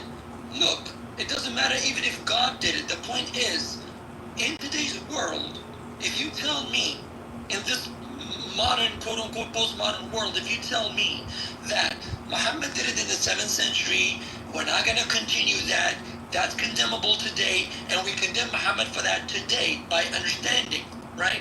I would say, look, that's fantastic. You're not going to practice that. But when you come and tell me that you are obligated by the very faith that you declare to follow Muhammad as the best example, and you must imitate his tradition, his sunnah, then what I'm going to tell you is, are you willing to imitate him in the act of child marriage? Whatever you want to call him, Rasulullah, Nabiullah, whatever you want to call him. The point is, Muslims never take accountability. What they do is to, okay, he did it, therefore, unless you judge him, you can't judge me. No, we've judged them. It's your turn. Yeah, and that's what we're saying. Like, would you take diet advice from someone who weighs 500 pounds? Like, would you take life advice from a homeless person? Wait, hold on. Like, you would take, like, why would you take value? Why would you base your values and all of everything you want to learn and the way you live your life? Why would you use this guy to do it? It's just crazy. And what's up, Wayfan? You're one of the guys. Wayfan. You were one of the ones here earlier that was talking about how there's no such thing as too young. Wait, hold on. Mike, I want to respond to what Alpha just said. Oh, yeah, for sure. On one hand, he's saying, thank you. On one hand, he's saying we're not condemning Muhammad by today's standards. On the other hand, he's saying we're condemning Muhammad. Now, what standards would you be using to condemn Muhammad if not today's standards? You can only apply today's standards or his standards. And if you applied his standards, there could have been a criticism. It would just have had to come from somebody as a contemporary. Now, I heard that he was condemned in that time period by some people. Do you have that? Is that true?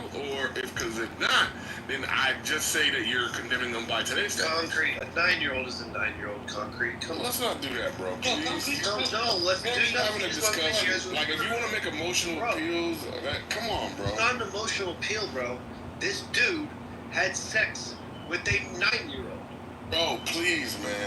Like, look, Amadi, like, brought it up. How, look, if you're going to condemn Muhammad, there's a ton of other people. Then you said, okay, we're going to condemn those people by what standards is what I'm asking. Right. That's a very good question. So, Wait, hold on. Before you go, Alpha, Concrete, can you just, like, say it with your chest, though, do you condemn that? No, I'm not playing your silly games, bro. Please. So you're being disgusting. So if Concrete you can't happened, bro. Like, this hold on. happened. Hold on. If you can't condemn, if y'all are disgusting. Concrete, I'm out of here. Hold on. If Concrete can't condemn it, we should probably say that he doesn't belong around you. That's nuts, bro. Because their standards were different. Fuck off. I mean, I don't know what I said out of order. All I said was that if you're going to claim, I'm speaking from the Muslim perspective, if you're going to claim that this was a 7th century thing, then let it remain in the 7th century. Don't try to implement it as a practice of your faith in the 21st century. That's what I'm saying. But if you are... But Alpha, pause.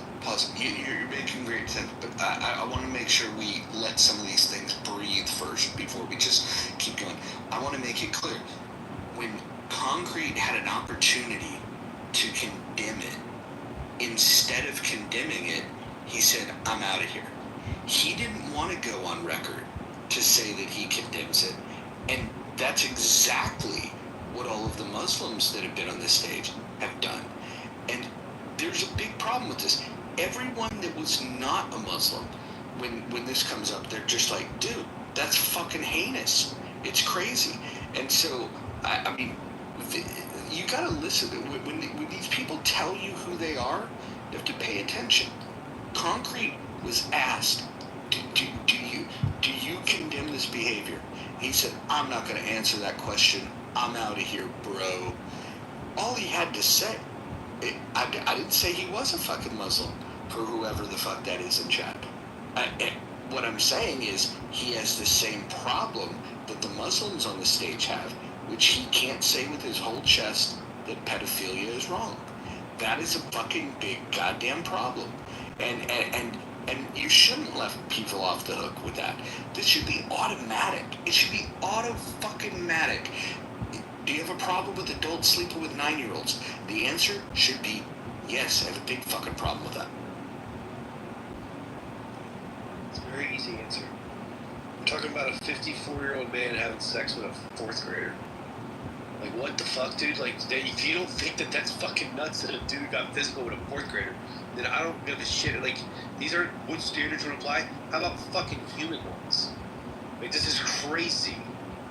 I don't give a fuck. Oh, back at different times. A 9-year-old's a 9-year-old. What the fuck? By the way, Mojo, I'm sure you're well aware of this, and my friend Mike and others in the room. Today, unfortunately, the very tools for which the West struggled for at least 500 years, since the Gutenberg Project and the secularization of the Bible, rather, or the personalization of the Bible, as a result of the Reformation, and Martin Luther's struggle against the church as authority, we in the West have gone through the religious wars. And by the West, I mean those countries who have inherited the Renaissance, the Enlightenment, the Industrial Revolution, the French Revolution, the American Revolution, and all the other things that derive from it. Going back to the Greek, the Renaissance of the Greek tradition, Roman tradition, and of course, you should take into consideration the Judeo-Christian tradition. Now, you know, my friend Roger, I'll say this. Every time that we say the West, this is what we mean. And in the West, we have tools that allow us to express our humanity. For instance, in the West, we don't condemn. Some churches may will on the fringe or whatever, or any religious group may condemn Joanne Rowling's, right? Joanne K. Rowling's for her publishing Harry Potter because they think this is wizardry and witchcraft or whatever she's teaching. However, we say, look, she has a right to publish those books. Very entertaining. In fact, it was a big part of my childhood.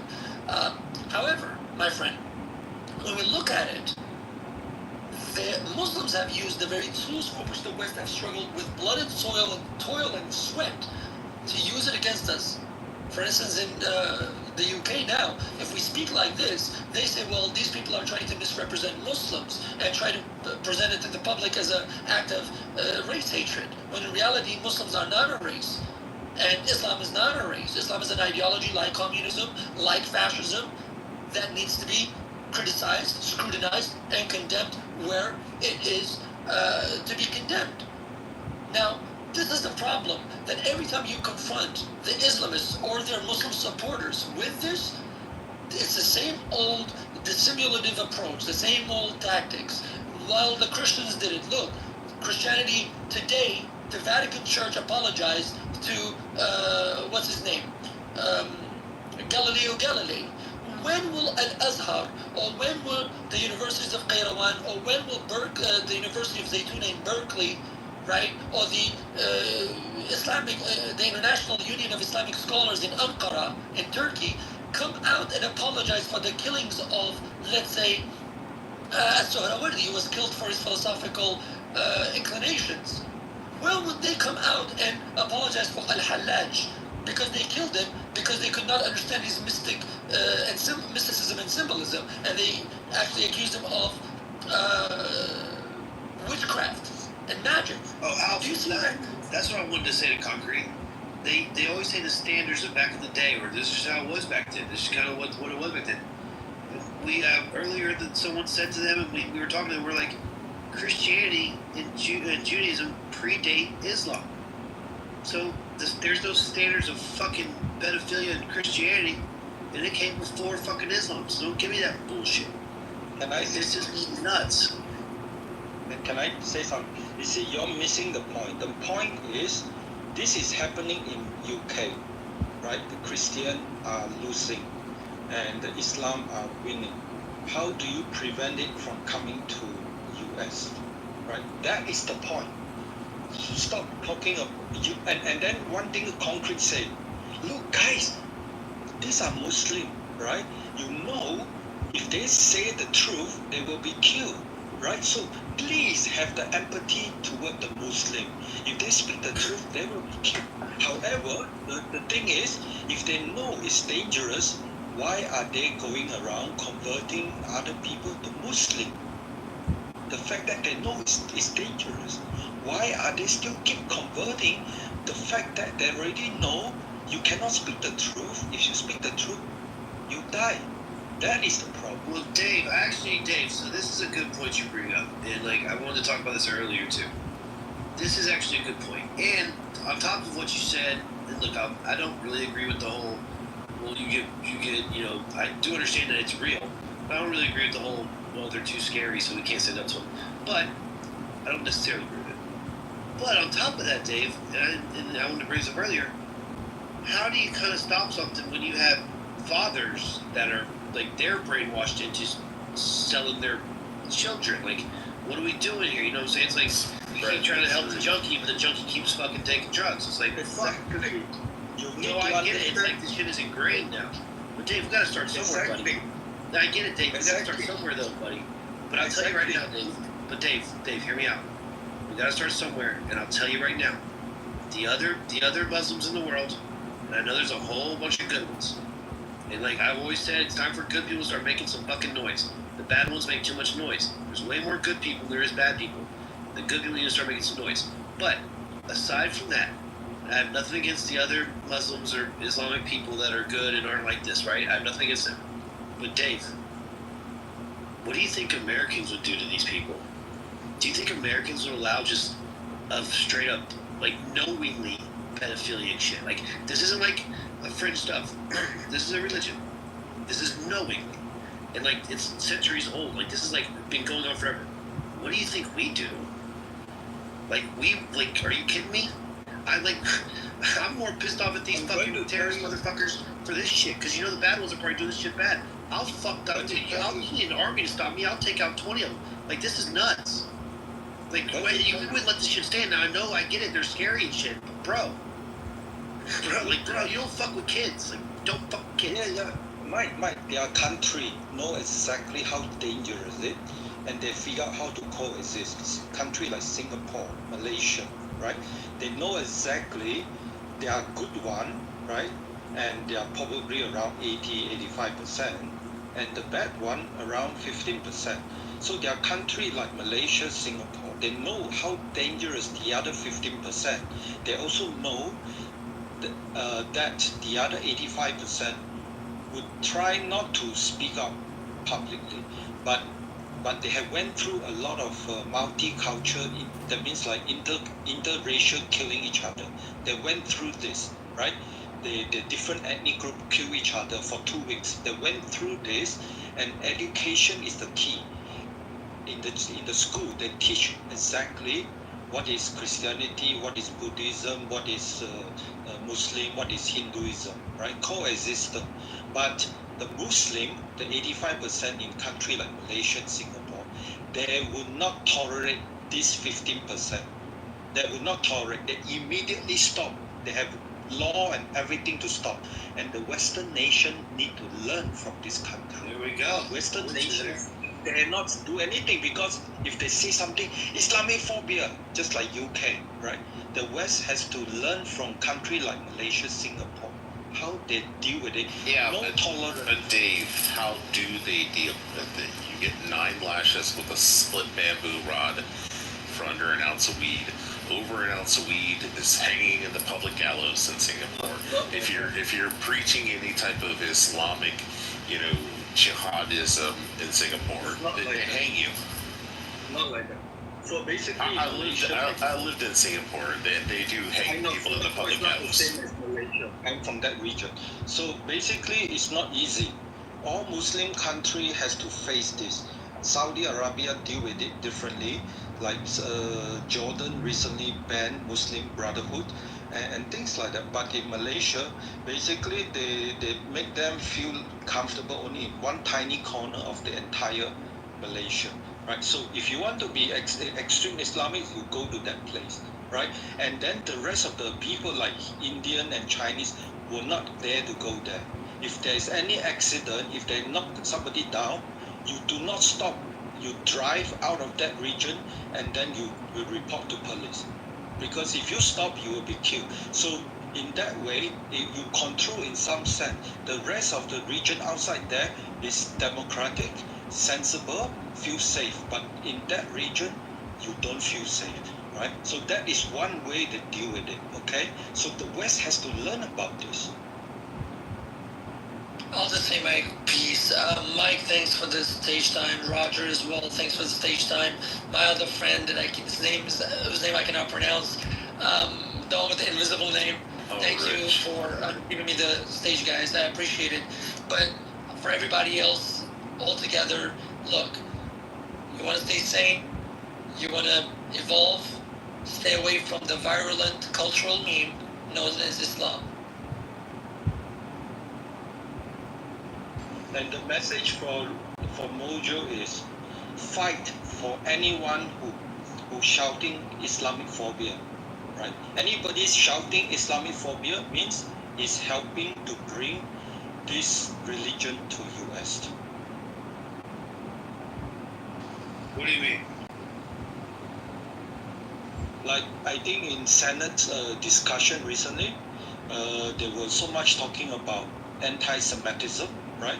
Try to protect the life of Jewish people, and therefore discussing to ban free Palestine, this shouting and things like that. And then Sani Bennett says that if you do anti-Semitic thing, then you also have to pass a law called Islamic phobia. So he has no clue. So somebody like Mojo got to educate him.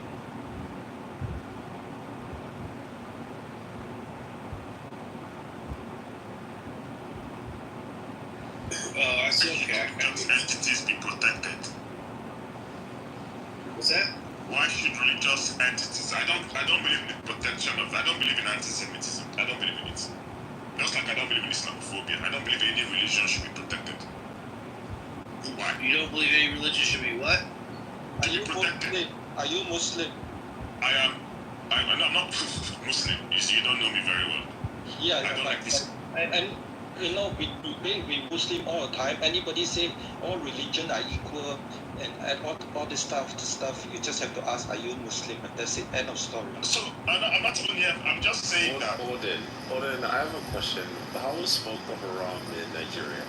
Boko Haram is just. How does the houses treat the people? First, please keep pointing out me stupid that first. So you don't know anything about Nigeria? That's me. No. So wait, hold on. Let me ask you a question. Let me ask you, where is Boko Haram located? In the houses. Yeah, so where are the houses? Yeah, the houses are in the north. So first of all, Boko Haram is not really a Hausa problem. You're full of shit. What does not really mean? It's not really a Hausa problem. So you see, this is why you guys should get geography. So where Boko Haram is mainly operating. Well, I mean, you got Delta, you got Hausa, you got all these different tribes. Can you please? It's like saying that certain problems, like comparing New York and maybe Texas. Those are very far places. What happens in New York necessarily doesn't happen in Texas. So where Boko Haram is mainly located is in a place occupied by the people they call Kanuris and Fulanis. Now, if you come to where the houses are, they also have their problem with the, what is it called? With the bandits, the Fulani killers. So they have various problems. So when you're speaking specifically to Boko Haram, it's not necessarily a Hausa problem. It is a Fulani and Kanuris. Are they Boko Haram amongst and within the Hausa tribe? Yeah, so eventually, because Boko Haram is eventually a Muslim organization, you would have what's the predominant religion amongst the Hausa people? It's Islam. Yeah, it's like 99%, right? Maybe, yeah. I would say 99%. That's a pretty high percent. And the Igbos are about 99% Christian, and the Yorubas, the Legos are about 50-50 right now. It's actually 50. I mean, you will not agree with you that it's 50-50. It's 51-49. The Christians will not agree with you that it's 50. I'm just telling you, the Yorubas are 51% Christian and 49% Muslim. So there are Yorubas who believe they are more Muslims than Christians. There are Yorubas who believe that they are more Christians than Muslims. So I don't get into that fight. They handle it themselves. So what I'm trying to say is that when it came to Boko Haram was formed by a sect. A Muslim is Islam, but the sect that started Boko Haram were not Hausas, they were Kanuris. Okay. But eventually, real quick question: what is the fastest growing tribe in Nigeria? Oh, it's gonna be the Hausa because they marry more than one wife. 8.4 per every wife, and they have 4 wives. So that's not the shocking thing. The shocking thing is even their fertility rate. A state in the Hausa land has a 77% fertility rate. I don't think any state in the Western world has that number. 77% fertility rate. A woman in place. 77. What's the fertility rate in America? 20, 5, 10. Wait, Odin, do you think that Islam is a bad thing for Nigeria?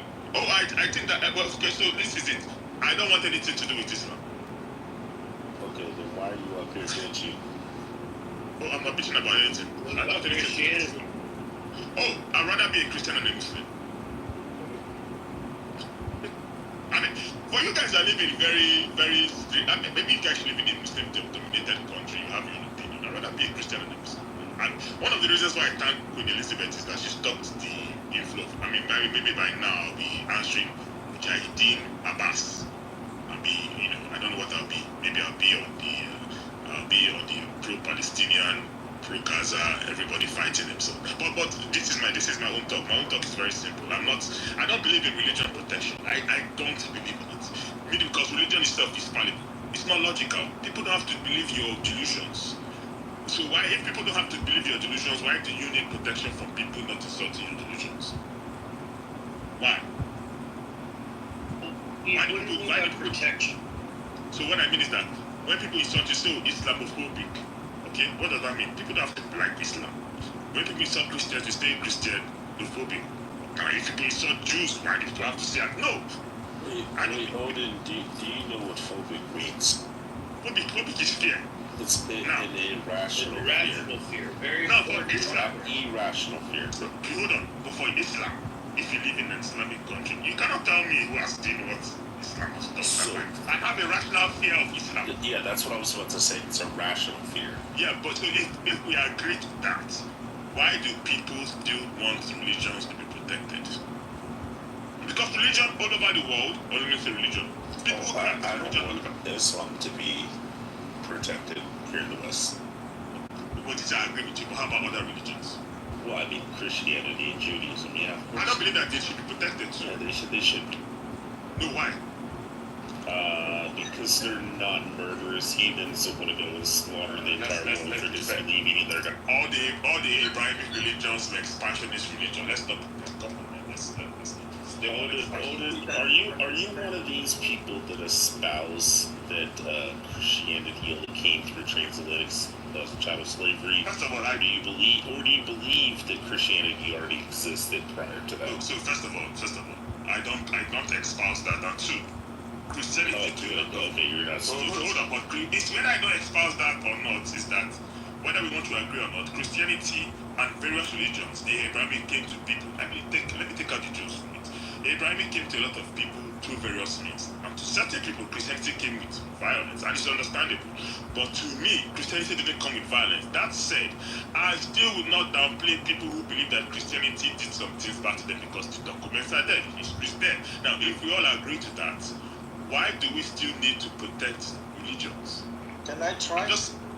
Yeah. Let me explain to you. When we say Islamophobia, it means that Muslim doesn't want the Western people to know the truth of the religion.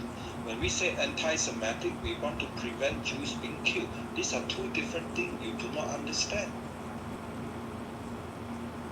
Well, and like Christianity, like I get you guys are, I assume you talk about the Crusades and shit like that, stomping out that stuff. But like, when was the last time Christianity was violent, specifically in the name of religion? Like I don't feel like I don't feel like you can say Christianity is a violent religion. Odin, do you believe in a Biafra state? Go ahead, Zephyr. Yeah. Let me just answer this question. Oh, that was a big pause, though. Yeah, no, I was feeding my daughter. First of all, I sincerely doubt ethnic identities right now, what I see in life. So I don't think that, what do I want to value more? Do I want to value associate with people because we're of the same race, same ethnic background, or do I want to value them based on the principles and policies? So right now, I'm indifferent. I am. Do you believe it'll be Afro State? No. Okay, cool. Go ahead, Zephyr. Yeah. Somebody said Christianity isn't violent. Does anyone know who Mike Johnson is?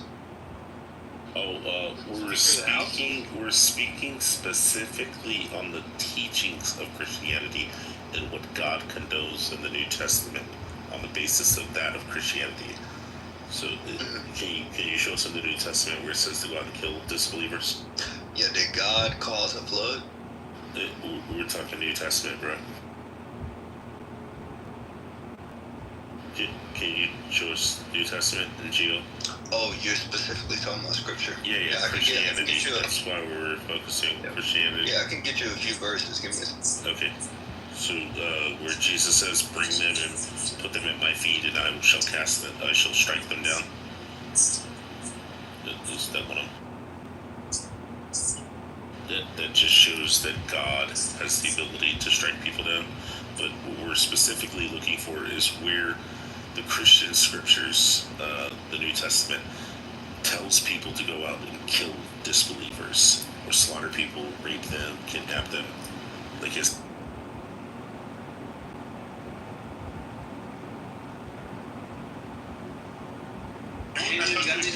What's up, guys? Oh, go ahead, Odie. I said you won't necessarily see that in the New Testament. It's in the Old Testament where you see all those things. Yeah.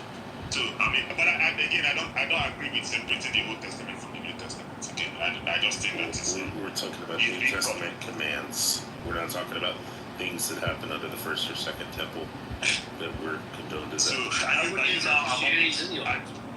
are you now among the Christians that are the New Testament? Odin, I got a question. Are you aware that stoning of adulterers and homosexuals and all that is only allowed if the temple is standing? Yes, of course. And you understand that it's only applicable to the people of Israel, right? Yes. So they didn't stone like, Philistines or any other people. It was only them. So the point when we're talking about Christianity and we're delineating between Christianity and Islam, we're showing how the Quran specifically says that it's okay to do not commit adultery except for those whom your right hand possesses, and all others are permissible, or how you can have sex with a 9-year-old and all this kind of shit, that Harper would totally be okay, Barthology.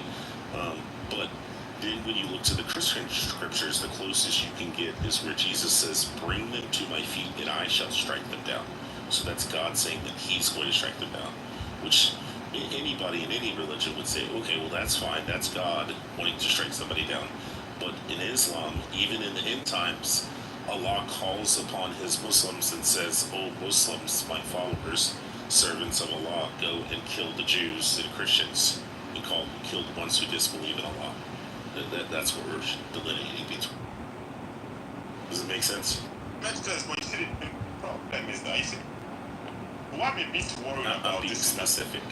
Yes, you're being specific, but the problem is that even Christians, when Paul said we are appendages, so we are appendages to the body of Christ. So meaning that because we are not Christians, we actually follow like the teachings of the people of Israel. We should be, that's why a lot of Christians look at Israel as the holy land because of. In as much as we are not dead, there's some kind of way to follow them. So I don't know. Grafted in. Grafted into the tree of Israel. But that's a spiritual grafting in. It's not a physical grafting in. There is still a physical promise to Israel. And like I said, all the commandments that anybody's going to pull out of the Tanakh and say, well, look, stoning of adulterers. Well, that's only permissible when the temple was standing. And it's only applicable to the Jews. Jesus Christ gave a classical example of the stoning when the woman came and he said, who has not committed this without the cast the first stone. So that's an example why Christians should not really, get themselves involved with that barbarish rubbish. Now, but for Islam, because, Muslims have a thought-ending cliche that says that the Quran is the spirit word of God. Makbor, shut your jabil, shut the mouth. So because Muslims believe that Islam, the Quran is the literal. That idea baffles my mind. That is the literal. Can you, why are you a terrorist? Because Muslims believe that Islam, the Quran is the literal word of God. So he likes the problem. So whatever is written in the Quran is God's text. So I don't know whether they can pick and choose. Then next thing they come and tell it is like, oh, that hadith, it has been challenged. It's not first class. It's second class. It's third. It's watered down. Like, okay, this confuses me. So because they say the Quran is literal word of God, no addition, no subtraction, they call it whatever they want to call it, then we have a right to say, okay, if you say the Quran is the literal word of God, literal, it's just written by man, but anyway, it's the literal, that is God there, not like translation or people writing the opinions in the Bible.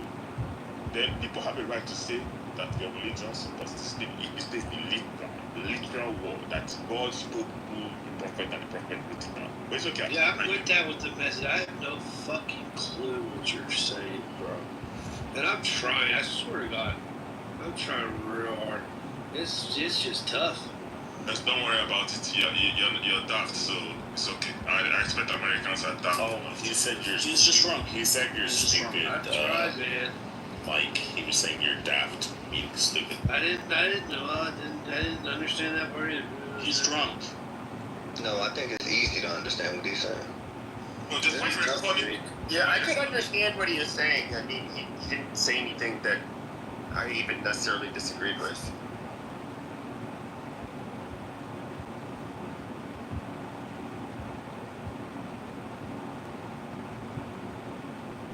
Anybody else want to go? Yeah, Zephyr, you back with the what was the question again? The violent verses. Yeah. Yeah, and then also, just to be clear, would you say Judaism is violent? There's verses that can be violent, yeah. Well, Romans explicitly explain the purpose of it is to explain governmental allowance for killing, capital punishment. So you got to narrow it down to purpose. This might be an ignorant take on it. You guys can say I'm wrong if you want. No problem. But I guess just, I don't have a dog in the fight either. But looking from the outside, looking in here, I would say Judaism. Every time I guess we're talking about Israel, right? Obviously the violent part in the world we're talking about is Israel. Every time Israel's been doing whatever they're doing, it's always at these the Hamas or whatever, Houthis or whatever, Hezbollah, blah blah blah. But with these Islamic groups, they want to get rid of Jews. So I would say I find that to be a little different. You never hear of the Israel wants to go after Islam. Oh, they're going after our Muslim, but Mojo, you there? I think that's Yo, Roger, you there? Mike, I think that's disinformation. You're saying. Can you come closer, Oshan? We can barely hear you, buddy. Are you guys getting Not really. If you got headphones on, try taking them off. So, since just the general topic is Islam, I took Middle Eastern history in school before that. A&M asked me to come back when I had better grades. And that was the thing posted above is the textbook we used. It doesn't delve too deep into theology, but it is a good resource for historical timelines of the religion and the Umayyad and Abbasid and Fatimid caliphates. So if anybody's curious, you can click it, it takes you to Amazon, you can buy it, it's not very expensive. Or you could look for an ebook online of it. Either way, it's a good reference point. Anytime when somebody say, look, there are some violent scripture in Old Testament or Tanakh, isn't the Jewish religion violent and everything? Yeah, no Jews say no Jews would say not stop you from criticizing Judaism. No Jews would stop you. They will willingly, happily to debate. But for Muslim, they come up with this concept called Islamic phobia to prevent you to learn the truth and to prevent you from further discussing, criticizing. That's a difference, okay? That is the Dave, one thing I was going to mention too is the Tanakh itself is usually descriptive, meaning that it's describing what had taken place, things in the past. It's talking about in the past tense, and it's talking about the things that are describing the actions. And the majority of the things that most people are going to pull out is going to be like, oh, well, like, look what King David did, or what Moses did. And, like, these were all things that were going against what God had commanded. Like, when David goes and steals another man's wife, that was against God's command. When Abraham ran away to Egypt, was against God's command. It was against what God had commanded him to do. And in the New Testament is prescriptive, most of it, because it's prescribing what we are to do in the future. There's a lot of descriptive parts in the New Testament, but the Old Testament is usually describing what not to do. Like, hey, Moses killed a man. Oh, yeah, that was against what God commanded. Like, he wasn't supposed to do that. When you see that Moses had multiple wives, yes, again, what Moses wasn't supposed to do. So, what's your take on the Apocrypha? Well, one second. What's your take? Well, 1 second. Right up to me. What's your take on No Name on the Apocrypha when Jesus was accused? We don't accept Apocrypha books. Okay, but then maybe other people do. Yeah. I don't accept Second Enoch, where Enoch's looking through the three portals before there was any rain that came down, and seeing rain and snow and sleet and stuff like that. And like, no. What's the reason? Your seventh and 9th century constructed books with no authors that nobody knows where they came out of. But a lot of them came out of Gnosticism. So I mean, if you want to accept those books that are antithetical against Scripture, then be my guest. The only reason why you're saying that, because it's true. Saying that, wait, hold on. The only reason why you're saying that is because the Council of Nicaea rejected it. It was definitely in Rome. Wait. I fucking hate when these retarded motherfuckers come up on stage and say this dumb shit. What was the Council of Nicaea about? They rejected the book. No. That's why the divinity of Christ. Yeah, it was literally about the divinity of Christ. And the first council, the Council of Nicaea was about Arianism. So what the fuck are you talking about? Like, it had nothing to do with Gnosticism. It had nothing to do with. No. It had nothing to do with the Apocrypha books. It had to do with the divinity of Christ. It had to do with the divinity of Christ. When Arius was slapped in the face because he said that Jesus came from celestial stardust. That's not what I'm saying. That's not what I'm saying. When you just say stupid shit like this is like listen. This is like when the younger. This is like when the guy who's a world-renowned scholar, the leading expert in the Younger Dryas impact theory, stood up and talked about the Council of Nicaea. How you deny the genocide of Armenians? Can you shut the fuck up? Yeah, you're saying you're Armenian. All right, well, let's let him walk down. Let's let him walk down the road. So no, like when the leading expert on the earliest Dryas impact theory came up and said that the Council of Nicaea was about Gnosticism. When I heard that in the first minute, I turned the fucking video off because I knew that either one of two things. Either one of two things. He's fucking stupid, which I know he's not because he's a world-renowned scholar and a historian, an archaeologist, and all this kind of shit. Or I know that he's deceptive and he's a fucking liar. So either one of two things. You're a fucking liar, or you don't know what the fuck you're talking about. We're done? Alright, thank you. Yeah. Go ahead and show us how the Apocrypha books. Well, let's let him walk down the road. Hold on, Can you mic up for a second? Walk down the path. What do you mean by the Council of Nicaea? Go ahead. Thank you. Well, first of all, they held like 3 series of courts to decide what should be in the book of books, right? And we know the Maccabees is not in there. We know the Apocrypha is not in there. They rejected that. They rejected a lot of other verses and things like that. They curated exactly what the purpose was. You cannot deny that. So that's not what was my point. For those that do follow that, right? So, for those that do follow that, Jesus was sitting there and he asked them, the teacher asked him a question, right? He said something about what the Alpha Omega. Can you tell me about that? And then Jesus said, you tell me about the Alpha and I'll tell you about the Omega. And the teacher slapped him or hit him or something like that. I forgot exactly what I'm not sure if he used a stick or not. And Jesus cursed him and the man withered away. So essentially Jesus killed him. So this is a real reason why they didn't want it in the book. There's a lot of other reasons as well. That's not the only reason. So the point is, that is Christianity. And it's stating Jesus himself killing someone. Right? So the reason why you're not into it is because in Rome they took it out. You're not mentioning that. No matter how you want to change the goalposts or who did it, who didn't do it, it's not in there because of that. But my main point is that is in the New Testament. Okay, real quick. So, First Council of Nicaea 325 AD primarily addressed the Arian controversy. Oh wow, just like I said about Arian being slapped in the face because he was a church father who became a heretic, and they threw him out of the church. The Second Council of Nicaea 787 AD focused on the veneration of icons and the condemning of the iconoclasm, the deconstruction of religious images, and affirmed the legitimacy of using icons in Christian worship. So where did that talk about the Apocrypha? Okay, so they reduced the books? Did they not?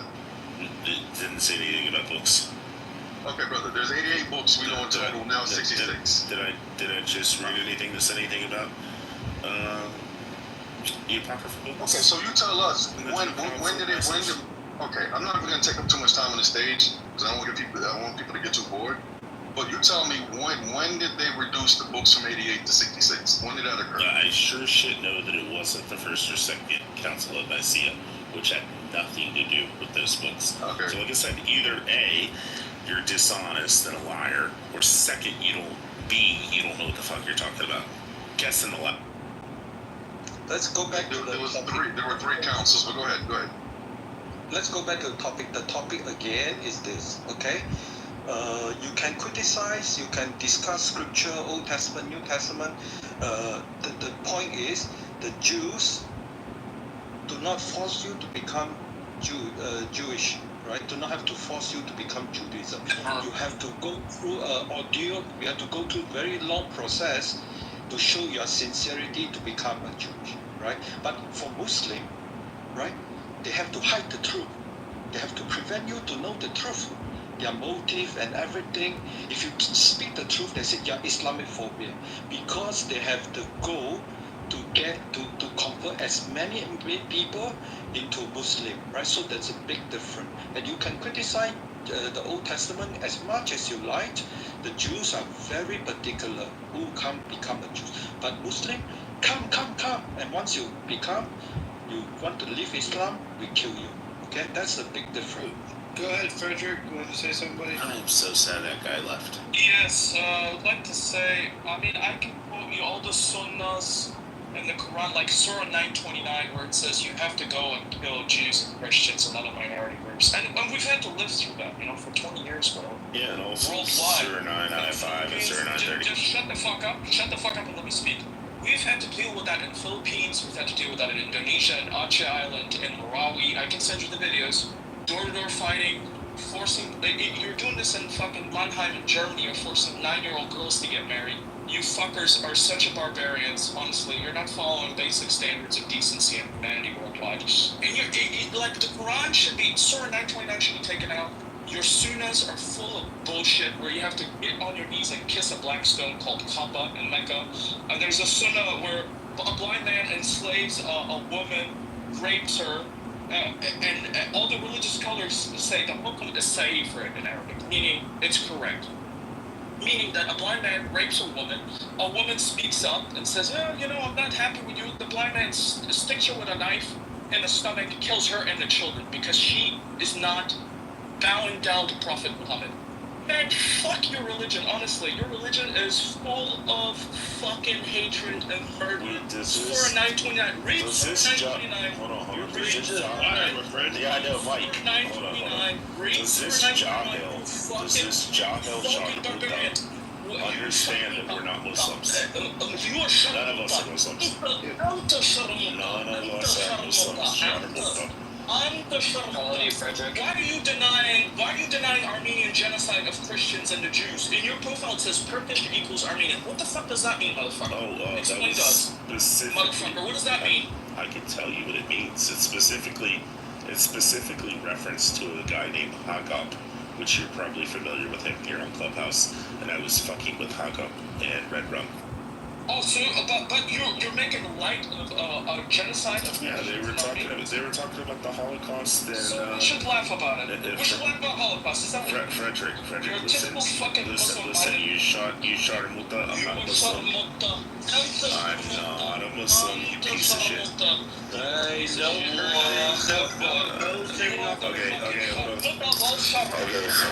Frederick, shut the fuck up. Muhammad is a piece of shit. Muhammad is burning in hell. Muhammad, assalamu alaikum, and Jahannam forever. Perfect, okay, at least we agree on that. There you go. Assalamu alaikum, Now we can all go have a beer. May death and poison be upon it. Alaikum salam. No, it's not assalamu alaikum. It's assalamu alaikum because Muhammad said, do not wish. No, Salamu alaikum means death and poison be upon you. Muhammad said, do not wish salam unto the Yehudis because they are deceitful, and they will say Salamu alaikum, which means death and poison be upon you. Yes, that's why, because I'm a filthy Yehudi. And that's why when Hagop was talking about the fucking Holocaust, Hagop was talking about it, I put Armenian equals Turkish. Important point. I think Frederick said something about 9 years old in Germany, a city called Mannheim. Frederick, please share this. I think Mojo will be very interested. 9 years old. I'll put the link. You can see the news. No. Please explain. Please explain. They want to learn about 9 years old in German city called Mannheim. Yeah, Mannheim, these fuckers, they're taking over. They're forcing little girls to get married. I mean, it's fucking terrible. Wait, you're not Assyrian, are you, Frederick? No. Or Chaldean? No. Yeah, okay. I was guessing. Yeah, you're fucked up. I feel like every time you ask someone a question, they should just say no. Yeah, say 9. No. 9. Like, if you're asking them a question, you should be like, no, bro, no. 9. No, I know Frederick. You know Frederick? I said it wrong. It's Frederick. I know Frederick too. Yeah, it's Frederick. Not Frederick. Yeah, I guess. Hello. Hallo, Friedrich. Hallo, wie geht es dir? Grüß Gott. If we were to give you a nickname, would it be Fred or would it be Rick? Yeah, Bob. Let's go with Bob. Alright. What's up, Bobby? Anyway, glad we got that out of the way. Me too, Bobby. I do miss the Ottoman Turkish Empire, though. There's a sunnah. Wait, I'm gonna pull it up. 1 second. It says that they have a skin made of sandals, and they're not real. They're not humans. They should be all killed. That's what the sunnah says. Wait, I'll pull it up. Robert, what made you hate? Fucking hilarious. Robert, what made you hate Islam so much? Talking to you, Bob. Friedrich, that was for you. Yeah, here it is. Wait 1 second. Here's the sunnah. Read this shit. It's fucking hilarious. Hey, Frederick, did you hear his question? What? What was the question? He said, what made you hate Islam so much? Oh, well, beheading of innocent children. I don't know. I'm not into that. I have to deal with that. So it sucks, dude. It stinks. Muslims stink. Look, read this. Yeah, I'm with you, Frederick. I'm with you. I just sounded personal to you. So I thought maybe you had like. Yeah, it's very personal. Yes, Abu Huraira reported the Prophet, may peace be upon him, as saying, No. the last hour will not come before the Muslims. the last hour will not come before the Muslims fight with the Turks. So I don't understand how the Turkish people have taken, upon themselves. They think that they're somehow Muslims all of a sudden. People whose faces look as if they were shields covered with skin, and who will wear sandals and hair. And the hukam on this is Sahih also. So this book 39, Hadith 13. And it's been approved by all the Muslim clerics. So what the fuck? This doesn't make any sense why Erdogan and the Turks are going in this direction. I mean, it's in the sunnahs. It's in the sunnahs. It says that they're fucking... their faces look as if they're shields covered with skin. And they'll wear sandals of hair. What the fuck? And that they... Last hour will not come before Muslims have to fight the Turks. I don't fucking get it, but whatever, man. You gotta remember, you have to respect the Ethiopian even if he has a head like a raisin. I don't know what that means, but whatever. Yeah, sure. What? You've never heard that, Hadith? No. Can you pause when you meet the Ethiopian, you must respect the Ethiopian man, even if he has a head like a raisin. What the fuck? Can you raisin heads, man? Can you post this shit? There's also. Please post the sunnah. I want to collect. Are you familiar with when the black man comes to, or when the Arab man comes to Muhammad and he wants to take a shahada, and then Muhammad finds out that he's a slave, and he says, "Oh, go tell your slave master that I want to trade for you," and then Muhammad trades 2 black slaves for 1 Arab slave. He did that. So Frederick, he was the first one to do the Black Friday sale, man. Yep. Yeah. 2 for 1. Have you seen this one? It's narrated that Aisha said that the verse of stoning and of breastfeeding an adult 10 times was revealed. The paper was with me under my pillow when the message was the baby goated. Wait, we were preoccupied with his death, and a tame sheep came and ate this piece of paper. What? No, fuck. Yeah, it was the book of suckling. So Aisha got caught with another man, and then when Muhammad returns back, they were all screaming, "Crucify her, kill her. We must kill her and him." And then Muhammad said, "Oh, no. If she breastfeeds him 6 times, then they become like family. Only and 6? Then they can be, and they can be, it was like 9 and they got abrogated to 6. Oh, that's but, so they have to do the breastfeeding, and then the man will lose all sexual attraction. And I always ask men, I'm like, if you sucked on a woman's titty 6 times, would you lose or gain attraction?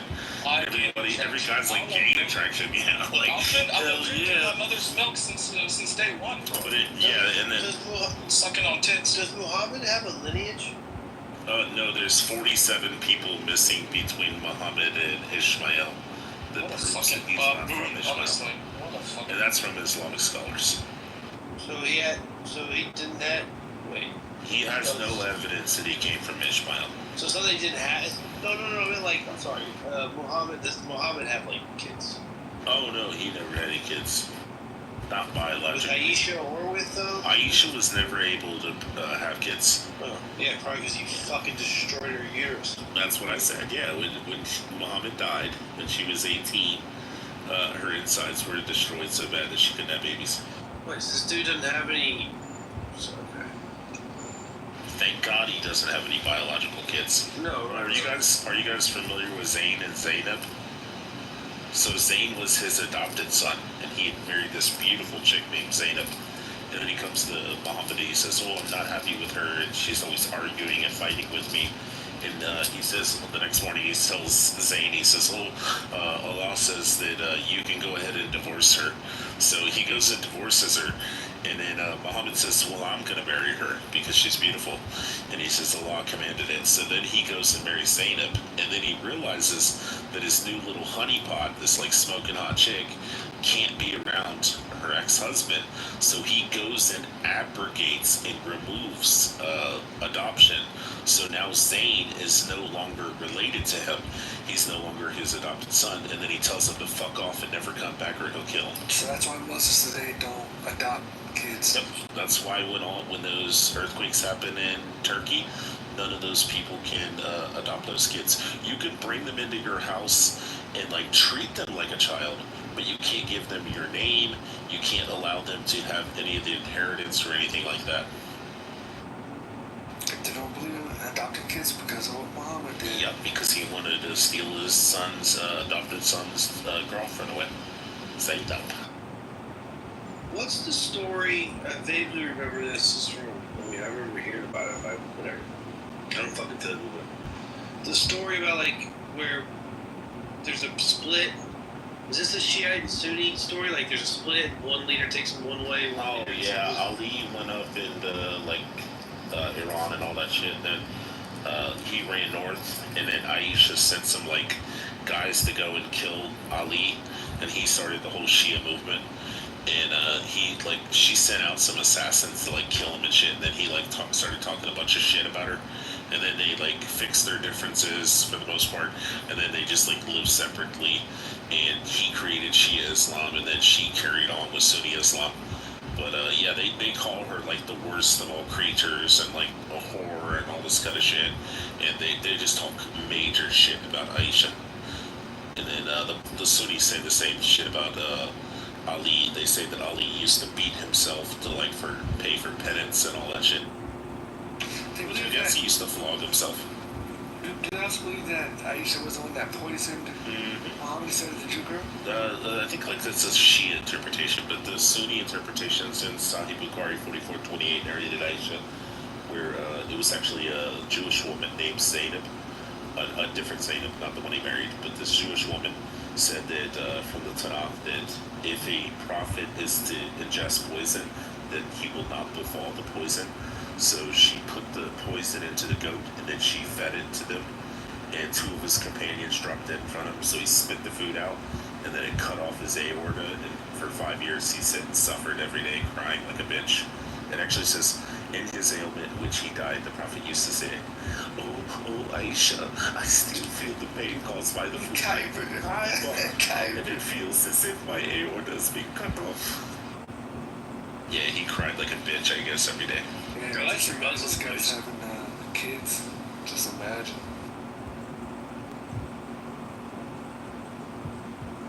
You like his Abdullah voice? Abdullah.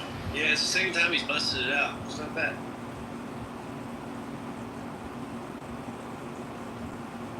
The first one was when you were telling the cave story. He's like, he saw something, and you're like, no, it's still there. Dude, yeah. He's like running around the cave and getting choked and shit. Read, oh prophet. And he's like, I don't know how to read. I don't know how to read.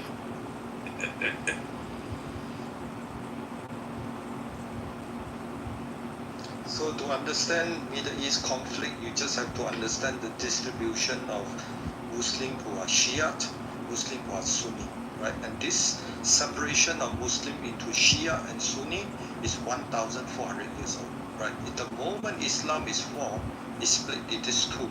And these two has been fighting and killing each other since 1,400 years.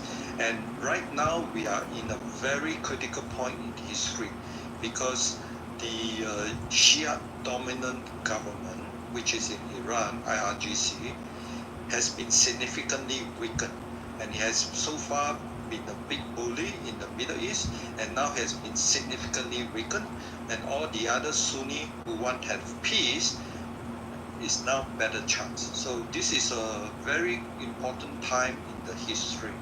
Finally, the Shiite Muslim leader is finally being very weakened by the IDF, and therefore peace could finally happen because no more discuss who is the bigger forces, Shia or Sunni. Now it's all Sunni. You noticed that there was a Muslim woman that was in the audience, and then as soon as you were praising, the IDF, she said, I'm out. Unfortunately. Yeah, but the question is, for the Western nation, the most important part is how do you deliver long-term Middle East peace plan? Because as long as Shia and Sunni fighting, right? Whenever they say like, the Western nation, especially Europe, is too comfortable, let's create Sunni and Shia fighting, right? So Sudan. And then what happened? That will create many thousands of refugees. Syria, fight, and then many thousand of refugees.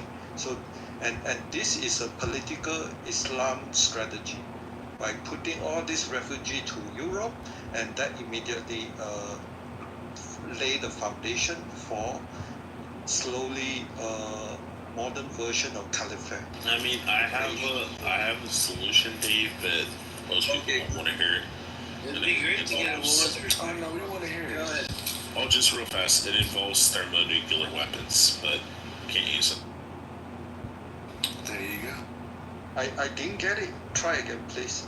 Oh, I said the solution is thermonuclear weapons, and we turn the Middle East into a glass factory. No. Just a desert like it was before. First, this is not alignment with the Tanakh prophecy, right? There is a solution. It's already in Tanakh, right? We just have to understand. I haven't heard much about what you understand about the end time from the biblical point of view. Do you go into end time biblical point of view? Well, I heard about Daniel and Wisdom. Yeah. So I asked the Muslim, when can we have peace in the Middle East? He said Judgment Day. That means like Islam Judgment Day. And that is when Isa bin Maryam, which is Jesus for Christian, right? So from the Muslim point of view, okay, what is your name? I would say that the Isa bin Maryam. Isa bin Maryam is not Jesus. D, get up here, D. What's up, D? Down there, D. I mean, it's the equivalent of saying that Jesus from the Book of Mormon is the same as Jesus in Christianity, but Jesus in the Book of Mormon is Lucifer's brother and existed in a pre-existent universe with Heavenly Father and his wife. Yeah, I know, but Isa bin Maryam, Isa means the semen of a stallion, of a camel. And then Isa is not. All I'm trying to say, Dave, is that Isa bin Maryam and Jesus are two different people. That's all. Yeah, when I ask the Muslim, they never say it's two different people. Yeah, well, yeah, that's because they're liars and plagiarizers, and they follow Satan. Shit. Because it would completely destroy their argument. So the thing is, if they want to say that Isa bin Maryam, went up and died on the cross and rose again on the third day and atoned for our sins and is part of the triunity of God, then I would be like, okay, Isa bin Maryam and Jesus are the same guy now. But when they say Allah came down and made it appear as if Isa bin Maryam was up on the cross and made it what they believe is Judas of Iscariot to be on the cross, and that Jesus was brought up to heaven, and that in the end times Jesus is going to come down and he's sitting in the lowest seventh heaven right now, that's when I say no, that's not the same Jesus. That's Don't forget he's going to break the cross too. Yeah. Isa bin Maryam just pop up like that in 2025, 26, 27. Who is Isa bin Maryam? With no historical background, just totally new guy in your point of view? No, my point of view is a constructed Jesus that never existed.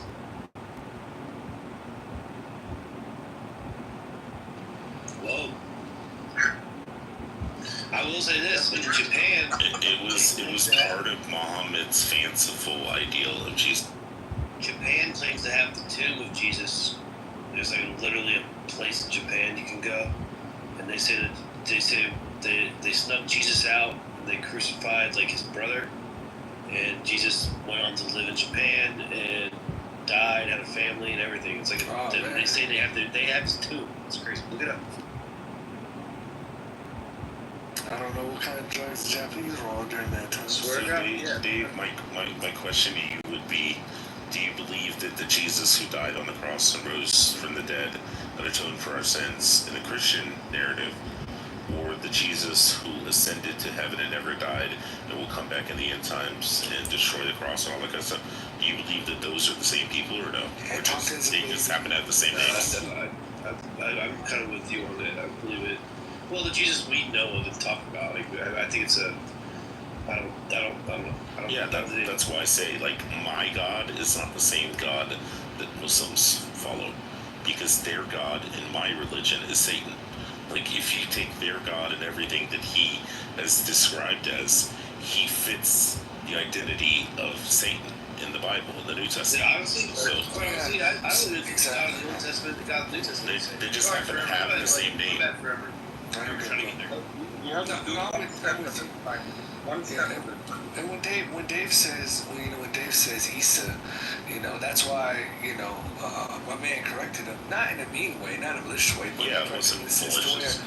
He corrected him in the sense to where, hey, look, on surface level, yeah, it may seem like it's the same person, but if you take a deeper dive into it, it's well, forever it would be the equivalent of somebody coming and saying, "Oh, I know your friend Zach," and I'm like, "Oh, you know my friend Zach?" And you're like, "Yeah, he's the 6'4" white dude." And I'm like, "No, Zach's like 5'10" and he's Hispanic." And we'd be like, "Wait a minute, this is two different Zachs we're talking about." Oh, they have the same name, and yeah, I mean they both are computer software engineers or something, like, but it doesn't mean that they're the same person. That's all. No, I'm right with you, brother. Right, if you make Isa bin Maryam totally not related to Jesus, then the solution to long-term Middle East peace is even worse. Right, everything is separated, everything is totally independent. There is no relationship with the history, with the religions. Everything is no relationship. So the question is, when do you think it's an end time? Oh, Dave, to answer what Cal down in the rabbi down here in the audience would love to do is what most Jews like to do, which is we need to just get along with the Muslims, and we need to just be friends, and we just kind of both believe in the same thing, and they don't believe in the Trinity, and they're okay with us, and we can pray in their synagogues. Hold hands with the Muslims? Yeah, hold hands with the Muslims until they pull out a knife and cut your head off. I don't want to associate. I know a lot of Jews that do that actually. It's kind of sad. Yeah, I know exactly. How many Jewish rabbis do you actually follow their teaching? How many? What do you mean? The ones on here online who get into Clubhouse and say, "Oh, the Muslims are really nice people" and all this kind of shit. Right? If you speak to them, you say, "Oh no, he's a supposed conservative rabbi, but he's more like a reformed rabbi." What is your theological framework for end time as a Christian? Which version do you adopt? Post-millennial, pre-millennial? Do you have any end times? Prophecies? Which framework? No, let me ask him first. Wait, does the Jew have any end time prophecies? No, I'm not talking about Jews, I'm talking about Christian. Which framework do you Aren't you a Jew though? Are you a Jew, Dave? No, I'm Christian. Which framework do you follow? Yeah, but I think Dave, are you a Torah keeper or no? No, I just asked you a simple. No, I'm just asking for like clarification so we can like figure out. Jews and the Muslims here, Dave. No, but Dave, do you believe that you're still under the law or no? If you're a Christian, 3 version of end time. Yeah, Dave, I'm trying to ask for clarification so where I know where to start. Do you believe you're under the law? If I ask you whether are you under the Mosaic law? I believe in Old Testament, New Testament. No, I get that, but are you under the Mosaic law? I just say that I believe in Old Testament, New Testament. Are you? Okay, I know he's not going to. Are you a Torah keeper or no? Do you keep the Torah? You also say that before. Do you keep the Torah? One that help you to understand the interpretation of Bible. Okay, right? This is getting into like the Torah keeping Messianic Jews. No. So my Torah question has no Holy Spirit. Torah has no Holy Spirit. Holy Spirit is in the Christianity. Okay. Okay, and I'm trying to get clarification from you. Are you a Torah keeper? I don't understand what it means. Okay. Let me clarify for you.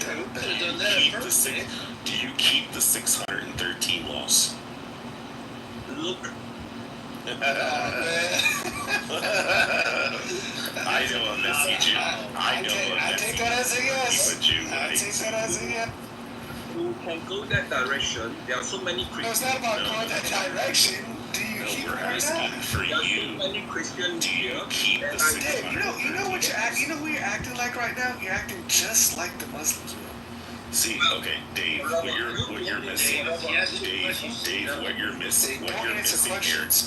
Dave, what you're missing here is I was once a Jew, and am now a Christian and know that I'm not under the law. I'm not under the 613 laws. And that's why I'm asking for clarification from you. Do you believe that you have to keep the 613 laws?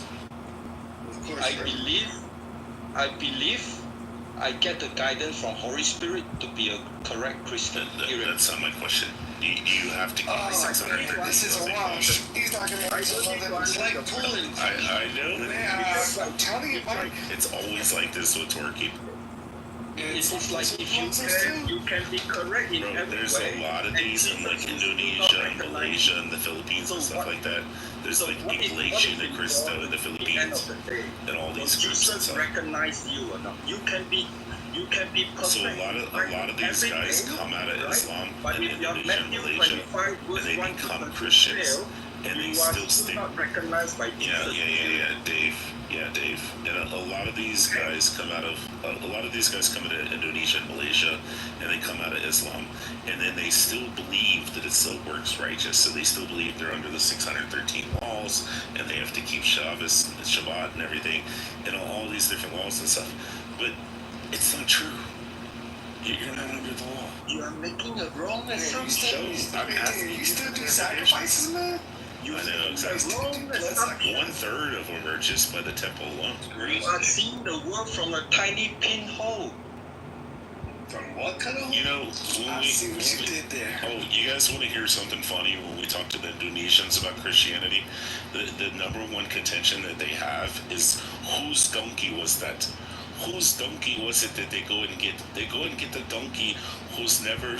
And they're like, no, it doesn't say that anybody go and ask permission to take that donkey. How do they know? They are stealing that donkey. Like, seriously? This is what you guys are hung up on. The Indonesian guy, the puzzle guy. I'm asking you a basic question. We asked you a question and you weren't answering. I know. Yeah, we should go back over. We're not here. We're not back yet. Sean, thank you, Mike, for switching it. Hey, Dave, I think we're moving past that, brother. Yeah, no judgment here, Dave. It's 125. We're all good, buddy. Matthew 25, not 55. Well, you never know.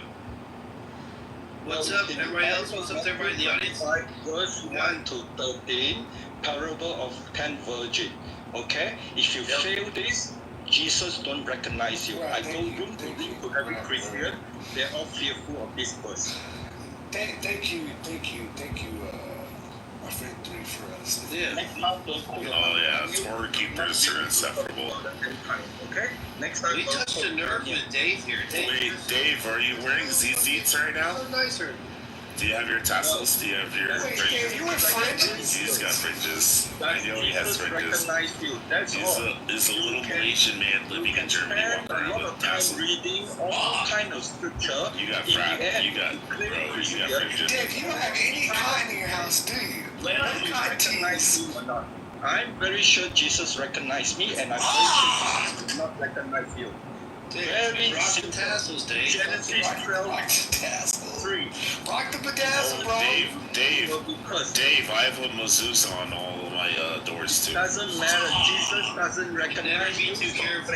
Has a parchment and everything inside. You are not Christian. Stop claiming yourself to be Christian. Yes, I'm a follower of the one true Christ. What's up, Nick? You can follow as much as you want. Jesus does not recognize you. Yeah, Jesus definitely recognized. Fuck, buddy. How often do you speak to Jesus? 20 to 30 times a day, probably. Okay, what did on average. What did he tell you? That doesn't matter. Don't fucking answer that. Don't answer that. I know. Why would I talk to you about what I talked about? Well, it's simple, right? What you have done, I will just make sure that you will learn Jesus does not recognize you. You probably Dictating this next. Don't even engage in that. Yeah, well, Dave, can you put in a good word with me and with Jesus? Hey, Dave, can I tell you bacon cheeseburgers are delicious? Well, you can say anything as you want. Change the topic. Jesus does not recognize you. Jesus. Oh, I don't think we're going to change it. These Malaysians and Indonesians are insufferable. Man.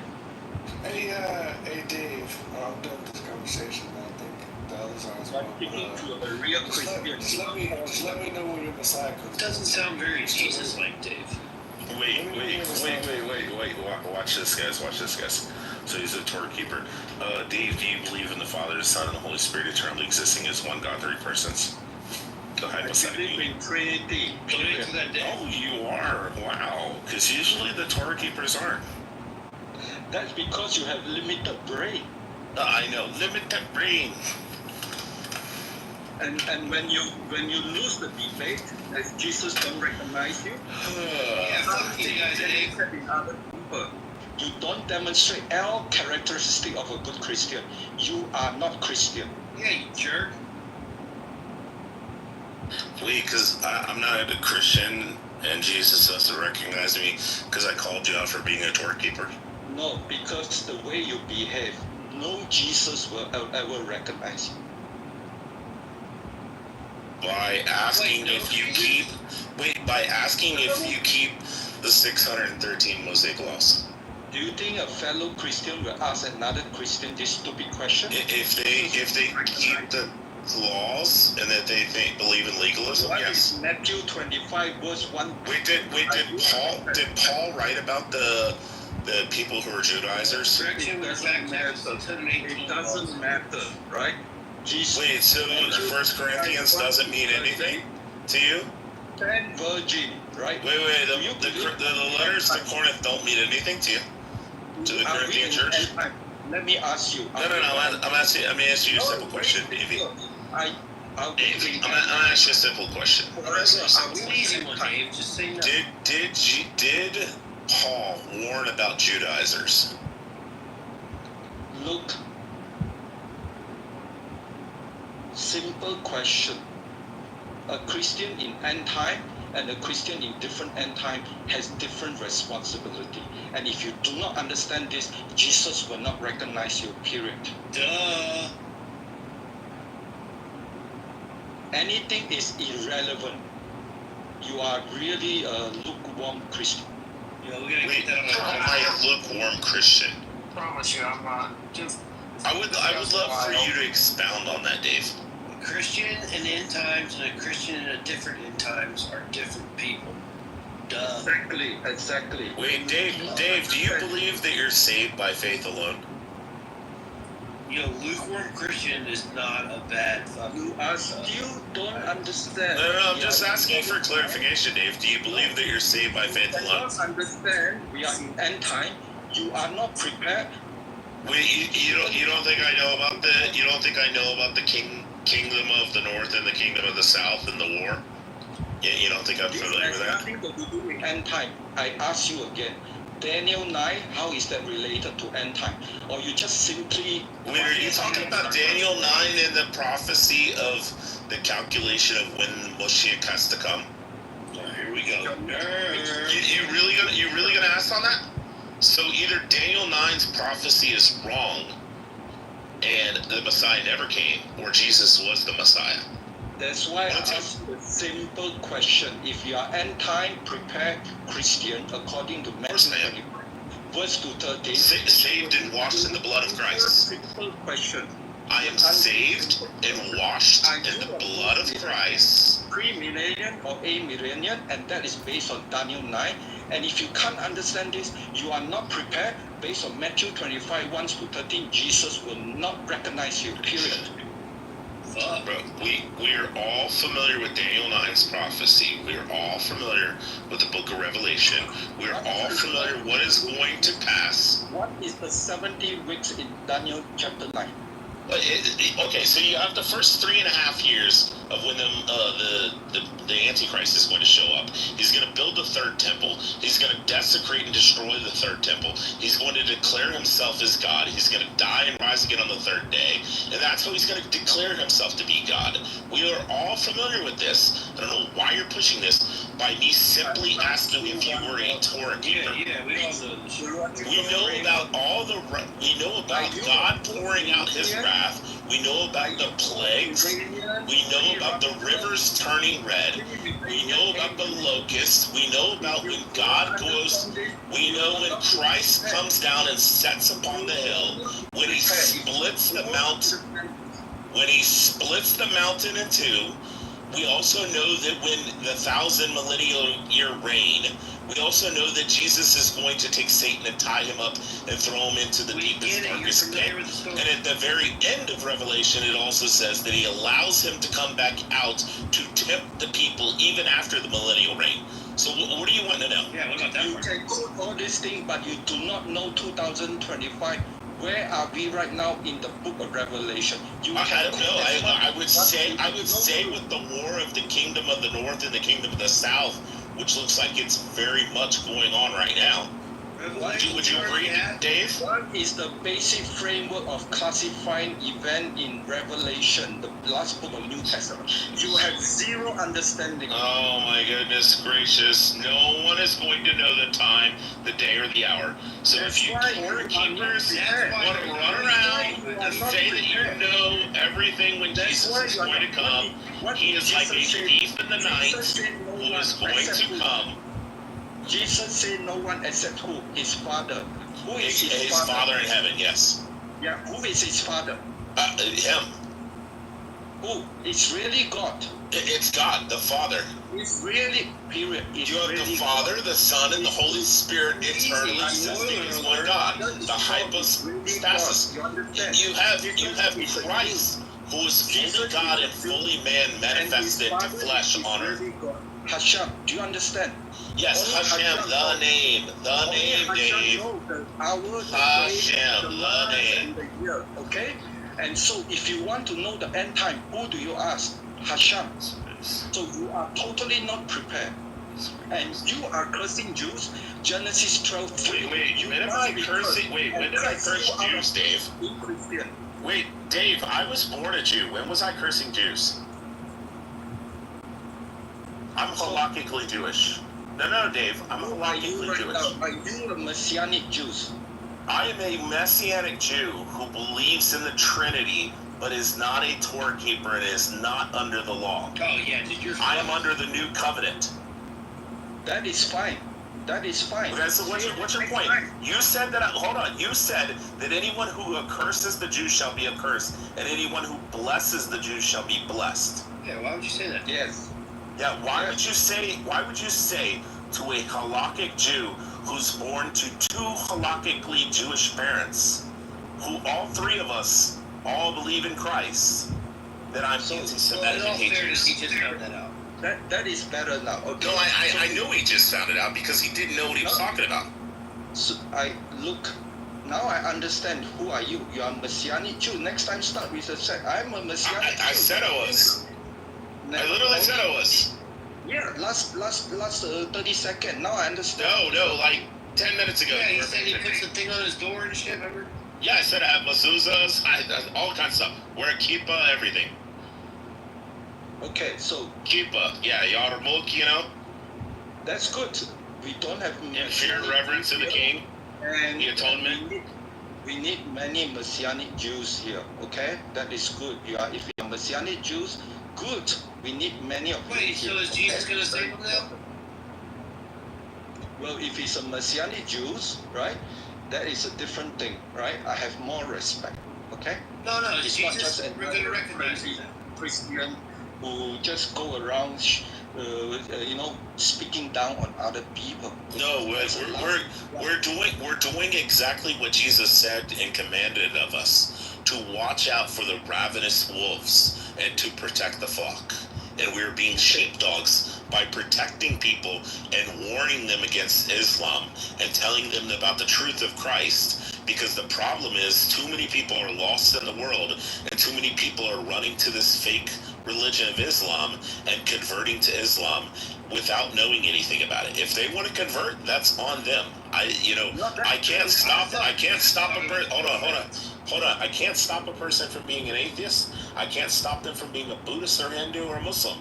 But I can at least do the right thing and tell them about the truth of Christ and also the false lies of Islam and what they're getting into. So when I see them in a room and they're talking to these Muslims, and the Muslims are reciting the Quran and telling them how Muhammad is the perfect example and how the Christianity is fake and the Jews are wrong and Islam is true, then I go and I tell them the truth about Islam so they can make their own determination and decision, and hopefully they come to the right decision, which is Christ. I think you're good, bro. You'll get like a studio apartment. I just want to, guys, I just want to look at Messianic Jews has a very important role in Clubhouse, because most of the Orthodox Jews, they are not taught about end time, right? They're not taught, and the secular Jew has no clue, right? Only the Messianic Jews could be the bridge. So if you are a Messianic Jew, you have to do this, you have to play a very important role, okay? And therefore end time is very important, because for the rabbi, for the Orthodox Jews, they still think the Messiah come anytime. Oh yeah, Dave, that's what I was talking about, Daniel 9. For the rabbinic Jews, there's one of two options. Either Daniel and Daniel 9's prophecy of the calculation of when Moshe has to come. They were either wrong, Daniel was wrong, which means God is wrong, Hashem is wrong, or second option, Jesus actually was the Mashiach. We have two different things. You gotta go number 2 there, right? They make mistake. Jesus came and they make mistake. But now we are talking about. Well, yeah, 20% of Jewish people around the world believe in Messiah Jesus. That is good, right? So as I say, it's only true because the Orthodox Jews only read the Tanakh or the Old Testament. They do not have the additional update that come from the last book of New Testament.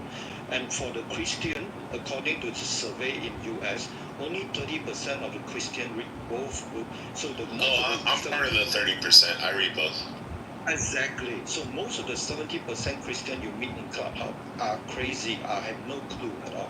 So we have all this problem among the Christianity, among the Abrahamic religion, between Judaism and Christianity, right? So besides challenging the third phase of Abrahamic religion, I call the first phase Judaism, second phase Christianity, third phase is Islam, right?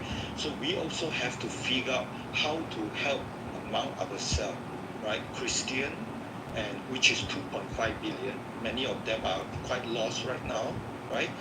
And therefore, I say to you, if you are a Messianic Jew, you have an important role. And I'm a lot of respect for you that you have deep knowledge in Islam.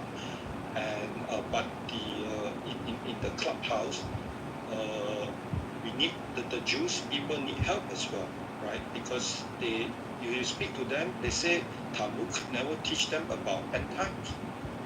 Right? They don't know about Revelation. They cannot debate with Muslim without knowing Revelation.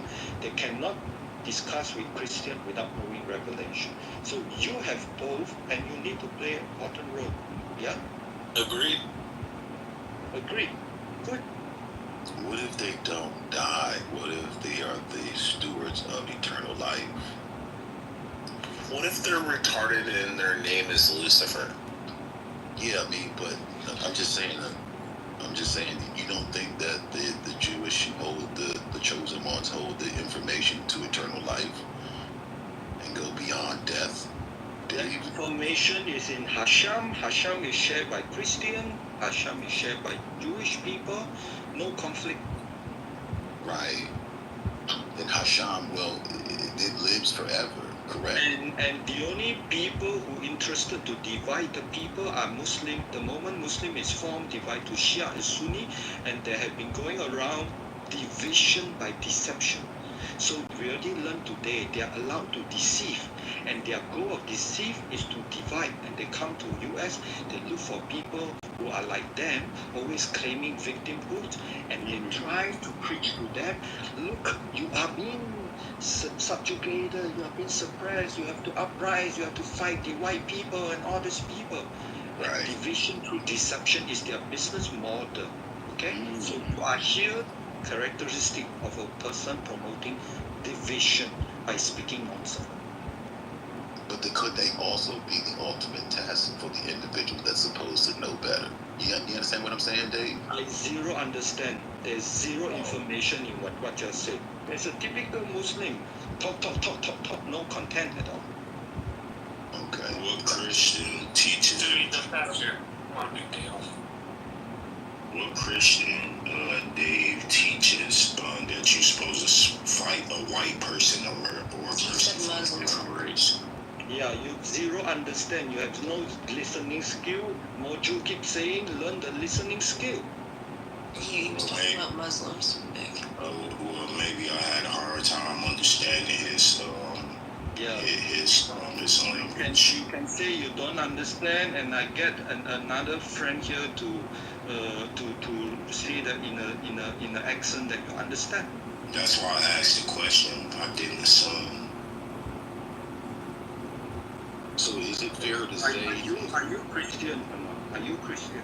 Yes, sir, I am. Okay. That's why I asked the question. So do you believe we are in end times? I believe that we are. I believe that the Bible gives us signs of the end times, like wars, rumors of wars, various places. In the New Testament, the revelation is fall into the following framework: 7 seal, 7 trumpet, 7 bowl. That is the foundation of breaking down what is written in the last book of New Testament. But with that information, you will not converge to the information you need unless you go to Old Testament. Well, Revelation isn't the only book of the New Testament that talks about end times. You have Thessalonians, you have the book of Matthew. There's other books in the New Testament that talks about end times. Correct, but a lot more detail come from the Old Testament.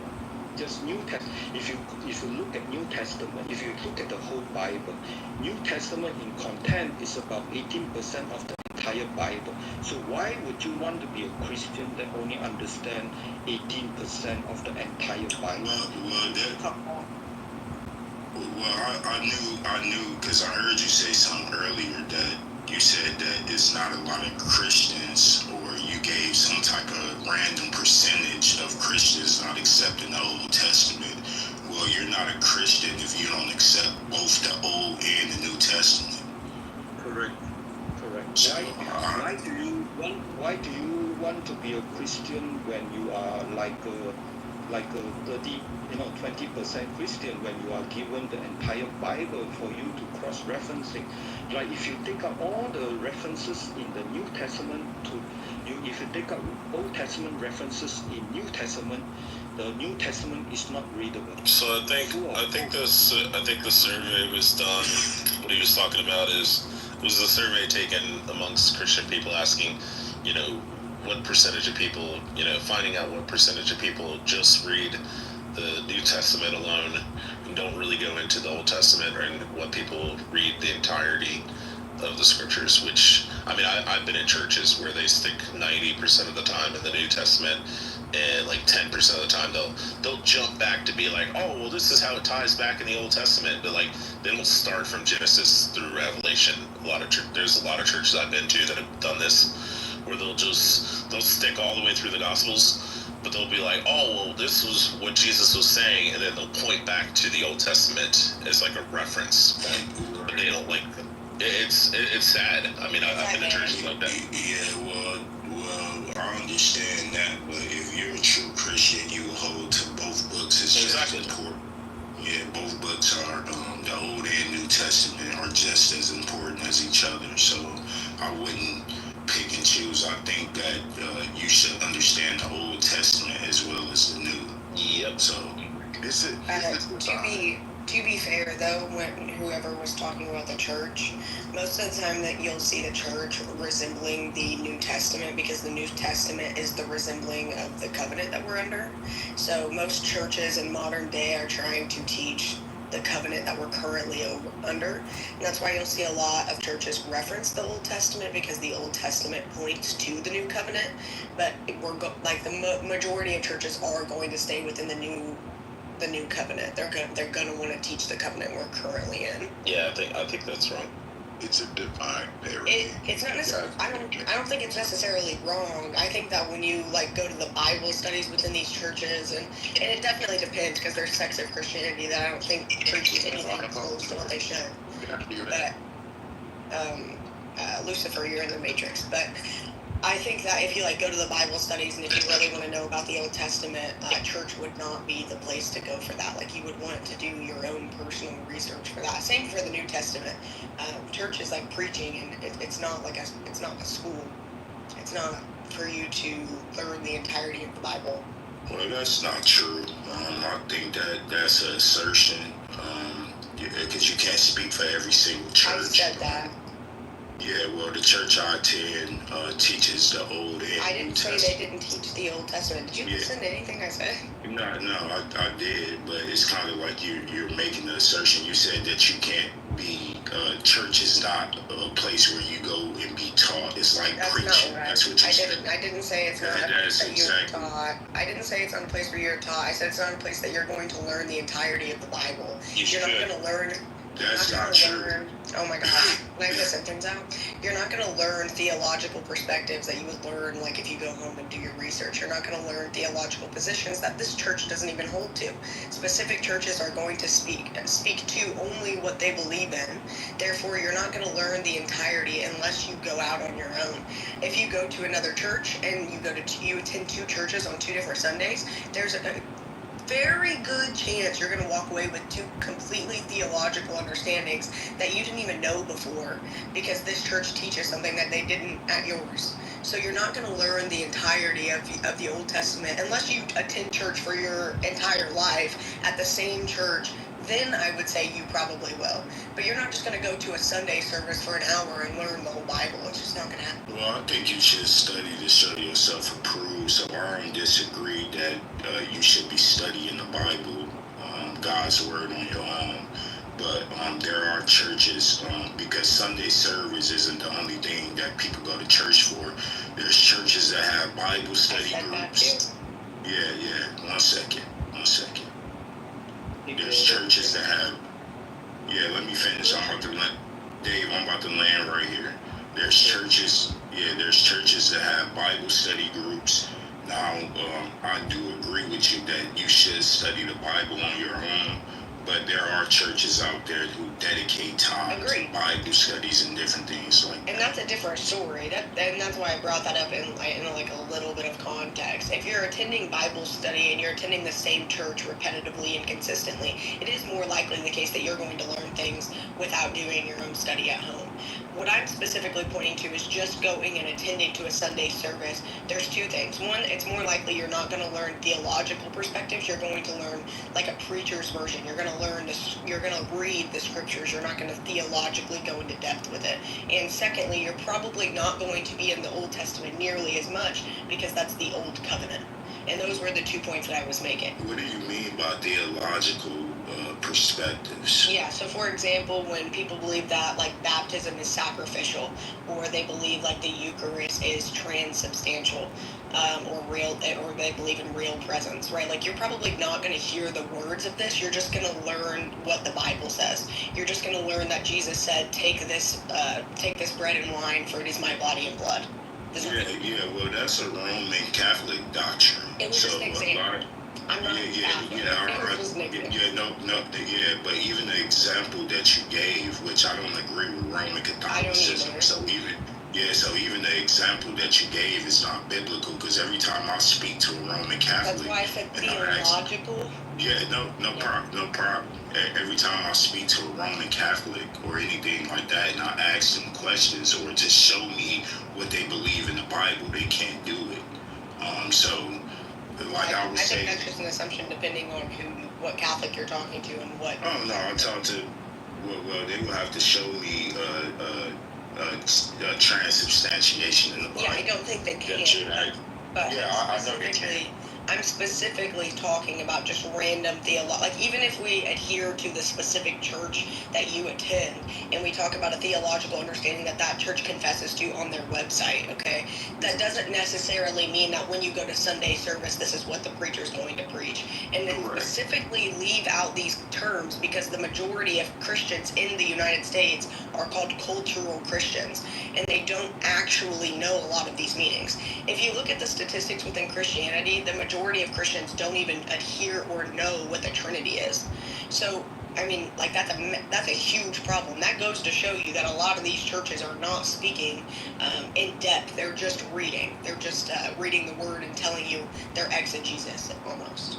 I would disagree with that because any church that I go to, I would read their doctrinal statement to actually see what they believe. And if you don't affirm, hold on 1 second, if you don't affirm the Trinity, then I wouldn't attend your church. Agreed. So I wouldn't say, I wouldn't say that it's churches out there that don't teach it. I wouldn't say that, but I would agree with you that a lot of that stuff is vague in churches because some people are on baby food when it comes to the Word of God. Some people are not at that point yet to where they can really dig deeper into these things, which is the reason why they should study to show themselves approved and always be seeking God for a better understanding. So I don't disagree with you at all. To be clear though, I'm not saying that majority of churches don't teach the Trinity. I'm saying that majority of the people that attend these churches are aware as to what the Trinity is. I'm not saying that they don't go up there and teach Father, Son, Holy Spirit, 3 persons, 1 essence, but I'm saying you don't hear the word Trinity. I couldn't tell you. My mom's non-denominational. I grew up non-denominational. I didn't believe in any of it, but I grew up in it. And I can tell you one church that I attended throughout multiple of these churches moving around in the state of Indiana that said the word Trinity. Like it was a very rare concept. Now when you lean more towards like the higher ups and you leave the non-denominational, you'll probably see this more often. But when we look at cultural Christianity, the majority of them are attending these concert-like churches. Would you agree? I would agree, but one thing that you gotta understand too is Trinity was a term that was used later down the line. Agreed, yeah. That term wasn't always used. Agreed. Even when you look at early church history, so yeah, I would say that was a term, and I believe in the Trinity. I don't want you to misunderstand that. But that term wasn't always used. That term was used to distinguish true Christians and who God was from other cults that was arising, throughout history, like Arianism, Unitarianism, and all those type of things that was coming against the church. So that's why those terms was formed. That's why we don't see the word Trinity in the Bible. That's actually my point. You will more likely see the concept of the Trinity taught in these churches, in these non-denominational churches, than you would for somebody to actually hear the word Trinity, the theological consensus. They don't point to early church fathers. I didn't even know what that was until I did my own research. Like I didn't even know what an early church father was from a church, How many years are we away from Millennial Kingdom? How many years are we away from Millennial Kingdom? 10 years, 5 years? What is your guess? I'm not guessing on that, bro. Yeah, me neither. I'm not gonna guess on that, man. I'm just So, there are 3 theological, end-time theological framework. Scholars have been debating it, and for the last 100 over years, and basically there are 3 groups of framework. One is amillennial, post-millennial, and pre-millennial. Right? Pre-millennial means we are not yet in millennium. Right? So millennials are characterized by 3 major attributes: peace, justice, and prosperity. Right? When we arrive at millennium, we will have peace, justice, and prosperity. So people who believe we are not yet there are pre-millennium. Post-millennium, we believe that we are already in millennium. Usually they think that after the destruction of Second Temple, about 70 AD, that is the beginning of the millennium. right? And a millennium is again another strange thing. So I try to survey, right, in the internet, how many very respectable priests and talk about this concept and how they are divided. Yeah, it's very hard to come up with the representation. But then, if you go to Israel, there are very small minority are Messianic Jews, right? And so they have to deal with this question, right? And many of them are pre-millennial. So sooner or later, you'll have to deal with this question because I believe we are less than 5 years from millennium based on my calculation. And so a lot of preparation needed. That's not, I mean, I understand what you're saying, and I mean, you make a valid point, but I mean, what's most important is accepting Jesus Christ as your Lord and Savior.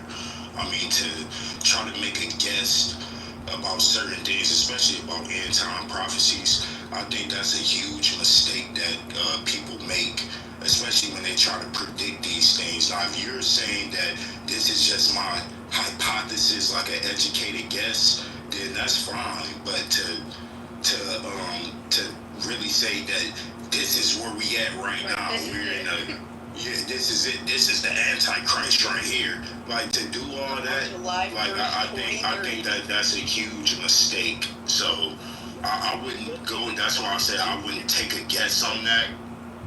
Yes, I understand your position. I have my position, right? I put in a lot of effort, try to comb the internet, looking for people who are smart, who dig through the Bible, who try to connect the dots between old and new. If you just look at new, you can forget it. You have no clue about the rough estimate. Jesus has said, you will not know the hours, you will not know the day. But based on all the smart scholars, I think we can come down to years, plus minus 5, right? So definitely we're not violating what Jesus said. We don't know the hour. So Dave, let's reverse the question and just ask you, what do you think? Yes, I think my approach is Daniel 9 has a concept called 70 weeks, and in that 70 weeks, 69 weeks has passed. The last week is in the future. Well, it's a calculation. It's 70 times 70. It's a calculation, and there are many different. You have to connect different things. And as I say, I'm not creating this. Yeah, and if you go through the math in Daniel 9, it brings you up to about 70 AD to the destruction of the Second Temple, right? Correct. So that was my point that I was saying about the rabbinic Jews. They either have to accept the Daniel's prophecy, the calculation of 70 times 70, that it's either wrong, and Daniel's prophecy was wrong, and the Messiah's he did not come, or that Jesus was the Messiah. No, the Pharisee, they make a mistake. The Messiah, he can't make a mistake. And for that, they get punished. The Second Temple destroyed, and they are being dispersed all over the world until 1948. They are allowed to come back. So they pay for the price. But my understanding is the last week of the 70 week, which is 7 years, is divided to 2 parts. Wait, the first 2 real quick question, Dave. Do you believe that halakhic Jews have a place in heaven for them if they don't accept Christ? I'm not qualified to say that. This is something I haven't really think much about it. There are things I focus more trying to figure out the end time, the rough year. There are still a lot of things I don't know. But didn't Jesus say only through the Son shall you meet the Father, and only through me shall you enter the kingdom of heaven? And anyone who comes in through the back is like a thief. Meaning another way into heaven, which is what the Jews would say. Yeah, and I must be honest with you, right? I've tried to focus my focus is trying to figure out the time and how is it related to current event. But you would agree that there's only life in the death, in the blood of Christ, right?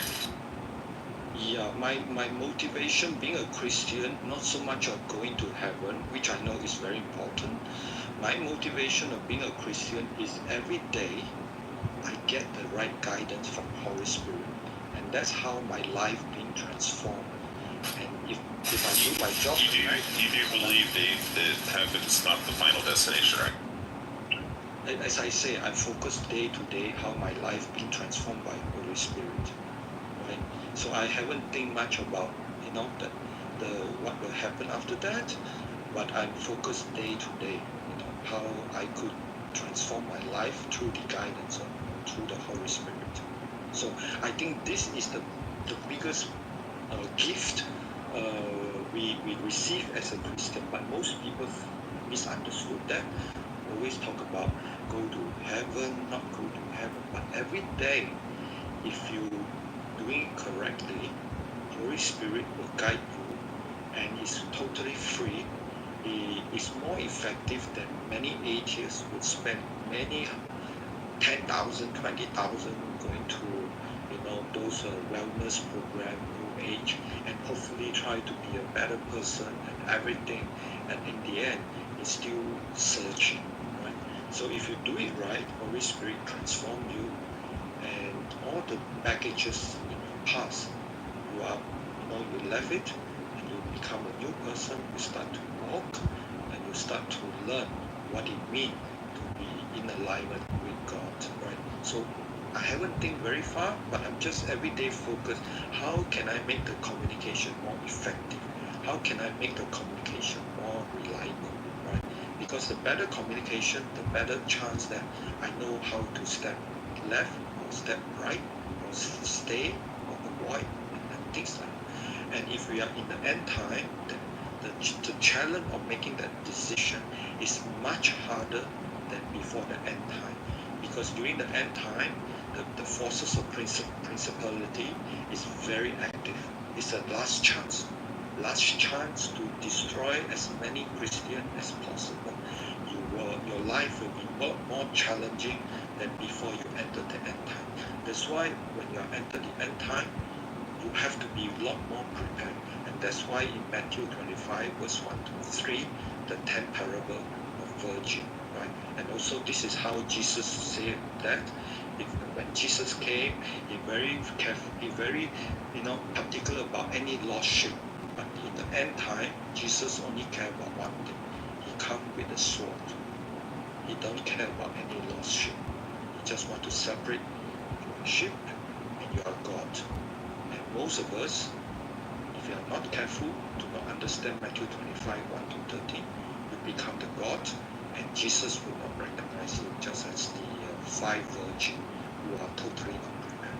And say, Jesus. Jesus say, I don't know you, because you are not prepared. Flee from me, you doers of iniquity, I never knew you. Very interesting. Anybody else want to comment on something? Optimist, welcome to the stage. Yeah.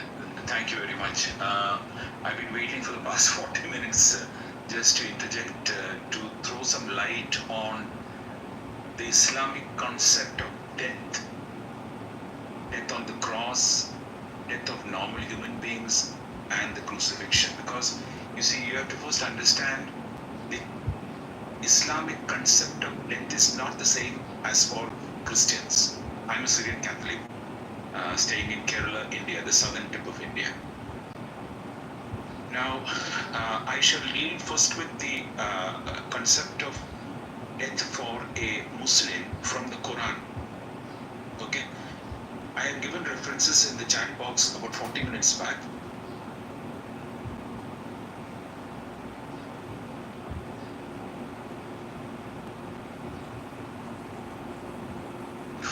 At the souls of people upon their death, as well as the souls of the living during their sleep. So for a Muslim, death and sleep is exactly the same, except that those who are in sleep, Khairul Makrin will send back their souls. Those who are fit to be dead, Khairul Makrin keeps a soul with himself. or wherever he keeps his oats. So then he keeps, now I'm quoting the Quran again, then he keeps those for whom he has ordained death and releases the others until their appointed time. Surely in this are signs for people who reflect. Quran 39:4. So first we have to understand, death for me and a Muslim is not the same. Okay. Oh, hold on. Does any Muslim on the stage want to respond to that? Maybe I'll do something. There's nothing to respond to. I think like I can agree with Sunil. Yeah. Probably. Yeah, I had a patient who just asked a question. So I continue. So sleep and death are not the same for a Muslim and me. Okay, so that is mentioned in the Quran. Now, see this. I'm going to quote you a Quranic verse, Quran 19:33. Quran chapter 19, verse 33. Here it is mentioned. Jesus quoting. Not Jesus, sorry, Isa quoting. Peace be upon me the day I was born, the day I die, and the day I will be raised back to life.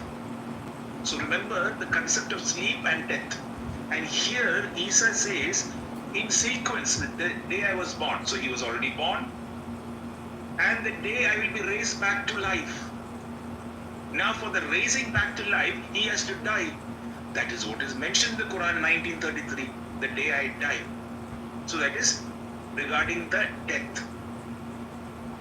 Next, Muslims will say, who was running the universe when Jesus died on the cross? Their usual question is that.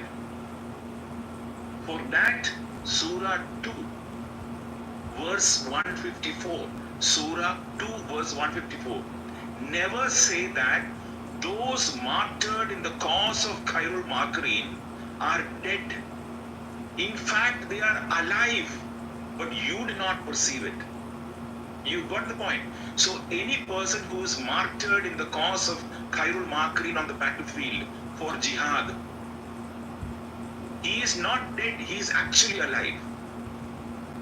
This is repeated again in Surah 3, verse 169-170, where it says, never think of those martyred in the cause of Khairul Makrin as dead. In fact, they are alive with their Lord, well provided for, rejoicing in Khairul Makrin's bounties. Now, so I quoted the Quran. Now I'm going to quote the Hadith. Mishkat al-Masabi 3853. Mishkat al-Masabi. All of this I have given reference in the chat box. Do not consider those who have been killed in Khairul Makrin's path to be dead. Nay, they are alive in the presence of their Lord and are being supplied with provision. So all those who are martyred, they are presently in the presence of Khairul Makrin, including Isa. Because Isa had to die for him to be raised again. And he is the one who is sitting with Khairul Makrin on his throne on the right hand side. He is the only human being who is outside creation along with Khairul Makrin. It is only Khairul Makrin. See, we used to think that Khairul Makrin is, not we. The Mohammedans think that Khairul Makrin is outside creation and he does not come into creation. I can refute that too, but let us consider their usual statement that Khairul Makrin is outside creation. Now here we have a situation where Isa is also outside creation because Isa is taken up to Khairul Makrin. Now, I have given the Daribadi translation as well as a link. Islamic Studies, Islamic Awakened, all those links point to various English translations where it clearly mentioned that Isa was crucified to death on the cross. There are few translations who do not agree with the word mutawafika, meaning to be death. Death means what? Death means the soul is taken away. So get this. Those references also I have given. Next. In Islamic Awakened Quran 355, the Daribadi translation. O Isa, I'm just quoting to you what is written there in their book. O Isa, verily I shall make thee die. That is what is written there. I shall make thee die. There are umpteen translations which state the same. Recall the time that Khairul Makrin said, O Isa, I am reading another translation. O Isa, verily I shall make thee die, and am lifting thee to myself, and I am purifying thee from those who disbelieve, and shall place those who follow thee above those who disbelieve until the day of resurrection. So this is regarding the bodily death of Jesus. You have to stress upon the word mutawafika, because mutawafika is a word used for Yohanan. Quran 19 verse 15. Peace be upon him the day he was born, and the day of his death, and the day he will be raised back to life. Now here the statement is about Yohanan, and the word used is mutawafika. So when Yohanan has mutawafika, it means his soul departed. Soul departed. For a person who is sleeping also, soul departs. And then Khairul Makrin sends back the soul in the morning when he wakes up, or whenever he wakes up. So if Yohanan has been termed to have mutawafika, and the same term is used for Isa, it means Isa was also crucified to death on the cross, as is rightly translated in the numerous translations that I have given in the chat box. Okay, brothers, enjoy.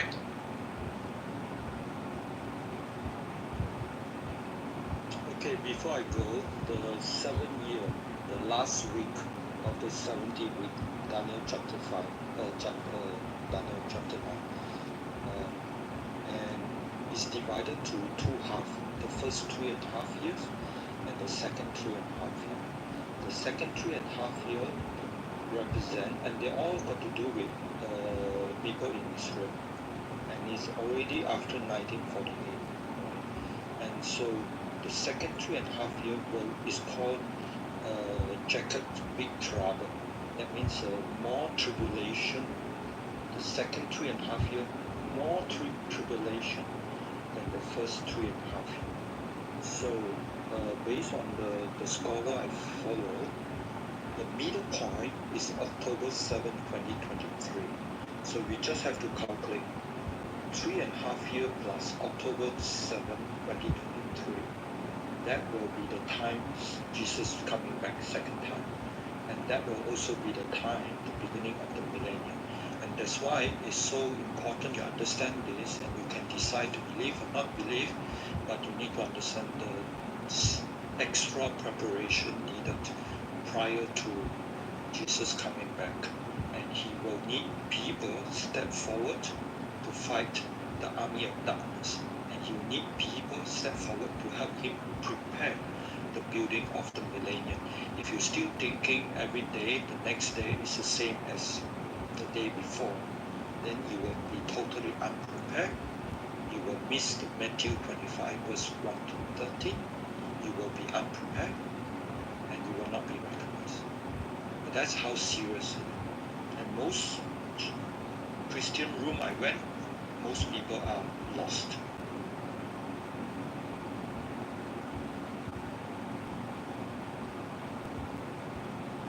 I just want to say thank you for giving me the space to speak, guys.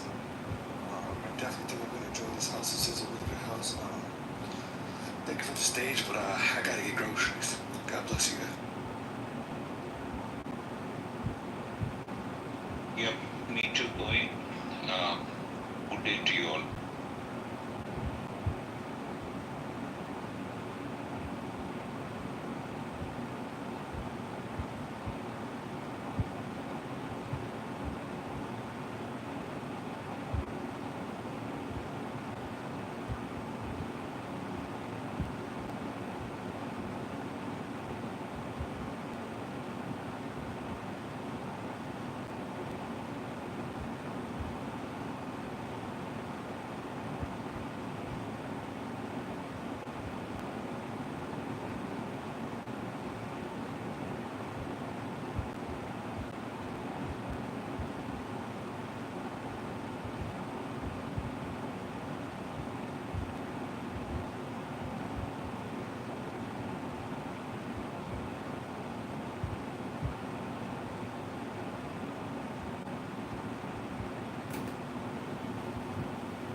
illuminating the area despite it being nighttime, and cameras were filming the detainees' arrival. Plaintiff Abrego Garcia was pushed towards a bus, forcibly seated, and fitted with a second set of chains and handcuffs. He was repeatedly struck by officers when he attempted to raise his head. He observed an ICE agent on the bus communicating with Salvadoran officials to confirm the identities of the Salvadoran board before the bus departed. Upon arrival at CCOT, the detainees were greeted by a prison official who stated, "Welcome to CCOT. Whoever enters here doesn't leave." Plaintiff Abrego Garcia was then forced to strip, issue prison clothing, and subjected to physical abuse, including being kicked in the legs with boots and struck on his head and arms to make him change clothes faster. His head was shaved. It's a little small, with a zero razor, and he was frog marched to cell 15, being struck with wooden batons along the way. By the following day, Plaintiff Abrego Garcia had visible bruises and lumps all over his body. In cell 15, Plaintiff Abrego Garcia and 20 other Salvadorans were forced to kneel from approximately 9 p.m. to 6 a.m., with guards striking anyone who fell from exhaustion. During this time, Plaintiff Abrego Garcia was denied bathroom access and soiled himself. The detainees were confined to metal bunks with no mattresses in an overcrowded cell with no windows, bright lights that remained on 24 hours a day, and minimal access to sanitation. After approximately 1 week at CCOT, Prison Director Osiris Luna and other officials separated the 21 Salvadorans who had arrived together. 12 individuals with visible gang-related tattoos were moved to another cell, while Plaintiff Abrego Garcia remained with 8 others who, like him, upon information and belief, had no gang affiliations or tattoos. As reflected by his segregation, the Salvadoran authorities recognized that Plaintiff Abrego Garcia was not affiliated with any gang, and at around this time, prison officials explicitly acknowledged that Plaintiff Abrego Garcia's tattoos were not gang-related, telling him, quote, "Your tattoos are fine." While at CCOT, prison officials repeatedly told Plaintiff Abrego Garcia that they would transfer him to the cells containing gang members who, they assured him, would tear him apart. Indeed, Plaintiff Abrego Garcia repeatedly observed prisoners in nearby cells who he understood to be gang members violently harm each other with no intervention from guards or personnel. Screams from nearby cells would similarly ring out throughout the night without any response from prison guards or personnel. During his first 2 weeks at CCOT, Plaintiff Abrego Garcia suffered a significant deterioration in his physical condition and lost approximately 31 pounds, dropping from approximately 215 pounds to 184 pounds. On April 9th, Plaintiff Abrego Garcia and 4 others were transferred to a different module in CCOT, where they were photographed with mattresses and better food. Photos that appeared to be staged to document improved conditions. On or about April 10th, 2025, Plaintiff Abrego Garcia was transferred alone to the Centro Industrial Prison Facility in Santa Ana, El Salvador. While at Centro Industrial, Plaintiff Abrego Garcia was frequently hidden from visitors, being told to remain in a separate room whenever outside visitors came to the facility. During his entire time of detention in El Salvador, Plaintiff Abrego Garcia was denied any communication with his family and access to counsel until Senator Van Hollen visited him on April 17th, 2025. Amazing.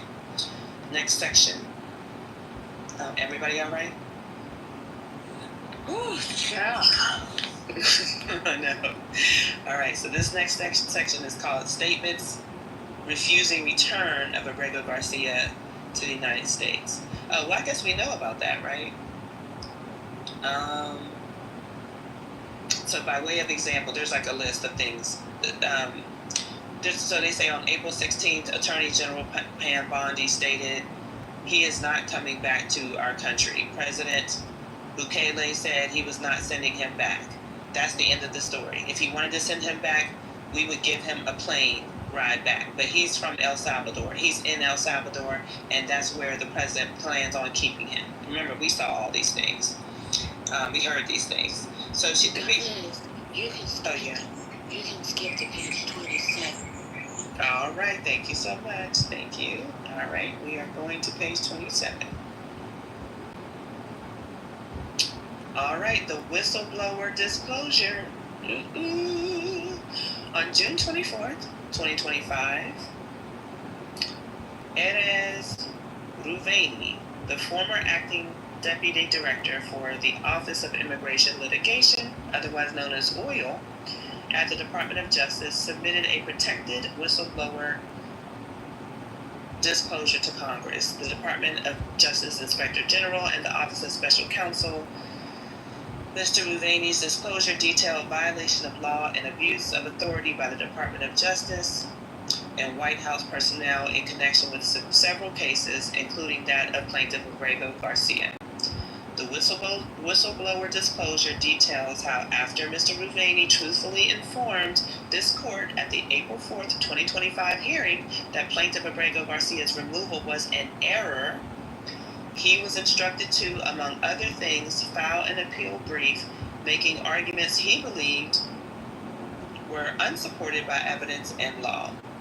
When Mr. Ruveni refused to sign the brief, he was placed on administrative leave on April 5th, 2025 and terminated on April 11th, 2025. Lord have mercy.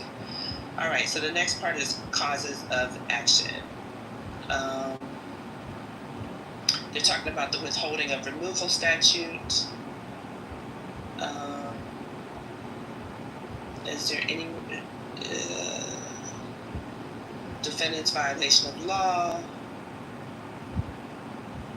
Even now, the plaintiff Abrego Garcia was released from CCOT in the Central Industrial Prison Facility and returned to the United States. He has not been placed back in the position he would have been had he not been improperly sent to El Salvador, and is suffering irreparable harm in the form of separation from U.S. citizen wife, plaintiffs Vasquez Sora, and his severely disabled U.S. citizen child. That plaintiff AAB. That's who it is. Okay. Plaintiffs asked the court to immediately, under defendants, to take all steps reasonably available to them, proportionate to the gravity of the ongoing harm, to place plaintiff Abrego Garcia back in the position he would have been had he not been improperly sent to El Salvador, and not remove plaintiff Abrego Garcia to El Salvador or to a third country that will or may send him to El Salvador without prior notice and opportunity to be heard. That's it for that section.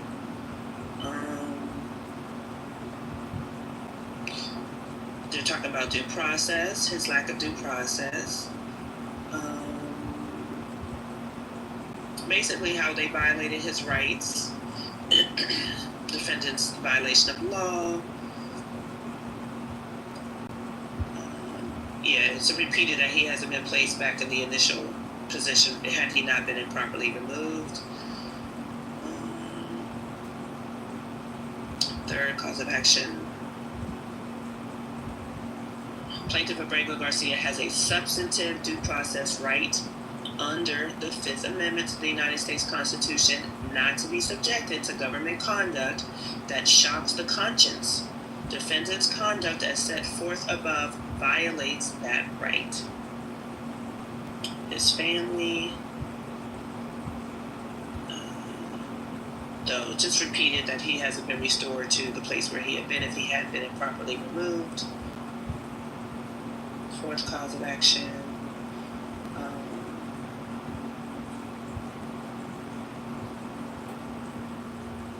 that he was subject to arbitrary, capricious abuse, with abuse of discretion, being held unlawfully.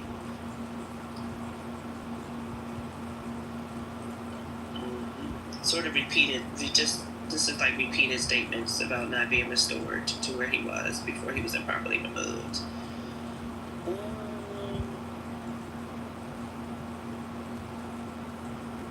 We're on page 32, almost done, y'all, almost done. Additionally,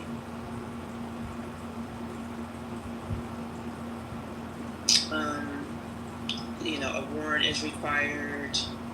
Okay, defendants had no reason to believe Mr. Abrego Garcia was likely to escape before a warrant could be obtained. To the contrary, they knew he was living openly in Maryland, working at a legitimate job, supporting his U.S. citizen family, and consistently complying with his supervision requirements.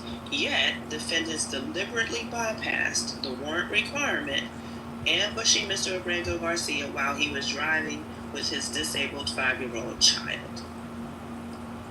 These regulations were promulgated to safeguard due process rights of non-citizen, and defendants' violations severely prejudiced plaintiff Abrego Garcia. Had these regulations been followed, Mr. Abrego Garcia would have had a meaningful opportunity to contest the revocation of his supervised release, demonstrate his compliance with the order of supervision, and prevent his unlawful removal to El Salvador. Scrolling down here. The 7th cause of action, unlawful detention beyond removal period. We covered that.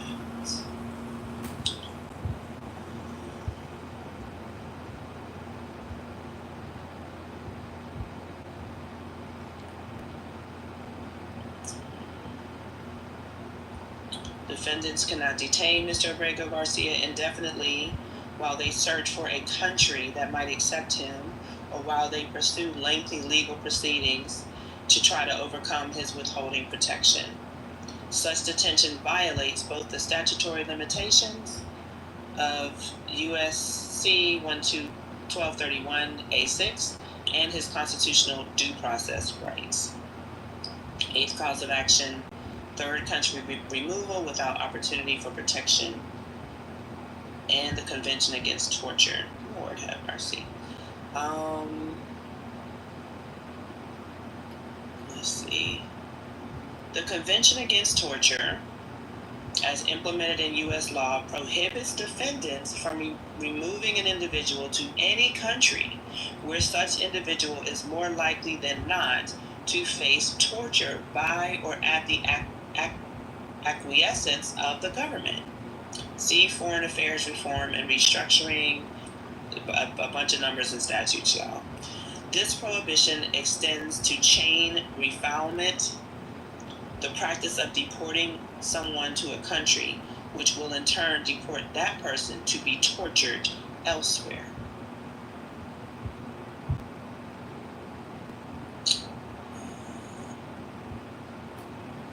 For an individual with an order of withholding of removal for a particular country, like plaintiff Abrego Garcia, defendants can only remove him to another country if he first receives notice and an opportunity to apply for protection from removal to that third country.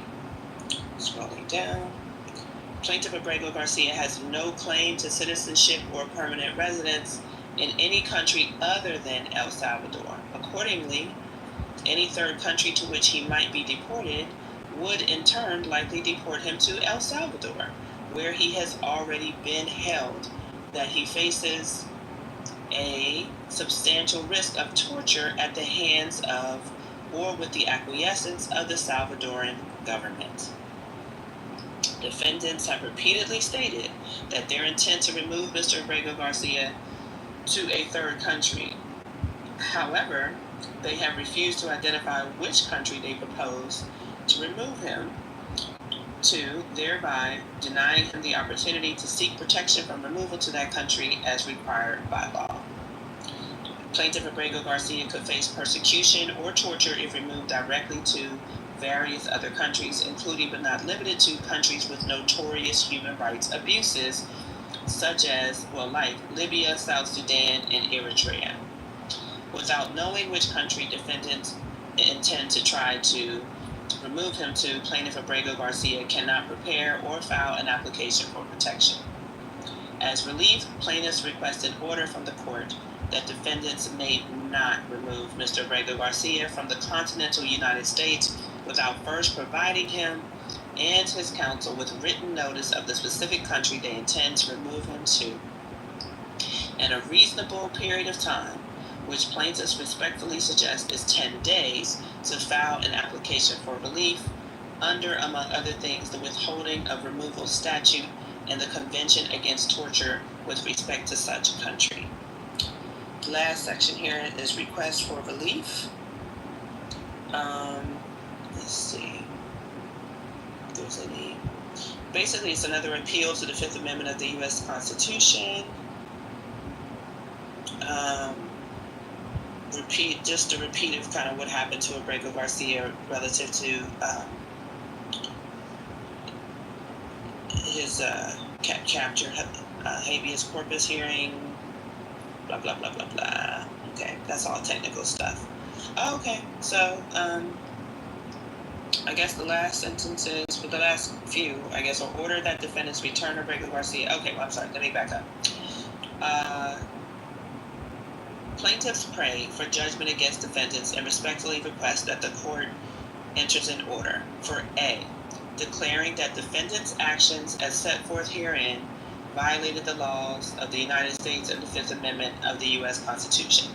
B, immediately ordering defendants to restore the status quo ante, which includes returning Abrego Garcia to Maryland, where he was before picked up by DHS agents in March 2025.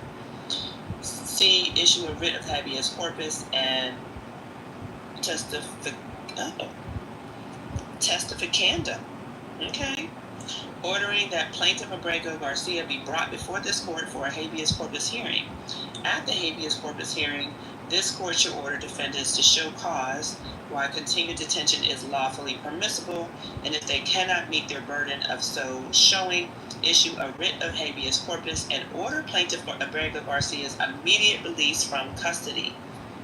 D, order that defendants return Abrego Garcia to his prior order of supervision.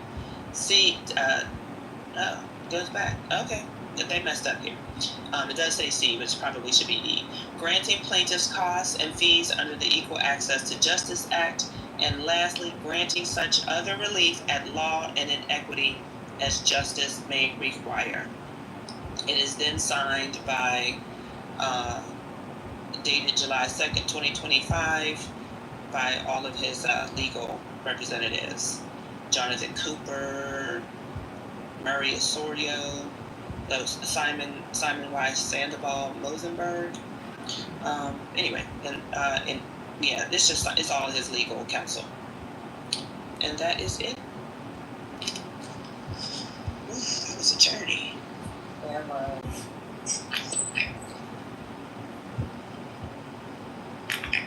I don't blame you.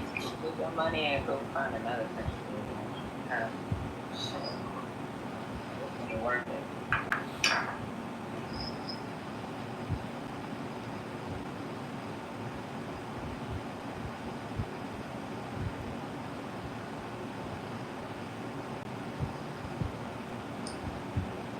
Is there a particular dollar amount that they're suing for, or is it just?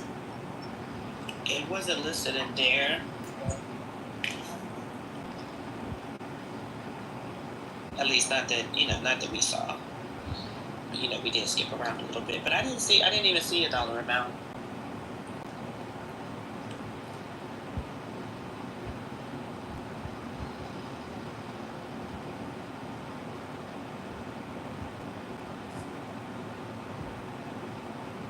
So, in other news, Trump's administration froze billions in funding for after-school and summer programs.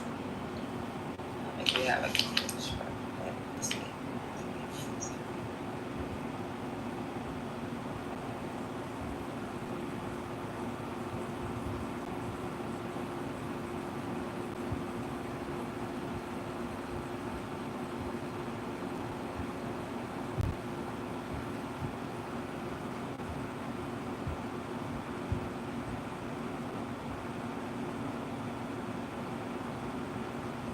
Alright, I think it's a 2-minute clip. Hold on. My music part. These are all these damn programs. This kid's gonna be outside. Washington, D.C. and today. President Trump's budget proposal for 2026 includes some proposed major cuts to federal programs supporting U.S. social services. It includes food benefits, education funding, and public health services. These proposed federal cuts come at the very same time as nonprofits are reporting record high amounts of money raised. What are they going to do with that money? New data from the Giving Institute's annual report shows that last year, philanthropists, it means Love for Humanity in Greek, by the way, donated more than $592 billion overall, with major cuts on deck. Again, they're just potential at this point. The question is, will there be enough money in the world of philanthropies to cover the shortfall? Or will big donors have to open their wallets even more? Or will somebody fall through the cracks? To break all this down and talk about the dynamics of American giving, we're joined by Meg George. She is the co-founder and president of George Philanthropy Group. Meg, thank you very much for being here. So there's kind of an idea in people's minds that if the government's not going to do something, maybe the world of philanthropy will. Does that make sense, and is that going to happen? I think that's really a challenging question for us because, as you just noted, over $592 billion given away last year. But if you break it down, so much of this came from a relatively small group, and how much more can they do? At the end of the day, nonprofits are going to need the government to step up and be partners to philanthropists to make services work. And let's remember, nonprofits exist because there's a gap in what the government can or will do, or for-profit corporations. So there are people in this country relying on things, and we need money to fund them. So yeah, I think it's really optimistic that this much money was given away. It's 3.3% more than the year before, but I don't think that we can plan for individuals, families, and foundations to step up to that extent, even though we're expecting them to step up a bit. Is there the concern, though, when you have just a few select people really doing the bulk of the donating, that they could then have an outsized influence on what is being funded and the issues that they care about? It's true that most people are going to give most to the issues that they care about, but we've really seen a change, a turn away from that quid pro quo or that give to get, and I think people are choosing to invest in the things that they want to find solutions in. Philanthropy today is about finding the biggest problems that people want to tackle, finding a solution, and funding it. And we just saw the Time 100 magazine list come out, 100 of the most influential people in philanthropy. It's a gift to Americans. You can read 100 stories of the ways that people are using generosity to find solutions to challenges. You know, there are people who argue that if you're a rich person and you want to make a gift to Americans, what you do is you write a check to the U.S. Treasury, call it taxes, call it a donation, and we all have a big democratic conversation about how to spend it, and that's how money gets doled out. What do you say to that?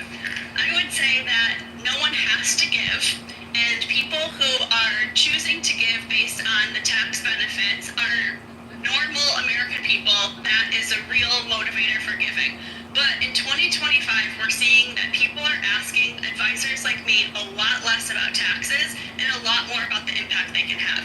Everything today with donations is what kind of outcomes can I drive as opposed to how can this benefit me? Which is why I like the list. It offers stories of people like Robert F. Smith or Mackenzie Scott who are going out there and saying, hey, there's a real problem here. I have money. I'm going to invest in it. And I'm not asking necessarily for control over it or anything other than to say, can we have some real solutions here that feel tangible, outcomes that I can see? All right, Meg George, thank you very much. Really appreciate your perspective on all this. Thanks. So we're going to depend on philanthropy to fund after-school programs. And these... Put your health first with contact. Isn't that why Matt keeps coming in here and being like, what about the churches? What about the charities? I mean, what? Child, ain't about those charity. I'm sure his kid went to an after-school program because both of his parents were working at one time before he retired. I know mine did. My daughter went to after-school. And it wasn't that expensive, these after-school programs for me, but then Like, I do know, like, there are a lot of families that struggle to pay, like, freaking $50 a week for these after-school programs. There's a lot of families that struggle. I know, when I was in Texas, it was $50 a week. Georgia, Columbus, Georgia, it was $25 a week. It just depends on the state, but it's expensive for some families. Like that $100 is, you got kids that their parents are late on their darn electricity bill, and you want them to be able to come up with that money. And that's based off of income. So I think like at the highest for Texas, if anybody's from Texas and they got kids, I think it's like $50 a week for after school. And I think boys and girls was, which I didn't send her to boys and girls, I let her stay at this school. But I think boys and girls was like 40, like $10 cheaper, something like that. Yeah, and it's all income based. So it's like, and I knew a girl in Texas that we were helping her. Me and one of my other friends was best friends with her daughter. We were paying her after school program fees, and she only had to pay like $20 a week. But that was a lot, you know. That was taken away. So I don't know how this is gonna go. So let me go ahead and read this article real quick. It says day camp providers and schools say the Trump administration funding freeze could ruin summer for low-income American families and jeopardize the after-school programs next year. The administration is holding back over $6 billion in federal grants for after-school and summer programs, English language instruction, adult literacy, and more. It conducts a review to ensure grants are aligned with President Trump's priorities. Yeah. Oh, God. Aligned with President Trump's priorities. The move creates uncertainty for states and schools as they budget for programs this summer and in the upcoming school year because they don't know if or when they'll receive the funding. Democrats say the administration is flouting the law by holding back congressionally appropriated money. Without funds, schools say they won't be able to provide free or affordable after-school care for low-income kids while their parents work and may not be able to hire staff to teach children who learn English classes or camps underway this summer. Boys and Girls Club of America depends on some of these fundings to run their camps and other summer programming for low-income students. That's just crazy. Because I know a lot of kids that went to Boys and Girls after school. My daughter went to go to Boys and Girls. I was like, no, you're going to stay your ass at that school. It's down the street from my job. You're going to stay at school. But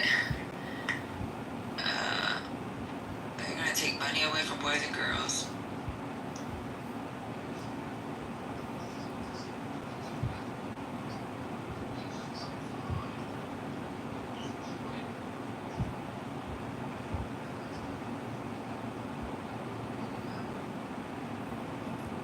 Teams and sports teams. Denzel Washington's a famous supporter of the Boys and Girls Club for many, many years. Yeah, a lot of kids from the community goes to those programs. They use those programs as a community programs. It's like Job Corps. Yeah, it's very important. That part. Yes. But yeah, this is really sad because you want your kids to be able to, like, parents work. And I know, like, it's not that every parent can't. Some parents just can't be engaged as much as they would like to be because they got to be able to make sure that the kids have lights on so they can do homework and they have food so that they can wake up in the morning and be able to freaking function when they go to class. Like, this is crazy. A lot of times parents are beat by the time their kids are asking questions about math and stuff. So yeah, I totally understand that. Or they just don't have that education. Right, yeah, that part too. And they're taking money from adult literacy programs. That's crazy. Like, these are people that want to better themselves or at least have something for their kid in place because daycare is fucking expensive. Like, I don't know, man. They want the least educated public out there. They need these sharecroppers. That's what they're looking for. Just stripping us of rights and stripping us of all the resources that are bettering the communities in solidarity. It's very difficult to get ahead of it. We just address it as it comes at us. Thank God it's not like this is the third bill, the fourth. This is the first fucking bill, y'all. You know what I mean? We can do this. This isn't. They're not gonna get ahead of this. Now, we might put something in the chat, and this is exclusive to Dallas. And I know there's programs in each city, maybe even each little rural county that boys and girls may be in. But he brought up the Butler Projects where he's from. Most of these kids ate and got schoolwork done with supplies from the B&G Club. Like, this is crazy. Because, you know, when I was a kid, I ain't from the projects or nothing, but, like, New York City, in the summertime, would open their little cafeteria so that you can get your free lunch, right? And a lot of families really depended on that free lunch program. These little boys and girls having their snacks and their little food supplies for these kids. Like, that is a meal. That's one meal that's taken over that those kids rely on. Like, we're punishing children because their parents aren't as fortunate as some others. And I hate when, and like I said earlier with me and Joe B, we'll have these arguments about the voucher programs. Great for the kids that's able to get into those to those schools that have the resources that's already fully funded. But it sucks for the kids that their parents can't just move them where they need, or even get them into that program. People forget that just because it's a voucher program doesn't mean you're going to get accepted into that school. And I agree with that school district if you're going to take the best and brightest because you want those kids, but there's only so many seats. Schools are built based off of that district. So if there's only 5 seats of kids that they're going to receive, or let's say 20 or 30, a school that has a population of, let's say, a small school of 1,000, right? A school that has a population of 1,000 and you're trying to move these students or your child to a better district, they're not all going to get accepted. So the funding that's left for that school is going to result in some bullshit. And that's why I wanted to, I had told Joby, look up, and anybody else that's in, look up what happened in Rockland County, New York. How the funding from a school that had a 30% demographic of African American and Latino kids, how those Jewish kids moved their funding to another school, and something as fucking simple as a fucking water fountain wasn't even able to be funded so that these kids can have access to a water fountain. I mean, I don't drink out the water fountain, but you know, when I was a kid, every now and then you'll freaking like, I'm thirsty. Like, this shit is crazy. I know the NAACP was suing because of how that money got moved.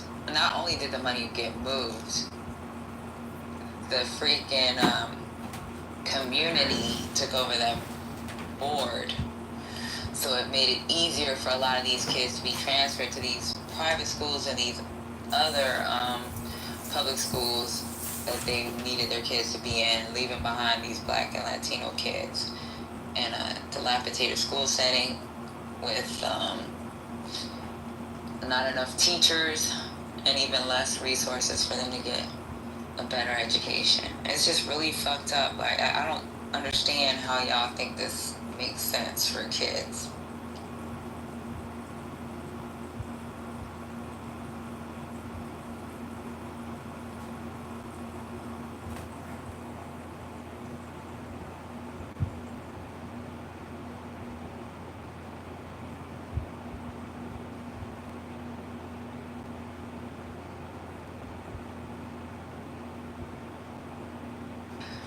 Any other comments?